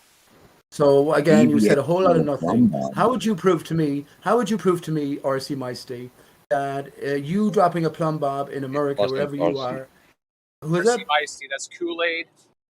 Yeah. Oh, Kool-Aid. Sorry, bud. Sorry about that. Kool-Aid. How would you be able to prove to me that you in America dropping a plumb bob and me in Ireland here dropping a plumb bob, that they're at variance? Is there any easy way to prove that they're not 90 degrees to one another? Sorry, is there what would you call it? Parallel to one another. So in other words, they're hitting. You'd have to the zoom in same- from like the same relative angle. area How from would you the prove air. it to me? You'd have to zoom down in the earth from some location live and watch both locations at the same Right. time. Other So is than there that, any? you'd have to Actually, take that's a actually guess. one Any way. other way? Let's see what Kool-Aid's answer is. Kool-Aid, Yeah. Kool-Aid, you there? Yeah, the way I actually don't know how I would do it with you in Ireland. That's a really long distance. Give me a minute. Let me think about that. I can tell you about other ways they have done it in the past, but I don't actually An know. idea, Kool-Aid. Yeah, go for it. Just Good use question, isn't raw it? GPS data. That's what me That and B-Baller and Joe did. Just use raw GPS data. No, we're talking about. Measure We're both. asking about live, both like your live top demonstrations, your like plumb bob not and see if they're parallel. not numbers. We want live demonstration of them. Well, Dima, measurements can you actually let people talk? measurements are numbers. Joy. I have an answer. I have an answer for you, but it don't go in your favor. If you take a spirit level on a plane and fly from America to Ireland, you should see a noticeable variation, right? There No, should you be a wouldn't. deviation from starting Why? position because you're traveling Why? around the ball. Yeah, and the what spirit level works off of gravity. at Yeah, what Imagine. point is down not down? Yeah, that just shows you don't understand the globe model. So, okay, I'm at Yeah. the top of the hill. I'm at the top of a hill and I have a spirit level and I walk down the hill. Will the spirit level vary from horizontal? Depends how you have it in your hand. Man, please, you have it horizontally, man. Come on. So I'm Well, asking you then two if questions. it's horizontal, then it doesn't deviate from it. You said it depended on gravity, Mo Man, not how he had it in his hand. The Earth is not a hill. Yeah. No, A curve is basically a hill, son. A No, never-ending hill. listen to It's a never-ending arc, a never-ending top hill, never-ending. It's not a hill. It's a globe. That's To- exactly what a ball is. Yeah. To answer your question though, Pete, I wouldn't expect your spirit level to change because at any point it's measuring its local gravity and local Okay. gravitational potential. And at Okay. all points it's reporting to you that. So it will never deviate from that. Okay. So the bubble, the air bubble inside is perfectly balanced and in tune with gravity at local levels. And excuse me, at worldwide levels. But just to clarify, so you're at the top of the hill, right? And you're holding the spirit level in a fixed orientation, so it's connected to your body, right? So as you're walking down the hill, won't it? Of course, it will deviate, will it not? It will deviate. The more severe the hill, the more it will deviate. So actually, another way of putting it. No, Put no, the, it won't, hang on, Pete. one more thing. Put the what do you call it? Put the spirit level on the top of a basketball and just roll it around. Hold the on, ball. Pete. Listen, Pete, you're changing between if you're using a water level or a spirit level. When you talk about going down the hill and having deviation, that would happen if you have a water level to designate plumb, because you're going to change your elevation and angle at times as you're going down that hill. So I don't think that you Well, should use this as an example. okay, well, that's okay. So the beach ball is better then, or the basketball. So you have the spirit level at top, mini spirit level, and you gradually roll it around the ball. Eventually, once you get to 90 degrees, right, it will be completely at variance. Now, I'm saying to you, what is the gravitational Put a potential? teeter-totter. okay, I understand What is- gravity is your answer, but I No, understand gravity. what is the gravitational potential of a beach ball, and how much does it affect the? Sure. I'm just trying How to much get the does it analogy affect across. the spirit level versus I am what is the trying to get the gravitation? analogy across, man. I understand your point. The analogy is broken, though. No, it's not. because You if you need a blew up, board. if you You'd put a board listen, that's on top of the hill. You'd put a board on top of the hill, and you'd have a plumb bob on each end of the board. And if each end of the if each plumb bob veered towards the hill, went towards the hill, towards gravity, towards Earth, towards whatever they say gravity is, and all this all dog shit, and the arc of the the curve and all that, then that would make sense. If these plumb bobs went down like a scale does, just hang straight down where they hang, then it's not curving in towards shit, and gravity doesn't exist. Neither does the sphere. Pretty simple. You don't understand the globe model. Yeah. No, you don't understand how a board and the plumb bob works, and how they don't veer into the hill. They don't veer into the dirt. They don't veer to the center of the core of Earth, son. They don't. You don't understand the globe model. You just don't. Okay, hold on just real quick. I'm going to jump in as a moderator. Okay, let's try not to accuse of not understanding, because all that is trolling. Okay, so if, Brenda, if you would like to evaluate and criticize to demonstrate why you think he doesn't understand, by all means do that, but don't just ejaculate, you just don't understand the model, because that's not the case. So my analogy was said to be bad, but I didn't get okay. My analogy was said to be bad, but I didn't get to finish it really. And of course, you're going to invoke gravity, and at the end of the day, you're going to say that that bubble in the center of the spirit level, indicating horizontal, has been pulled towards the center, the very, very, very center of the Earth, and that's what's keeping it absolutely horizontal or centered, seemingly horizontal, but only in relation and matter. The only thing I was going to say is, if you imagine that beach ball just being constantly blown up, no matter what deviation from that vertical, top position, you are going to get in reality, you are going to get a deviation from horizontal. There's no way around it. These are practical sort of analogies, but you must then evoke gravity, and you must say that I have to believe without being able to show me anything. That's the point. It's difficult, isn't it? So if a beach ball were as massive as the Earth, and you put water on it, the water would form a surface all around the beach ball. No. How do you know that? What gives you the insight to say that? That's the model. That's our model. I don't care what your model is, Brenda. We can see a beach ball, kick it around, play with it. What can we do with your model? When we take, if it was massive like the Earth, and you put water on it, the water would form Can you demonstrate that, or is it just an if? Yeah, you took something real. I mean, and then how made a how model can of you it. say that? But you said that that you can debunk the globe model using a spirit level and But a you hill, don't have and a then model. hold on. You're saying that you can debunk the model with that, and then we can't use the model to defend the model. That's kind of stupid. No. Brenda said if you blow up a beach ball and put loads of water, it would conform around the sides. We know what a beach ball is. We know Yes, what water in our model, if it has more mass than the Earth, then yes. Right, but that's not to say that if you take a beach ball and do that, that will happen. You should say that our model is equivalent to taking that beach ball, covering it in water so that it sticks to all sides and have a central pull from the center of the sphere. Brenda should be more careful with her terminology. That's not what I said. You misquoted me. Mm-hmm. What did you say? I said if a beach ball had as much mass as the Earth, then this other thing would happen. Yes, you said the water would. Yes, you said it would. If the beach ball was as big as the Earth, so you're still saying it would happen, but only if the beach ball was as big as the Earth. I'm saying that's poor terminology. Let me try. Can I try this a different way, Pete? When we take water up to the ISS or anywhere in microgravity away from the major gravitational potential of the Earth, what shape does it form? Now, in free floating, as we've seen the instances, a spherical form, like a drop, yeah, Cool. drop of water, spherical. Brain fart.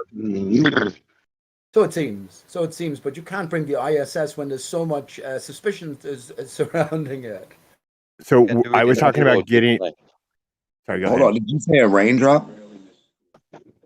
Yeah, I said that you can do it. You can do it in a zero G plane also. You don't Hold have on, zero G.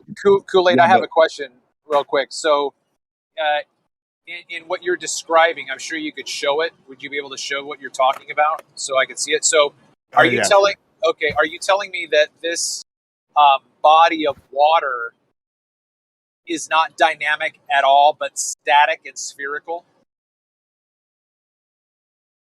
I don't quite follow what you mean by that. The video that I'm looking for, they actually put a GoPro in the middle of it, and they let the sphere of water kind of hang out around the GoPro.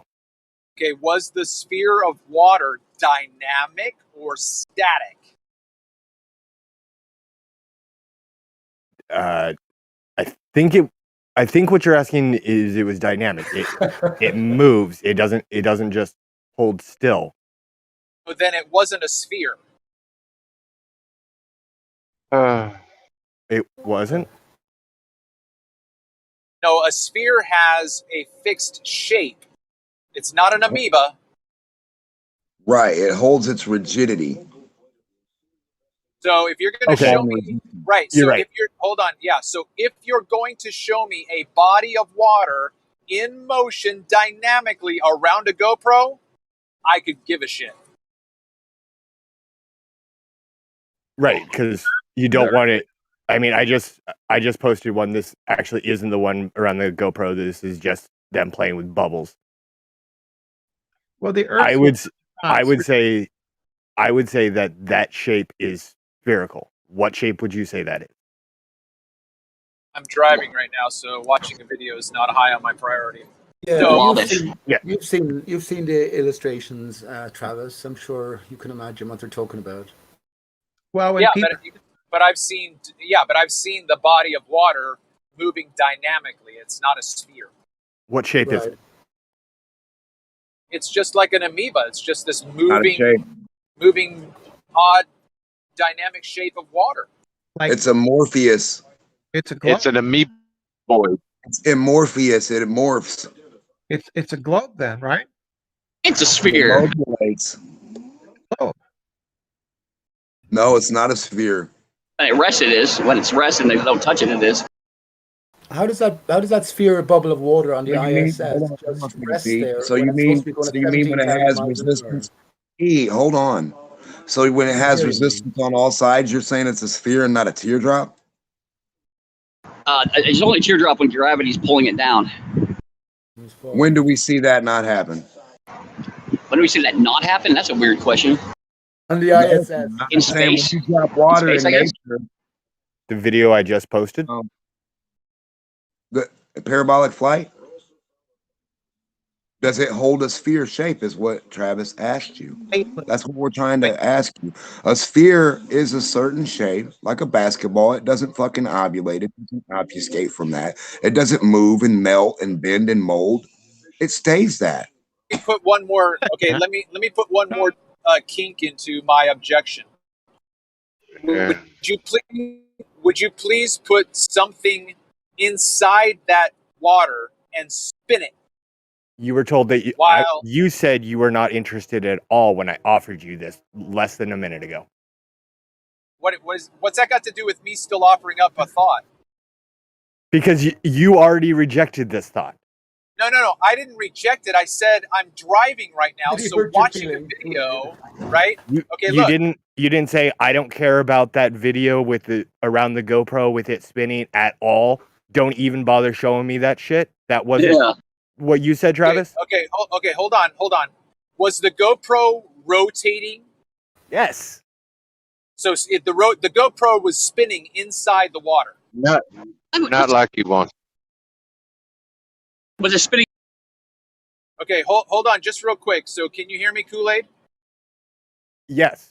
Okay, so the world, according to your model, is massively terra firma, right? It's massive in terms of the ground, but then there are certain parts of it covered in water. But the ground is rotating, right? It has motion to it. So I think, if you want to demonstrate that water forms in a sphere to show that that's what the Earth does, then you have to put something inside that water that resembles the Earth and spin it. Why? Because that way he can say no. Which is why he's changed what he wants. Resistance versus inside resistance versus both. Pretty simple. Oh, you're right, D-Mock. Damn. Water Didn't think about that. The sphere. Yeah, if I put a gravity. boat propeller in a bowl and spin it, it's going to move the water because it's in the water, and it's going to have surface area tension with it's going to move the water, just like the ground or the dirt in the water. So if the dirt's spinning, the water should have some type of resistance towards that, and then depending on the resistance it has towards the outside surface tension resistance of whatever the fuck it's falling through. So yeah, it would make sense.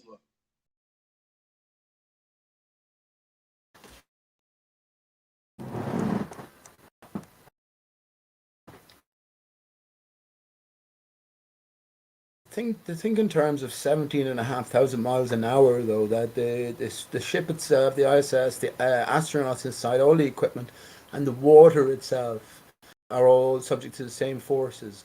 How is it so stationary and still in space, and why does it conform to a sphere, Brenda, or Kool-Aid? If you want to answer, what do you think? Stationary. Brenda, you're coming in really broken. You want to try that again? I'm on my phone. I apologize. The ISS is not stationary. I know that. Well, you asked. I did mention 17,000 miles per hour, but I did mention that you have the ISS moving at that speed, but also all of the equipment inside and outside, the human life, the astronauts, etc., but the water itself, it's all given the illusion of stillness in spite of these astronomical speeds. Are they all reacting the same way because there's still a pull of gravity on everything there, right? Microgravity, yeah.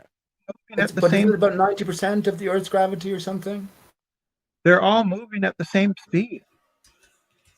Yeah, but they're all of different constituencies, solid, liquids, gases. They will all react differently to the same impetus. It doesn't matter. They're all moving at the same speed. Brenda, if I push a building, if I'm anchored in outer space, away from any gravitational influences, and I have the ability to push a building like the size of the Empire State Building or an orange with the same force, will they react the same way because there's no resistance in mid-space? I don't know what you mean. So, okay, I'm tethered into mid-space. I'm somehow, and the building the size of the Empire State's Building, and there's a little orange. We can all equate to. Now, I apply the same force to both of them. Will they take off at the same rate? Will they react identically to that force applied? Yeah, they have mass. The building has mass, so it will take a lot more energy for you to move it. It has mass. There's inertia. Are you sure about that? Are you sure about that? I'm quite certain that buildings have mass. Yes. There's no resistance in space. It's outside of any gravitation. There's inertia still. Inertia doesn't go anywhere. It's weightless, though.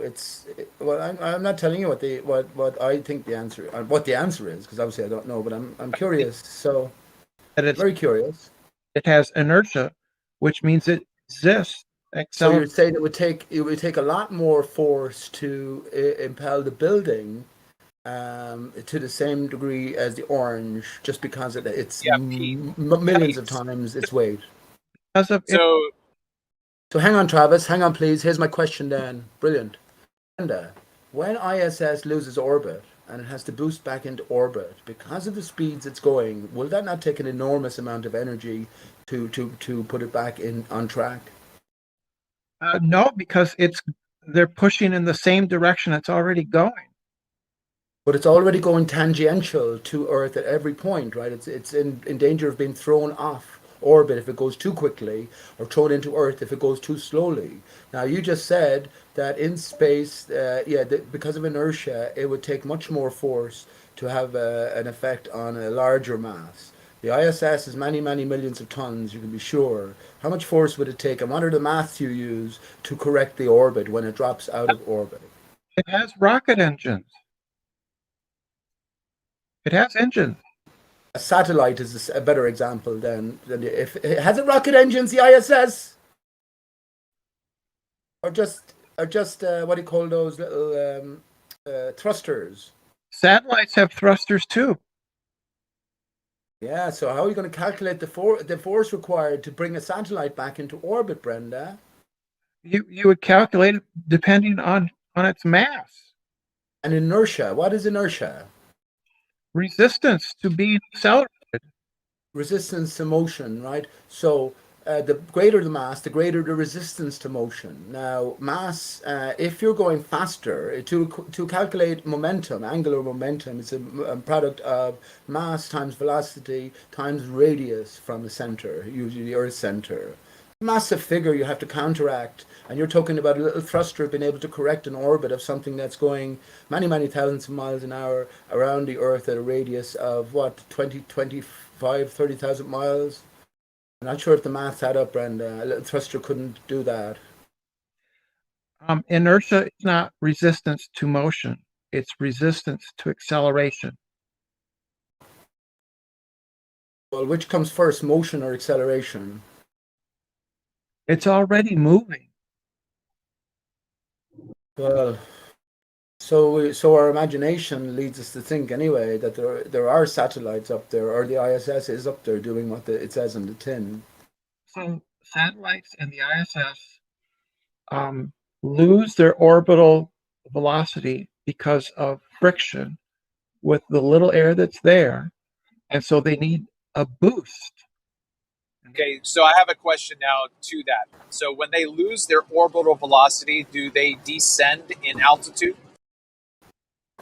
Yes, they would eventually crash into the Earth. No. Okay, no. I don't need to go that far. I'm just asking you simply, the minute the ISS loses its orbital velocity, does it descend? Yes, it does so gradually. Okay, great. So when they kick the thrusters in, do the thrusters push them back up?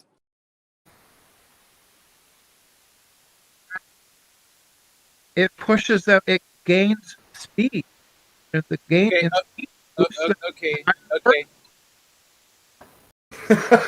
Okay, hold on. So very quickly, for the audience, I don't believe my question was answered, but what I was told was when they turn the thrusters on, it just increases speed at that current tangential velocity, which means it descended and then simply accelerated at the same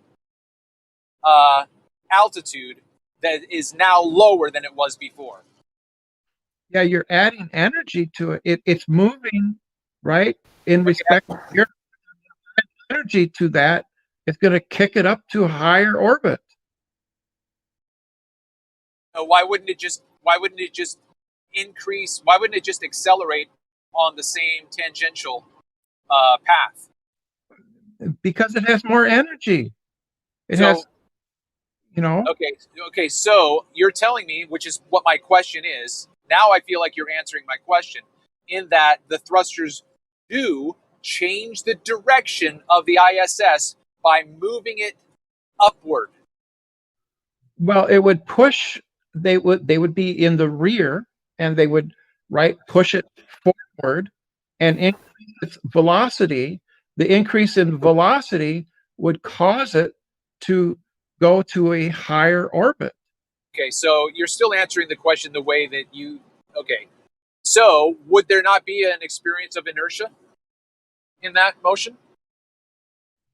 Yes, it takes energy to move it to a higher orbit. Okay, I think that's what Pete was actually trying to get to, unless I'm mistaken. He was talking about inertia and moving these objects. So you have to calculate that energy, right? And that's the. I was asking Brenda, what's the equations used? And once you've done that, I have a brilliant question for you after this as well. But yeah, feel free to continue. Obviously. Design the ISS or a satellite, you would use the appropriate thrusters needed to correct the. You would do Brenda. Okay, you're breaking hold up on, a small Pete. bit. Can I jump in just real quick? I'm sorry. Sure. So again, I don't think that this demonstrates what you think it does, Brendan. So if let's say, for instance, someone falls asleep at the wheel on the ISS and they fall a rather far distance from the altitude that they should, and they simply thrust forward, they're now going to have a different orbital altitude. They're not going to go higher. That's the point that I was making. They would have to have thrusters that would push them away from the Earth. But you're simply describing, again, increasing your speed along the tangent at that current altitude. So they would just stay at that altitude.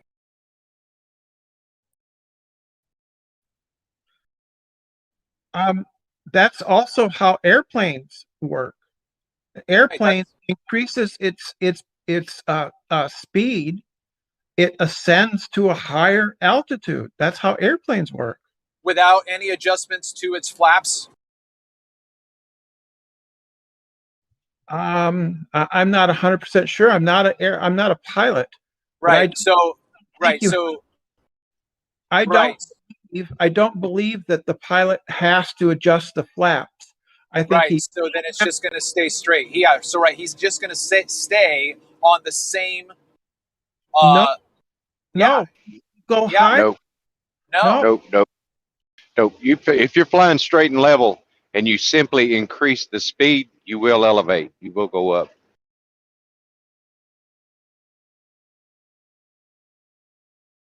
You about an airplane or an? You have to calculate. Somebody more about aircraft. I wouldn't know about aircraft. You'd have to calculate the amount of energy it needs to reposition it back into its You appropriate. got really weird feedback right now, Brenda. But left lane. Okay, left lane. I don't understand why. Why would if an airplane is flying at 45,000 feet and then it increases its speed, why would it raise in elevation in altitude? Well, generally, they fly with generally a little bit of a nose up attitude, and you can increase or decrease your altitude with just the throttle. Okay, so I get that. I get that. What are the aerodynamics then of the ISS that compensate for that? Well, I don't think this has aerodynamics. Yeah, there it's not aerodynamics because there's really not much air up there. There's enough to slow it down, but so. So yeah. So again, I don't think right. So okay. Hang on, Travis. At 17,000 miles per hour, Brenda, even if there's very little air there, there will accumulatively, and as fast as you're moving through it, which is I think something like 5 miles per second, that air will accumulate. Would you agree? Very quickly. Because it doesn't have an airfoil. It doesn't need one. But like you say, the stray molecules up at those levels, which do affect what's going on below, cumulatively, the same thing would apply to aerodynamics. Anyway, that's a different matter. Or they would have designed an airfoil for ISS. Yeah, but it's not real. What would now you're breaking up, Travis. You're breaking up. You're breaking up, Travis. Lovely song. Yeah, someone's breaking up. What? Brenda. I wasn't able to find the exact measurement for the ISS. Yeah. Do you know what would be more interesting than watching a woman wash her hair? Yeah, it's so funny. As I can hear you. I can hear you guys. We can hear you, Travis, but you're not on I'm Your Copernicus account. Now, just while there's a lull, Brenda, are you still there? Yeah, I am. Brenda, just asking questions as well. Why can I, on Earth, lift, let's say, a 50-pound weight, but when it comes to a 5,000-pound weight, I cannot lift that? What would your explanation be for that? The mass. Okay, it's the mass alone. Gravitational pull. In water, I could lift a 5,000-pound weight pretty easily enough. I should imagine. Well, not easy. I could definitely easier anyway. Doubt it. I doubt you could do it. It's quite a bit. Okay, but is there anything more than the mass that's affecting? You can lift more under. Is Right. because So the mass fundamentally is altered in a sense, isn't it? No. it's not. It's because of the buoyant force, Pete.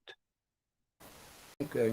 Brenda, you're breaking up a little bit as well. I'm getting most of what you're saying, but Yeah. what about gravity? What I- about?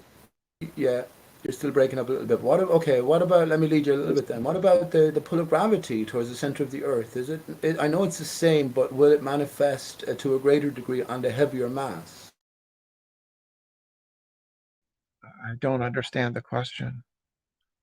So gravity is the thing, right? It's pulling everything towards the center of the Earth. Do you agree with that? It pulls a feather and a bowling ball at the same speed. They fall at the same rate. You do? Yes. You know this. You've seen the. But hang on, didn't you just say to me that the same, if I was in empty space and I pushed an orange or I pushed a building with the same force, that it wouldn't go at the same rate. It would be equivalent, appropriate. It would be proportional to the amount of mass in the body. Did you not say that to me? Yes. So how can you sort of equate both points of view there? If a feather and a bowling ball fall at the same rate of gravity, has the same effect on them, what about inertia there? Yeah, that's why something that's really massive is harder to move in space because At of the it. same rate? But They're harder to gravity move pulls mass it. at the same rate? It's harder to accelerate it. Yes. It's harder But to drop gravity is them and accelerating it. So when you Yeah. drop the bowling ball and the feather at the same rate and they fall at the same rate, what's harder about it? It's about gravity. It's not about you pushing. Where's gravity at? You just said there's a difference. Now you're saying there's no difference. They're different phenomena, and it's different. It's not gravity. Different phenomena. Yes. Hold on. For a constant, now there's different phenomena as a constant. Brilliant, Demark. So, and you're coming in and out. Can you come a little closer to your phone just to be more consistent? But I think I have you here, Brenda. Don't like to say these things, but in the space example where you're outside any planetary influences of gravity. Okay, Brenda's gone. Okay, well, Dem, what do you reckon? So if we just replace my impulse push, right, that I push the orange, you can just say it's gravity. It's just a force, right, that's pushing something. If I apply the same gravitational force, right, let's just say to the orange and to the Empire State's building, Brenda now will have to agree that, like the bowling ball and the feather falling, both will have to head off at the same rate. They will react exactly the same to the same impulse force. I can't see how she's going to get out of that one. I think she would try. Because Well, you're right. You can help her. You can help her if you want, Kool-Aid. You're right. They will react to all forces on it. If the forces are equal, the movements will be equal. Oh, so you're disagreeing with Brenda with the initial proposition? No. I'm disagreeing with the straw man y'all have made of Brenda's position. No straw man. I'm just asking a question, and we're looking for clarification. And Brenda's connection is pretty bad as well. Well, I switched to my computer, so I have an actual microphone now. So let me just reiterate then, Brenda. So in the example I gave, so take away me as being the impulse force. Let's just have an equivalent gravitational force. Suddenly, a planet size of Earth comes into existence and starts pulling the orange and the Empire State's building in the midst of space. Will they both be drawn to the planet at the same rate? As far as I understand, that is correct. They would.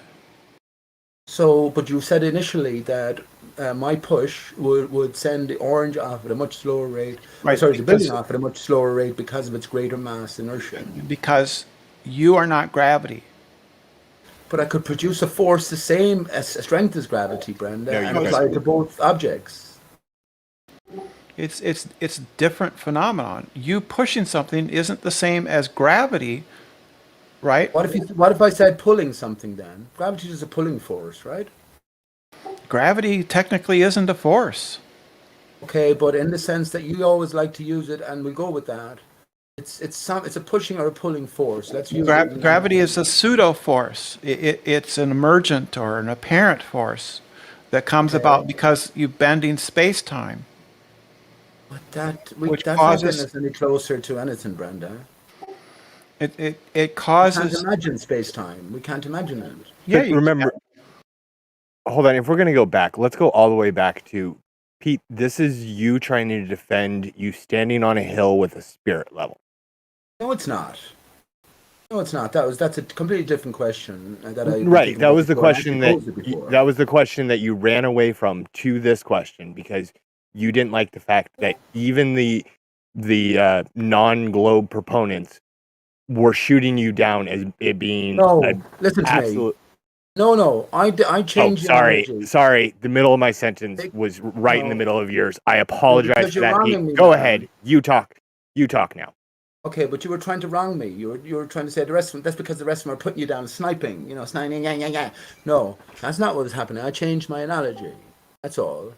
So if I wanted to continue the hill analogy, what I would do is connect the spirit level orthogonally to my chest level or something like that. So at 90 degrees, and therefore the bubble is established. Now, as I walk down the hill, you can make it as gradual as you like.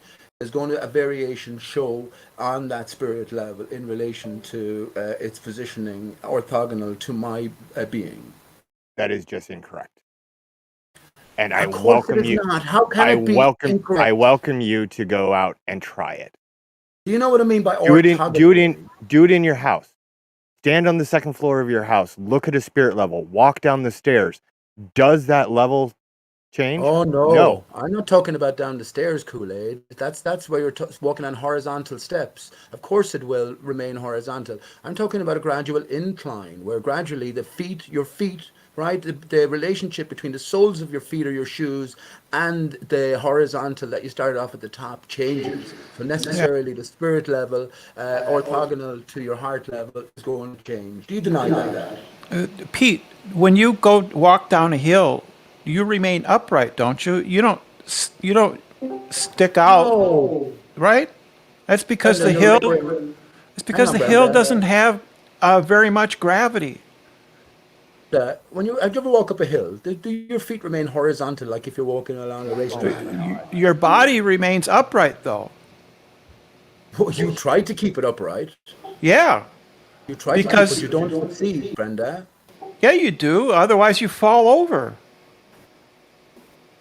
Maybe you don't succeed in standing upright, but the rest of us don't have any problems with that, Pete.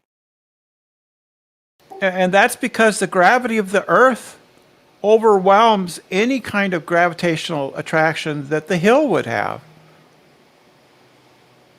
Well, I guess here, okay, so so we're talking about our ankles as well. When our ankles sort of adjust. Talking about your whole body, Pete. Think about it. Our ankles. So our ankles can be at a spirit level in that sense, and our ankles have to adjust relative angle with our shin bones, right, or the connecting bones, in order to cope with the thigh bones? the incline or the decline. Is that true or not? They're connected to the hip bone, which to the spine bone. Is that true or not, Brenda? Are you in good form? Are you smoking some doobie today, Brenda? That's good to see you in good form. No, I don't do drugs. So That's not drugs, but anyway. Yeah, it is. Come on. dude. That's Come not on. drugs. That's a Yes, it that's a is. natural THC is a plant. drug. Well, what is a drug? What is a drug? I mean, it's a Oh, different matter. a chemical. Well, that's chemical in plants. There's chemicals in all plants. Yeah. Yes, it's a mood-altering chemical. Is a drug. There's worse things. There's worse things you could do, Brendan. Alcohol is a drug. Alcohol Yes, is it a is. drug. It's the worst drug. Nicotine is a drug. THC is a drug.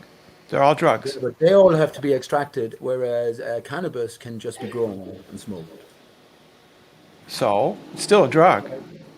God's gift to man. Who cares? Food is a drug. Food is not a drug. Made up of chemicals, and it changes, alters your mood. Try doing without food for a while, see how you feel. I didn't say that you could survive without food. I said it's not a drug. No, I'm not saying survive without food. Just go without food for 2 days, and you'll soon your mood. Yeah, I didn't say that. Will tell you, I need my drug. But anyway. Yeah, food isn't a that's drug. the point. Drugs are drugs. Something has to, as you're going down the hill, right? So something has to alter or adapt, and that's where your ankles come into it, or your greater body posture, to sort of you to align yourself in the most comfortable manner. But it's never comfortable going up a hill. It's never comfortable going up a hill. But anyway, that's a different matter. Pete, if I hold a plumb bob, I have a weight on a piece of string, and I just hold it out, and I go from the top of the hill to the bottom. It will always point in the same direction. It will never point towards the center of the hill, because the hill doesn't have enough gravity to overcome the pull of the earth, which is below. But you said it will always point in the same direction, where that's impossible, Brenda, isn't it? Because as you change position, according to you, a plumb bob will constantly vary from an absolute vertical. Every step you take will take it a fraction of a degree away from... You won't be able to measure that difference over a foot. You're not going to measure It's about that. measuring it or not. It's about it being in play. Well, if you want to say that theoretically, yes, every time you take a step holding a plumb bob or a weight at the end of a string, it is ever so slightly shifted. Yes. Not theoretically. How do you mean theoretically? You're the one that's saying to me that plumb bob you drop in your house and someone 2 miles down the road, that deviation will be present. Oh yeah, then you could measure it. I think you can measure the distance, the difference between between two plumb lines set 2 miles apart. I think it's possible to measure that difference, and you will find that that the angles do not match with 90 degrees. Yeah, but the point is, it's not theoretical; it's actually practical. It's the opposite of what Yes, you're saying. but Every when I step said you take- theoretical, every I step meant you take- okay. when I said theoretical, I meant like 1 foot or 2 foot. That's not something you could measure. Not practical. Okay. That's what I meant. But It all was of not those- practical, it's those theoretical. steps- but all of those steps add up to the greater deviation, right, from one plumb bob in one Over, location yes, to the other. yes. And in fact, this is done. It's called spherical excess, and geodesic surveyors see it all the No. time. They do. They measure Well, it. It's measured Brenda, and quantified. Here's the thing, right? I've been saying sort of like the opposite, but let's translate it to holding it. So if we traverse the Earth with the plumb bob, walking to and fro, up and down the Earth, would it always remain vertical? To you, yes, absolutely. Yes, to you. But if you hold a plumb bob at the North Pole and you walk to the equator, that plumb bob will still be vertical, but it will be in orientation. It will be 90 degrees to where it was at the pole. Okay. And this is a thing that a lot of flat earthers can't understand. Hang on, Brenda. Right? Hang on, Brenda. Will you admit that as you do that walk from the North Pole to the equator, that you have no perception of going from upright to minus 90 or plus 90? Right, would you because agree? it's a long way and it's by incremental amounts. Okay, grand. So, and now you're saying, yeah, so, okay, I'm with you. So that's good. So we both agree. Now, why cannot the Earth be, what would happen on a flat and stationary Earth with the plumb bob? Are we assuming gravity?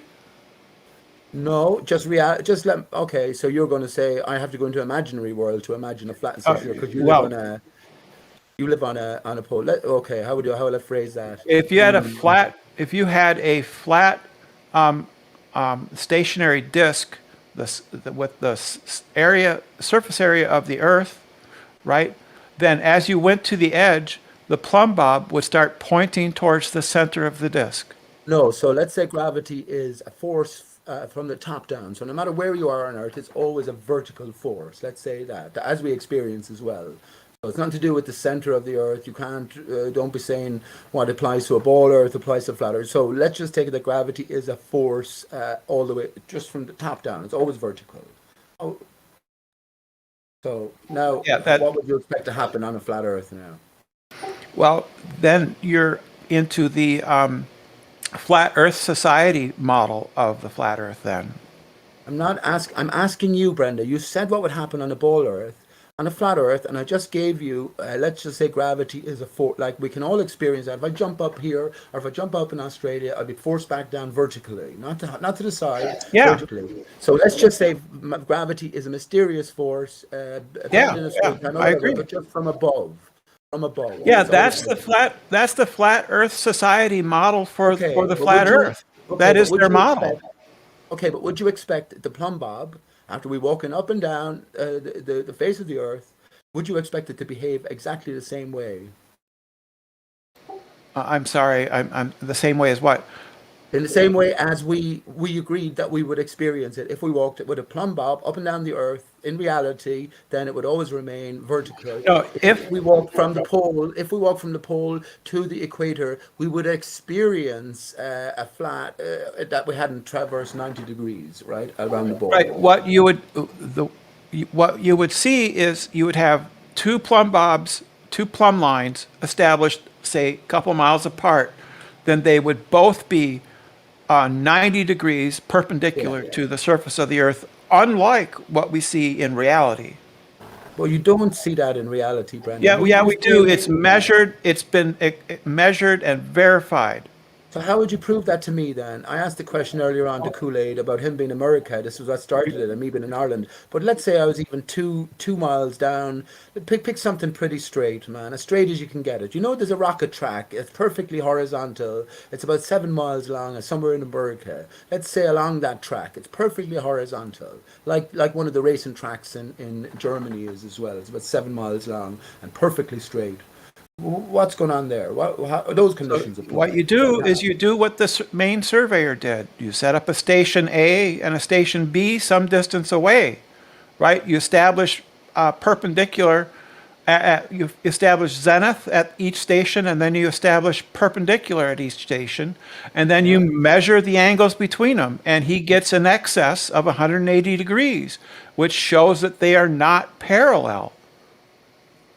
No, I'm 2 miles down one of these straight roads, right? From you, and both of us drop a plumb line from the same height, 6 foot, 7 foot height. It doesn't matter. How am I going to relate? How am I, myself and yourself? How are we going to prove the case here? You're saying your position is that our plumb lines will vary to ever slight degree. Let's imagine it's measurable, and I'm saying to you, no. My position is that they will be vertical at every step of the way. Well, how would we prove it to one another to set by establishing a perpendicular horizontal to your position and me establishing a perpendicular to my position, and then measuring the angles between them, and it will not be 180 degrees. It will be in excess. How we can't? Okay, hang on. So we're 2 miles away. How would you go about measuring the angle? So I guess the best thing you could do is look at the height where you'd establish a perpendicular. Yeah, so the plumb line is hung from, as I said, let's say an 8 foot height. Both of us exactly the same. It doesn't matter how high it is. But hang on, we're trying to gauge angles, right? Right. You do that with the perpendicular. This is what I'm saying to you. So what would you do? Would you get your telescope out and look at? Yeah, you need an instrument that would measure angles. That's what a theodolite does. It measures angles. Okay, so it would be measuring. Right, the disagreement between the two perpendiculars. Brenda, you'd have to be more precise than that. Why? That's because that I would looks measure. fine. If I would measure this, even on a globe, I would measure the same deviation of angle as you would. No. Because we have the same setups. We're 2 miles along a straight road, and my telescope is just fixed on your pivot point for your plumb bob, which is 8 feet, and yours is fixed on mine. We're going to measure the same angle. No. So what you do is you establish your zenith. That's what the plumb bob does, and then from that line, you measure out 90 degrees perpendicular, right? And our two perpendiculars at both places will not meet. Brenda, let's be clearer here. A zenith is just an extension of the plumb line, right? Yes. So you're saying that we connect. So fundamentally, we're connecting the two pivot points where the plumb bobs are hung, and we should get an absolutely straight line as it's parallel to the ground. That's what you're saying. Well, no, 90 degrees from the zenith. 90 degrees, right? Yes, That's perpendicular. Pointed at your pivot point. No, we don't. No, it's measured off of my zenith, right? 90 degrees. How am I supposed to establish your zenith, Brenda, if it's an No, imaginary you line don't that's in the establish my center? zenith. I establish my zenith. But you're communicating with me. Right. Your zenith is my zenith. I establish my zenith, you establish yours. I establish my perpendicular, you establish yours. And the two perpendiculars will meet at an angle in excess of 180 degrees. Right. So here's the problem. Showing that the Earth is curved. Okay. In simple terms, just to equate it to everyone, Brenda, right? We have the plumb bob dropped. We are standing, line dropped, right? Pointing to the ground. We are standing adjacent to it. We're just pointing. I'm pointing at you, and you're pointing at me. Just 90 degrees vertical. No, we're not pointing at each other. I'm measuring 90 degrees from the plumb. Yes. Why is that hard to figure out? Well, think about it. Your body is the plumb line. Your arm is 90 degrees to that plumb line. No. If you're standing vertical, what's wrong with you?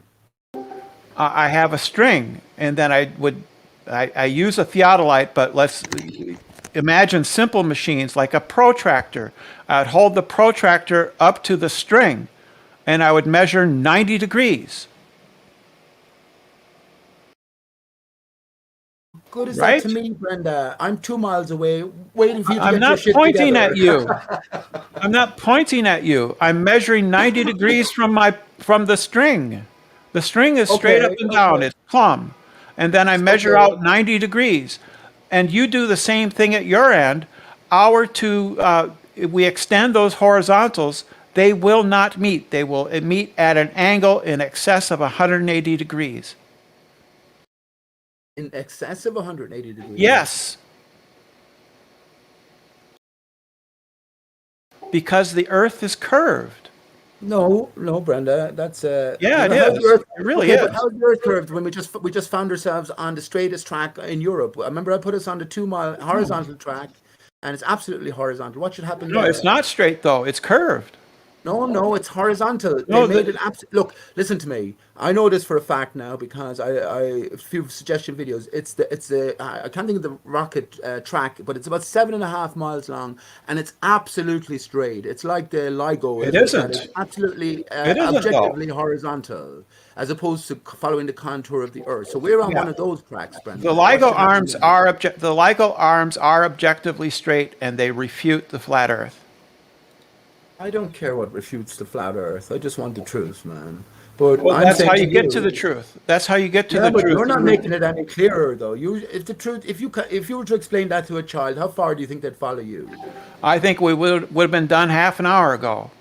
Now, Brenda, if we're on that track and you're walking away and I'm pointing at you at your center torso as you walk away, or vice versa, will I, as you walk away, have to drop my finger? Just ever so slightly, incrementally by incrementally, the further you go into the distance. Yeah, because your angle eventually I'll go over the curve and you won't be able to see me at all. I'll be obstructed by the we have a curve 7 of the mile- Earth.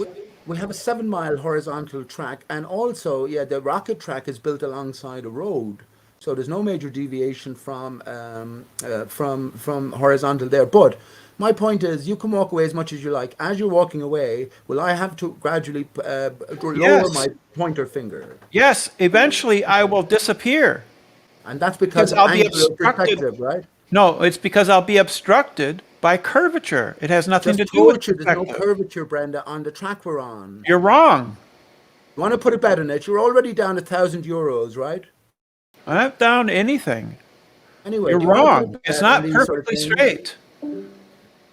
Okay, so if it's shown to be perfectly straight, this rocket track, which you actually put a man on to test just bodily reactions to be boosted up to fucking 1,000 miles an hour so quickly. But I mean, what are you saying, that they built it perfectly straight in accordance with the curve? What are you talking about?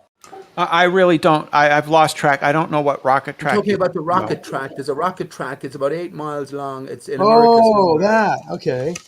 I don't know anything about that, so you can take this. Then. I'm just saying to Brenda, we're on one of these perfectly straight tracks, and Brenda's saying I would disappear because I go over the curve. But I'm saying to you, there's no curve in these. Yeah, things. if they built, hold on, if they built it perfectly straight, that's the question. That's the claim. I didn't make the claim. Where's These are the show me? NASA, these are Where's the rocket citation that engineers. says that rocket track is perfectly straight? The rocket engineers, the statistics that go along with it. No, Perfectly straight. show me track. one We're of testing. them. Show me one of them. There's not one that says that they built this perfectly straight. Bring up a link. Bring up a link then if you want. I've already done. We've done this a lot. We did this 2 years ago. Okay, what's the name of that You're track? behind. You're behind the curve. What's the name of that track? There's a 5 mile straight track on a track. You said race track. 8 miles. Now we're going back to 5 miles. No, yeah. So if you let me finish, okay. If you let me finish, I was going to say, which I was already talking about. There's a racetrack in, I think it's Germany, and the straight is 5 miles, and they tested the Bugatti 400 on it. Yeah, my car. I owned a car that was actually set a record on that track. Right. So the track itself is in this straight. It's said to be 5 miles absolutely horizontal. It's not That's absolutely the claim. horizontal. It absolutely is not horizontal. That I know So for you're sure. telling me, okay? Because you can so actually you're telling me measure. they built an absolutely straight track, but they incorporated, let's say, 5, 8, 8. What's No, that they about? didn't. It doesn't curve. It's not straight. It's curved with the earth. Now we're talking about two different things. I do know for a fact that the track in Germany is 5 miles long and it is not perfectly straight. It is flat, as in, I mean, it follows the earth curve. It is level. I mean, it's level at all the different points. It is. I'm trying to use the right words so I don't get myself in trouble with you. But it is following the curve. It is equal elevation from point A to point B, from beginning to end. Same elevation. There are no straight lines on a globe Earth, because even if you think you're walking in a straight line or you're drawing a straight line, you'll be on a contoured surface, and everything no one builds straight lines infected with based. curves. No one builds lines based on a surface. Water is the closest thing you're going to get to straight, and it's curved. So, but we do have straight lines, by the way. We've built. If we don't straight, accept hold on. these things. Let me. You listen to me and don't say a word. The straightest Don't be object. ordering me what to do, man. The straightest object in the universe is Slack and LIGO. Those are the two straightest objects in the universe. They are straight. There are no variations in distance between 2 points other than a straight line. And those do not follow the curve, and there are measurable differences in plumb lines and ends. So, okay, so it's So there's only equivalent then. two Let's objects that are transfer- perfectly straight. Only two. Let's transfer thought from one of these, the rocket track or the racetrack, to LIGO. Imagine, well, how long is LIGO? Imagine there was a massive warehouse, and you could. So Brenda was walking away from me. What would you expect to see on this? Slack is 2 miles long. Slack is horizontal surface. Slack is 2 miles long, and there's going to be there's 8 mile square, 8 inches per mile square deviation every mile. So in 2 miles, that will be how much? So imagine we just extend 32 that inches. by. So Okay, hang on, Zanik. 32 inches drop. There's about 3 feet drop. God damn it! Why do you talk so much, man? 32 inches drop between one end to the other, and that's I'm not asking you for they these don't types see of that. statistics. They don't Jump see in that. my conversation with Oh my Brenda. God. So if you want to talk, let me translate the issue then. So Brenda's walking away from me, right? On the racetrack in Germany, Brenda said that eventually I would, if I pointed my finger directly at her torso, horizontal, horizontal to my vertical standing position, Brenda says that I have to drop my finger as she walks away due to the curvature of the Earth. Now I'm asking Correct. if Yes. we transfer. Okay, She's if we absolutely right. transfer. Hang And on. she's right. If we transfer the setting now to LIGO, which we just extended to being a 5 mile straight length to length. If Brenda walked away now, if Brenda walked away now, and we did exactly the same thing, I pointed No, that out we wouldn't have any deviation. Can you let me finish, man? That's correct, though. But he's correct. You wouldn't have to drop your finger. Finish, please. Yes, you wouldn't drop the finger. You keep on talking. You're not letting anyone else talk. All I Listen, hear is bud, your mouth. I'm trying to get out my scenario, and I'm nearly You already done. got it. We know. No, there would be no drop let me on finish LIGO. it, please. Let me finish No it. drop on LIGO. No drop on LIGO. If Yes, Brenda with a drop walks on the away racetrack. now, and I'm pointing You can my say it in finger one sentence. horizontally You as see, I Brenda said walks 5 words away. and I'm done, and you keep on Stop talking. talking, man. Because you keep on talking and say nothing. Let me finish and stop talking. You don't came need in to at the finish. You conversation. know it. Yes, So you if Brenda don't have walks any drop away, on LIGO, now and you if do it's have a LIGO drop setting, on the racetrack. then will I have to drop Simple, my one finger sentence. from horizontal as Brenda walks away into the distance to take perspective into consideration? Now I'm done. Okay. Taking perspective into consideration, yes, at eye level, an object will never move from your field of view as you walk away if it is at the same level above the surface you're standing on. If you are at LIGO, that is what happens. However, on the Earth and the racetrack in Germany, as you go away, especially 5 miles away, you will be below level by the exact trigonometric value that you can easily calculate yourself. So let me get this straight then. So in the LIGO setting, I will have to drop my finger from horizontal to take into account perspective changes and angular size changes, right, with distance. But my eye level will remain level with Brenda's eyes? You don't understand what you're saying. No. The point which you're looking at, horizontal level, from your eyes to an object, leaving the distance, if it's the same height as you. If you're two people the same height, the eyes are the same height. As they walk away, you will not have to dip your finger or your eyes at all to follow that person 5 miles away. Yes, that was what we're saying. At LIGO, if you are doing this on the surface of the Earth, you will only get 3 miles before that person's eyes will be at the surface, and you will dip. It's called a dip angle. That will be close to 0.04 degrees. So what about perspective changes then? I'm taking that is perspective, for fuck's sake. Come on. Listen Follow to me. me. Perspective Listen to me. says everything in the center does not move. You Everything shouldn't be allowed to provoke like this. You're because I'm talking. mad. You're If I talking react over in me. any way against you now, I'll be muted. Hey! You're talking over me. Don't I'll do be that. muted now if I react in any way against you, man. It's going. It's going That's what I up. don't like, If it's because lower it's than taking you, the it goes passion out up. If it's higher than you, it goes down. That's how perspective works. Side to side also goes. Everything goes to the center. Make sense? So there's no angular size change. Hang on, please. So there's no apparent angular size change as Brenda's walking away then. Angle size absolutely changes, but the center of that object does not move in your field of view. So if Brenda Why are is you? shrinking, Why can't you get this? Seriously, you this is answered. simple. That's not true, Zanuck. We even have George. Hold on, Pete. Hold on a second, Pete. We even have George Hanituk. You're wrong. You're wrong, Jeremy. No, Jeremy, I you're didn't wrong. even finish this. I didn't even finish his sentence. Well, we already know what you're going to say. You guys are spazzing out, Pete. You all worked We're up. talking to Everyone Pete. calmed We're down. talking to Pete. Don't come to white knight him. Stop white Well, knighting. I'm gonna back him up by saying things do cross the center line. No, they never even do. have George. They never Listen, do. If you guys can't The center always Guys, stays in the center. It never moves. It doesn't. We have George. It You're doesn't. wrong, We have George Jeremy. Hanituk. You're wrong, If you guys Jeremy. can't let me finish this sentence, I mean, you're obviously scared, but you got to let me finish. Go ahead, finish. Go ahead, throw yourself under the bus. Go ahead. So we even have George Hanituk self-admitting that things do cross the center line sometimes. No, an object that is your height. You're going against your own boy, George. Let me finish. I mean, I literally 5 words and you jumped in. So stop it.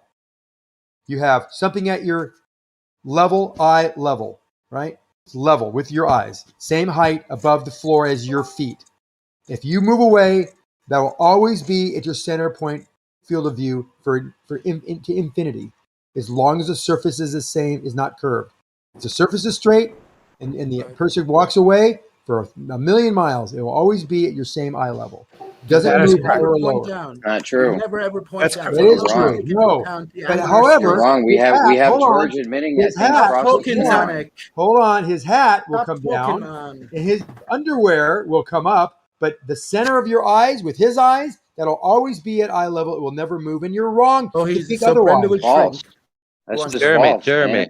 Jeremy, George didn't say that due to perspective things leave your eye level. That's not what he said. Hang on. He said Whatever reflection it's due causes. to, whatever it's Hang on, due to, it Jeremy. does think. Whatever it's due to, things do cross that center line that you think never happened. So Yeah, but it never happens due to perspective, which is what Dodo said, that perspective Does causes. Brenda? Okay, hang on, let's please. Hang on, go ahead. please. Hang on. Does Brenda, in the LIGO setting, this is what I'm trying to get at, does Brenda appear to get smaller to my vision? Yes, I appear to get smaller, but you will never Okay. have to drop that Please finger. just answer yes or no for the moment, please, just for a second. I So said yes. yes. You agree. I said You agree. yes. I said Okay, yes. I get smaller. I said yes. What did you say, Brenda? Did you say yes? For the 5th time, I said yes.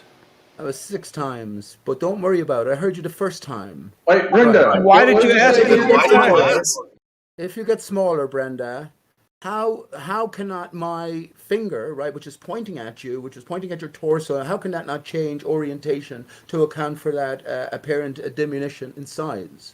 Because I'm just getting smaller. Wait. Brenda, I'm not going down. Brenda, you missed As you get smaller, then your head has to be closer Brenda, to the ground. hey, What Pete, did I come miss? on. What did I Guys, miss? Wait a second. Well, give me 1 second. You said it's pointing to your torso. Brenda didn't say that. If you're pointing out at your eyes or pointing out the person's hand, if he's holding his hand out and you're pointing to his hand and your hands are at your shoulder and you walk away, your fingers will never move as they walk away from each other if the surface is flat. The torso below you, your stomach, yes, all that will come up, converge, and everything on top of your head will converge down. The center point never changes. It has to change if Brenda. No, it doesn't. It's always in the center. Stop interrupting, man. It has to keep on change saying if the you're same thing telling me over to and over my again. It's wrong. perspective. Man, you're bloody ridiculous, you are. I'm saying to you, it has to change if you're telling me to my perspective, No. Brenda shrinks appropriately in terms of angular size, right? We know Brenda's feet are still on the Right. ground. So as Brenda's torso moves away, I'm going to have to continue to point wrong. lower as My she moves God. away. The feet come up, the head comes down. If you're talking about pointing with your finger at shoulder height. I will Everything at shoulder eventually. height- hold on. Same shoulder height as you go away will be the same angle the same position in your field of view. Your feet come up angularly. Your head comes down angularly. Your angular size shrinks, but the center does not move. What That's don't you know that correct. Brenda's understand? feet are still on the ground. Brenda's feet are still It on the doesn't ground. So matter. if the The whole angular ground- size shrinks, hang on, please. If the angular size shrinks, Zanuck, and Brenda's feet are still on the ground, then the center, the torso, has to go down. No, Think about that's it. not how perspective works. It's not how trigonometry works. You don't get it. You just don't get it. I get it, man. You're defending No, your you position. don't. You're being really silly. Stop it. Pete, the ground rises to the center point, which is your eye level. And the head comes down we to could see your eye. that now. The top of your head comes down to your eye level too. It all Exactly. comes down and converges. It all converges to the center point. The center point never moves. Yeah, that's I've shown that that's example correct. over and over again for years now. I don't know how, Pete, you can be so dense as to not So- understand this. Okay, Zanuck, let me ask you a question. Have you ever actually done something similar to this over a flat surface, like that's given to be horizontal, like LIGO? Have you ever done anything like this? Yeah, I've been in LIGO where we have a laser going from one end to the other that's perfectly flat. It doesn't drop. Did you do that? Yes, I did it. It didn't drop. Take it easy, man. Take it easy, because if you did it in any other setting, of course, you would be doing it on a ball earth with a contoured surface. So you got to do an experiment in LIGO. Yes. As far as you're concerned, it was an experiment. To Okay, their what concern, did you it's do? just their design. What was the idea of the laser going from one side to the other? We're seeing the impact of an electron or a proton accelerated to near light speed on a Hold on, target. because hold on a second, Zanuck. Pete's under a misconception that you actually went to LIGO and did something. I did. I was there when they did the tests. What test? Yeah, that's what he said. They were What doing. test? Yeah, he was there. I was there. We were on like an exhibit because we had to be there because we were working on a project for them with controlling the mirrors with these electromechanical devices that I was involved with building, my and they were goodness. buying them from us. And while we were there, they showed us what they did. Boom! I go, what happened?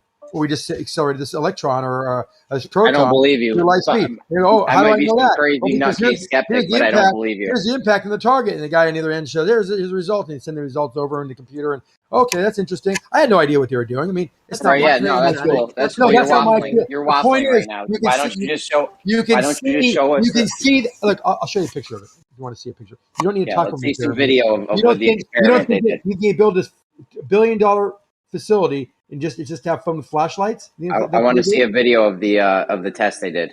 Okay, I'll show it to you. Yeah, let's see a video of it. You got a video? Anyways, go ahead, Pete. I didn't want to Yeah, distract. I got a video. I'll show it to you. No, you're good, man. I mean, but all these people seem to know people in important places and have done important things. They're so passionate. But No, I don't. I all made flat earthers would my agree. But hang on, living. Brenda. Okay, let me summate. I made my living working with these folks to build that structure and to do tests with that structure. And here you are. Well, on yeah, they're one of my forums, best, You're my so biggest important. customers. So they You're like so me. important. You must have been paid a good amount of money to do jobs on those fronts. I didn't do any. I was paid money to help them build that facility or to do their tests. Exactly. What are you doing spending all of your time on fucking stupid forums like this? Because over I'm the years? done making money now. I'm having fun working with people like you to help Are you a educate the millionaire? world on Zanuck, physics. are you a because you millionaire, guys are bud? so brain dead. I Are you a refuse to millionaire, believe that Zanuck? this is fun, Zanuck. Are you rich, Zanuck? Or are God you damn it! poor? I'm having a great time. Right, well, I would say just control yourself a little bit more. Take a few more breaths, right? No, The ultimate this point is I was more trying like to a make field here, study of if humanity. as all I'm- flat I'm earthers curious accept as that, to as Brenda people, how walks people away like you over exist LIGO, and function in the world. Zanuck You cannot like Rumpus or function. Nathan Oakley. They Guys, have this. one at a This is time. Guys, you rhetorical can hear thing. two people's talking at once. Yeah, Zanuck, that's what I was going to say, Jeremy. Zanuck has this rhetorical training that if someone talks and you just keep talking because eventually you'll wear him down. That's a device of theirs. I'm not trying to do that. I'm just trying to summate my point here. I think me and you would agree, Jeremy, over LIGO, Jeremy, we would agree that as Brenda walks away, we constantly have to point our finger down because angular size changes in relation to the greater setting as well is just a natural phenomenon, right? Angular Now, size just reduces. The reason why Brenda can't admit this is because we know that this happens in reality as well. And their explanation No, in it doesn't. reality, let me finish, Brenda. Their explanation in reality is that, well, you're dropping over the curve. That's why there is this variation. No, So that's why a there's some different. difficulty here. And that's why, finish now, that's why Zanuck is going to provide us evidence that he actually worked in LIGO to prove us all wrong. So, perspective, an angular reduction due to perspective, is not the same as things going over the horizon. Those are different, and you conflate them. All flat earthers conflate them. Here's the, I always did this from the start. There's a different That was a language going on. stereotype fallacy. Truer words have don't know of any flat earthers. never been spoken. So take note. If you understand perspective and trigonometry, what we're telling you is a fact. Things at eye level will stay at eye level out into infinity. Things above your head will come down. Things below your head will come up, and they will all meet in the center. I don't care what That's anyone not tells always you. true. That's It is not always true. true. Because Show me you have where George, it's not guys. true. Don't spiral. Show I me just where it's started not talking. true. That's not always true because we have Show George. me one example. Jeremy, you're spouting. You're spewing nonsense. Tell me where you got that from. Where is it not? That's not always true because we have Show George. me where. It's a valid. Dude, can you let me finish Calm the this, heck man? down. Show me where. He's Seriously. answering you, so shut the hell We up, have Zanuck. George Hanatug showing us that things do. He's even admitted this multiple times that things do cross the center You line. just didn't understand him. No, things are not Whatever he said, he was wrong. If he said that, he was You don't wrong. understand fallacy. You're just full of fallacies today, aren't you, Brenda? If he said that, he was wrong, but most likely he didn't. Most likely you just misunderstood. So Jeremy, consider. Let me type. Shut up. Let me explain this. Imagine, Jeremy and Pete, that you're out in black space, empty black space. You and another person. You're both in your space suits, and he pushes himself away and starts receding away in a perfectly straight line. He will reduce in angular size from every direction. In other words, the distance from the head to the toe, from his fingertip to fingertip, will all eventually converge at the center, at eye level, at your eye level, and it will never ever drop or move In reality, from your it does eye drop. level. And that George size, Janich and that, si- George and that Janich proved size, that and it that size actually, in changes. reality, it actually And does that drop. size, no, you can measure Sorry, it. The guys. size I know changes. that burst your bubble, The but reduction your in own boy, hey, your own boy proved that it happened. So. Jeremy, the angular size changes proportional to the distance, directly proportional. As you get further away, the size gets smaller, directly proportional to the distance you travel away. That is a fact. Does the ground ramp up, Brenda, until it gets to the horizon? As we look over many different instances, as we look down at our feet, or we have to rise up our eyes to see a further distance, and then we're met with the horizon. So does the ground ramp up anyway? I don't know what you mean by anyway. Well, anyway, because you say that's what would happen in a flat Earth scenario, where the center would remain constant, and it's just that the ground would ramp up to our vision. Yeah, but in reality, the horizon is never at eye level. It ramps up from as you look at your feet. That's also over a not setting. true. Sorry, Pete. Yeah, That's but hang also on. incorrect. Okay. Because sometimes the horizon does cross the level. That's No, where we got this. That's where we got things crossing the center line from. George has the horizon crossing the center line of being above You're level. right. No, Jeremy's You right. guys are fucking delusional. That's called refraction. That's caused by refraction. Stop saying this shit don't happen when it does. Jeremy, I'm on your side on this one. Yes. Okay, we'll talk to Brenda and Hold your on. people. Stop. If I'm on your side and I'm talking, don't talk over me. Don't talk over me. So yes, it's above. It's actually above. Like you said, it crosses over, and the black swan is a great example of that. That shows that the Earth would be concave. Yeah, that's exactly what I said. It can happen, but not due to perspective. It's because of refraction. It has nothing to do with perspective. All right. Well, you're being very And the only misleading place- when you say that this never happens, because we know that it does happen, right? Right, Zanuck? It doesn't happen due to perspective. It Okay, never but it happens. does happen. Yeah, exactly. It does happen nonetheless. It can happen in reality, but it's not due to perspective. Okay, but nonetheless, it happens. Jeremy, consider this, right? There's only one place. I think Zanuck mentioned another place, but only two places on Earth where you could ever experience perspective from a completely flat and a horizontal backdrop. You can do it. You can where Zanuck was there, vertically. and he can testify to this. The other is somewhere else. Isn't that amazing? You know you can do it vertically also. You can take a mine shaft and look at that. That is perfectly straight. Well, the Tamarack mine experiments show or indicate that there's a concave Earth, if you remember back to those experiments, but that's a different matter. These are all theoretical I just posted a video of considerations that you slack and offer slide. in. Why don't you look at the video I just posted? You learn something about slack, about why it's the straightest object in the universe that we know of.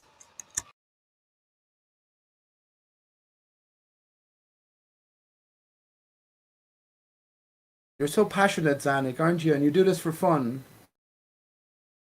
But you can't, for the life of you, like a true scientific man, haven't you all the time in the world now to think? Aren't you passionate?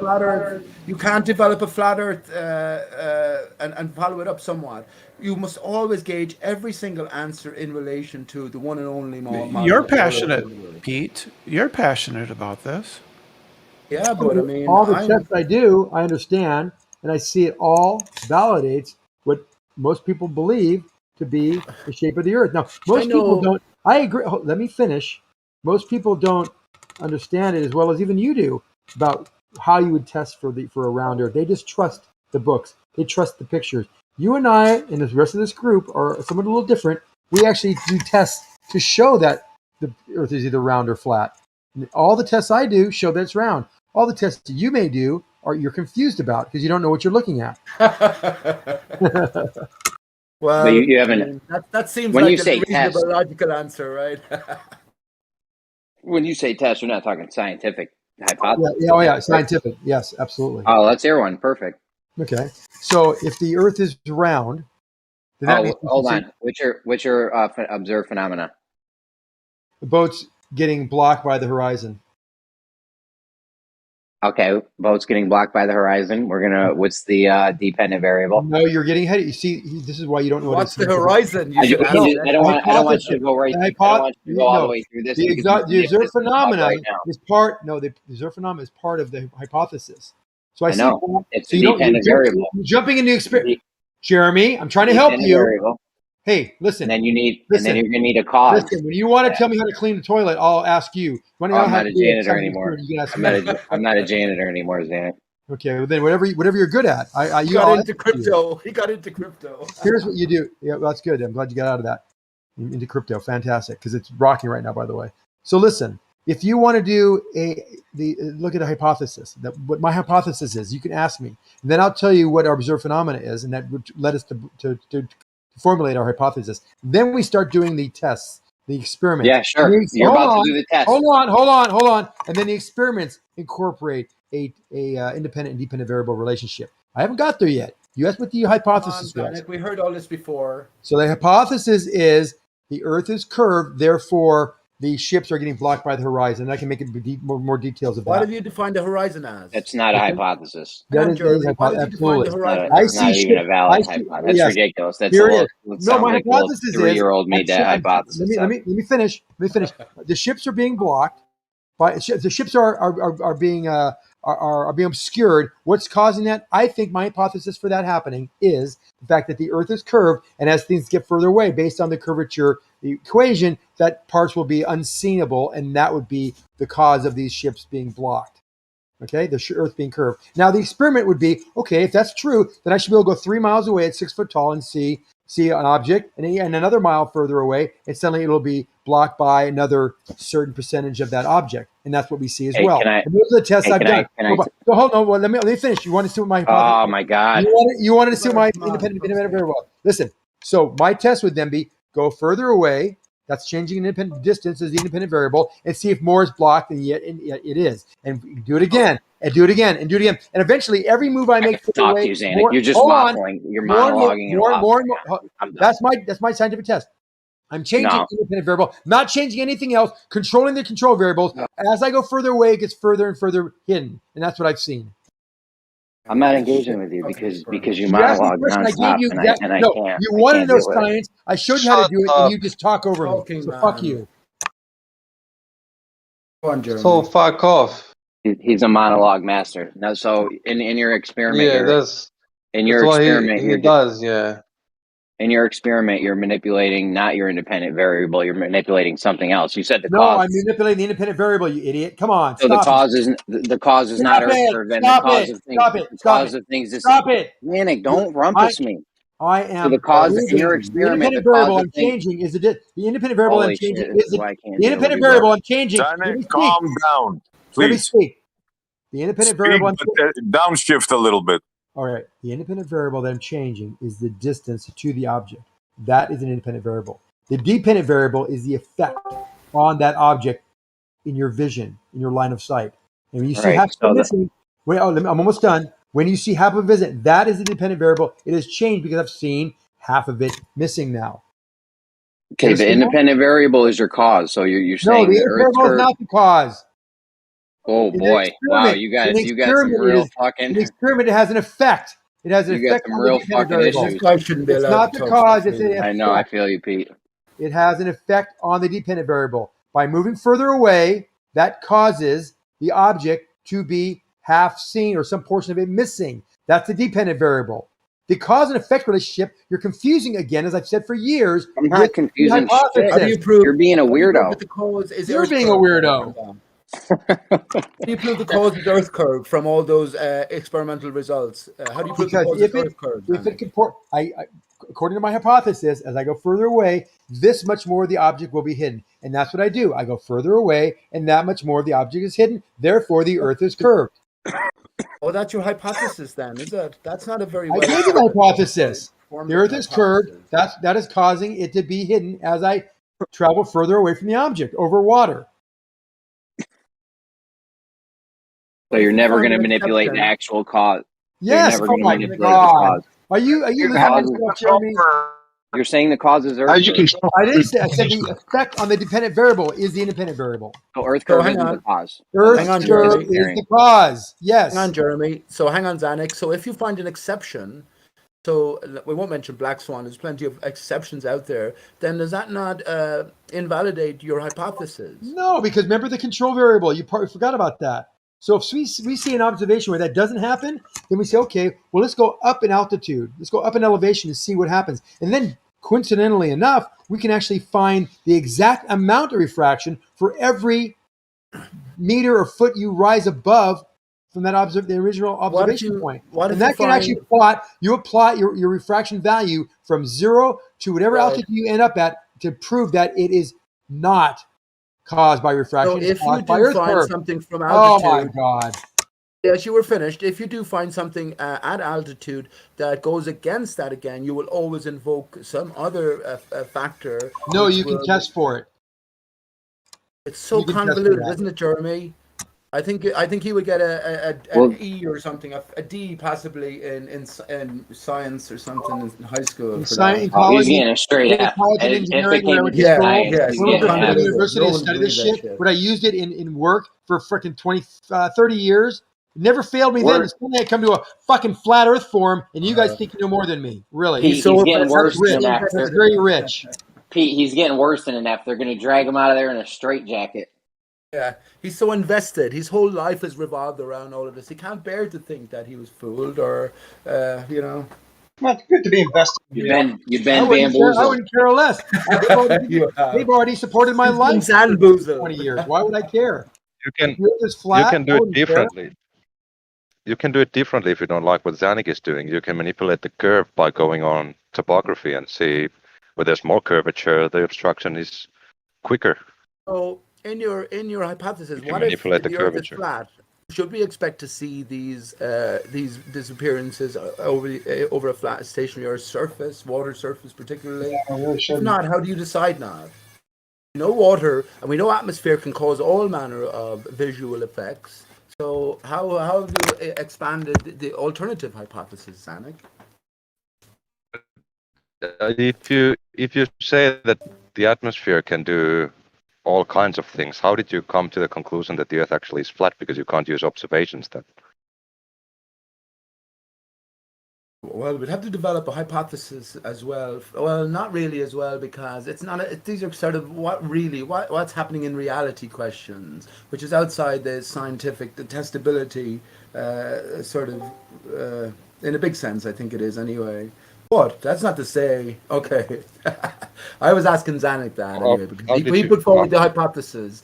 If the Earth is a globe, then this would expect it to happen under these conditions. And if something's accepted, we find an exception to that, then we can do this, and then this will show this. And then if there's an exception to that, we can introduce this, and everything is grand. I'm saying, fair enough, okay, all of that. What about the flat Earth hypothesis over an extended span? What would we expect to see? And depending on what results we got, what sort of conclusions might we come to?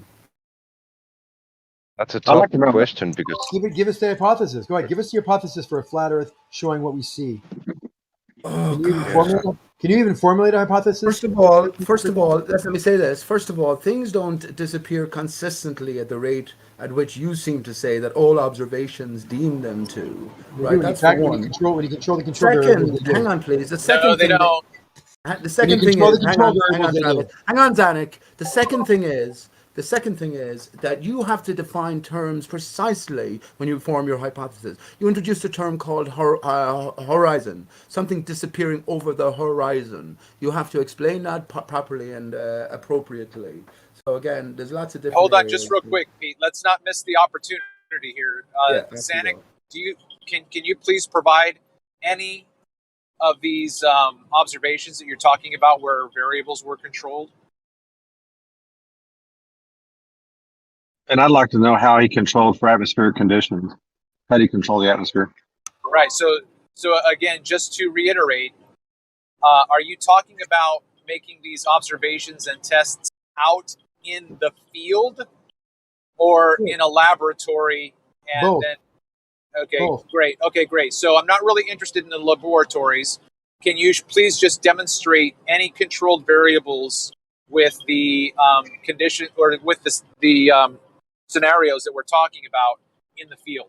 Yeah. So you go on a cool, windy day. No. One of the variables is Travis, is he allowed to get more than one word?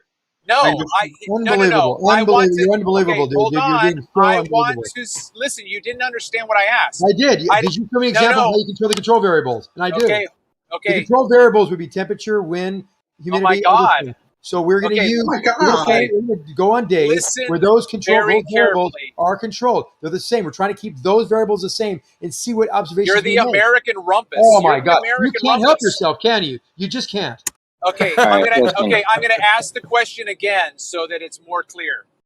Please provide a past observation, experiment, or test with the record of what you're describing where we have controlled variables in these situations. Yeah, I mean, he's got you on that one, Zanuck. You don't have No, he any doesn't. actual I'll put it in measurements the for chat. the. I'll Hold put it in on, the chat Zanuck. right I just fucking started now. talking. Hey, I I'll just put it in the started chat talking. right. You can't. Stop talking. Listen, You already I was answered for talking me, and you Jeremy. interrupted. No, you You're said, interrupting me. What do you he's mean? got him. He's got You nothing. stop You talking. got him. You can't say that because I'm going to post it right Zanuck, now. I'm trying to not mute you because I kind of like you a little bit because you're a weirdo and I'm a Chris, weirdo. you can't jump in and say But something's not done. I'm going to post it right you're now. crossing the line. But You're isn't that weirdo. what Copernicus does all the time? When it's not being answered the way he wants it, he interrupts and won't stop yield the mic. Okay, Moyak, I didn't ask Zanuck to tell me what I could do. He responded to Pete as if he had knowledge of these tests having been carried out. And that is what I asked him for. So when he goes on to give me what I did not ask him for, yeah, I'm Right, going so to it's okay interrupt. to okay to interrupt when people are not answering the way you want it to. Cool. Yep. Okay, then I'm going to do that. And No. Jeremy should be We're aware gonna of let that. everyone. Absolutely not. We're gonna let everyone finish their Listen, you sentences, big bag of fuck. whether they're interrupting or Zanuck. What the I just heck, put it in the man? chat. You finish I'm your in the middle of a Too far down sentence the chat. again. I put it in the chat. There's your control variable. Bro, you There's can't just barge in. This is what I'm talking about. hypothesis. Hey, Zanuck, You guys are what's unbelievable. Holy shit, Unbelievable. listen, what just happened right now where you're calling, who'd you call a fuckwit? You asked me to do something. I do it. You talk all over me. Who did you call Everybody's a bunch of fuckwits because you're talking over me. Bro, you're talking over me, Zanuck. That's the second time in a row I was in the middle of a sentence. Half hour. Happy's half hour. I don't even remember what I was saying now. You're turning into a circus, Zanuck. I Oh didn't my matter who goodness. he called it. Can I ask a question about his data? I've got an honest question. Maybe I'll just calm down for a second. Zanuck, is that the data that you posted? Is that your location or the information for the target you're looking at? Which is it?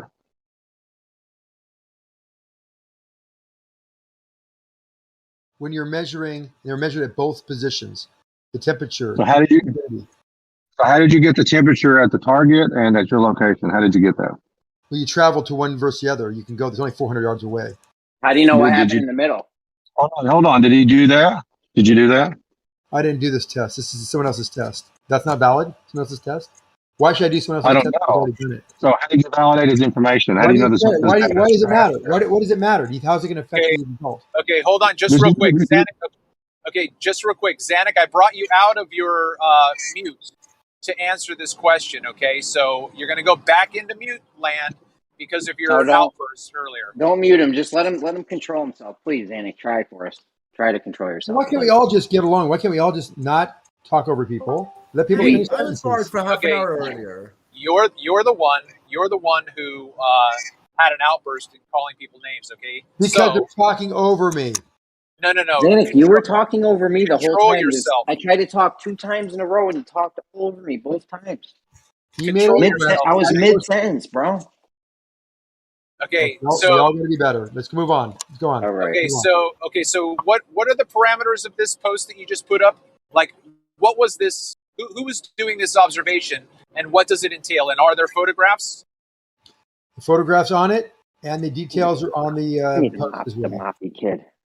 Photographs on it. What do you mean? All I see is one little screen grab. I'm mopping. There's a picture of how the measurement of a total station is off, showing the horizon drop, showing the object in the distance dropping from level. That dropping from level is 14 degrees. 14 arc seconds probably. Sorry, 14 arc seconds or 16 arc seconds, 16.2 arc seconds. So that shows that, and it has accuracy within the standard deviation of 2.8 seconds, and the standard deviation of that day of the mean off the mean rather is 1.4 seconds. Sure. So Okay. that shows that we saw a solid drop, and it was taken 4 times in this particular test with 4 different measurements of temperature and humidity and pressure, and it showed a 16.2 mean angle drop from level in the distance. Now you can want to see more control variables control this. You're right, but I think there's enough control to say, hey, you know what? That's a pretty significant drop over only 400 yards.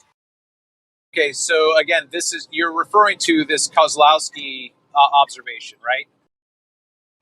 That is a logical fallacy in itself right there. It doesn't matter who took the test, who did the test. Okay. It matters what the test shows. Let the data speak for itself. Zanuck, I don't know about that. Okay, I was Wait a asking minute. a Hold question. on a second. Okay, hold on. First of all, I was asking a question. Hold on a second, though. I wasn't. Go ahead, Paul. No, that's okay. Go ahead and finish. He said it doesn't matter. It's just the test. It does matter if the person that's doing the test is credible, first of all. So he could fudge the data. We don't know the Yeah, data I mean, is validated. guys like This is a handwritten document. Go ahead. my bad, you're choppy. Okay. He's a surveyor, and he's if credible. you Yes, have someone credible. like the main surveyor who doesn't know how to establish where level is, then anything he brings forward is ridiculous. Yeah, I wouldn't take that with a grain of salt. He doesn't even know how to find level, so it does matter who the What information do you is mean? coming So from. he made a statement, he made a bold statement. How do you mean he doesn't know how to find level? He doesn't know how to find level. He put an What do you auto mean? light. What does that He mean? put an auto level and a theodolite next to each other, and the levels were different. Either doesn't have calibrated tools, or he doesn't know what he's doing with the tools. Either way, I wouldn't. I assure you, he knows how to level the theodolite in a total station. Okay, let me come back to this, Zanuck, because I wasn't trying to poison the well.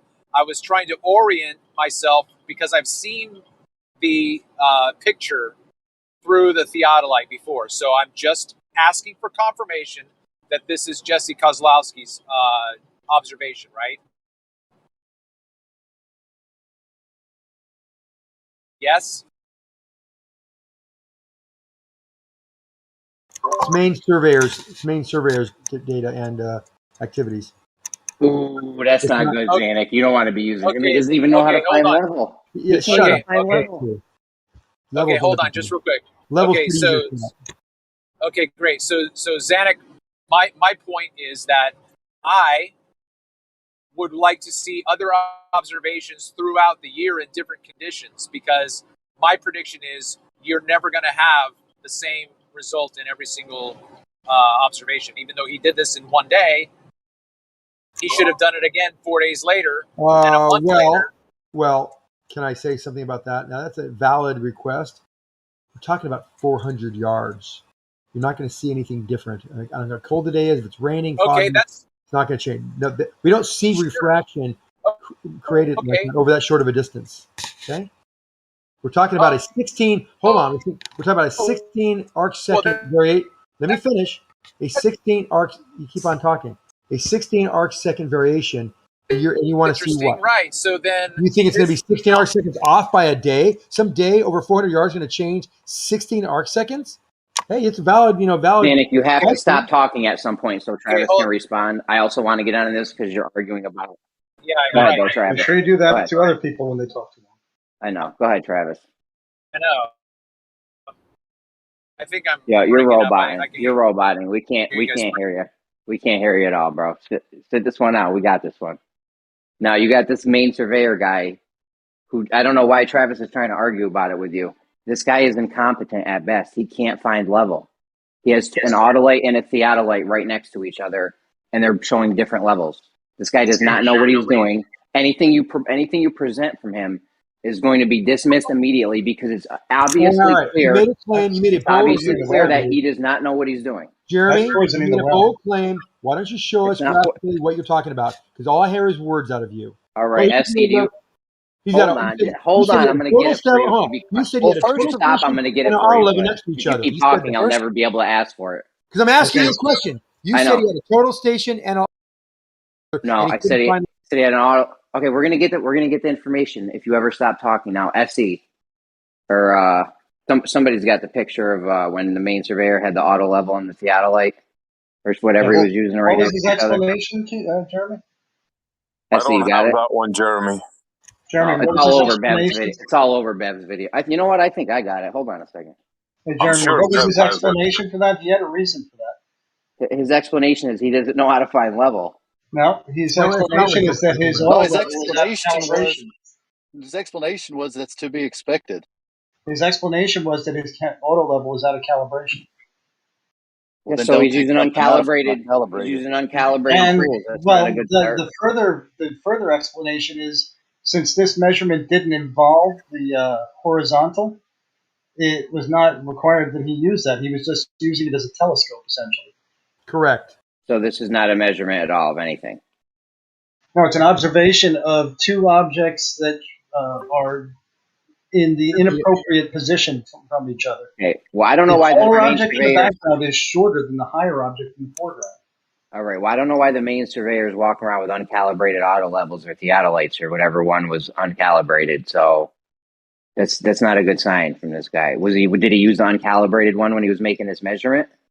Do we know? Does anyone have this? Measurement. He's doing an Well, observation. he claimed to get within 1 arc-second accuracy over 1,500 feet, which I'd say is impossible.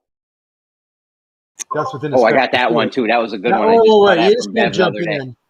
Look, Go that's ahead, what Danny. that's what the specs of the tool say. So yes, it is within that accuracy. Yeah, but do you know what happened? Go ahead, Buster. Go ahead. What was he an arc-second accurate to? Two arc seconds is the accuracy of the tool. No. What was he an arc-second accurate to? That's the accuracy. It's a value in arc seconds. 2.5 arc seconds, I think it is. That's not what I asked. What's he accurate to an arc-second to? That was the reciprocal zenith angles. If it's the Correct. same thing we've been talking about. What did he get within an arc-second accuracy to? The reciprocal zenith angles. The expected radius. You have to be looking at something. What's he looking at? Like, what are you measuring against? A 5 or 6 foot or 8 foot pole in the distance, whatever that pole height is. Don't talk about stuff you don't know. In this case, he was looking at questions you don't understand. In this case, he had two total stations. I'm not sure if they were two total stations. I think, yeah, they were. Two total stations at opposite sides of a field. He aligned the center of the lens, if I'm not mistaken, and he found out that the reciprocal zenith angles were greater than 180 degrees by 16 arc seconds. Right, and that's why you don't need to have the auto leveled, Jeremy. You also said that the measurement didn't involve a horizontal. Well, he also said he proved that plumb lines weren't parallel and never used a plumb bob. Exactly. Because you measured the center points where it should be, and he did the reciprocal zenith angles and found out center points of what? The lens. Oh my God! You have an object in the distance. You have an object, and you have a total station. You're looking at it, and you're trying to find out what the angles are between them. You just measure the angles between them and see if there's an excess or if there's under or excess of the angle. And if it's excess, then you know that these plumb lines can't be parallel, because that's how it works with trigonometry. Why They can't have you? two total stations. It's pretty simple. It's a rudimentary measurement, and it's very easy to understand. Just try. How many total stations were involved? As I recall, two. All right, can I jump Okay. back in? Sorry, Travis. No, it's okay. I just don't have clarity every once in a while, so I can hear it now. So, Zanuck, just real quick. So, these observations don't really deal, in my opinion, with refraction in terms of mirage and other phenomena that are the areas that we're talking about. So, do you have anything else that's actually scientifically submitted that they control these variables, or they manipulate these variables to test the corridor along which these observations? Why are you saying "Oh God"? Because this is what the science should be doing. If you take a measurement of the temperature, pressure, and humidity, if you take a measurement of the temperature, pressure, and humidity at both of the auto stations or whatever he was using, total stations, then you have no idea what's happening in the middle. You have no measurements in the middle. And if you get measurements in the middle, you don't have them at the thirds. If you don't have them at the thirds, you don't have them at the 64ths. And if you don't have them at the 64ths, you don't have them at the 128ths. Okay, Moyak, I'm not really sure why you are talking because I addressed Zanuck. Are you not here, Zanuck? I'm here. We all are saying the exact same answer.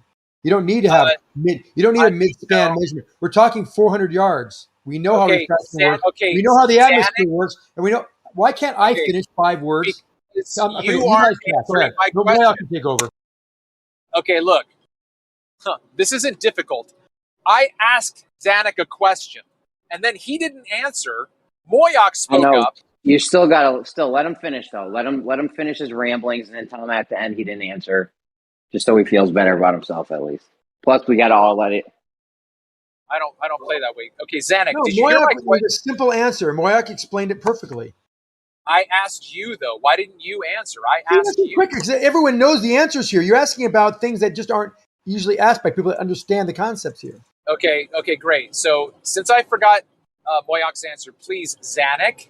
I don't remember the question now. It's been so long. Okay, since you were the one who said what you said about making these kinds of measurements and observations and controlling these variables, I asked you for an example, to which you gave us simply the main surveyor. But I'm asking you for scientific submitted papers, right? Stuff that's actually legitimate, that the science is based on. No one writes papers about trigonometry. This is pretty simple stuff. I'm not talking about trigonometry. I'm talking about measuring and controlling the variables along the corridor to test refraction. The variables are insignificant. That's why they don't test for it. How do you know? Because we're only 400 yards. We know how refraction works through the atmosphere. Okay. Okay, great. Hold on. Again, you just, in my opinion, disqualified the 400 yards because we're not talking about making observations at 400 yards. We're talking about miles upon miles upon miles. Yes, and those variables can be controlled by, as you said, doing it on different days with different atmospheric conditions. Okay, so again, when I go out in the past 3 years, I haven't controlled anything except my location and my observer height. I don't go out. You're confused. I don't go out. Okay, hold on. Can I make a point? Okay, hold on. Hold on, please. Okay, hold on, please. Before you look stupid, can I make a point? Okay, hold on, please. No, I can't. Okay, I can't. Okay, before you say that I am confused, which is an accusation, how about it's a description? How about you ask questions in order to ascertain what I don't do need to. understand? You've already explained why you're confused. You've told me this. You said I couldn't control the control variables. That's not how it works in science. You don't need to manipulate things per se. You know what per se means? What you need to do is you have an environment where things are. For example, I don't control the temperature. I just use a day that has a. Okay, again. Travis, come on, bro. No, listen, Jeremy. Rakia does this all the time. When we get interlocutors who belittle and poison the well, right? He asked me if I know what per se is, right? He is trying to passive aggressively, not only like bully and influence me and intimidate me mentally, right? Like I don't know what per se is, or I don't know what a control variable is, okay? We all know, Jeremy, you know what a control variable is. It is something that you manipulate. You stop it from happening, you bring it back in. You adjust it from a level, you modify stuff, okay? So he's trying, again, to belittle me and the others in this who are of the same mind. So his tactics, I think, and Rakia as well, are worthy of being muted. He's not worth having this conversation. All their tactics are sneaky like that. So, I mean, what are you going to do? We'll never have a conversation with anyone. No, when you put them in fucking timeout for 30 minutes, they're going to modify their behavior. I can guarantee you. I can guarantee you. I guarantee he's not going to. He's going to come back and say the same shit he was saying a minute ago. You're right, Travis. We're going to modify our behavior. Bye. Yeah. Can I make a point about 400 yards? Wait. Can I answer since I was on mute unfairly? The reason I said you're confused is because you said you can't control these variables such as temperature and things. You don't need to actually. You don't. Let me finish. You don't That's need to not say. what I was That's not addressing. okay. As long then maybe I was then you know what? Maybe I'll concede and say I'm sorry that I misappropriated that term to you. But what I'm telling you is that when you talk about control variables, you don't need to actually change them. They can change on their own. Then you do the observation on that particular day. That's how you control them. Does that make sense? Okay, I'll let anybody else, like Jeremy or Paul, answer.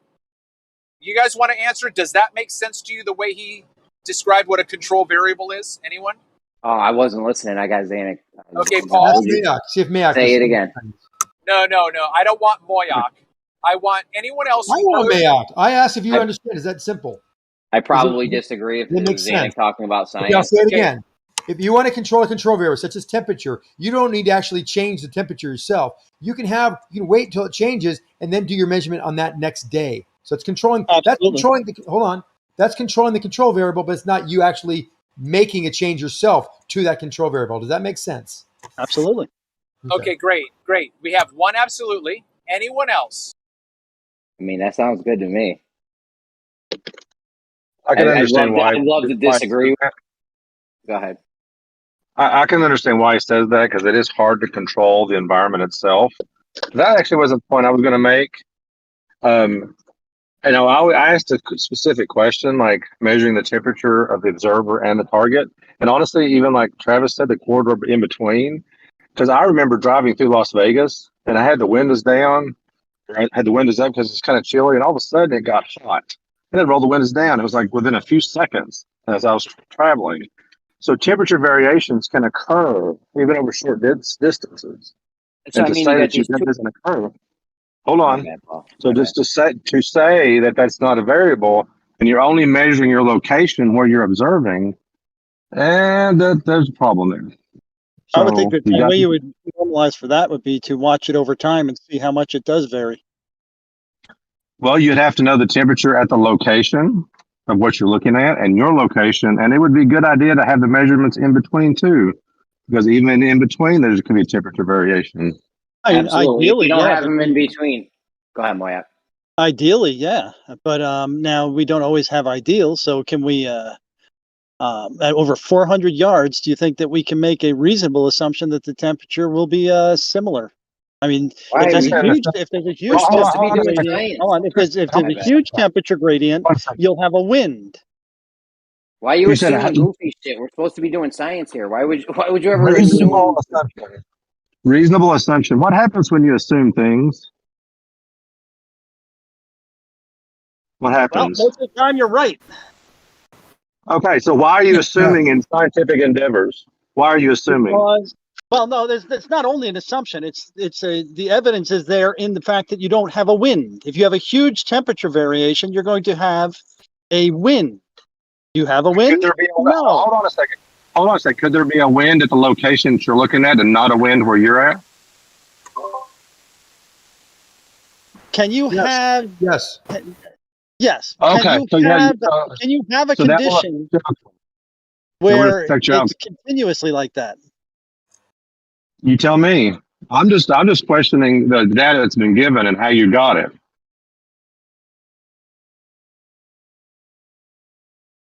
You can make some assumption, or you can make some claims that it could happen, and that's true. There's possibility you could have some of these things. But the control variables, right? You got to control water. I don't see any waves, so there's no wind in between. So you're saying you can't have a temperature variation with no wind. There's always got to be wind when there's temperature variation. If there's a temperature variance. No, you listen to my question again. So you always have to have wind with a temperature variation. You always have to have wind. With a pressure variation. Can you have the same pressure but different temperature? You have same pressure but different temperatures. Yes. So you're saying there's going to be wind there?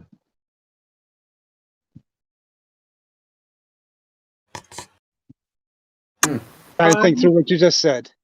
Yeah, I think you can have some, like we have between cities. It gets very cool at the bottom of this hill, and it gets warmer when the sun is. Say it again, Paul. And there's no wind. Say it again. It's a temp. It's a fresh air. So moves. you have the same Air moves- temperature. I think he was talking to me, Zanuck. He was asking me to say something, Jeremy. Well, Go I ahead. said, Joe, you can have the same temperature, or same pressure, but different temperatures. And you're saying that when you have different temperatures, you're going to have a wind. Yes, because the air keeps on equalizing because of that. Well, they're equalizing how? Pressure, but you have the same pressure with different temperatures.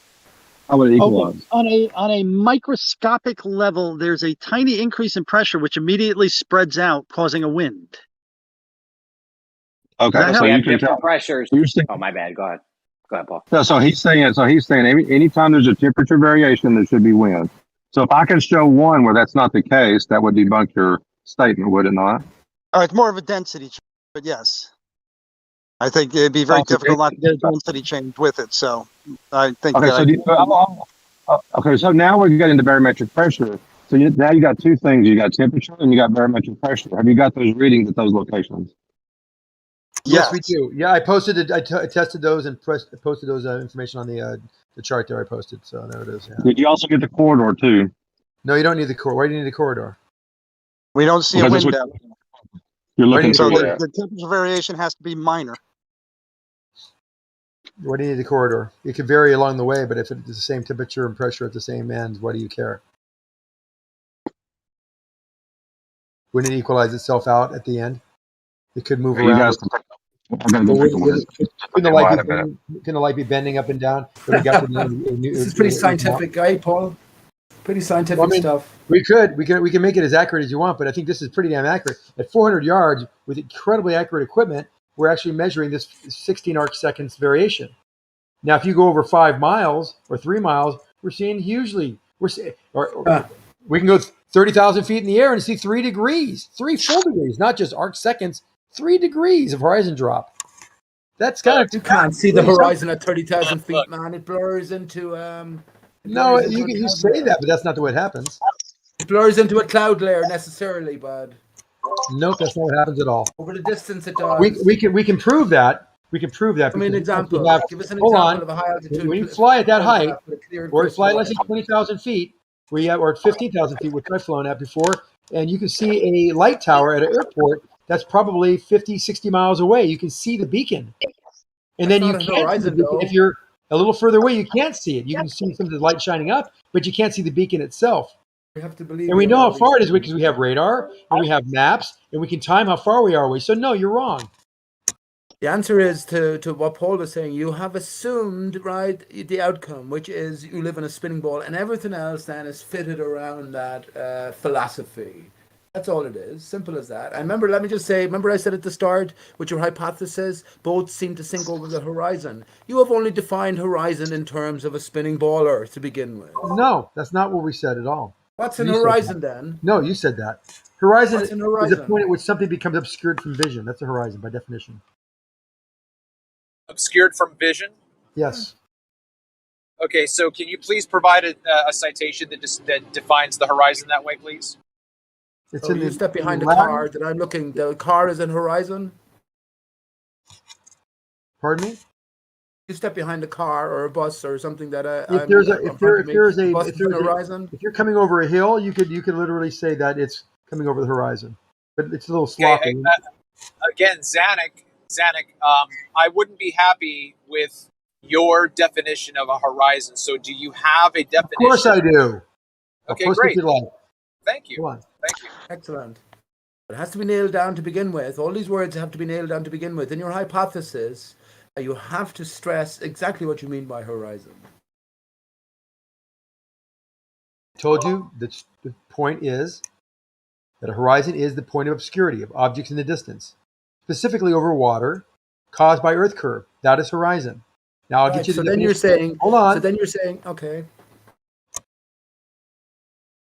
Well, hold on. Then you're saying that the horizon, the hypothesis is if a boat seems to disappear over the horizon, which is assumed to be a dividing line between the sky and the earth. Not an if and then statement, hypothesis. It's I see this and it's caused by that. That's what her Yeah. hypothesis statement is. That's what I'm trying to say. I'm trying to rephrase your You never. Words matter. Words matter. Hang on, please. Yes, I know what to do. That's why I asked you about horizon. Well, you have so to give me a the definition of hypothesis horizon. is, So you're I saying, see hang on, Zanuck. Zanuck, you're interrupting, Zanuck. I just want to clarify because he gave his view of a horizon. You're waiting for. I thought that was okay. Okay, so if boats God. disappear over the horizon, which I mean it's in terms of a dividing line over a spinning ball Earth, then the Earth is a spinning ball. Still waiting for that citation, Zanuck. Well, I was still being queried by our friend here, Pete. So I want to make sure I had all the answers before we stopped talking, and he has. Now I'm going to put the definition on there for it, and he actually verbalized it. Actually, he said it's a point of obscurity. It's where something is hidden in the distance due to curvature, and that's what you're going to get. This line, this delineation of things you can and can't see based on the curve. You've already defined horizon in terms of due to curvature within the hypothesis. So you've said that if boats disappear over the horizon due to curvature, then there is curvature. No, that's not that. That's different than the definition of horizon. In my hypothesis, I say we see things disappear. We see things disappear over this horizon, over this line of delineation. This line of delineation doesn't have to be due to curvature; it can be due to something else too. But how we use the word horizon is based on a curved Earth. So if you had a basketball and something's beyond the basketball and you can't see it, that could be due to the horizon of the basketball. We understand. Try to be more succinct with your I'm being answers. succinct. I'm being very succinct. No, you're not. You're monologuing. I'm not monologuing. I'm giving definitions. Yeah, you are. No, I'm not. Let me give you the definition as you might want to request. I want you to provide a citation. Please. I'm giving it to you. Put Hold on. Just shut up, and I will get it to you. Hold on. Yeah, there's no reason to raise your voice in anger. Okay. I said I'm getting it, so hold on. I didn't raise my voice at all. That's exactly how I said You're it. busy, Yeah, Zanuck. Busy man. Zanuck, looking you up need to all relax. these things to appease us. You're going crazy, Zanuck. What are you going to do when you consider that the horizon might not be an actual delineation point? It might be an illusory point, illusory information we're getting. What are you going to do then? How are you going to incorporate that into your control variables?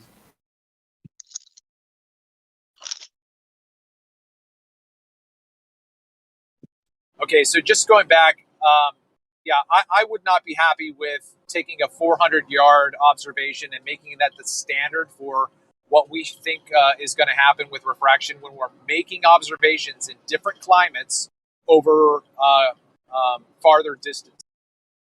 Well, there's a whole big problem with that 400-yard thing. Buster tried to bring it up earlier, I think, and I put it on. I put it in the chat or got glossed over. Zanuck, do you have me muted, bro? Yeah, I had you muted. No, I didn't. I was looking for the definition. I feel like you have a personal vendetta where every time I start talking, you interrupt me. Do you have a personal vendetta against me? Just declaring that I put the definition in the chat. So just to be clear, then, Zanuck, what you just posted is not what you said. I think it is. Okay. So would Travis, you want a longer distance observation and you want it done over a longer time. What about 26 miles? Hold on, Moyak. Okay, again, Zanuck, we can go back to what you said earlier. Okay, verbatim. What you said.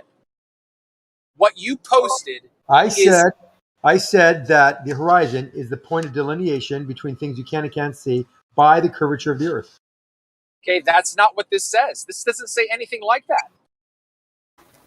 The definition I gave you before I said what it was caused by was what this is. The word horizon, derived from the Greek and also Latin, talks about to separate, to divide, which turns in the boundary landmark.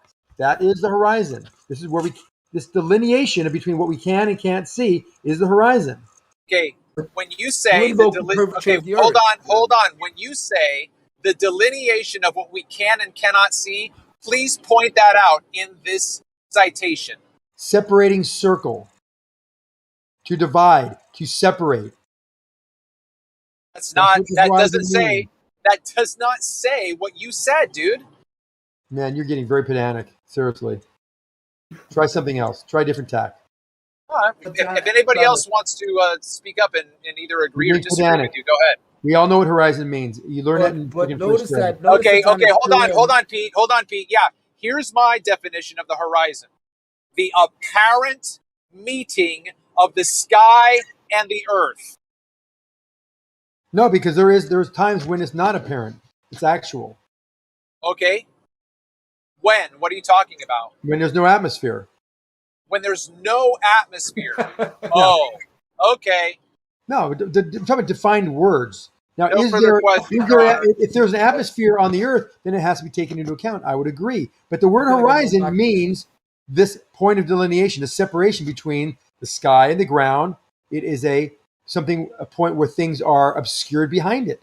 You happen on the moon. It happened on a basketball. Okay, but why did you invoke into horizon the curve of the Earth? You can't do that. This is what you're trying to ascertain. No, the curve of the Earth is part of the hypothesis. It's not. I'm not affirming the consequence by stating it. We all know what horizon means. And by my hypothesis, I'm clearly stating that because of the curve of the Earth, that is creating this horizon. I'm being very clear that I'm not reaffirming the consequence. You're talking over me. You're talking over me. You hear yourself talking over me.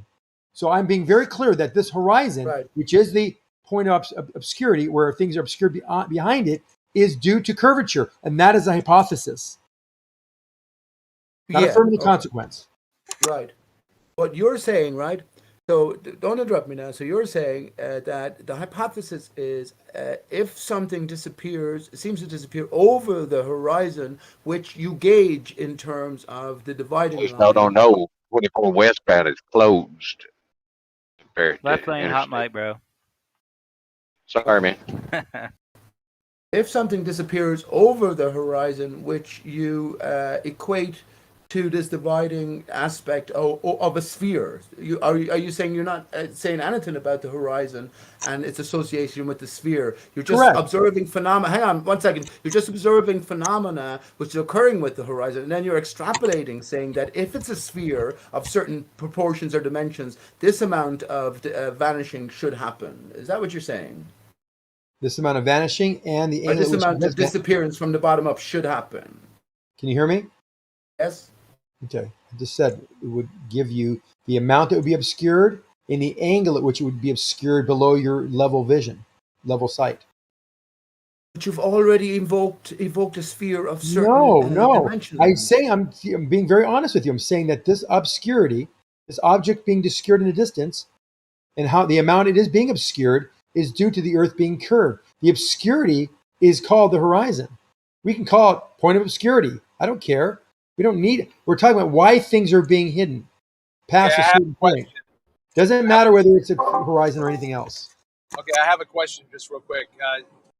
Zanuck, is it possible that on these low altitude, low elevation observations, when you look out and you see the apparent disappearance of a boat, is it possible that that apparent disappearance is caused by something else other than Earth curvature?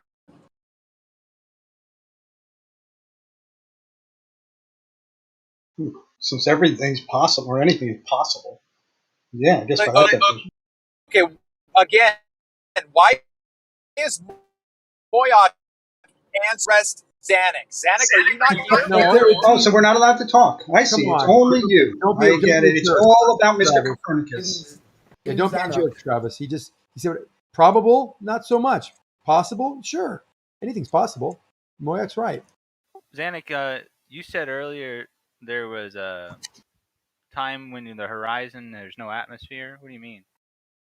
If you were to look at something that didn't have an atmosphere, like over a basketball, there's a horizon on a basketball, or on the moon where there's no atmosphere. You can see a horizon. There's a horizon. Look at the moon. Look at the moon. There is atmosphere around a basketball. There also is atmosphere around the moon. Okay. Now you're being pedantic now. Okay, you know what? Let's talk about Just admit you got wrecked, bro. Hold on. Let's talk about the Earth. Let's talk about the Earth let's talk about hold on. I'm talking. I'm in the middle of a sentence. We can talk about the Earth. Even I'm still talking. You hear me talking, and you're just Travis. Let him go, and then let me go for a second. Fuck. Hold on, Zanuck. I'm trying to clear the air for you. Yeah, I know. Thank you, Jeremy. You're talking all over. Stop. That means stop talking. Jesus H. I'm done talking. Just let him go. Just let him go, Travis, and then you can get your shit off. No, Jeremy. No, I'm not. He wasn't. He's in the middle. Okay. Somebody put Travis in No, a timeout. Okay, listen. Okay, listen. I was asking a question. Zanuck finally got around to answering it. Sin Cleanser jumped in and asked it. So I was interrupted in a sense because I had follow-up questions for Zanuck. I wasn't just asking one question. All right, you were the roboting conversation, Sorry. yeah, you were a robot, and the conversation progressed a little bit. Just, I mean, we got to let people get their sentences off. These guys ain't going to play with us if we don't let them finish their sentences at least, bro. Exactly. So this mechanical or geometric horizon can be found if you had theoretically something that was perfectly straight. You could actually find horizon. You could actually develop a tangent, and this would be a true horizon. Now, is the horizon changing due to atmospheric conditions? Absolutely, yes, it is.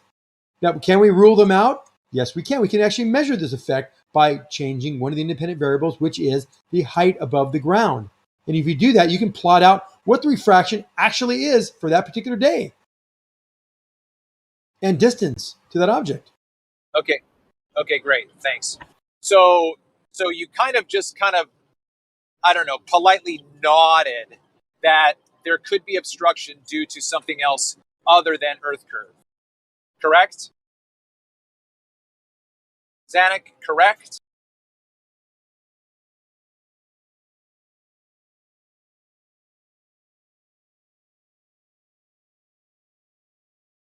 Not hear me?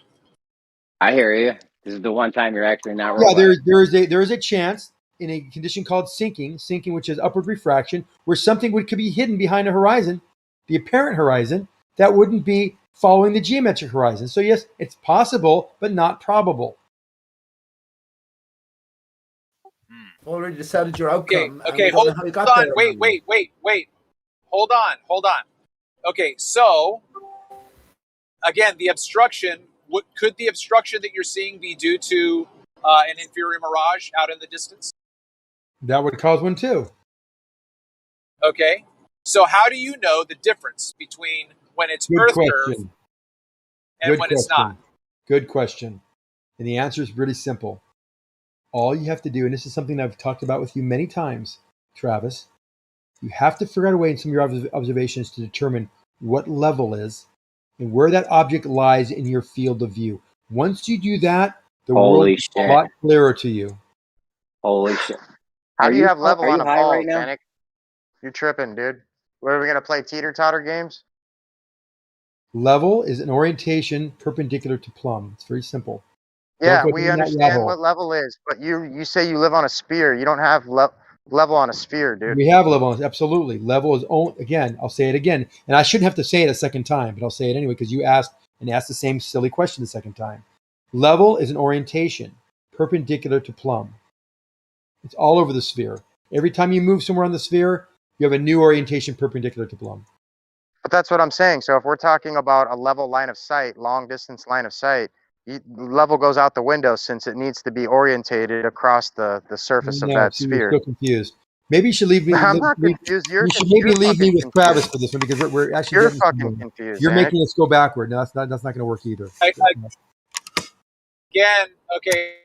So okay, hold on. Again, Zanuck. So when you say you're confused. Yeah. So you can obfuscation. Find. No, I'm not. So Dysel, you're getting in late. And you're making it. You're obfuscating, actually, ironically enough. So listen, Copernicus, Travis, listen. If you want to find out where that mirage, the bottom of that object is hidden by the mirage or it's hidden by Earth curve, measure the angular position in your field of view with reference to level. The level is the horizontal line from your line of sight that is perpendicular to plumb, and it's an imaginary straight line out into the distance. If you find out how far that ship is, or whatever you're looking at, and you can see where it is in your field of view, and it is dropping down according to how you measure it, then you can say it's either due to a sphere or it's sinking refraction. But you're talking about a mirage. Oh boy. Okay, hold on. Okay, hold on. Let me respond, please. Can I respond? Of course. Okay, so is your answer right now based upon something that someone else has done so that you can point us to this demonstration, or are you simply making this up as a possible test? No, I've personally seen and measured this angle position of objects in the distance, and I've seen how mirages can obscure the bottom half of objects in the distance. You've seen it Hold yourself. on. Okay, so it's So you're okay, saying hold on. Wait, I'm sorry. Okay, so again, you don't have anything that's been published that you can point us to that addresses this, because it sounds to me like you're simply saying, well, I observed this one time and I know how mirages work, so I'm just kind of All mirages hide things that are beneath the center line of that mirage. All inferior mirages, anyway. Would you not agree with that statement? Okay, again, this is a red So herring and a non. you never Hold can on. answer the question. I can. You didn't all over the answer place, my question. Xanax. You didn't answer my question. I did. No, you didn't. Please show me I did. Please show me a You're published spiraling. paper. You're spiraling. No. Xanax, stop interrupting him. Let him finish. He wants a Listen. citation. You got nothing. Yeah, please show me a citation where someone has done what you are describing. You want to see Xanax, someone can you stop projecting your feelings and give us real science, Look, well, please? since when do you come on board here and you're like the policeman of the discussion? Stop it. Well, you're Dustin. telling us. You want to You're add to telling the us you can discussion, see add to over it. the. You don't need to pile on to. Well, You don't have to let need me. to pile on to. Yeah. You don't need to I'll pile add on to to it. Prentice Again, says, Dicela, hold on. I Again, think is you can this fight gonna? his battle on his own. Okay, Very listen.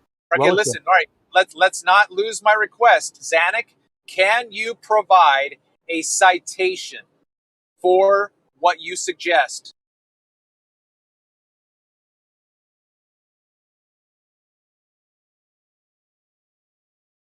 Is it so fucking silent? Like, why aren't you answering? Because you're asking I simple heard it in a questions. song once. Listen, I don't need to give you a citation. The people don't give you citations. There are not Okay, well, then I'm citations. hand-waving Hold on, there are this to not you then. citation. There are not citations by scientists for these simple concepts. We all know how He asked mirages for an work. experiment, dude. He asked for an If experiment, you want to do Xanax, an and a experiment, citation. Give us look, something. I'm taught. Dicelo, you are not needed between what I'm saying to Travis and what he's saying to me. All you're doing is making me angry. Stop it. And isn't it time to start muting him for being toxic? Okay, so I don't have a citation from a scientist that can talk about the position of an object with a mirage occurring beneath it. okay, great. That's what So you want, then, though. I'm sure we can do it. Okay, so all of my suggestions and explanations for my observations then stand as just as viable as your suggestion. No, because I can show you things that are wrong in your observations and in your conclusion based on those pictures. No, all you can do is tell me what you think is wrong. No, we can see it. It's fine. I'm not going to make up anything. I'm going to show you things that are in it that you may not have seen that show that you are incorrect in your conclusions. Yeah, and again, that's just your opinion, bro. Well, it's an opinion and it's an observation of what I've seen from your pictures. Yeah, your yeah. So you're gonna tell me, the guy who's actually spent hundreds of hours out in various climates taking these photographs, the one who's actually taken them, looked at them for hours on end, you're gonna glance at them and tell me what's wrong with them. Yes, because I do know how cameras and telephoto lenses work. I know how perspective works. I know trigonometry very well. So I can tell you things in your pictures that you may not have thought about. And you can look at it. It's like saying a cab driver has 1,000,000 miles. You can put him on a racetrack, see how he does. He's not going to be able to compete. People that are specialized don't need to have the volume of things that you've done, because all you do, you're repeating the same mistakes over and over again. Mistakes, huh? Same mistakes. Your mistakes, you're repeating them over and over again with each of these pictures. Okay, great. Name one mistake so far. You had a couple pictures of they weren't lined up with the previous picture as far as level. You should have a level. I told you earlier. The mistake you make is you don't have a level point, a level orientation point in every picture. You also don't have the same zoom in all the pictures. Okay, hold on. Or the measurement elevation. Okay, hold on there, Stallion. Hold on there, big guy. Okay, so That's very belittling. Okay, why don't you find one of those? Find one of those examples that you would like to point out, and you would actually have to have proof that I wasn't level and that my focal length wasn't the same in both photographs. So if you want to present that, go ahead. Okay, and I'm going through your video now, and I do like your videos, and I like looking through them because there was some great photography and some great data in there buried in those pictures. So